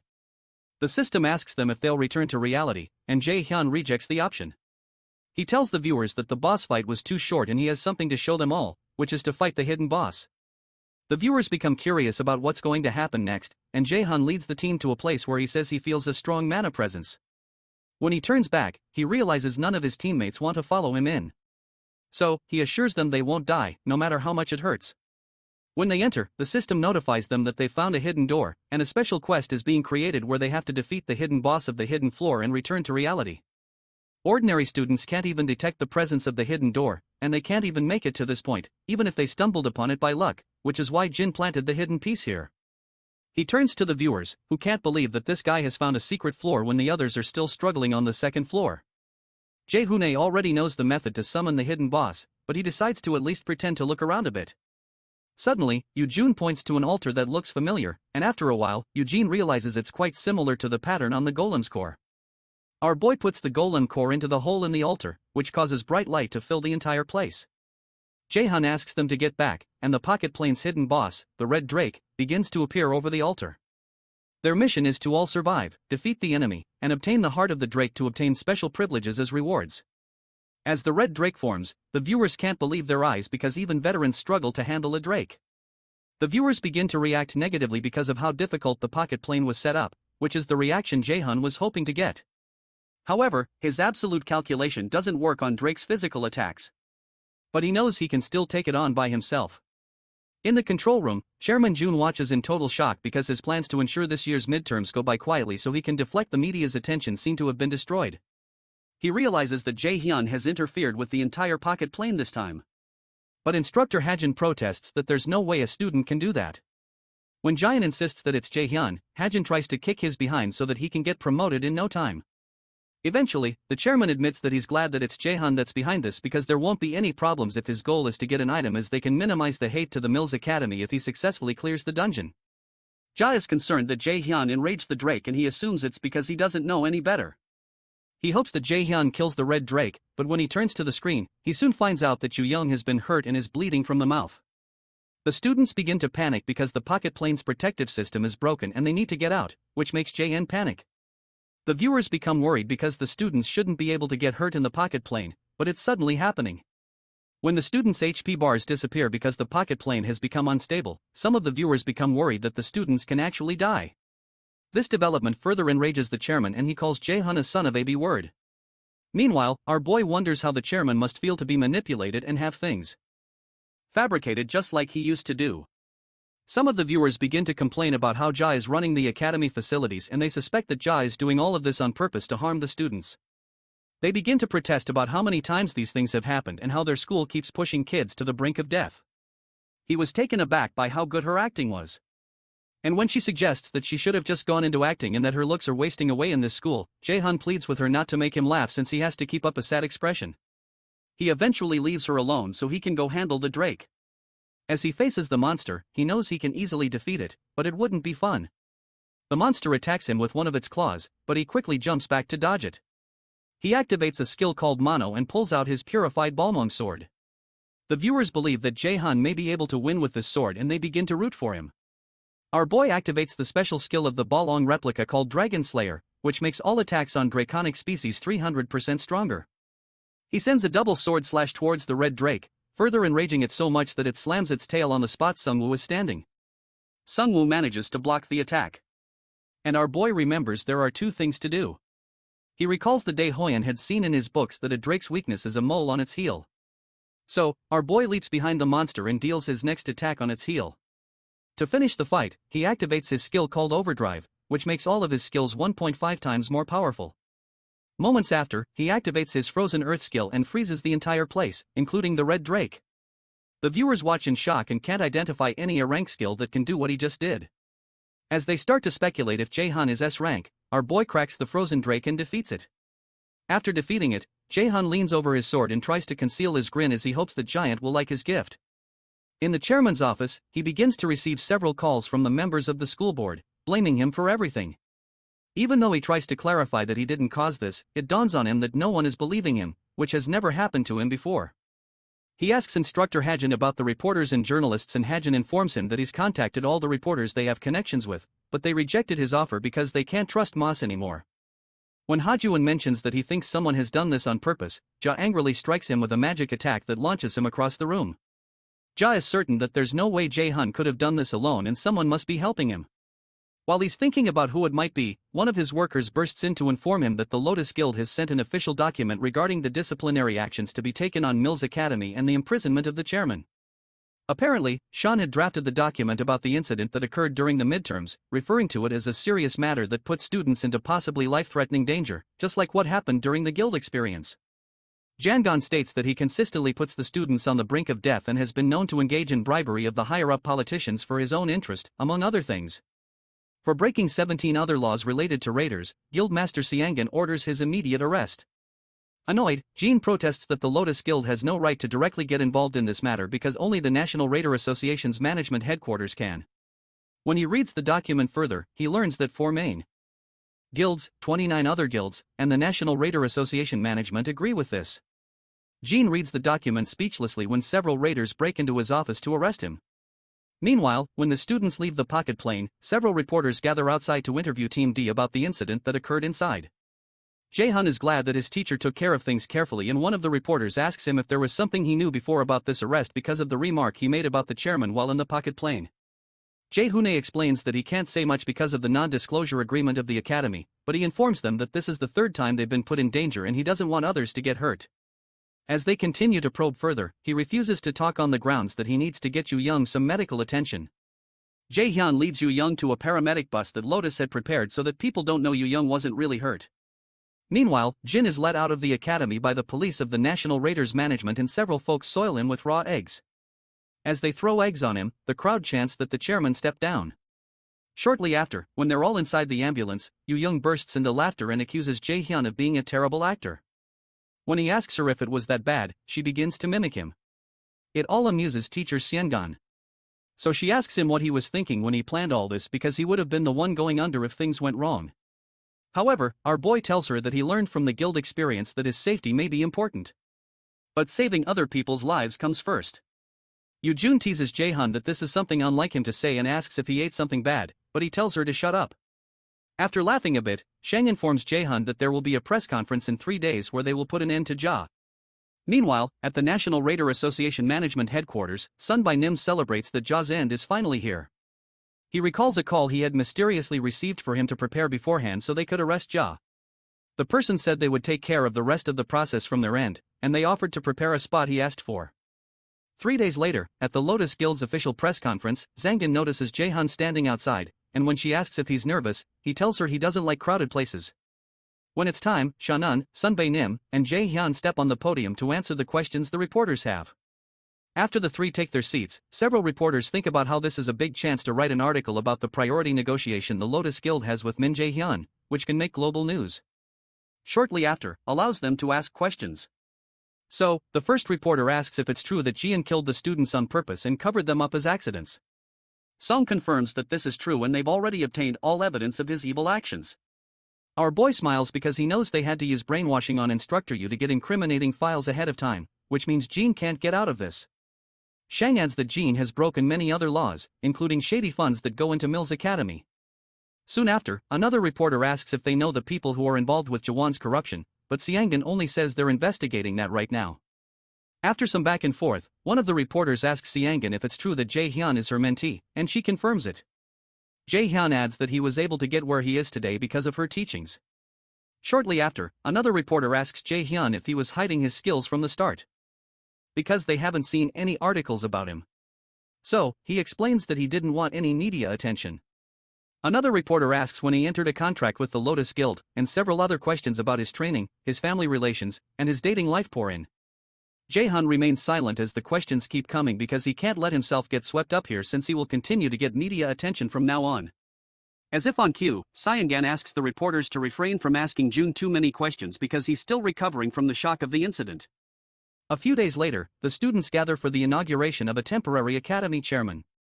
Young mentions that she's glad everyone is okay because she would have been mad if they got hurt. Suddenly, JaeHyun tells them to remember that it's not all over yet, just in case. And they all recognize that Giant won't fall that easily and that they have to get super strong while they have the time. Hon agrees that he's going to get stronger too because he really felt weak during the guild experience and Aina expresses the same. JaeHyun is glad that the others want to get stronger, but he doesn't plan on getting them further involved in this matter because dealing with the Aesir god is something for him to do. Shortly after, instructor Kim Ji steps on the new podium and JaeHyun tells the others that she's the new director, much to their shock. Jun can't believe it since she's so young. So JaeHyun informs them that instructor Jian is also a spy from the Raider Association. A while ago, JaeHyun and Seongyul had gone to the Raider Association's management headquarters and Suwon Nim informed them that he's going to make Jian the new director. In the present, Kim Jian announces that she'll be the director for the time being and promises to do her best. Later, the group goes to hang out and JaeHyun wonders what the heck is going on as he watches Young do some karaoke. Our boy had thought he would finally get to rest, but it doesn't seem so. A few hours earlier, Young had banged on his door and ordered him to open up. When he does, she reminds him of the promise they made to go to karaoke once they were done with exams. Apparently, they had made an appointment at the best karaoke place around there, and they dragged JaeHyun with them. In the present, JaeHyun decides he might as well take the stage to show off his karaoke skills since he's already here. The others look at him in despair and one of the regulars curses out that someone is terrorizing his ears and requests that such people be banned from karaoke. When he's done, Aina comments that she can see he's also human like the rest of them, and Hoyan jokes that people can't be perfect at everything. Our boy gets a score of 10 out of 100, and JaeHyun hands the mic to Aina since she's next. When their hands touch, the mic slips out of her hands, and she begins to blush. Luckily, our boy catches it and grabs her palm to place the mic there. For a while, Aina's face looks quite red. And when JaeHyun asks her what's wrong, she says she's okay. Finally, she asks them not to expect much from her performance because she's embarrassed. But Jung assures her she's most likely better than JaeHyun. Ticked off, our boy protests that his skills are quite average, but Jung is certain he has no self-awareness. After they quiet down, JaeHyun wonders how Aina's singing is and plans to clap even if she's not good. However, when she begins to sing, he realizes she's ridiculously good at it. Meanwhile, Heimdall walks on the streets of Earth and he spots Hea around. Eventually, she shows herself and tells him she just came to say hi and to ask how his little outing is going. Heimdall accuses the resistant Air gods of doing really interesting things this time, but Hala retorts that it's nothing on the level of what Odin and the Air gods have done. Heimdall makes fun of Hel for holding on to the pointless hope that a great adversary of the prophecy will appear and free them. And when she tells him they can never tell, he states that a mere human can't bring down the Air gods. When he steps forward, Hel stops him from going further. He tells her to move, but she explains that she can't allow him if he's going to meet the great adversary of the prophecy. Annoyed, Heimdall asks her if she wants to die, but she reminds him he can't use his powers properly here on Earth, and she has the advantage here. However, Heimdall reminds her to be better prepared for her own death if she plans to kill him here. Regardless, she states that she's ready for that because her job and role right now is to stall time for a small break. Aina sings quite well and she soon turns to ask them how she did when she's done. They look so stunned and Jung asks her how she's so good at singing while Hyun accuses her of hiding this from them all this time. When JaeHyun asks her if she took choir classes, she says she didn't. Jung is surprised that she didn't take any classes and Aina is surprised that they actually like her voice. She thanks them for the compliment and informs them this is the second time she's let other people hear her sing. A few days later in Seoul at Jun's house, our boy hands his mom a gift. When she opens it, it turns out to be checks for allowances. She's surprised that her son has grown so much and he thought about her at an age where he should be focused on having fun. When she reads through it, she's surprised he has earned so much on his own. And our boy tells her it's all for her. To JaeHyun, he's finally got to say what he's always wanted to tell her. He always wanted to give her a hug, saying that he succeeded, but he was too busy to take care of her in his past life. A lot has changed since his regression. His goal is to protect his family and friends and then to kill Odin and end all this misery. He promises himself not to let Odin steal the life he just regained. Shortly after, he tells his mom she can live comfortably without worrying about money, and she hugs him and says it must have been hard for him. Our boy begins to tear up, but someone suddenly knocks on the door while they're sharing a hug. It turns out to be AA who says hi to him. However, our boy soon finds out that Jun came along with her. JaeHyun asks her what she wants this time. So, she informs him that she came to invite him because her family is having a barbecue. Jun remembers that Jun Unk's parents are coming back today. So, she adds that her mom said to bring him over since he's always doing things for them. He jokes that he's had to do things for her since she's a burden, but Jung tells him to come because her parents are excited to see him. He eventually agrees and Jung walks away. Aina notices the moist marks on his shirt, which he had used to clean his face before opening the door. So, she asks him if he was crying. Surprised, he informs her that his clothes just got wet while he was doing the dishes, and they both turn aside after an awkward moment. That evening, our boy heads to Jung Unk's house, and he can tell her family is rich from the grandeur of the house. He runs into Aina, and he asks why she's staying at Jun Unk's house, and if Jung also dragged her here. Surprised, Aina replies that she didn't have anywhere to go. So JaeHyun apologizes when he recalls that Aina doesn't have a family right now. Soon after, Jung shows up with her dad, Mr. Kim, right behind her. Jun Unk's parents are excited to see JaeHyun, and they exchange pleasantries. JaeHyun recalls that they were really nice to him the day he lost his mom in his past life. Before he knows it, Mr. Kim locks his arm around his head and jokes that he's grown taller. Jun wonders if violence runs in their family. And when Young's dad lets him go, he asks him if Young still bullies him since she used to beat him up and he'd come crying when they were younger. Soon after, Young shows up again and tells her dad to help her with the food and stop fooling around. He goes to help her and asks how she's going to get a boyfriend when she's like that. Before he leaves, he asks JaeHyun if he wants to volunteer to be Jung Unk's boyfriend, and the ladies suddenly go mute. JaeHyun looks surprised, so Mr. Kim begins to list her good qualities. While he's talking, Young loses her cool and pinches him, telling him to stop with the nonsense and go help with the chores. The poor man runs to help with the chores, and Young tells JaeHyun to join him. Soon after, the food is ready. JaeHyun praises Mr. Kim's cooking skills, and Yoo-jun wishes that Hoon and Ja-sun could be here to enjoy this with them. While they're eating, Mr. Kim thanks JaeHyun for helping Yoo-jun with the midterms, but JaeHyun tells him he didn't do much, and he feels guilty because it was all an act. Soon after, Mrs. Kim tells JaeHyun she's happy he's doing well and she was surprised when he said he's going to magic class. She mentions that she was wondering if he joined magic class because he wanted to stay with Yoo-jung, and that comment makes Aina pause her eating, but JaeHyun clarifies that it's not the case. Mrs. Kim compliments JaeHyun on how he becomes more handsome each day and expresses her hope that Yoo-jung would bring home a boyfriend like him. Yoo-jung angrily tells her mom to stop talking and eat because her food is going to get cold. When our boy notices Aina has stopped eating, he asks her if something is wrong, but she tells him it's nothing. Meanwhile, in Hoon's house, his father berates him for spending his time saving dying students because he felt bad for them. Mr. In calls his own son a foolish bastard, and he realizes that he would have been arrested alongside Ja had he been a tiny bit late. He calls Hoon a piece of son and tells him to shut up. As he tries to speak, he reminds him that he needs to become South Korea's best raider and get everyone under his feet. He tells him he has to bring down the JaeHyun no matter what. But Hoon tells him to stop. Hoon realizes that all his attempts to convince his father don't work because his father always tells him to step on others to climb the social ladder. He tells his father he doesn't want to live life the way he wants him to because this is his life after all. Annoyed, his father grabs his arm and asks if he knows what he's saying, but Hoon slaps his hand away. Our warrior turns around and leaves the house despite his father ordering him to come back. Hoon realizes he doesn't want to win against JaeHyun using dishonest means and he plans to improve through fair methods. Meanwhile, Yoo-jun-unk's parents go out on a late-night movie date. So, JaeHyun commends the fact that her parents are still on good terms. Shortly after, our boy decides to go, and Yoo-jung asks him if he's leaving already. Our boy asks her what she means since it's almost midnight, but Yoo-jung insists that he hang out a bit more. After hesitating for a while, Yoo-jung states that her dad will be mad at him if he does so. And when she asks why, he says he doesn't think they'd be happy with him staying over so late when they're not home. Regardless, Yoo-jun states that they won't get mad if he doesn't do anything bad. And she makes Aina agree with her. Eventually, JaeHyun decides to stay back. Shortly after, Aina says she's been curious about something and asks them if they're both dating. They both furiously deny it. So, Aina says she guessed so because they're really close and their parents are close, too. Yoo-jun clarifies that she and JaeHyun only like each other as friends and JaeHyun leaves shortly after. While he's heading home, Hella approaches him and informs him that he has to go through his second trial as soon as possible. She explains that they cannot stall any longer because Odin has begun to act. Sometime later, Odin has a meeting with the Aesir gods and is annoyed to find out that there's still no news from Heimdall. Thor tells his father that he's overly concerned about the prophecy's adversary since he's just a human and an insect can do nothing against a god.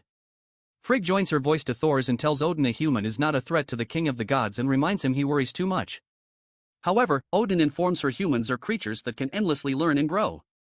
At the moment, they cannot kill the great enemy because the prophecy's power can protect him for 10 years. But Odin doesn't want to eliminate the possibility that the adversary will grow more powerful within that time period. Frigg believes that the power of the prophecy that is protecting the great adversary is quickly weakening and they may not have to wait 10 years before they can kill him.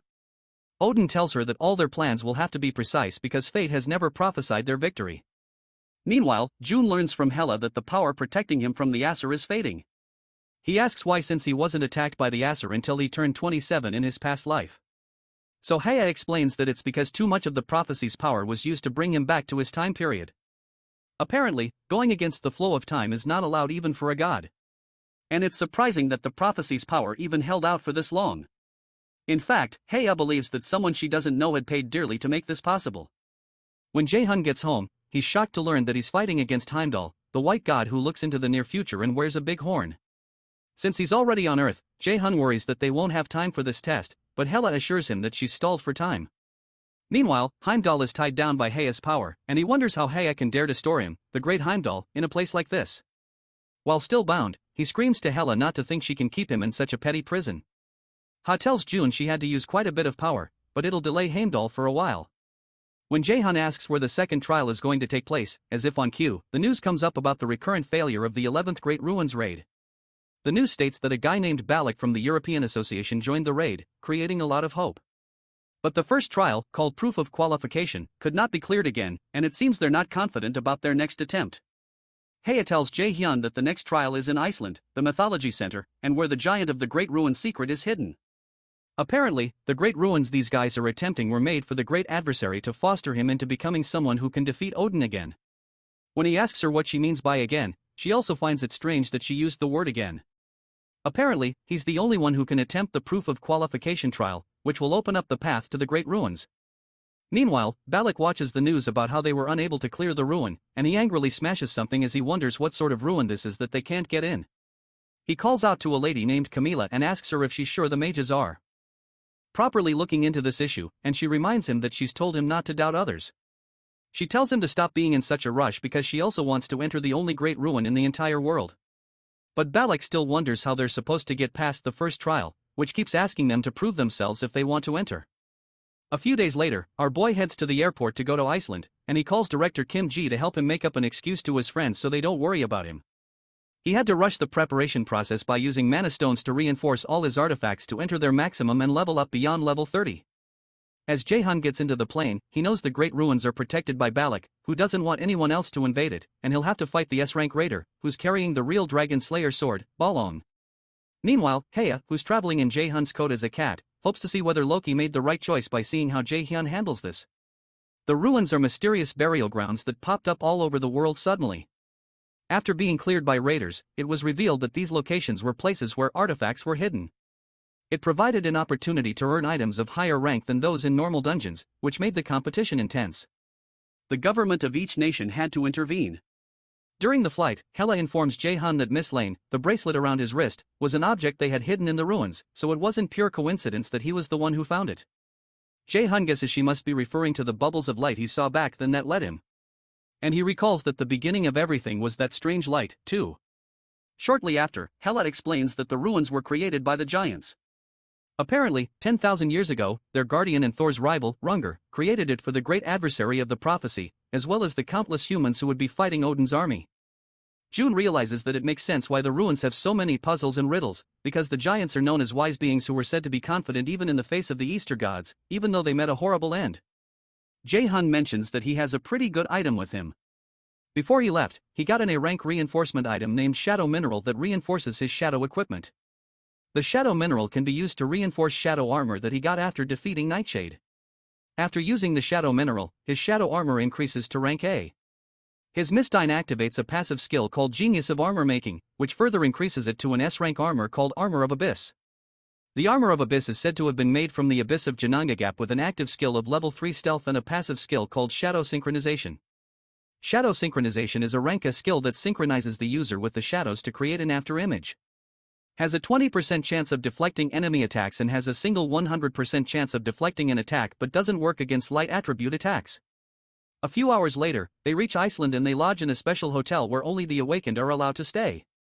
And one night costs 50,001. While going to his room, JaeHyun walks past Balak, who is the head of the European Raider Association, and Camila. When he walks past them, Balak stops JaeHyun and asks him what he is. As Balak walks back, Camila tries to stop him, but he doesn't listen and stands in front of JaeHyun. He asks JaeHyun how old he is and where he's from, but our boy doesn't say anything. Eventually, Camila steps in between them and asks Balak what he's doing. After apologizing to him, she pushes our boy along and tells him he can keep going because Balak has a rather shitty personality and that's why he got dumped by his ex-wife. After waving JaeHyun goodbye, Camila reminds Balak she told him to be careful not to ruin the image of the European Raider Association. She tells him she understands that he's sensitive because their last raid failed, but he shouldn't take his anger out on a kid. However, Balak tells her that's not it, but it's because that kid made no noise at all when he walked, and he knows how to intentionally hide his presence. Meanwhile, at the Mills Academy director's office, June's friends are shocked to learn that their friend has gone overseas. June wonders where he went this time, especially since he randomly got himself in trouble at an amusement park. Han jokes that June gets into trouble, but Aina suddenly interjects by saying that June is not the type to get into trouble. At Iceland's great ruins, some guards of the European Raider Association notice a strange figure walking towards them, and they tell him to reveal his identity. JaeHyun, who has concealed his identity with the armor, asks them if they can't just let him in because he's too lazy for this, __. As they're about to signal that an invader is present, JaeHyun covers their mouths and activates his brainwashing skill. He apologizes for acting like a criminal, but explains that the ruins were meant for him. Before JaeHyun left Seoul, Hila had told him that the conditions he needed to meet to be allowed into the Great Ruins were first the Noerur system, and secondly that his strength and agility stats had to be over 150, which is basically S rank level. She hesitates for a while, hoping he's rank. But when he tells her he's not, Hela can't believe it because she saw him defeat Ser's clone. When she starts to think of a way for him to reach rank, JaeHyun tells her there's a way and brings out a rank A key called a cursed key that he got from Flandier's mission. Using his detection key, he recognizes it as Loki's key that can open any door or chest. In the present, JaeHyun finds it strange that he got this key, and it seems as if someone who predicted everything prepared this for him. He sticks the key into the door and it opens up. Before he enters, he prepares his blank card because he believes it will be of use soon, too. He had the option of using it on Seo's cognition accelerant or Soil's detection skill, but he still felt there could be something better he could use it on. Also, if he copies the skill of those around him, he knows people could get suspicious. He makes his way through the hallway and he sees a giant who asks him if he's the prophesied great adversary. The giant introduces himself as Smear Hunger, the one who guards the Great Ruins as directed by his father. When Hela jumps down, Smear recognizes her as a clone of Hel. So Hela explains to Smear that she's responsible for guiding the great adversary through the 5 trials. And she explains that the power of the prophecy that had been protecting the great adversary is weakening. So they need him to take his trial as soon as possible. While she's still talking, Smear tells her he rejects. And when she asks him why, he explains that the method with which the great adversary opened the door was cheating and he won't be able to pass the second trial with his present stats. Smear generously proposes that he become stronger and come back. But Hela insists that they don't have time and the Aesir gods will start acting again once the power of the prophecy runs out. However, Smear insists that rules are rules and he's fairly certain that Jotunheimer, which he wished to protect, is already covered in ashes and there is no home for the giants to return to since it's already too late. He wonders what difference it makes if they're any later. So Hela realizes that the giant is in despair. However, JaeHyun, who has been boiling with rage, asks them what kind of crap this is. He asks Smear if he's kidding him and tells him he's not a charity organization. RMC explains that he's not something they can use when they need it and then discard. And the only reason he's letting them all control what he does right now is because he sees value in using them, too. He activates his level 5 lightning chain skill and tells Smear that he'll need him to move out of the way. Meanwhile, outside the dungeon, the guards tell Balak that no one has managed to pass them.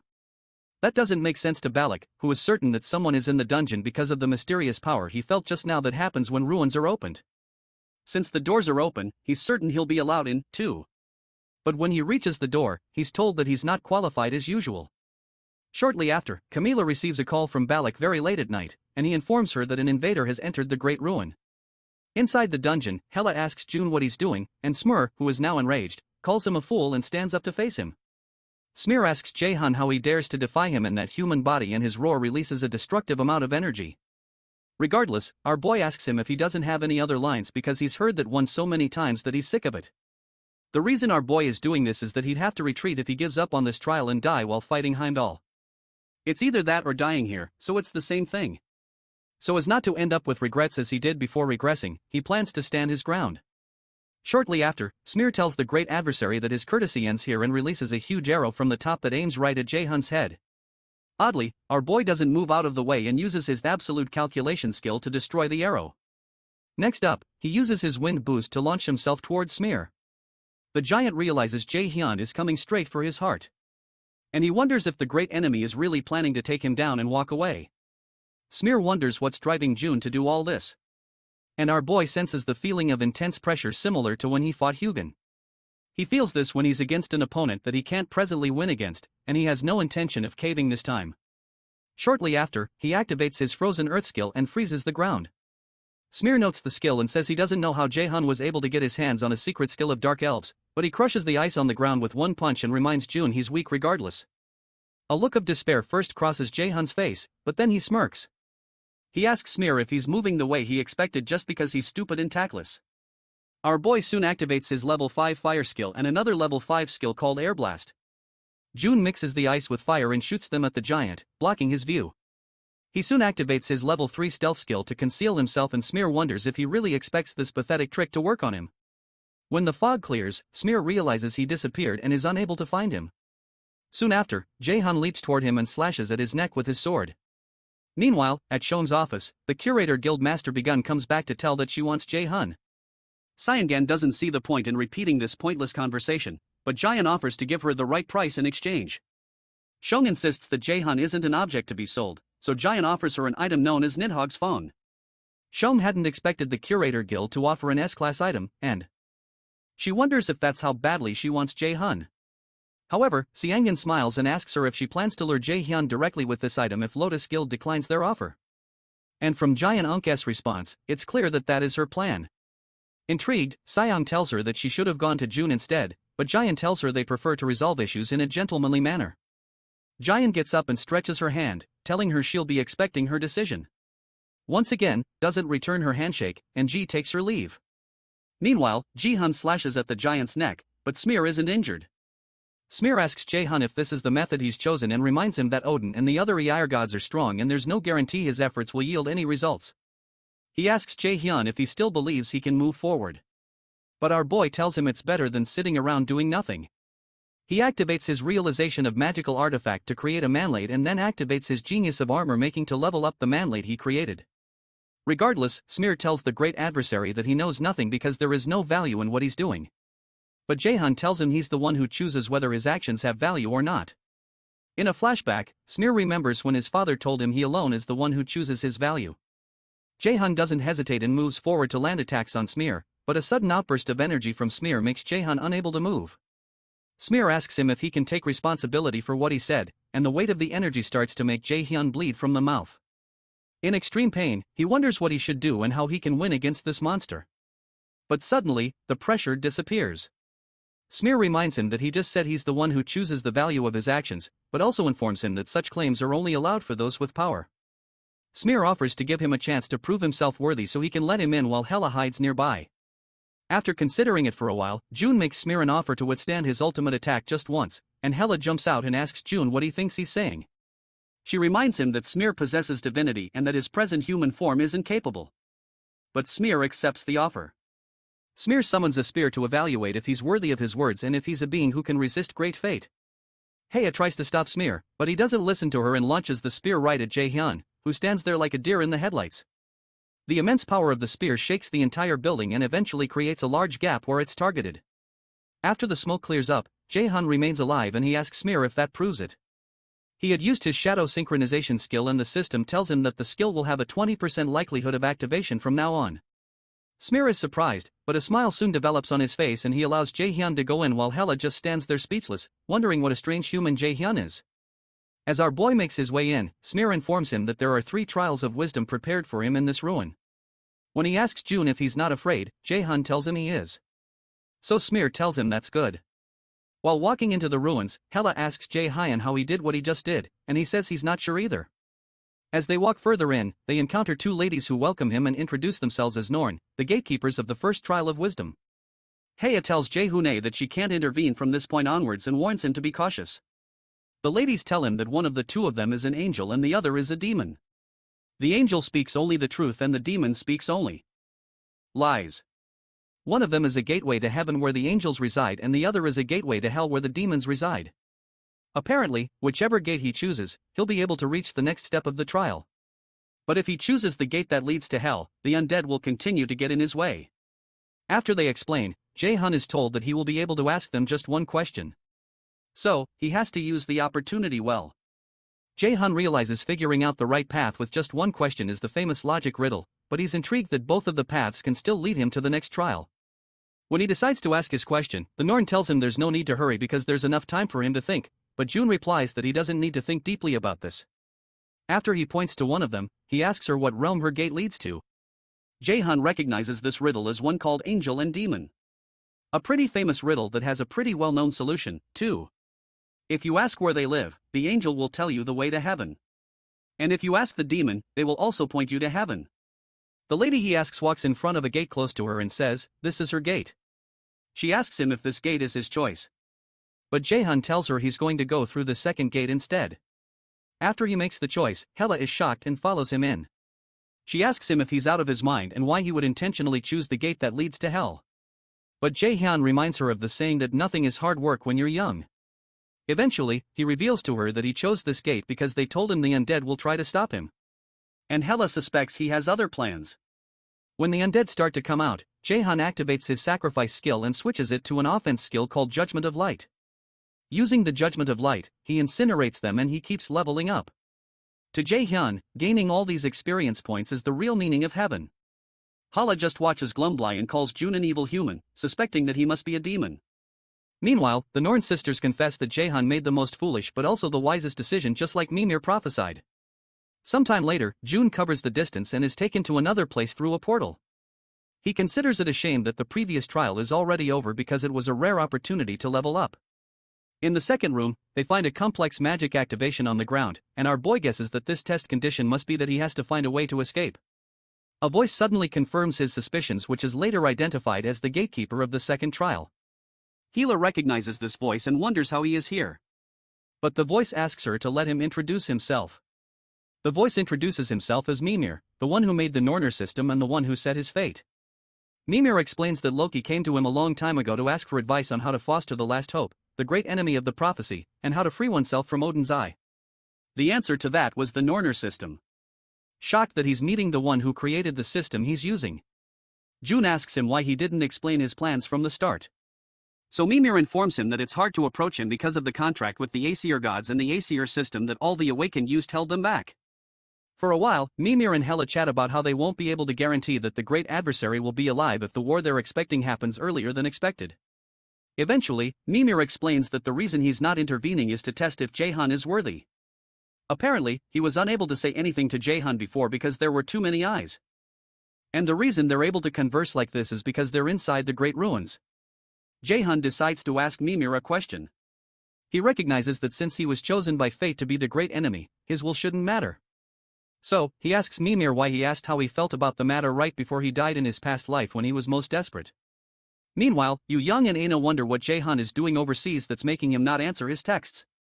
While they all talk about JaeHyun, Jung laments that she just wants to be with him. But before the words come out of her mouth fully, she becomes embarrassed and quickly corrects that she said that because she's the only one who can put up with him. Shortly after, Seo talks about her plans to attend Mal's academy soon and how she's already looked into their room sizes. So, Hone sincerely asks her what she will do if she ends up failing the entrance exams. The question leaves her in despair and she accuses him of being mean, which shocks him. Aina finally says she hopes JaeHyun comes back soon and Jung agrees. In the Great Ruins, Mimir answers that they didn't want to leave the fate of the world in the hands of someone who couldn't even get up on his own.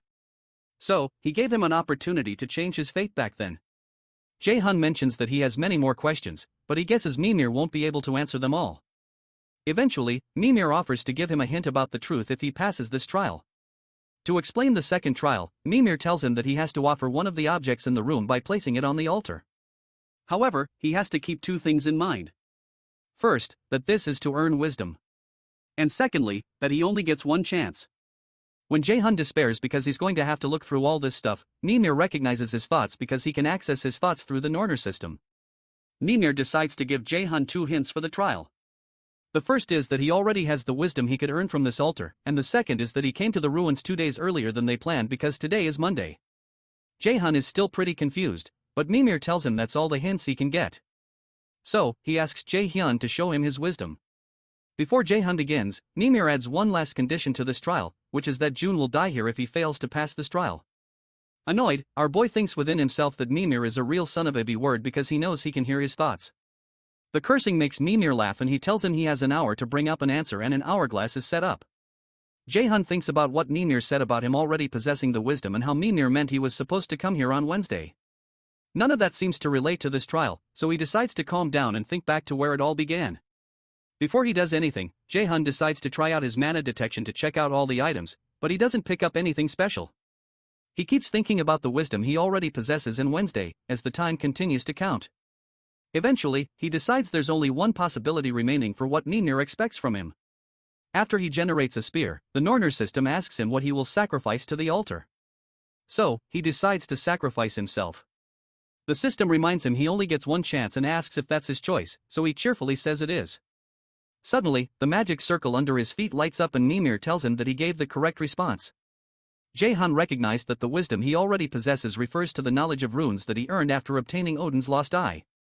Second, the word Wednesday is rooted in the term day of Woden. And Woden is Odin's other name.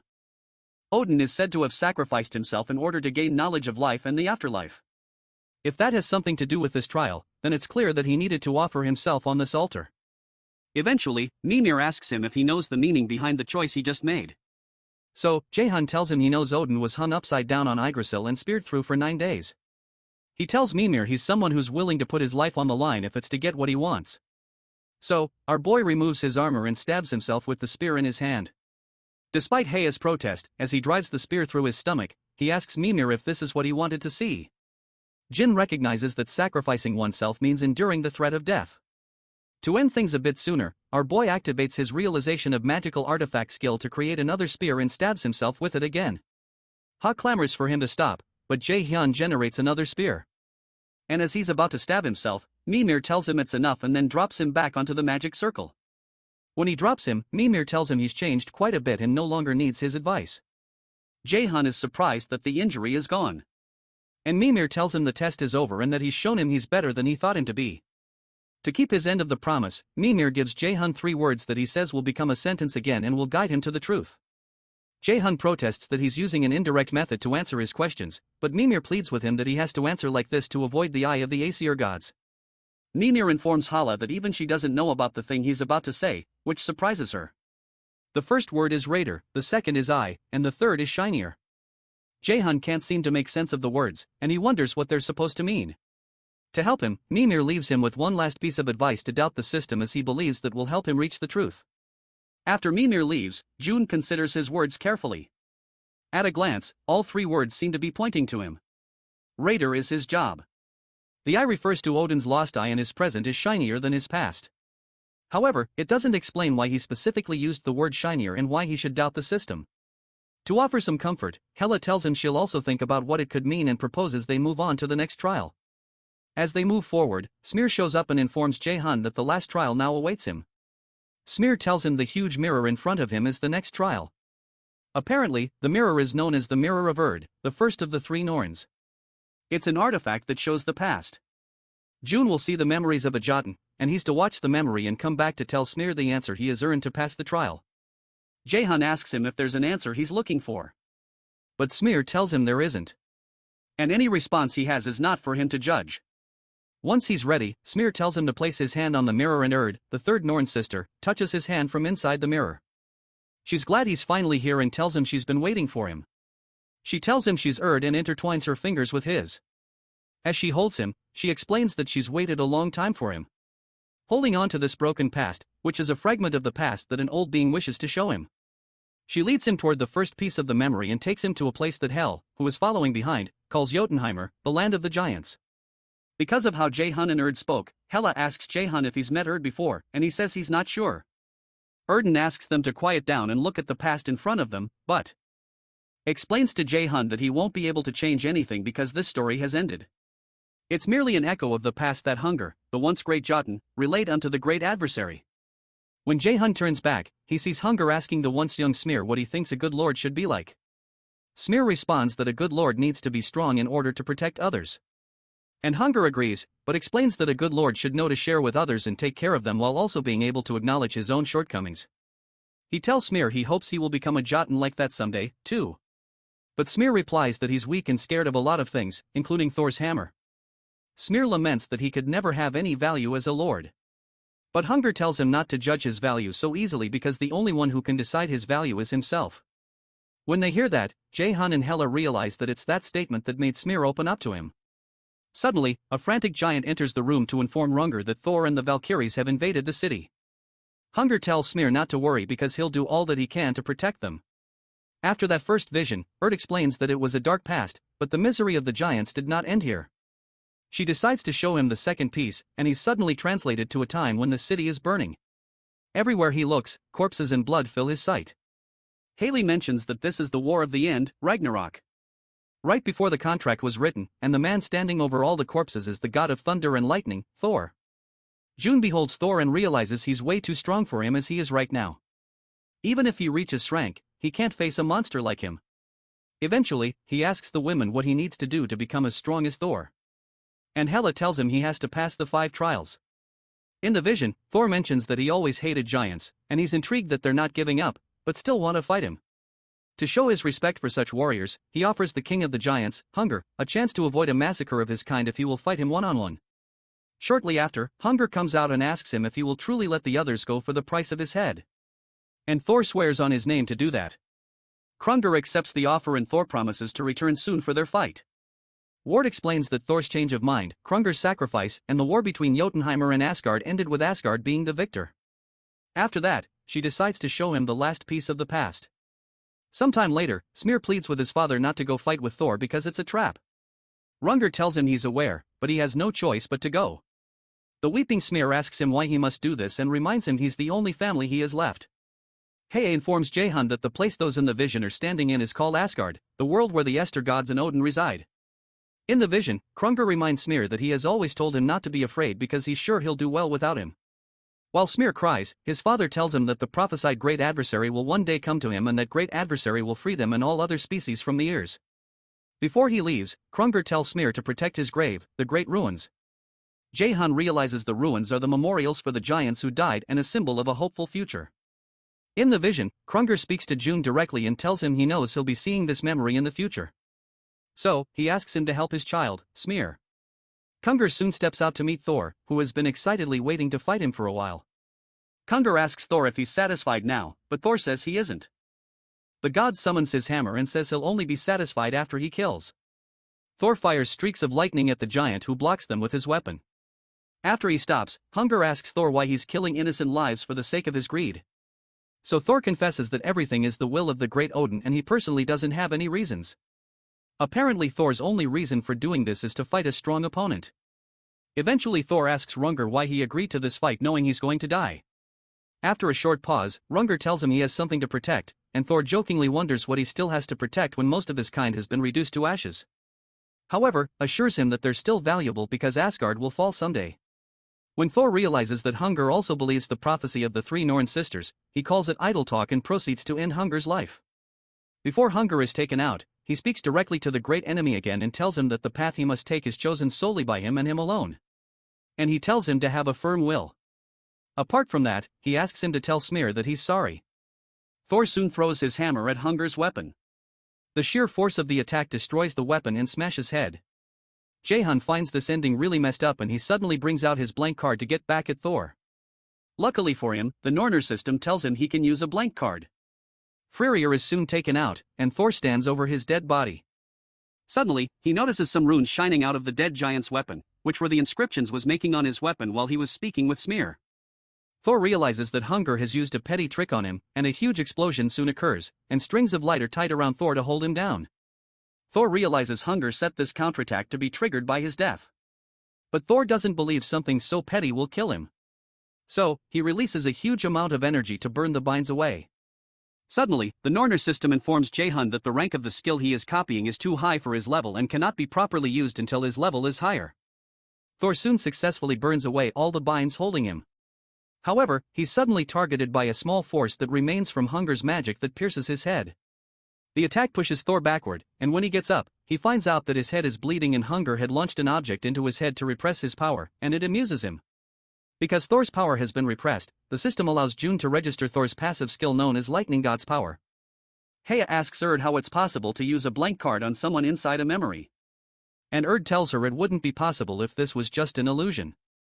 However, it's not an illusion, but a fragment of the past that's being passed down to the future generation, which means that Hunger's sacrifice wasn't meaningless after all. June is able to register the Lightning God's Power, which is of legendary rank. He now possesses Thor's lightning, which greatly increases the efficiency and potency of all lightning-type skills. It increases lightning damage by 300% and lightning efficiency by 50%. However, because the skill is too high in rank for the user's level, it cannot be maintained for long without permanent damage to the body. When Hela asks him if he's sure about this, our boy tells her he'll just grow strong enough to be able to handle it and tells her he's sure she'll help him. Soon after, Erd tells them it's time to say farewell once again, but she confesses she can't get used to saying farewell to him once again. Confused, our boy asks her why he can't remember knowing her before, but she tells him there's no point in finding out now. She encourages him to leave the past and go to a new future since there is no space for her in his fate. The veil on her face suddenly disappears, and she tells him she wishes his journey is filled with blessings throughout. Tears drop from Erd's eyes, and she eventually disappears. For a while, our boy just stares at the mirror and hesitates before he turns back towards Smear. Smear decides to ask him one question for his last test. Smear asks him if he's ready and if he's capable of not straying from his path, even if he were to lose something important to him. June thinks about his mother, teacher, and friends. Then he replies that he can't. He confesses that he'll be shaken up, sad, and in pain, just like Smear, but he'll get up again because he must move forward. Smear likes the answer and tells him he's qualified to pass this trial. Immediately, the system notifies him that his level has gone up by 4 and he's obtained the title the one who overcame the second trial. Apart from that, he's notified that he's received a gift from Hunger. Before June leaves, he tells Smear that his father told him to tell him he's sorry, then leaves. When Smear is alone, he says out loud to his father that he never resented him for what he did. When JaeHyun reaches the gate of the dungeon, he's shocked to find the entire European Raider Association waiting for him. Hila realizes the men are very skilled and it's going to be hard to sneak out. JaeHyun finds it unsettling that they would treat him like a thief, but he understands they feel that way because the European Union put a lot of money into the rights to raid this place. Our boy knows he can't take on 2 strengths at once with the skills he has right now. So, he asks Hela to take care of things while he stalls for time. Hea informs him she'll send a signal, so she asks him to distract the men. Until then, John finally steps out in his armor, and Balak steps out to meet him. Balak asks him if he cleared the dungeon, and John asks him what will happen if he did. Enraged, Balak points his spear at his neck, and he's certain that the intruder cleared it since he doesn't feel mana coming from the ancient ruins, but he doesn't understand how he was able to. June recognizes the sword with Balak as the original Dragon Slayer sword, Balong, the real S-rank artifact. Our boy informs Balak that this ruin was meant just for him and they never would have succeeded no matter how many times they tried. Annoyed, Balak asks him if he's saying they're not good enough. And JaeHyun tells him it's possible. He reminds him that he couldn't even get in because he failed to prove himself worthy. And Balak almost curses at him. Annoyed, Balak tells him his original plan was to bring him to their side, but he's changed his mind. He tells our boy he won't kill him because there are a lot of things he can find out from him. And JaeHyun is glad he fell for such an obvious provocation. Eventually, JaeHyun tells him to try to kill him if he can, and he generates a sword he was able to get thanks to encountering Balak. Our boy recreates the rank S Dragon Slayer sword, Balong, and Balak just stares at him in confusion. To answer his questions, June reminds him there's no law that states there can't be 2 Balongs. Balak immediately attacks him, but our boy moves backward using his Step of Light skill. The angry raider keeps trying to attack him, but JaeHyun keeps dodging each attack. Eventually, when he stops, JaeHyun tells him he's slower than he expected. This further annoys Balak, who confesses that there are not many who can dodge his sword, even among S-rank raiders, and he wonders who on earth JaeHyun is. Shortly after, Camila shows up and warns Balak to be careful because the sword the intruder is holding has the same mana as his Balong. JaeHyun reminds Balak that he won't kill him, but he's going to take his limbs. Recalling that Hugin had said just that to him, our boy asks Balak to stop talking because he's about to trigger his PTSD. Balak looks at him confused. So, JaeHyun references an article he read about him that said he went through a divorce and decides to ask why. Suddenly, Camila tells June he's crossing the line because Balak's wife divorced him because he has a personality and he's boring. She doesn't make the matter any better. So, Balak tells June they'll continue this conversation in the interrogation room. Hea soon informs JaeHyun that she's ready and asks him to wrap things up, but he asks her to hold on a second, which further infuriates her. Our boy enjoys this opportunity to fight an S-rank raider, so he activates his overdrive skill and equips his incomplete B-rank ring of transcendence to momentarily amplify his mana to increase the force of his magic. After he activates it, the system warns him that he'll not be able to use mana for a while after using this skill. Camila is shocked to witness that his mana has suddenly changed. So, she warns Balak to back off. Balak creates a barrier around himself as JaeHyun releases a mana force field, but the power of the force still shatters the mana barrier, which is unbelievable. JaeHyun recalls that the Thor he saw in Hunger's memories was ridiculously strong, and he assumes Heimdall is the same. He decides that the only way for him to get stronger in a short period of time is for him to continue fighting stronger opponents. Immediately, Balak tries to slash him again, but our boy dodges the attack. Both of them soon collide, the force of their individual bombons releasing an explosive energy in their surroundings that knocks Balak several feet into the sky. Shocked, Camila catches him with her magic, and she wonders how this intruder was able to defeat the European Union's leader like this. Balak lies on the ground unconscious with blood gushing out of his mouth. And Camila decides she can't let a monster like this roam around the city. As JaeHyun takes his leave, Camila turns to him and asks him if he really thinks she'd let him run away. She activates a skill called Hellfire and another called Windchaser, releasing a huge dark energy. Meanwhile, the Norer system informs JaeHyun that his mana usage will be restricted for the time being as a penalty for the overdrive skill he used. When Hila realizes our boy can't do anything, she decides he's had enough fun and takes them out of there. On the other end, Camila senses that the mana response disappeared before her attack even reached her opponent, and she considers tracking him.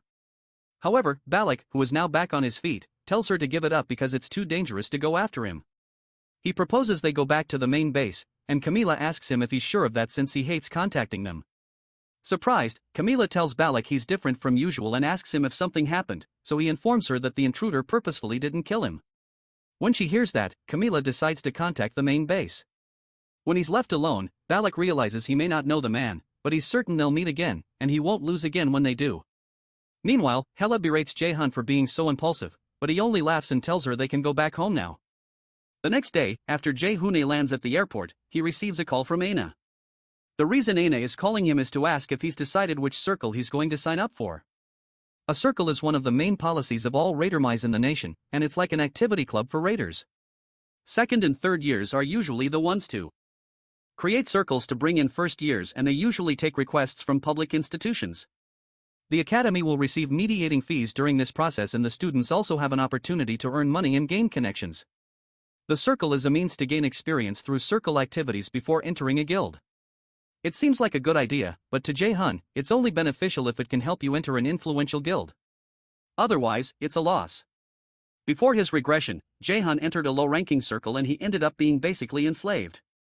In the present, he already planned to enter the same circle as his friends anyway, but he decides it's no fun if he makes it easy for them to play around. He tells her he doesn't know yet and he'll find a suitable one. Aina informs him that they're talking about entering the same circle, and she asks him if he wants to join them while the rest of them listen in on the call. JaeHyun tells her he thinks he'd rather choose on his own.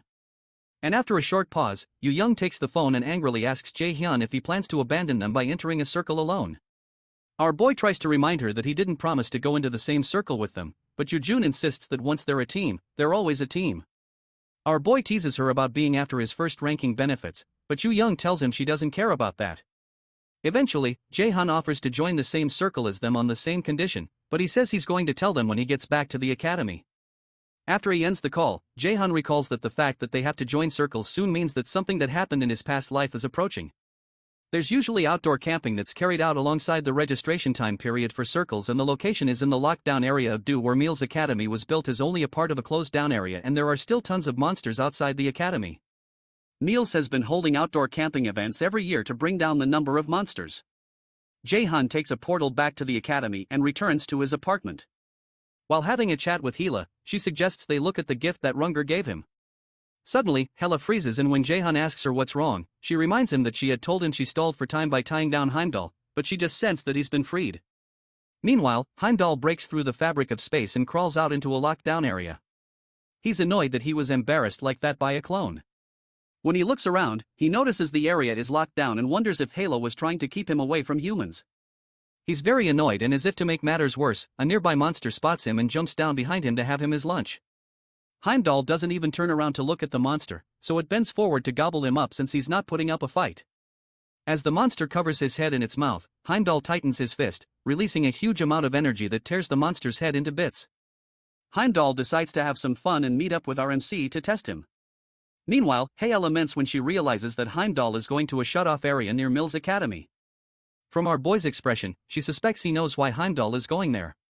So, June informs her that is where Mila's students are going to be camping. Hea becomes worried when she realizes what Heimdall wants. Apparently, Heimdall has the ability to read the immediate future, so he must have read JaeHyun's future. Our boy realizes that it seems his friends are going to get involved in this, and it makes him bothered even though he had been expecting it. He decides to prepare as much as he can to fight. Heimdall Hedon. So he decides to check Hunger's gift to see how much it can help. June opens Hunger's gift and he gets a consumable item called Giant's Blood. The item is a rank S+ item that contains both power and wisdom to increase his strength and wisdom stats. However, the item can only be used when he meets the minimum requirements of strength and wisdom. So JaeHyun suspects this is why there was a requirement of being strength to enter the Great Ruins. He'd have to get a wisdom and strength rank above 150 to use this item, and that requires him to become S rank. Apart from that, June receives a passive skill called Hunger's Rage, an extraordinary rank skill that allows all damages against your gods and valkyries to become double. Heya cheerfully asks him what he thinks about the skills and boasts that this is the reason she had said he needs to hurry with the second trial. JaeHyun is also pleased and he pets her head because he's glad she hurried him up. However, Hella jumps out of his reach and asks him what he's doing. Eventually, she calms down and transforms back into her human form. Then tells him she knows a way to help him. The next afternoon, June is seen bleeding from his eyes and nose after trying to use Thor's lightning skill. He laments to Hella that this is not easy, so she tells him it's expected since the skill he obtained is a legendary rank skill, which cannot even be compared to rank or extraordinary rank. She warns that he'll destroy his body just trying to use the skill if he doesn't manage to level up enough. And JaeHyun realizes he needs to learn to use the skill as soon as possible. Sometime later, while he's taking a stroll, he thinks about a way to level up. He remembers the special quest Raven Hunter that the system gave him a while back, which required him to get rid of all Odin's ravens. He's only taken out 1 out of 5, and he needs more for a blank card and a rank increase. This seems to be the only way for now, but it doesn't seem to be a good idea because time is running out. He also considers that he can take care of any permanent body damage incurred from using Thor's ability for too long using sacrifice, but that won't get to the root of the issue. Suddenly, a nearby car honks at JaeHyun, so he waits to see if it's friend or foe. It turns out to be Guildmaster JaeHyun, who tells June it's a coincidence to run into him in a place like this.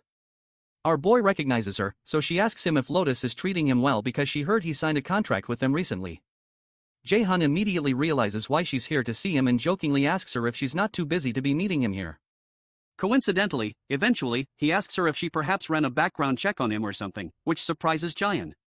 Because of how tense the situation is, Hella decides to excuse herself.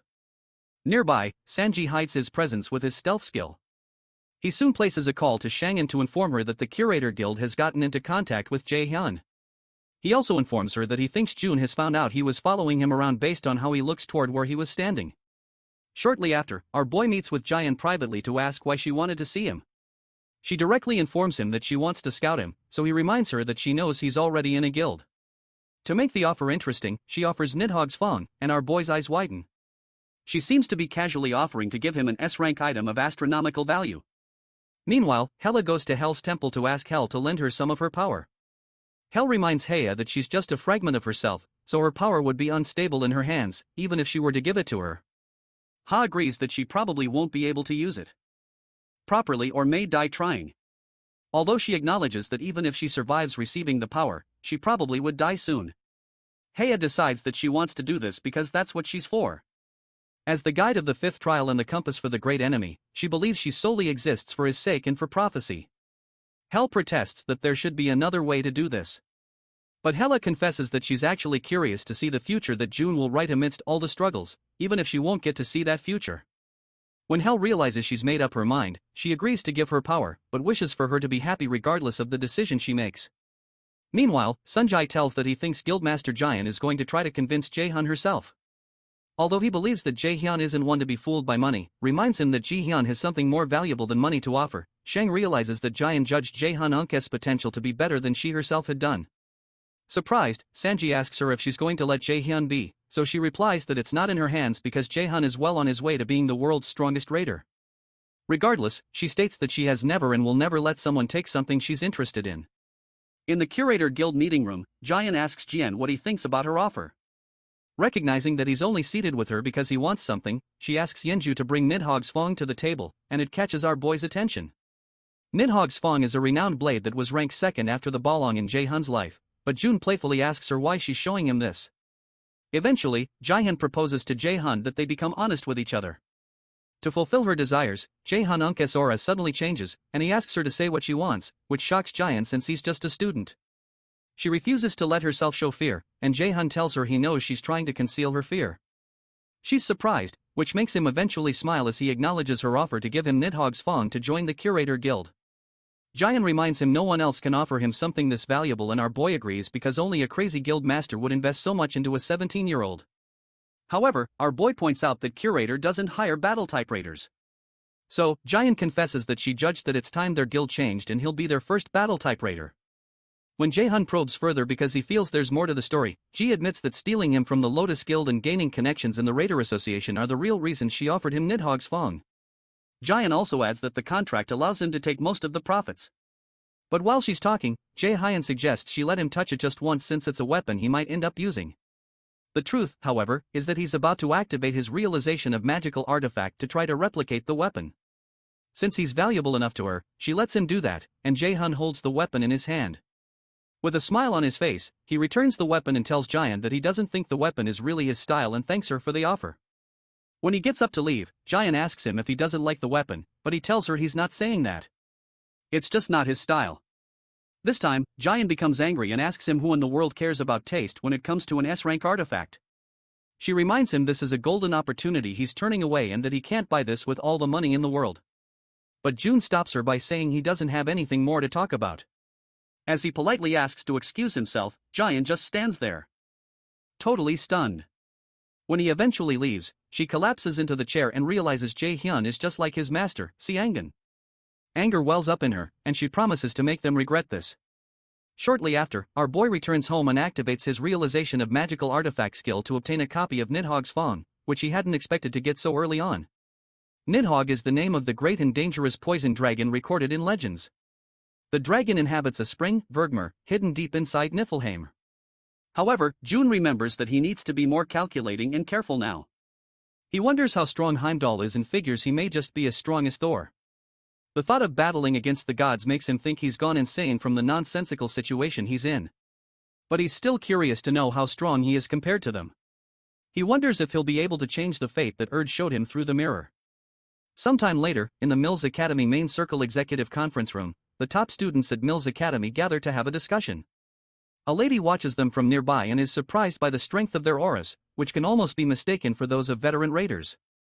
However, what surprises her is that all these circle leaders are here to recruit one person, Min-hun. One of the students, JaeHyun, the leader of the school's #1 circle, Guardian, tells the rest of them that they're going to take JaeHyun, so he tells the others to give it up. Another circle leader reminds Hyun it's their turn this time since the Guardian group took the best students last year, too. She also reminds them that there's a rule that mages and martial art raiders stay out of each other's territories, which means they should be the ones to receive JaeHyun.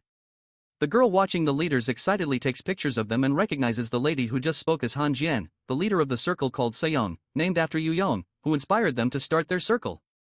Another guy in the room tells Jian to piss off with her crap, especially since the media has clarified that JaeHyun is a battle mage, so it makes no sense for a circle of mages to recruit him. The lady from before continues excitedly taking her pictures and points out that the guy who just spoke is Gangjub, the leader of the second-place circle called Garham. Han reiterates that JaeHyun is a perfect candidate for his circle since he's a warrior type 2. But Ju-hub calls bull on his statement. To make things fair, Jian proposes that they let JaeHyun choose the circle he goes into so he can consider the one with the best offer. Ju-hub scoffs that it's not that simple and calls Jian stupid because she seems to have forgotten why they're here in the first place. She quickly attacks him by saying he is brawn instead of brains, which leads to an intense argument. Circles are watched closely by the public, and many guilds keep an eye on circles in order to scout students with good performances. Because of this, the circle leaders have been trying to maintain a balance between each other. However, the girl with the camera believes that JaeHyun is dangerous and might completely destroy the delicate balance that the circles have been maintaining. While they're arguing, the fourth leader at the table suggests that they all make their offers to JaeHyun. And if he accepts, they'll let each other know ahead of time.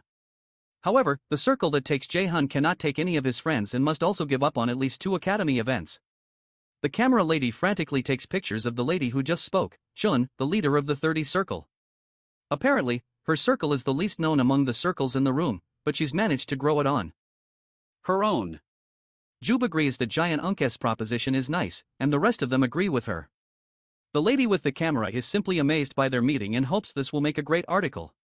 Meanwhile, our boy receives a call from Aina who asks him to go somewhere with her. Aina had called to ask him if he wants to go to the National Raider Festival with her. He asks why she asked all of a sudden, so she stammers that there are a lot of things to see there, and Yoojun said that every raider should go there at least once in their lives. JaeHyun asks her if the other guys are going too, and Aina pauses for a while before saying that the other guys don't have time. Eventually, JaeHyun proposes they go together then. He considers that it's about time for the black market to thrive, and it's not a bad idea to go there now, considering what happened before his regression. He hopes to be able to find an ace card to help him fight Heimdall, too. When he asks when she wants to go, she proposes they go in 2 days from now on April 25th and proposes they meet at the park at 9 a.m. for the festival. She's glad she didn't stutter this time, so JaeHyun tells her it sounds like it'll be fun. After they hang up the call, AA stares at her phone and believes it will be fun, too. Shortly after, our boy returns to the academy because he forgot something there. While there, he runs into Yoojun on the men's floor and asks her if she's thinking about becoming a man. Annoyed, she almost insults him, but later confesses that she had something to ask him. She tells him that she came to ask if he wants to go to the National Raider Festival with her. On the morning of the festival, Aina shows up at the park, and she wonders if she came too early. Soon after, our boy shows up and comments that she's early. He says he was going to come early to take a quick look around, but she's earlier than he is. So, he proposes they go inside. As he walks in, Aina just stands for a while, holding her red-hot cheeks in her hands. Meanwhile, some folks around recognize JaeHyun, and they also recognize Aina walking with him. Aina turns away to avoid the gaze of the hundreds of people fixed on them, and she starts to become uncomfortable. Suddenly, JaeHyun grabs her hand and suggests they walk faster, and it startles her that he'd grab her hand. When they're alone, JaeHyun asks her how she asked him to come to a place like this when she's socially anxious. She apologizes that she's not used to it yet, but our boy simply asks her if she's had breakfast and mentions that there's a toast place he knows she likes. Aina is surprised he'd know a toast place she likes and eventually follows him there. The night Jung came to the academy to ask him to go to the National Raider Festival with her, our boy immediately remembers how Young had said the other guys don't have time. Young teases him that he's going to be cooped up in his house the whole weekend anyway, but JaeHyun places a hand on her head and apologizes because he already has plans. He proposes they go next time, but Young just remains silent for a while. While in the park, our boy and AA look around, play some games, and enjoy some toast. A short while later, it begins to rain, so JaeHyun goes to get an umbrella. He mentions that this is why he doesn't trust the forecast, and Aina agrees. After a moment, our boy suggests they take a picture, which surprises Aina. So, JaeHyun mentions that he heard you should take pictures when you come to places like this. Since he's unsure if she's uncomfortable with it, he turns around and suggests they just take their leave if she doesn't want to, but Aina stops him and agrees to take the picture. When they step in, some guy welcomes them, referring to them as cute lovebirds. JaeHyun feels the guy looks familiar and informs him that they want to take a picture. Aina starts to blush again as she wonders if they look like a couple to other people. When the attendant tells them that they can pick out props for the picture, AA excitedly picks out a rabbit headband, which our boy finds cringy. The worst part is that she gets another headband for him, and he has no choice but to wear it. They're both clearly uncomfortable in the first picture, but eventually get more comfortable. When they step out, JaeHyun complains that one of the pictures is broken, and the attendant apologizes because the employee he assigned must have forgotten when he told him to fix the machine. The attendant tells them they don't have to pay for the broken picture and asks them to think of it as an empty slot for them to fill out their future together. And Aina starts to wonder if JaeHyun will be in her future. Our boy just stares at him in confusion. And in an odd tone, the man mentions that they can only ensure the future if they can protect the present. When they finally leave the shop, JaeHyun wonders what on earth that was, and he realizes the attendant was a bit concerning, but he didn't feel any mana from him. Aina watches him from behind and eventually stutters as she informs him that she lied to him. She explains that she didn't ask the other guys if they wanted to come with them and says she was greedy because she wanted to spend time alone with him. Our boy just stands there speechless for a second and he remembers his encounters with Hell Nightshade Thorsmere and eventually he tells Aina he's glad she had a good time.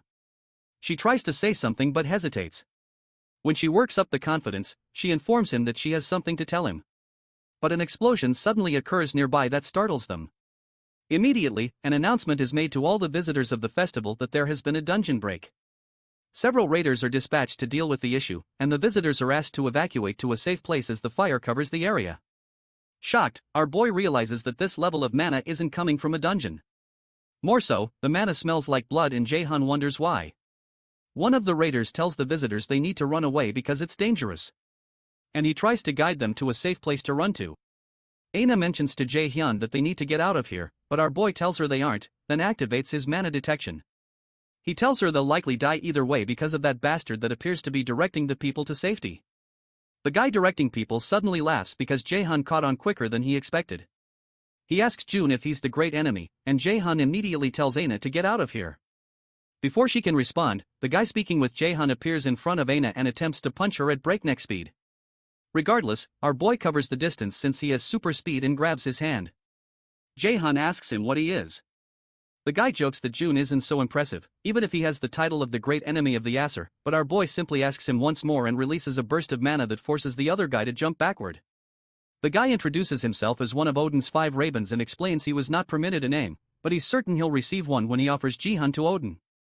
JaeHyun becomes annoyed and recognizes that this fool is the same as the bastard who was pretending to be his father. Aina calls out to JaeHyun, so he tells her he doesn't think she'll be able to run away at this point, so he asks her to stay behind him. The raven realizes that Aina is important to June, so he informs him that he'll make him taste despair by ripping her limb from limb so that she never gets up again. JaeHyun activates his realization of magical artifact and tells the raven that it's a shame that he's the one who's going to get ripped instead. Our boy successfully recreated the Dragon Slayer sword Balmong and both of them dash towards each other. Before they collide, the raven tells June that his fancy sword won't do anything to him and they both collide with explosive force. June hesitates for a while and thanks her for the stone. He realizes he must stay calm because this raven wants him to lose his composure, but he needs to think logically as usual. He considers what this raven's weak points can be and what could help him get out of this situation. But the raven leaps toward him to deal another attack while he's still thinking. Our boy activates his lightning chains and fires them at the raven's chain, deflecting them. The raven, however, reveals a dagger hidden up his sleeve and uses it to defend himself from the onslaught of chains. The raven persists despite the chains and leaps toward June with the dagger in his hand. Our boy considers that he and his enemy are on a similar level when it comes to mana, but he can't afford to get too far from Aina because something might happen to her if he lets his guard down. He suddenly steps on one of the lightning chains and rides it toward the raven, taking the fight to him midair. However, JaeHyun gets nicked by the raven's blade, so he activates his sacrifice skill to heal himself. He realizes that his enemy is fast and he can't catch up to him easily, even though he has steps of light activated. Eventually, the raven admits that he heard JaeHyun has quite a few tricks, but this is more than he had imagined.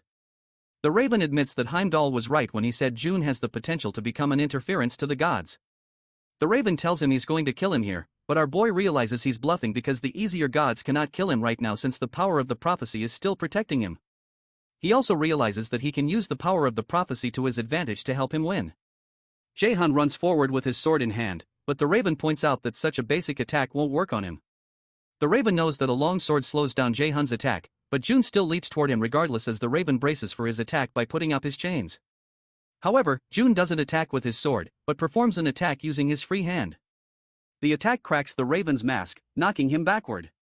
He becomes annoyed that a mere human would dare attack him, so he runs back to retaliate in fury. But our boy blocks his dagger with his sword. After creating some distance, our boy activates his realization of magical artifact skill and replicates Nidhogg's Fong. He doesn't want to use the weapon for the first time in this kind of scenario, but he seems to have no choice. After seeing the dagger, the raven is shocked because he hadn't been told that June uses a dagger, especially one with such a strong aura. June wonders why the sight of his dagger caused the raven to be so shaken, and he also notices the raven has let his guard down. Our boy activates his lightning chains, wraps them around the monster's hand to stop him from using the chains. Using his steps of light, our boy rushes toward him, and deals several attacks with his dagger. The effect of the Nidhogg's Fong is soon activated, and poison damage is imbued into the enemy, which pleases JaeHyun. Eventually, the raven breaks free of the lightning chains and becomes angry that JaeHyun is able to use the power of the Nidhogg's Fong. He runs toward JaeHyun to attack, but our boy launches several lightning chains at him. However, the raven blocks the lightning chains with his own chains. Soon after, the raven starts to slow down. So, JaeHyun points out that he seems to be having difficulty moving because of the poison, which means the tables have turned. Regardless, the raven swears to take JaeHyun down with him, but our boy reminds him that he can't kill him anyway. The raven clarifies that he didn't say anything about killing him, then runs past him toward Aina.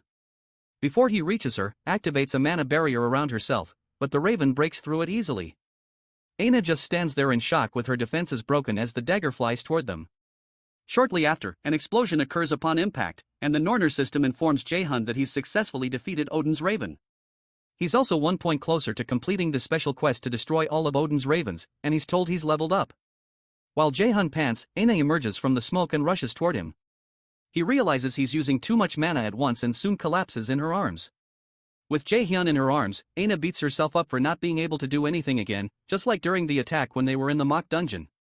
In a flashback to a few hours earlier, Jung returns to her hostel and thinks about how she gathered all the courage to ask, but JaeHyun seems to be pretending to be busy. It really annoys her and she considers just going to the festival with AA. Annoyed, she eventually texts Aina and asks if she wants to go to the festival, but Aina apologizes profusely, saying she's already gone out. Jun is surprised because Aina rarely goes out and usually just naps in the hostel. Eventually, she texts her back not to be sorry and proposes they go have dessert next time, to which Aina agrees. After a short while, Young considers that it's strange that JaeHyun and Aina never go out, but they're out on the same day. It suddenly occurs to her that they may have gone out together, and she begins to recall all the times Aina had appeared flustered in JaeHyun Unk's presence. She initially doubts they went out together, but eventually hopes they didn't. In the present, JaeHyun rests on Aina's body due to exhaustion. Aina recalls how she wasn't of any help when he was in danger during the dungeon exam. Even though JaeHyun worked so hard to protect her, she also wonders who the person who attacked them was and notes that JaeHyun seems to know him.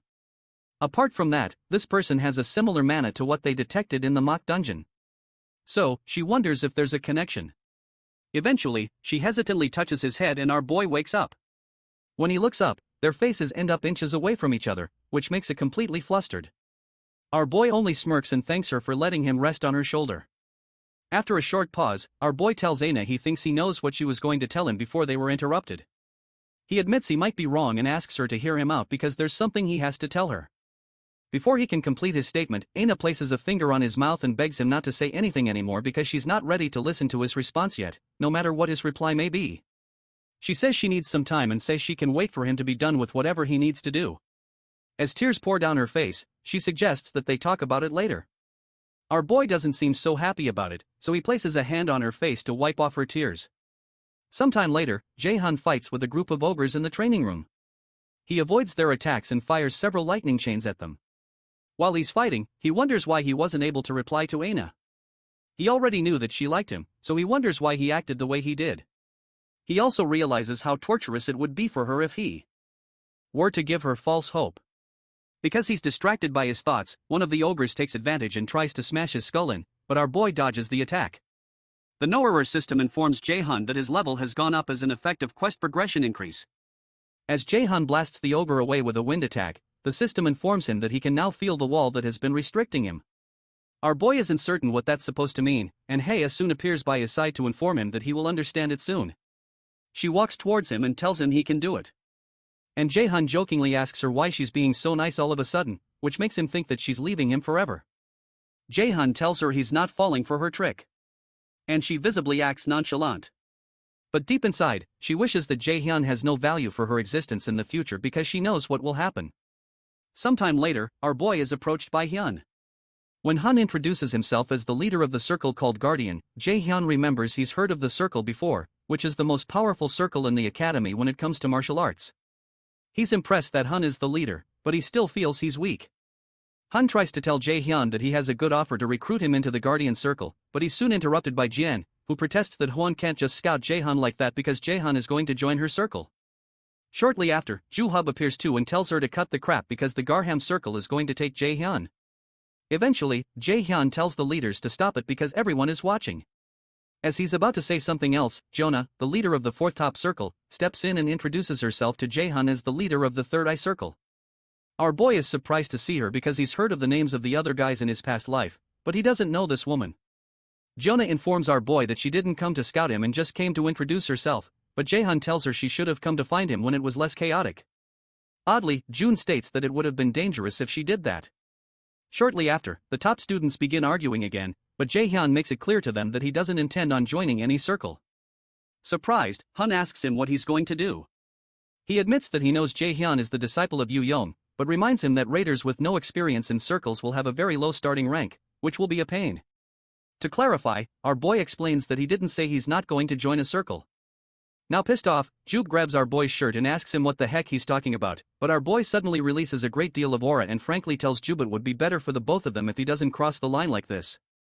Surprised, Jube unhands him. So JaeHyun states that he's going to make his own circle. Sometime later, the leaders gather for another meeting and Jube wonders if JaeHyun has gone insane because it doesn't make sense for a first year to make a circle. Han agrees that he doesn't understand it, but he also admits that there are no rules against it in the academy rules. Although he also knows it's close to impossible, realistically speaking, because there's a lot involved in managing a circle and it would be impossible to be successful without a senior student or teacher to help. However, the only problem is that JaeHyun might actually be able to create one because the most important things needed to create a circle are connections, a faction within the academy, and money. Considering JaeHyun Unk's friends, who are all very skilled and popular people, it seems clear to the top students why JaeHyun would never need them from the start. Julia laments that this is going to be a mess, and Hun proposes they change their plans. Since JaeHyun can destroy the balance of the academy with just the help of his friends, Hyun suggests that they think of a way to survive and he offers his circle's help. While Hun passes through the hallway, he remembers how JaeHyun threatened Jub to let go of his shirt and he realizes they have a massive problem to deal with, which is the second time after Chun, the present leader of Third Eye. Sometime later, Yoo-jun expresses shock when she learns that our boy wants to create a circle after he gathers them to break the news. He explains that he doesn't think they need to join an existing one and be forced under the senior students, but Hon reminds him they're first years and it'll be bad if other circles try to sabotage them. Jang also finds the thought of fighting other students scary, and SeonYul asks JaeHyun if this will get her money. Eventually, JaeHyun assures them that they only need to get strong enough so that the other circles can't do anything about them. After a short pause around the table, Aina mentions that she's fine either way, and Jae agrees to go along if JaeHyun thinks it's a good idea. Stunned that JaeHyun ignored her, SeonYul asks again if they're going to make lots of money because they're all going to starve to death if they don't get points. With the points given to the top students for each grade and what our boy got for being scouted by Lotus, he assures them that he has at least a few hundred 000 points. It surprises SeonYul, who calls him a psycho, but Yoo-jung is surprised he's that rich and never treated them to food. Because of that, Seo declares that they're eating out tonight. So JaeHyun asks her why she would be a part of them eating out. She reminds him that she's going to be at this academy next year, too, and she won't be able to go to any other circle because of the skill he has on her. JaeHyun immediately uses his subordination skill to make her stop talking about his subordination, and he makes her say that she thought it would be easy to scam the members here since they're all stupid idiots. She's shocked by the words that come out of her mouth, and those at the table are equally surprised, which makes Seo annoyed at JaeHyun. However, JaeHyun reminds the guys that they're all talented, and if they can create a circle to nurture their talents, they'll be able to easily surpass the wall they're facing now. Hyoyeon immediately pledges loyalty to JaeHyun, and so does Aina, who intends to be strong enough to be the one who saves JaeHyun if they're ever in trouble next time. Meanwhile, Yoo-jun whispers to SeonYul that she has a bad feeling about this, and asks what she thinks. SeonYul agrees that JaeHyun, smiling like this, always brings her bad luck. But when our boy turns to them with deadly eyes, they keep quiet. JaeHyun tells them they'll have to work hard to get stronger and rhetorically asks them if they will join his circle with little choice in the matter. Sometime later, the gang goes to the Mills Academy training facility, a fitness facility in the academy that has various equipment and top-tier artifacts. Only the top students and their friends are allowed to enter. Yu Jang, who is exhausted from working out, calls JaeHyun a son of a B-word, while Seo lays breathless next to her. Home suggests they call it a day because it feels like his muscles have been ripped to shreds, but our boy insists that's how they get stronger. Jang is tasked with the job of passing healing potions around and SeonYul accuses him of being a traitor, but he reminds her that he's not a Batlet-type cadet.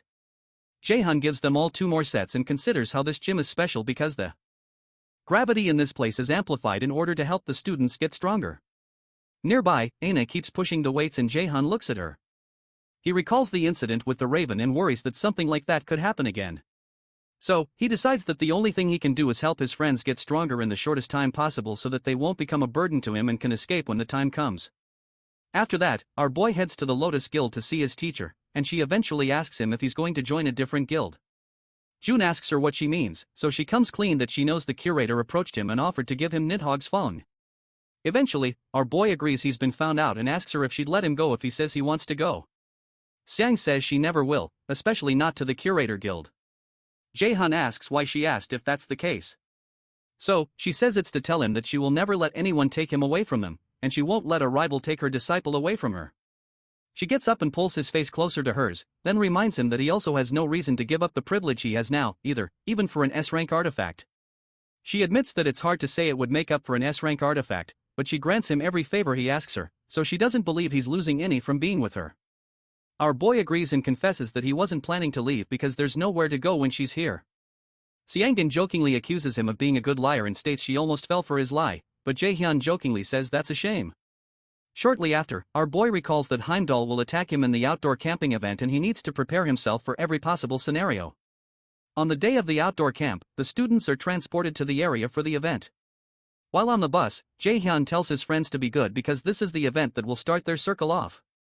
Hyoyeon excitedly agrees, but Sol smacks Jung and tells him to stop shaking, but he tells her he's scared because this feels like the real deal. Jun agrees with him that they'll be fighting real monsters now, but he adds that the other raiders stopped by and took care of most of the monsters already. However, that doesn't mean this won't still be dangerous. Aina soon asks Jun why he chose the name 9 for their circle and she asks him if he likes the number. Our boy admits that he technically hates the number 9 because in Norse mythology the number 9 is a very symbolic number. He explains that he picked the number 9 because he hates it the most and that confuses Aina and Jung further. They soon reach the entrance to the abandoned city where they will be camping and June tells the others that they're no longer safe. So he reminds them to stay on their toes. Deep within the abandoned city, Hyun goes to inform Heimdall that one of the ravens has died, and Heimdall finds that interesting. Sometime later, on a show known as the World Raider issue, a host invites some guests to discuss the incident that occurred in the Great Ruins of Iceland. She welcomes Balak and the first ever S-rank mage in the world, Camilla. Balak looks as angry as usual, but Camilla seems delighted to be on the show. Camilla tries to nudge Balak to behave because they're there as the faces of the European Union, but he tells her that it's clear from the eyes of the bastards staring at them that they don't respect them. Camilla agrees the audience looks sketchy, but she still advises him not to act so prickly either. Balak considers that these people think that the European Union is the one behind the ruins robbery, and it makes sense since they were the ones with the rights over the ruins when the incident happened. The host soon announces that the topic to be discussed today is the recent robbery of Iceland's great ruins, and Balak becomes agitated, but Camilla nudges him to calm down. Going further, the host asks why two S-rank raiders couldn't guard the ruins and why the European Union couldn't get through the ruins first when they're said to be the strongest in the world. She states that these 2 points are what people are talking about and asks for their thoughts on the matter. Eventually, Camilla admits that they weren't skilled enough and doesn't say more. The host soon asks what went wrong since they were so confident that they would be able to succeed in the raid after gaining the rights to the ruins.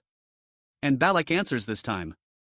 He asks the host if she heard of the invader and she smugly states that they're the person who was said to have passed the proof of qualification that the Union failed and raided the ruins. However, she states that people want the truth and this annoys Balak, who asks her if she's implying that he's lying. When his expression changes, the host becomes afraid, but Camilla chides Balak to stop messing around. Regardless, Balak walks to the camera and tells the whole world to listen closely. He explains that the invader, whom they nicknamed the Black Robe, was strong enough to the point that he still won even when he and Camilla attacked him together.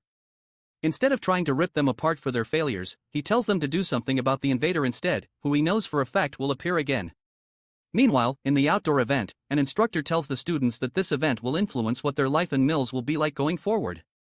He explains that this field trip will go on for a week and they must cooperate with the members of their circle, but they will only get the survival kits that are being distributed to each circle.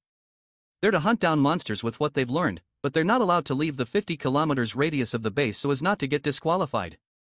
The instructor adds that their first task is to survive to prove that they possess the potential to be a great raider, and the second task is to hunt as many monsters as they can within the time limit and bring back the tokens they drop. The higher the monster's rank is, the more points they'll get, but they're warned not to be so careless that they get injured during hunting.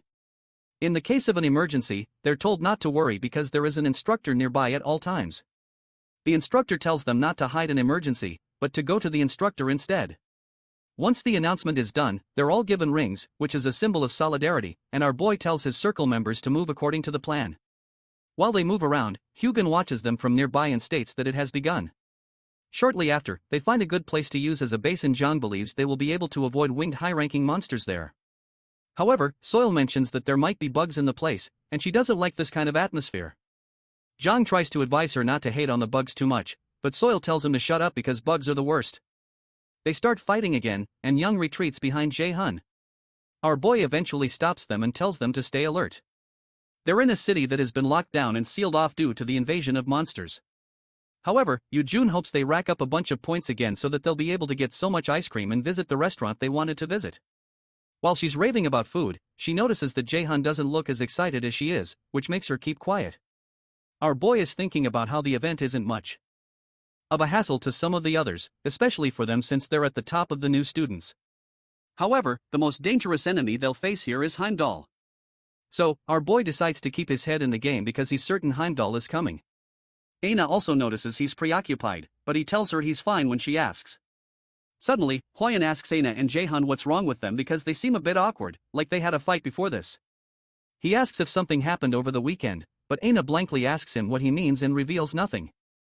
SeonYul soon signals them that some people are coming towards them, and JaeHyun jokes that there are probably folks that don't like them and have come here for SeonYul. SeonYul agrees and reminds JaeHyun that he had promised to take responsibility for her. So she reminds him to keep his word. Aina and Jun are shocked by the mention of JaeHyun taking responsibility for her and wonder what that means. Our boy tells the others to prepare for battle and they're soon ambushed by a circle called Seed. June had been expecting them because SeonYul is from the seed circle and he had asked her to leave her circle to join his. SeonYul had protested that they're still newbies even though she knows that JaeHyun is talented. She explained that she's pretty satisfied with seed, which has more people and potential to give her more points than in a new circle. However, JaeHyun told her she's not seeing the bigger picture and asked if she considers the members of seed her friends. She explained that they're more like business partners. But JaeHyun suddenly brought out a magical item called a record sphere to play voice recordings of her circle members talking badly about SeonYul, stating that she can't fight properly and she's just there to make the leader shine brighter. They even start to call dibs on flirting with her to see who can get her first, and the recording makes SeonYul furious. Regardless, SeonYul asked June how much he's going to pay her, and he told her that depends on how she performs.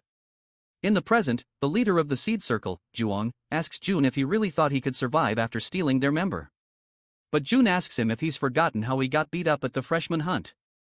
Won claims that he only let his guard down and reminds him he can't win against all of them on his own. JaeHyun creates a ball of light to illuminate the area and he tells Jung he's not alone. He also makes it clear that even if they come at them all at once, they won't be able to defeat any one of them. June recognizes that SeonYul is one of the most talented people possessing scout abilities and he knew getting her onto their team would come with much risk, but he still considers it nothing. After a moment of hesitation, Jang tells our boy that he might be strong, but he's still a newbie. Jung orders his men to kill our boy, so they rush at him with their swords, but he doesn't move an inch.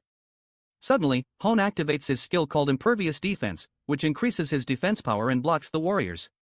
The mage-type members of the seed circle immediately attempt to use fire and lightning magic.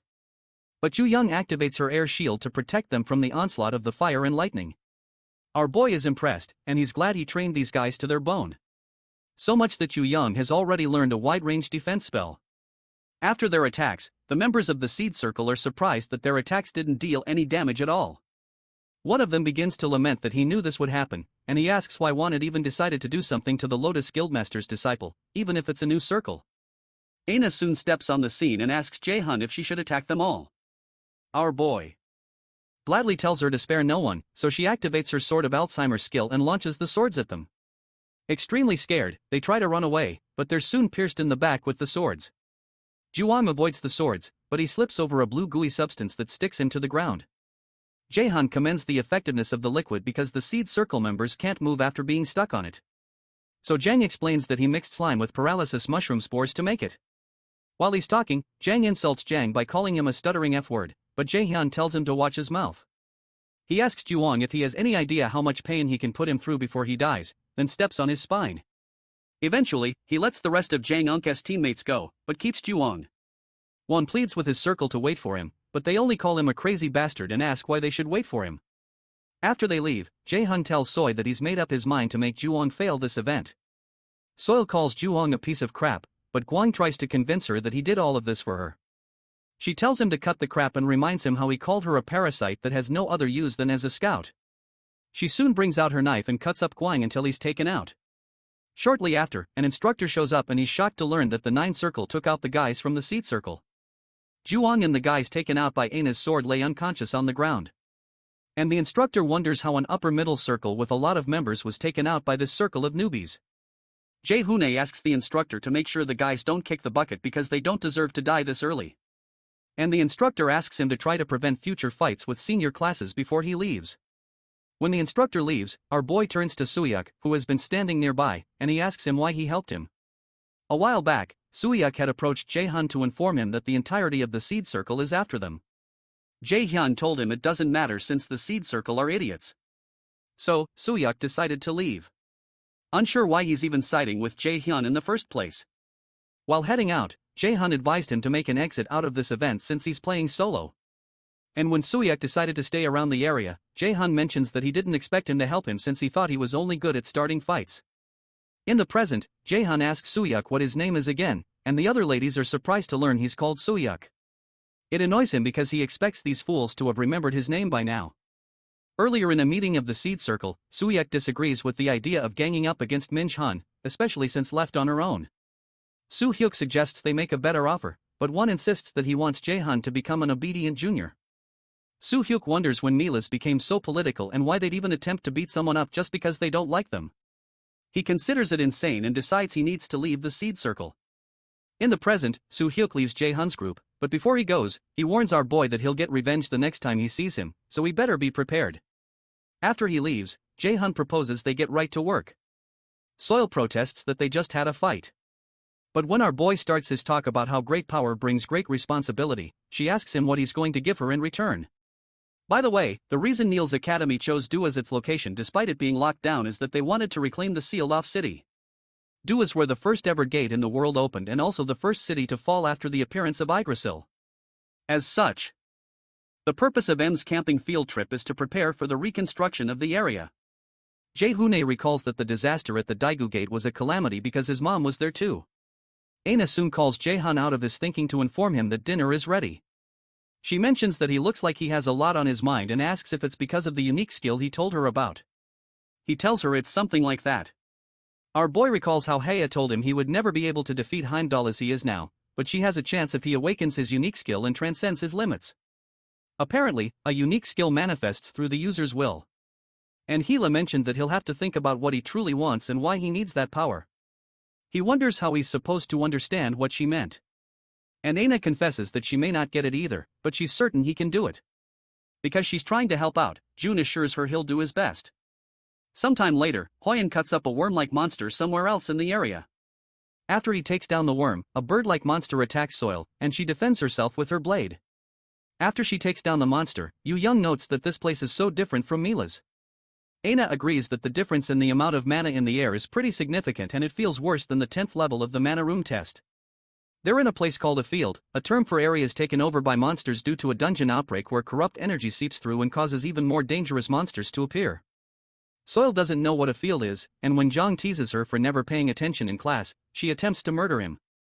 JaeHyun explains that a field is a place abundant in mana but unfit for human sustenance. They can handle it as raiders, but ordinary people are at risk when exposed to even a little mana. He reminds everyone to be careful because anything could happen here. And when a huge monster appears before them, SeonYul asks him if he's really going to kill it. He assures her that he will, but reminds her to do her job as the team scout. She asks him to promise to help her run away if something happens because she doesn't want to die early. And JaeHyun only smiles at her. She soon calls him a piece of crap for not promising her directly. So, our boy suggests she stay back and let them look on their own. Even though it will take more time and give them fewer points since they'll find weaker monsters, SeonYul calls him master and tells him he has the final say here.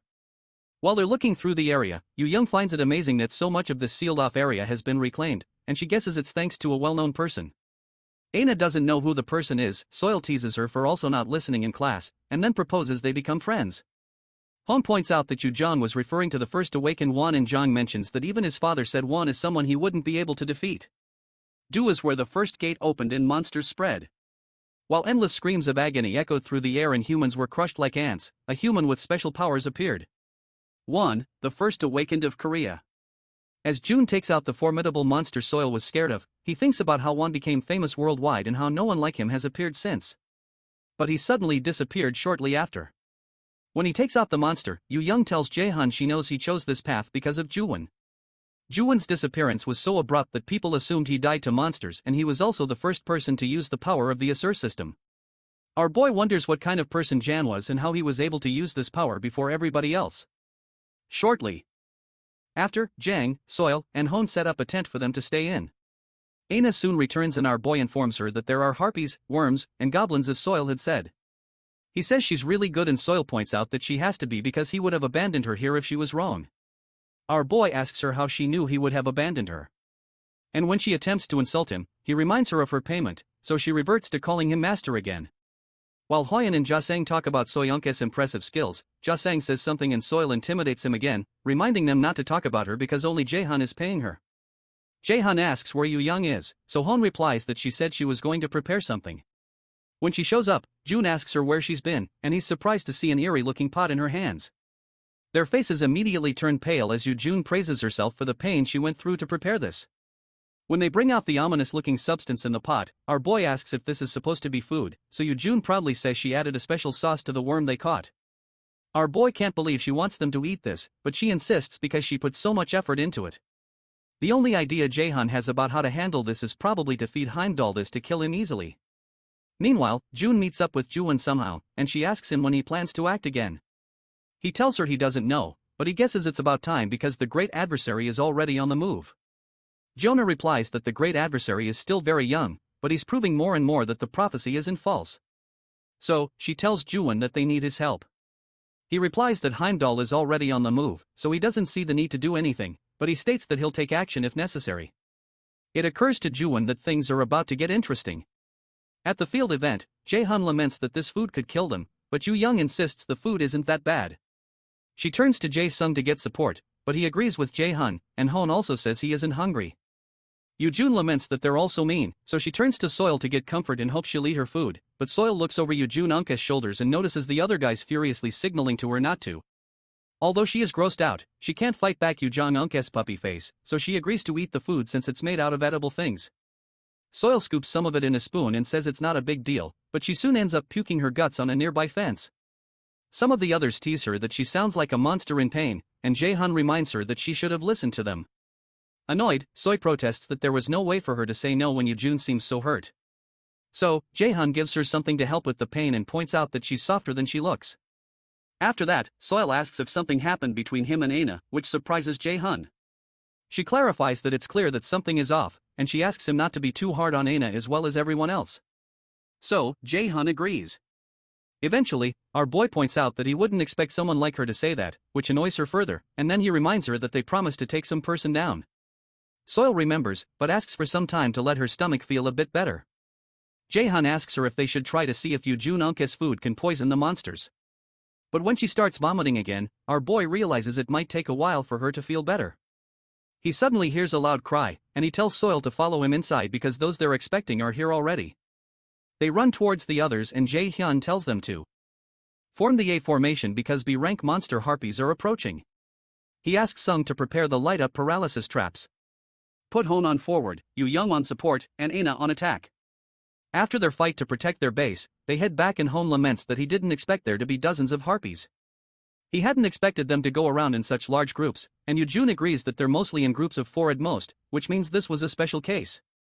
A special case would mean that a boss monster with very overwhelming amounts of mana is ordering them around, which must mean a creature known as the Harpy Queen is nearby. SeonYul had detected this, but hadn't expected that the queen would be this close. Jun asks them to stay back and protect this place until he and SeonYul get rid of the monster and return. With SeonYul's unique skill, it shouldn't be an issue to track down the queen. And our boy assures them he can take care of the monsters on his own, too. So, there's no need to worry. Hyun reminds him they're supposed to move together because of unexpected situations. But our boy says there's no need for that because they'll probably end up hurt even if they were to tag along or he'd have to watch out for them. When they look sad, he explains that it's not that he doesn't trust them, but they're needed at the base and they can always jump in to support the instructors if there's a need to. Eventually, Aina and Young reluctantly agree, and Jung gives JaeHyun a truckload of potions to keep him safe. He and Suyak soon head out, and our boy tells them to stay safe. Young, who still looks angry, tells him to get in touch if he needs them. But he teases her that it's rare for her to show that she cares. While he's still talking, several harpies storm the tent, and our boy activates his lightning chains to strike them mid-flight without even turning around. He assures the others that there's no need to worry because he only gets into fights he knows he'd win. Shortly after, while JaeHyun and SeonYul move around to find the Harpy Queen, SeonYul tells our boy that his group contains solid people. And it's no wonder why they're at the top of the class, even with how competitive Miller's is. She's saying this because of how they just handled the harpies. In a flashback, several other harpies ambush them, and SeonYul gets her knife to get into action, but JaeHyun blocks her from doing anything. Hyun tells Aina and Jang that he'll take the front, and he asks them to focus on casting spells.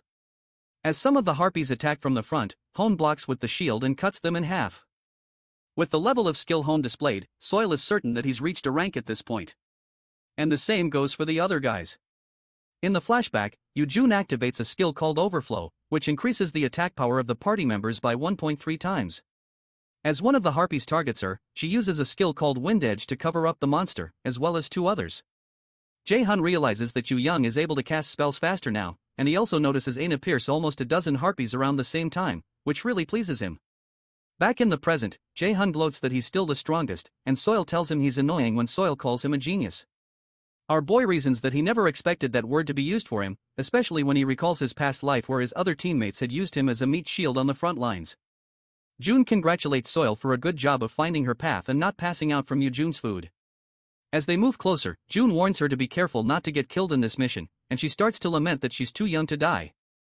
Regardless, they move in deeper and the Norner system informs JaeHyun that he has come across the boss monster of Region 1 of the lockdown city field. They soon run into the Queen Harpy, which excites JaeHyun, but scares SeonYul. The boss monster is A+ rank, but JaeHyun is certain he can get a certain artifact if he defeats it, which is a pretty good deal. As Jung approaches the monster, SeonYul wonders if he's out of his mind, but our boy activates his realization of magical artifact. He soon recreates Nidhogg's Fang again, and SeonYul realizes that's the item that sold for an insane price at the auction recently. The Harpy Queen immediately fires an attack with her feathers, and SeonYul frantically jumps out of the way. Our boy soon rushes towards the monster, but he knows the monster is still dangerous even though it's weaker than he is. He keeps dodging her attacks until he gets up close because the monster can fly and because it's stronger than before his regression. Soon after, he activates several lightning chains, and he realizes that an A+ rank monster wasn't this powerful in his past life, which could only mean that someone has intervened. He soon jumps towards the monster to slash it with his knife, and he hopes the real perpetrator, Heimdall, comes out instead of playing tricks from the shadows. While this is going on, Hugin watches from somewhere and he says that his prediction is correct and something is imminent. But he's worried about whether Heimdall will be able to do his job properly. Not long after, our boy successfully defeats the Harpy Queen, the boss of Lockdown City's first region, and his reward is put in the nest of the Harpy Queen. JaeHyun is glad that he's finally got the item called Tempest Wings. But when he turns to SeonYul, who is finding it hard to keep up, she states that Jung is right, that our boy is out of his mind. Eventually, our boy finds the Harpy Queen's nest and gets the rank S Tempest Wing item that gives JaeHyun the skill called Midair Leap, more agility and more strength. The Midair Leap is an A+ rank skill that creates a fake wall of wind while the user is in midair to give another chance to jump and can be used twice in a row. Suddenly, they notice a pair of gloves on the ground. And when they check it out, it turns out to be something called Dryan Gloves, and the system tells them it's updating the information on the first ever awakened in the Norner system. Sometime later, after fighting a few more harpies, Hon mentions that they seem to be pretty close to the top record set, which means they're pretty awesome. And Jung agrees that it's expected since she's there with him. JaeHyun, who is standing nearby, recalls that he gained information on Jung, the first to ever awaken in the entire world, and he wonders why the Norner system is updating information on him. It occurs to him that he probably has something to do with the system, and he knows that he needs to find out why those gloves were there. Shortly after, Jung exclaims because she left behind her imbued necklace, which is a bad thing. While she's crying, Jian hands her the same necklace. So, she asks him how he knows she left it behind and states it's creepy. Our boy informs her that forgetting things is her habit. Besides, her mom told him to take care of her. JaeHyun soon tells Jung to grow up and stop forgetting things, but Jung protests that he needs to stop lecturing her. They get into another argument again, and Hon asks them if they're dating. Jung denies it, and Jung asks Hon if he wants to die. Oddly, Aina touches Hon with a dangerous look on her face and tells him to let it go since they've already denied it. Meanwhile, in Valhalla, the Great Palace of Aesir, also called the Great House of Warriors and the House of Joy, the Aesir gods gather for a feast. Thor enjoys the celebration because the preparations for the war are going smoothly, and Heimdall said he'll get rid of the great adversary. He believes that the Aesir will become the masters of the 9 realms, and the great Odin will be pleased. Another god, Tyr, calls Thor an insincere bastard for holding a banquet while Odin is gone, and he asks Thor if Ragnarok means nothing to him. Thor can't believe he's bringing this up and soon reminds Tyr how Fenrir ate his right arm during Ragnarok. Tyr equally reminds Thor of the piece of coal stuck in his forehead by a vile giant and states that he would have killed himself if he were the one. Annoyed, Thor proposes they fight to see which of them is stronger, but Freya tells them to stop if they don't want to be put on probation. Shortly after, Friday states that Valhalla's forces have decreased quite a bit and their soul collecting isn't going too well. Freya interrupts her by saying it's because Ragnarok pushed it too hard and it's clearly Odin's mistake. Annoyed, Friday corrects her for saying such things about the master of Asgard, but Freya explains that she does not intend to kiss Odin's boots. He may have power, but in her eyes, he's nothing but garbage. When Friday asks her how she can dare say that, Freya becomes hostile and reminds Friday of what Odin did to her. Freya eventually makes an announcement that the preparations for the second end are all complete. In here the souls of the dead ready to fight for Asgard are already set. In the field event, June realizes that Heimdall will show himself soon since he intervened in the matter of the Harpy Queen and he knows he has to awaken his inherent skill as soon as he can. He recalls the conversation he had with his teacher. She joked that he's greedy because he's already strong as is, but now wants an inherent skill, too. In the flashback, she explains that she doesn't think she can be of much help with this because her own case was rather sudden. Apparently, there was despair on the day when a gate opened in the middle of the road and people started dropping like flies. In the midst of the chaos, there was one child running for her life and SeonYul felt helpless. She ran to help the child, but she couldn't save her despite being awakened because she was just too weak. However, right after the child died, she earned a new skill called sacrifice, but she couldn't bring back someone who had already died. She adds that she really doesn't know how to learn an inherent skill as fast as possible the way he wants. But she counsels him not to rush himself because she doesn't want him to lose anything he holds precious in the process of gaining an inherent skill. In the present, our boy wonders if a might know how to awaken an inherent skill. So, he asks her how she earned her inherent skill so he doesn't lose what's important to him. After hearing his question, she confesses that she earned her inherent skill because of the death of her family. To be exact, she let them die. And she confesses that she still thinks it's a good thing they died. Apparently, when she was 5, she lost her parents and was left alone. After that, she and her grandmother went to live with her aunt. Although she didn't have parents, she never felt alone after moving in. Not even when her aunt was mean to her because she still had her grandmother, who was now her only family. However, that happiness didn't last for long because she overheard a conversation where her grandmother told her aunt that she doesn't have much time left and asked her to take care of it even when she's not here. She knew that her only family and the one person who she could depend on was about to leave her. Dark clouds loomed over her from then on. Although she wasn't a child that spoke much. That experience made her completely shut off from everyone else. Her life stayed the same until a year of middle school when her aunt said she got a call from her class teacher that raiders make a lot of money. Her aunt quipped that even people like her have some use in the world and she never knew Aina was talented. Her aunt reminded her that they spent much money raising her and she'd have to pay them back for it. So her aunt told her she had no choice but to become a raider if she wanted to be worth anything. Aina hated her because she had already taken the life insurance money from her parents' death and now she was trying to use her for her own gain as well. She hated how her aunt had treated both her parents and her grandmother like a burden she wanted to get rid of. What disgusted her the most was the fact that she couldn't say anything to defend herself. After that, she applied for a raider program because her teacher had told her she was fit to become one. When she submitted her application, her teacher asked her if she was sure because even though she was a perfect candidate and people treated raiders with high regard, that wasn't the case for mages. Her teacher explained that she didn't want her doing dangerous things. But Aina insisted because she knew better than anyone that some things were worse than death. When she got home, her grandma asked her if she was sure about becoming a raider. Aina realized that her grandma would leave her too eventually, but she could never bring herself to hate her. However, she decided that all that was happening was fate and it couldn't be stopped no matter how hard she struggled. She suddenly burst into tears and told her grandma that she was fine. But her grandma told her she didn't have to do it if she didn't feel like it because she didn't want her granddaughter to get hurt. After choosing to become a raider, her life changed completely. She learned how to handle mana and how to kill monsters. And her cold personality helped her a lot. When she had gotten used to this life, the unavoidable happened and her grandmother passed away. Apparently, she wouldn't have passed away if she had received treatment. But Aina was shocked to find out that she had refused treatment. She wondered if her grandmother gave up on life, and she wondered if her grandmother abandoned her, too. She couldn't be sure of anything, but all she knew was that she missed her, and she fell into despair. She wondered if her grandmother left her because she was stupid, and she hoped that she would have taken her alone. Shortly after, her aunt called her to say that the sponsor contract had been signed and the guild was going to take her, so she just needed to come sign the papers. The fact that her aunt was still controlling her life made Aina angry and for the first time ever, she yelled at her aunt. When her aunt protested that she should be grateful that she didn't sell her off, she decided to run away from home. She waited until dawn to go back home to get her stuff. But when she got home, she found her aunt's house burning and the monsters spilling out of the open gate. Her aunt called to her from amidst the rubble and asked her to help. And Aina's only thought at the time was why she should help the woman who took everything from her. Eventually, when Aina began to tear up, our boy told her she didn't have to push herself if it was too hard to remember. Meanwhile, Young heard something and assumed JaeHyun was back, but she was surprised to see Heimdall towering over her. The level of mana this strange person was giving out was more like that of a monster's. Shortly after, Heimdall came down to speak to the others and asked them if they were the great adversary's friends. They all stared at him, and when Young asked him what he was talking about, he released an explosive amount of mana again that made them stagger. When they fell to the ground, he told them to answer his questions. SeonYul tried to use telepathy to signal JaeHyun to come back immediately because there was an enemy who seemed to have the mana of a monster. But Heimdall approached her and lifted her by her throat when he detected what she was doing. He told them all that they were going to die here, and he prepared an attack in his other hand. He told them to blame the great adversary for this, but JaeHyun soon showed up and told him he wouldn't let him do anything.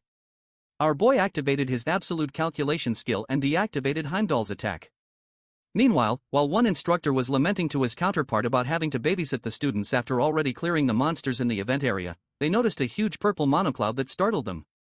Before they knew what was going on, a huge monster appeared behind them and gobbled up the guy that was lamenting, immediately, giving the other guy PTSD. Before he could reach for his walkie-talkie, the monster impaled him with its scorpion-like tail. But he managed to inform the others that there was danger before the monster completely drained the life out of him. Ridiculously huge monsters suddenly filled up the whole place and things didn't look good. While that was happening, Heimdall dropped soil when JaeHyun showed up. He turned to JaeHyun and released his manstorm again as he demanded from JaeHyun to know how he had Odin's eye. Heimdall realized how JaeHyun was able to grow so quickly because a mere human could never grow at such a pace. But our boy told him to come take the eye if it bothered him. Soil told June that even he wouldn't be able to take on someone so strong on his own.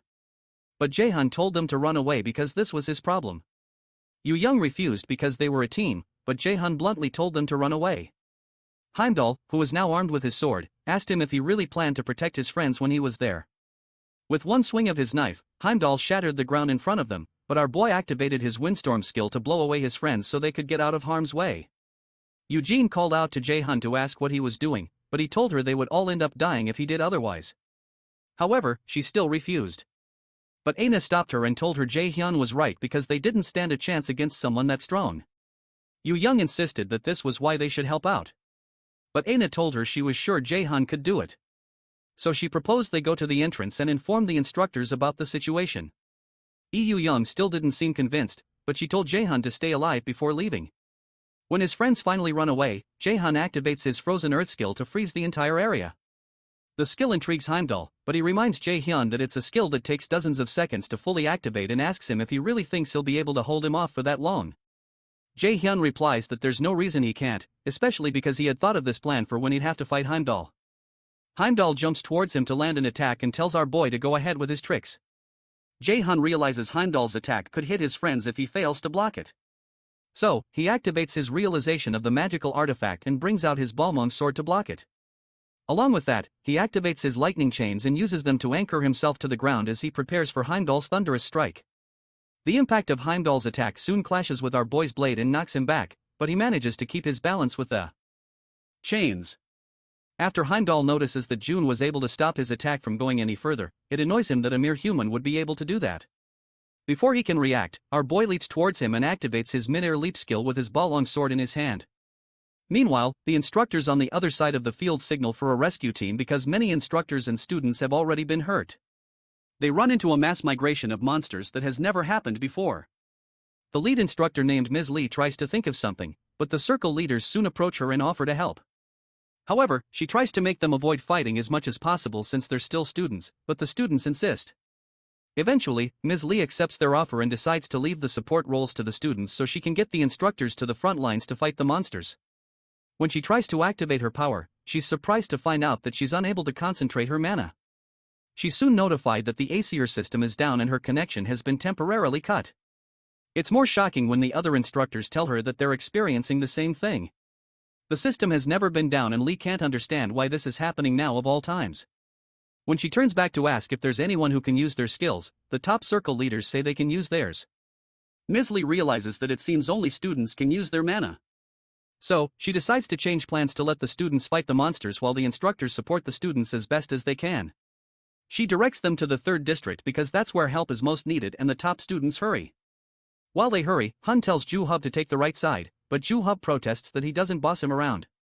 So Hun tells Jian to heal them from the back.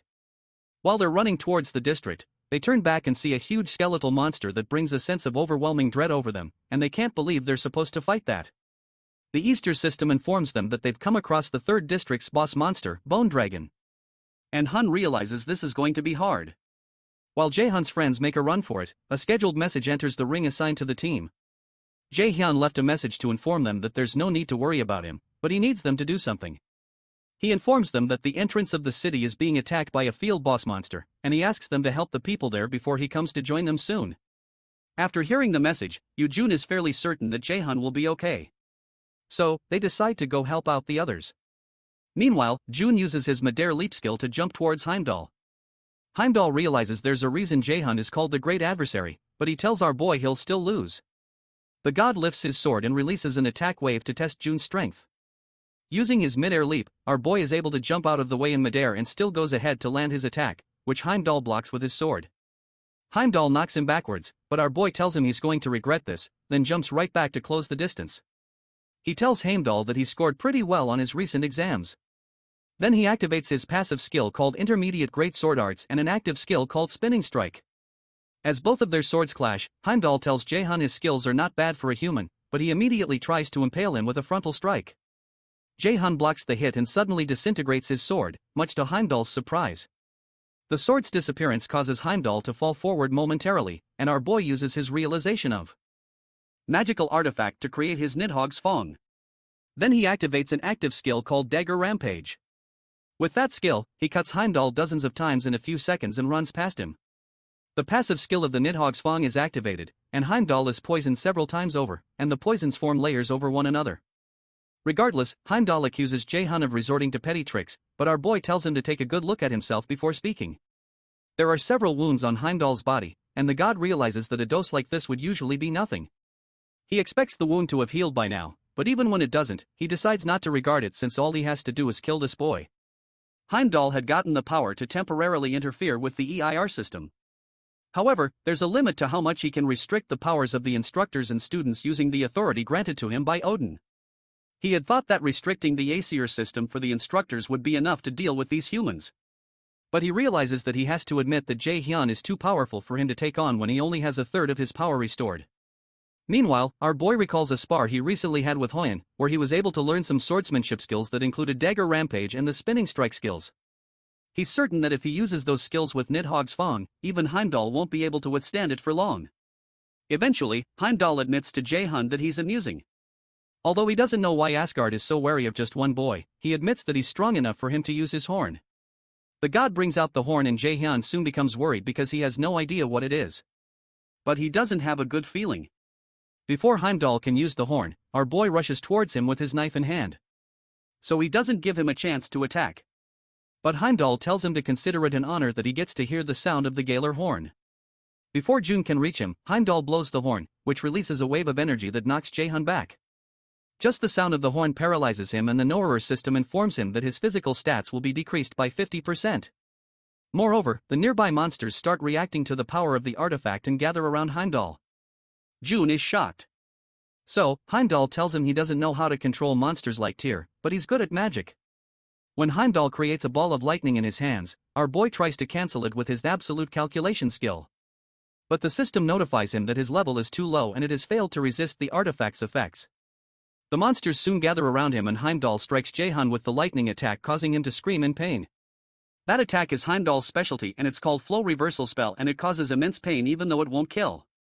As JaeHyun writhes in pain, Heimdall tells him he's going to rot in Asgard's underground cells for the rest of his life. As he fires another attack at Jun, it's suddenly stopped by some force which turns out to be a shield created by Hela. Heimdall is surprised to see Hela and JaeHyun asks Hela what's going on. When Hea notices her body disintegrating, she realizes she can't hold on for long. Heimdall had been wondering where she was hiding, but he can see Hela's divinity hovering over her. Hea creates a wind attack, but our boy tries to stop her because he realizes that she will die if she's using Hela's divinity, just like Heimdall had said. After creating the attack, she fires it at Heimdall, who dodges it and rushes towards her. He tells her that the power is too much for her to handle, and he asks her why she intends to sacrifice herself. He wonders if she believes the great adversary will be able to save the 9 worlds. But Hea tells him it's more of a certainty than mere belief. She's convinced that JaeHyun will kill Odin and put an end to Ragnarok. But Heimdall jumps towards her to finish her off because of her irreverent words. She decides to put an end to this and summons a huge viper that tries to consume Heimdall. Regardless, our boy pleads with Hela to stop what she's doing. Meanwhile, Hyun tears up several monsters, and he also has to endure the blast from the bone dragon's mouth. When the bone dragon blasts him once more, he has to stop fighting to block the attack. Meanwhile, the other students fight other monsters and Jube fights with them while John heals those who are hurt. Some of the students lament that they're all going to get killed by this bone dragon.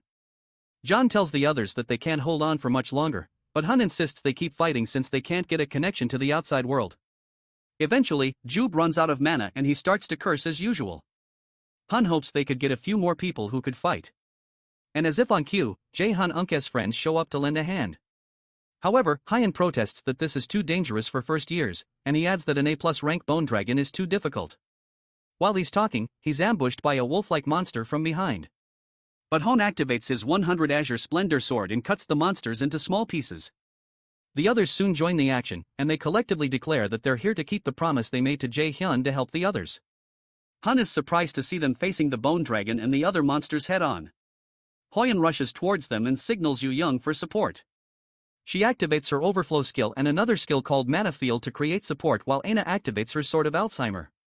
Hon activates his 100 Azure Splendor Sword. They soon start tearing monsters limb from limb and the other seniors soon join them. Hun realizes that he had thought only JaeHyun had insane talent, but it's clear his friends are on a different level, too. When Hon runs into a Taurus monster that tries to smash him into the ground, he blocks the monster's axe with his shield. While Aina attacks the monster's limbs, and Hyun gets the chance to attack the monster's head. With the new support, the job of taking out these monsters seems doable. Meanwhile, some students thank Jung for saving them with his potions, and SeonYul tries to lead the students to the exit. Eventually, the students are left with the A+ rank boss monster. Hyun and Juya rush towards the monster to attack its leg and restrict its movements, and he asks the others to reach its core and kill it. Hyun immediately asks Jung to use debuffs to reduce the dragon's strength. So, she leaps into the air and uses a debuff on the dragon. Meanwhile, Jube laments that the newbies are going to be the stars of the show at this rate, but Hyun tells him there's nothing they can do about it because the Circle 9's destructive power is better than theirs. Annoyed by that, Jube activates his Whelan skill. Then he breaks the bones on one of the monster's legs. Hyun confirms his suspicions that Jube doesn't consider the allies around him when attacking. So he activates his Deadly Pierce skill and cuts through some of the monster's bones. Once that is done, he signals to the other team to act. So Aina activates her Sword of Alzheimer and Hyun activates his 100 Azure Splendor Sword to attack the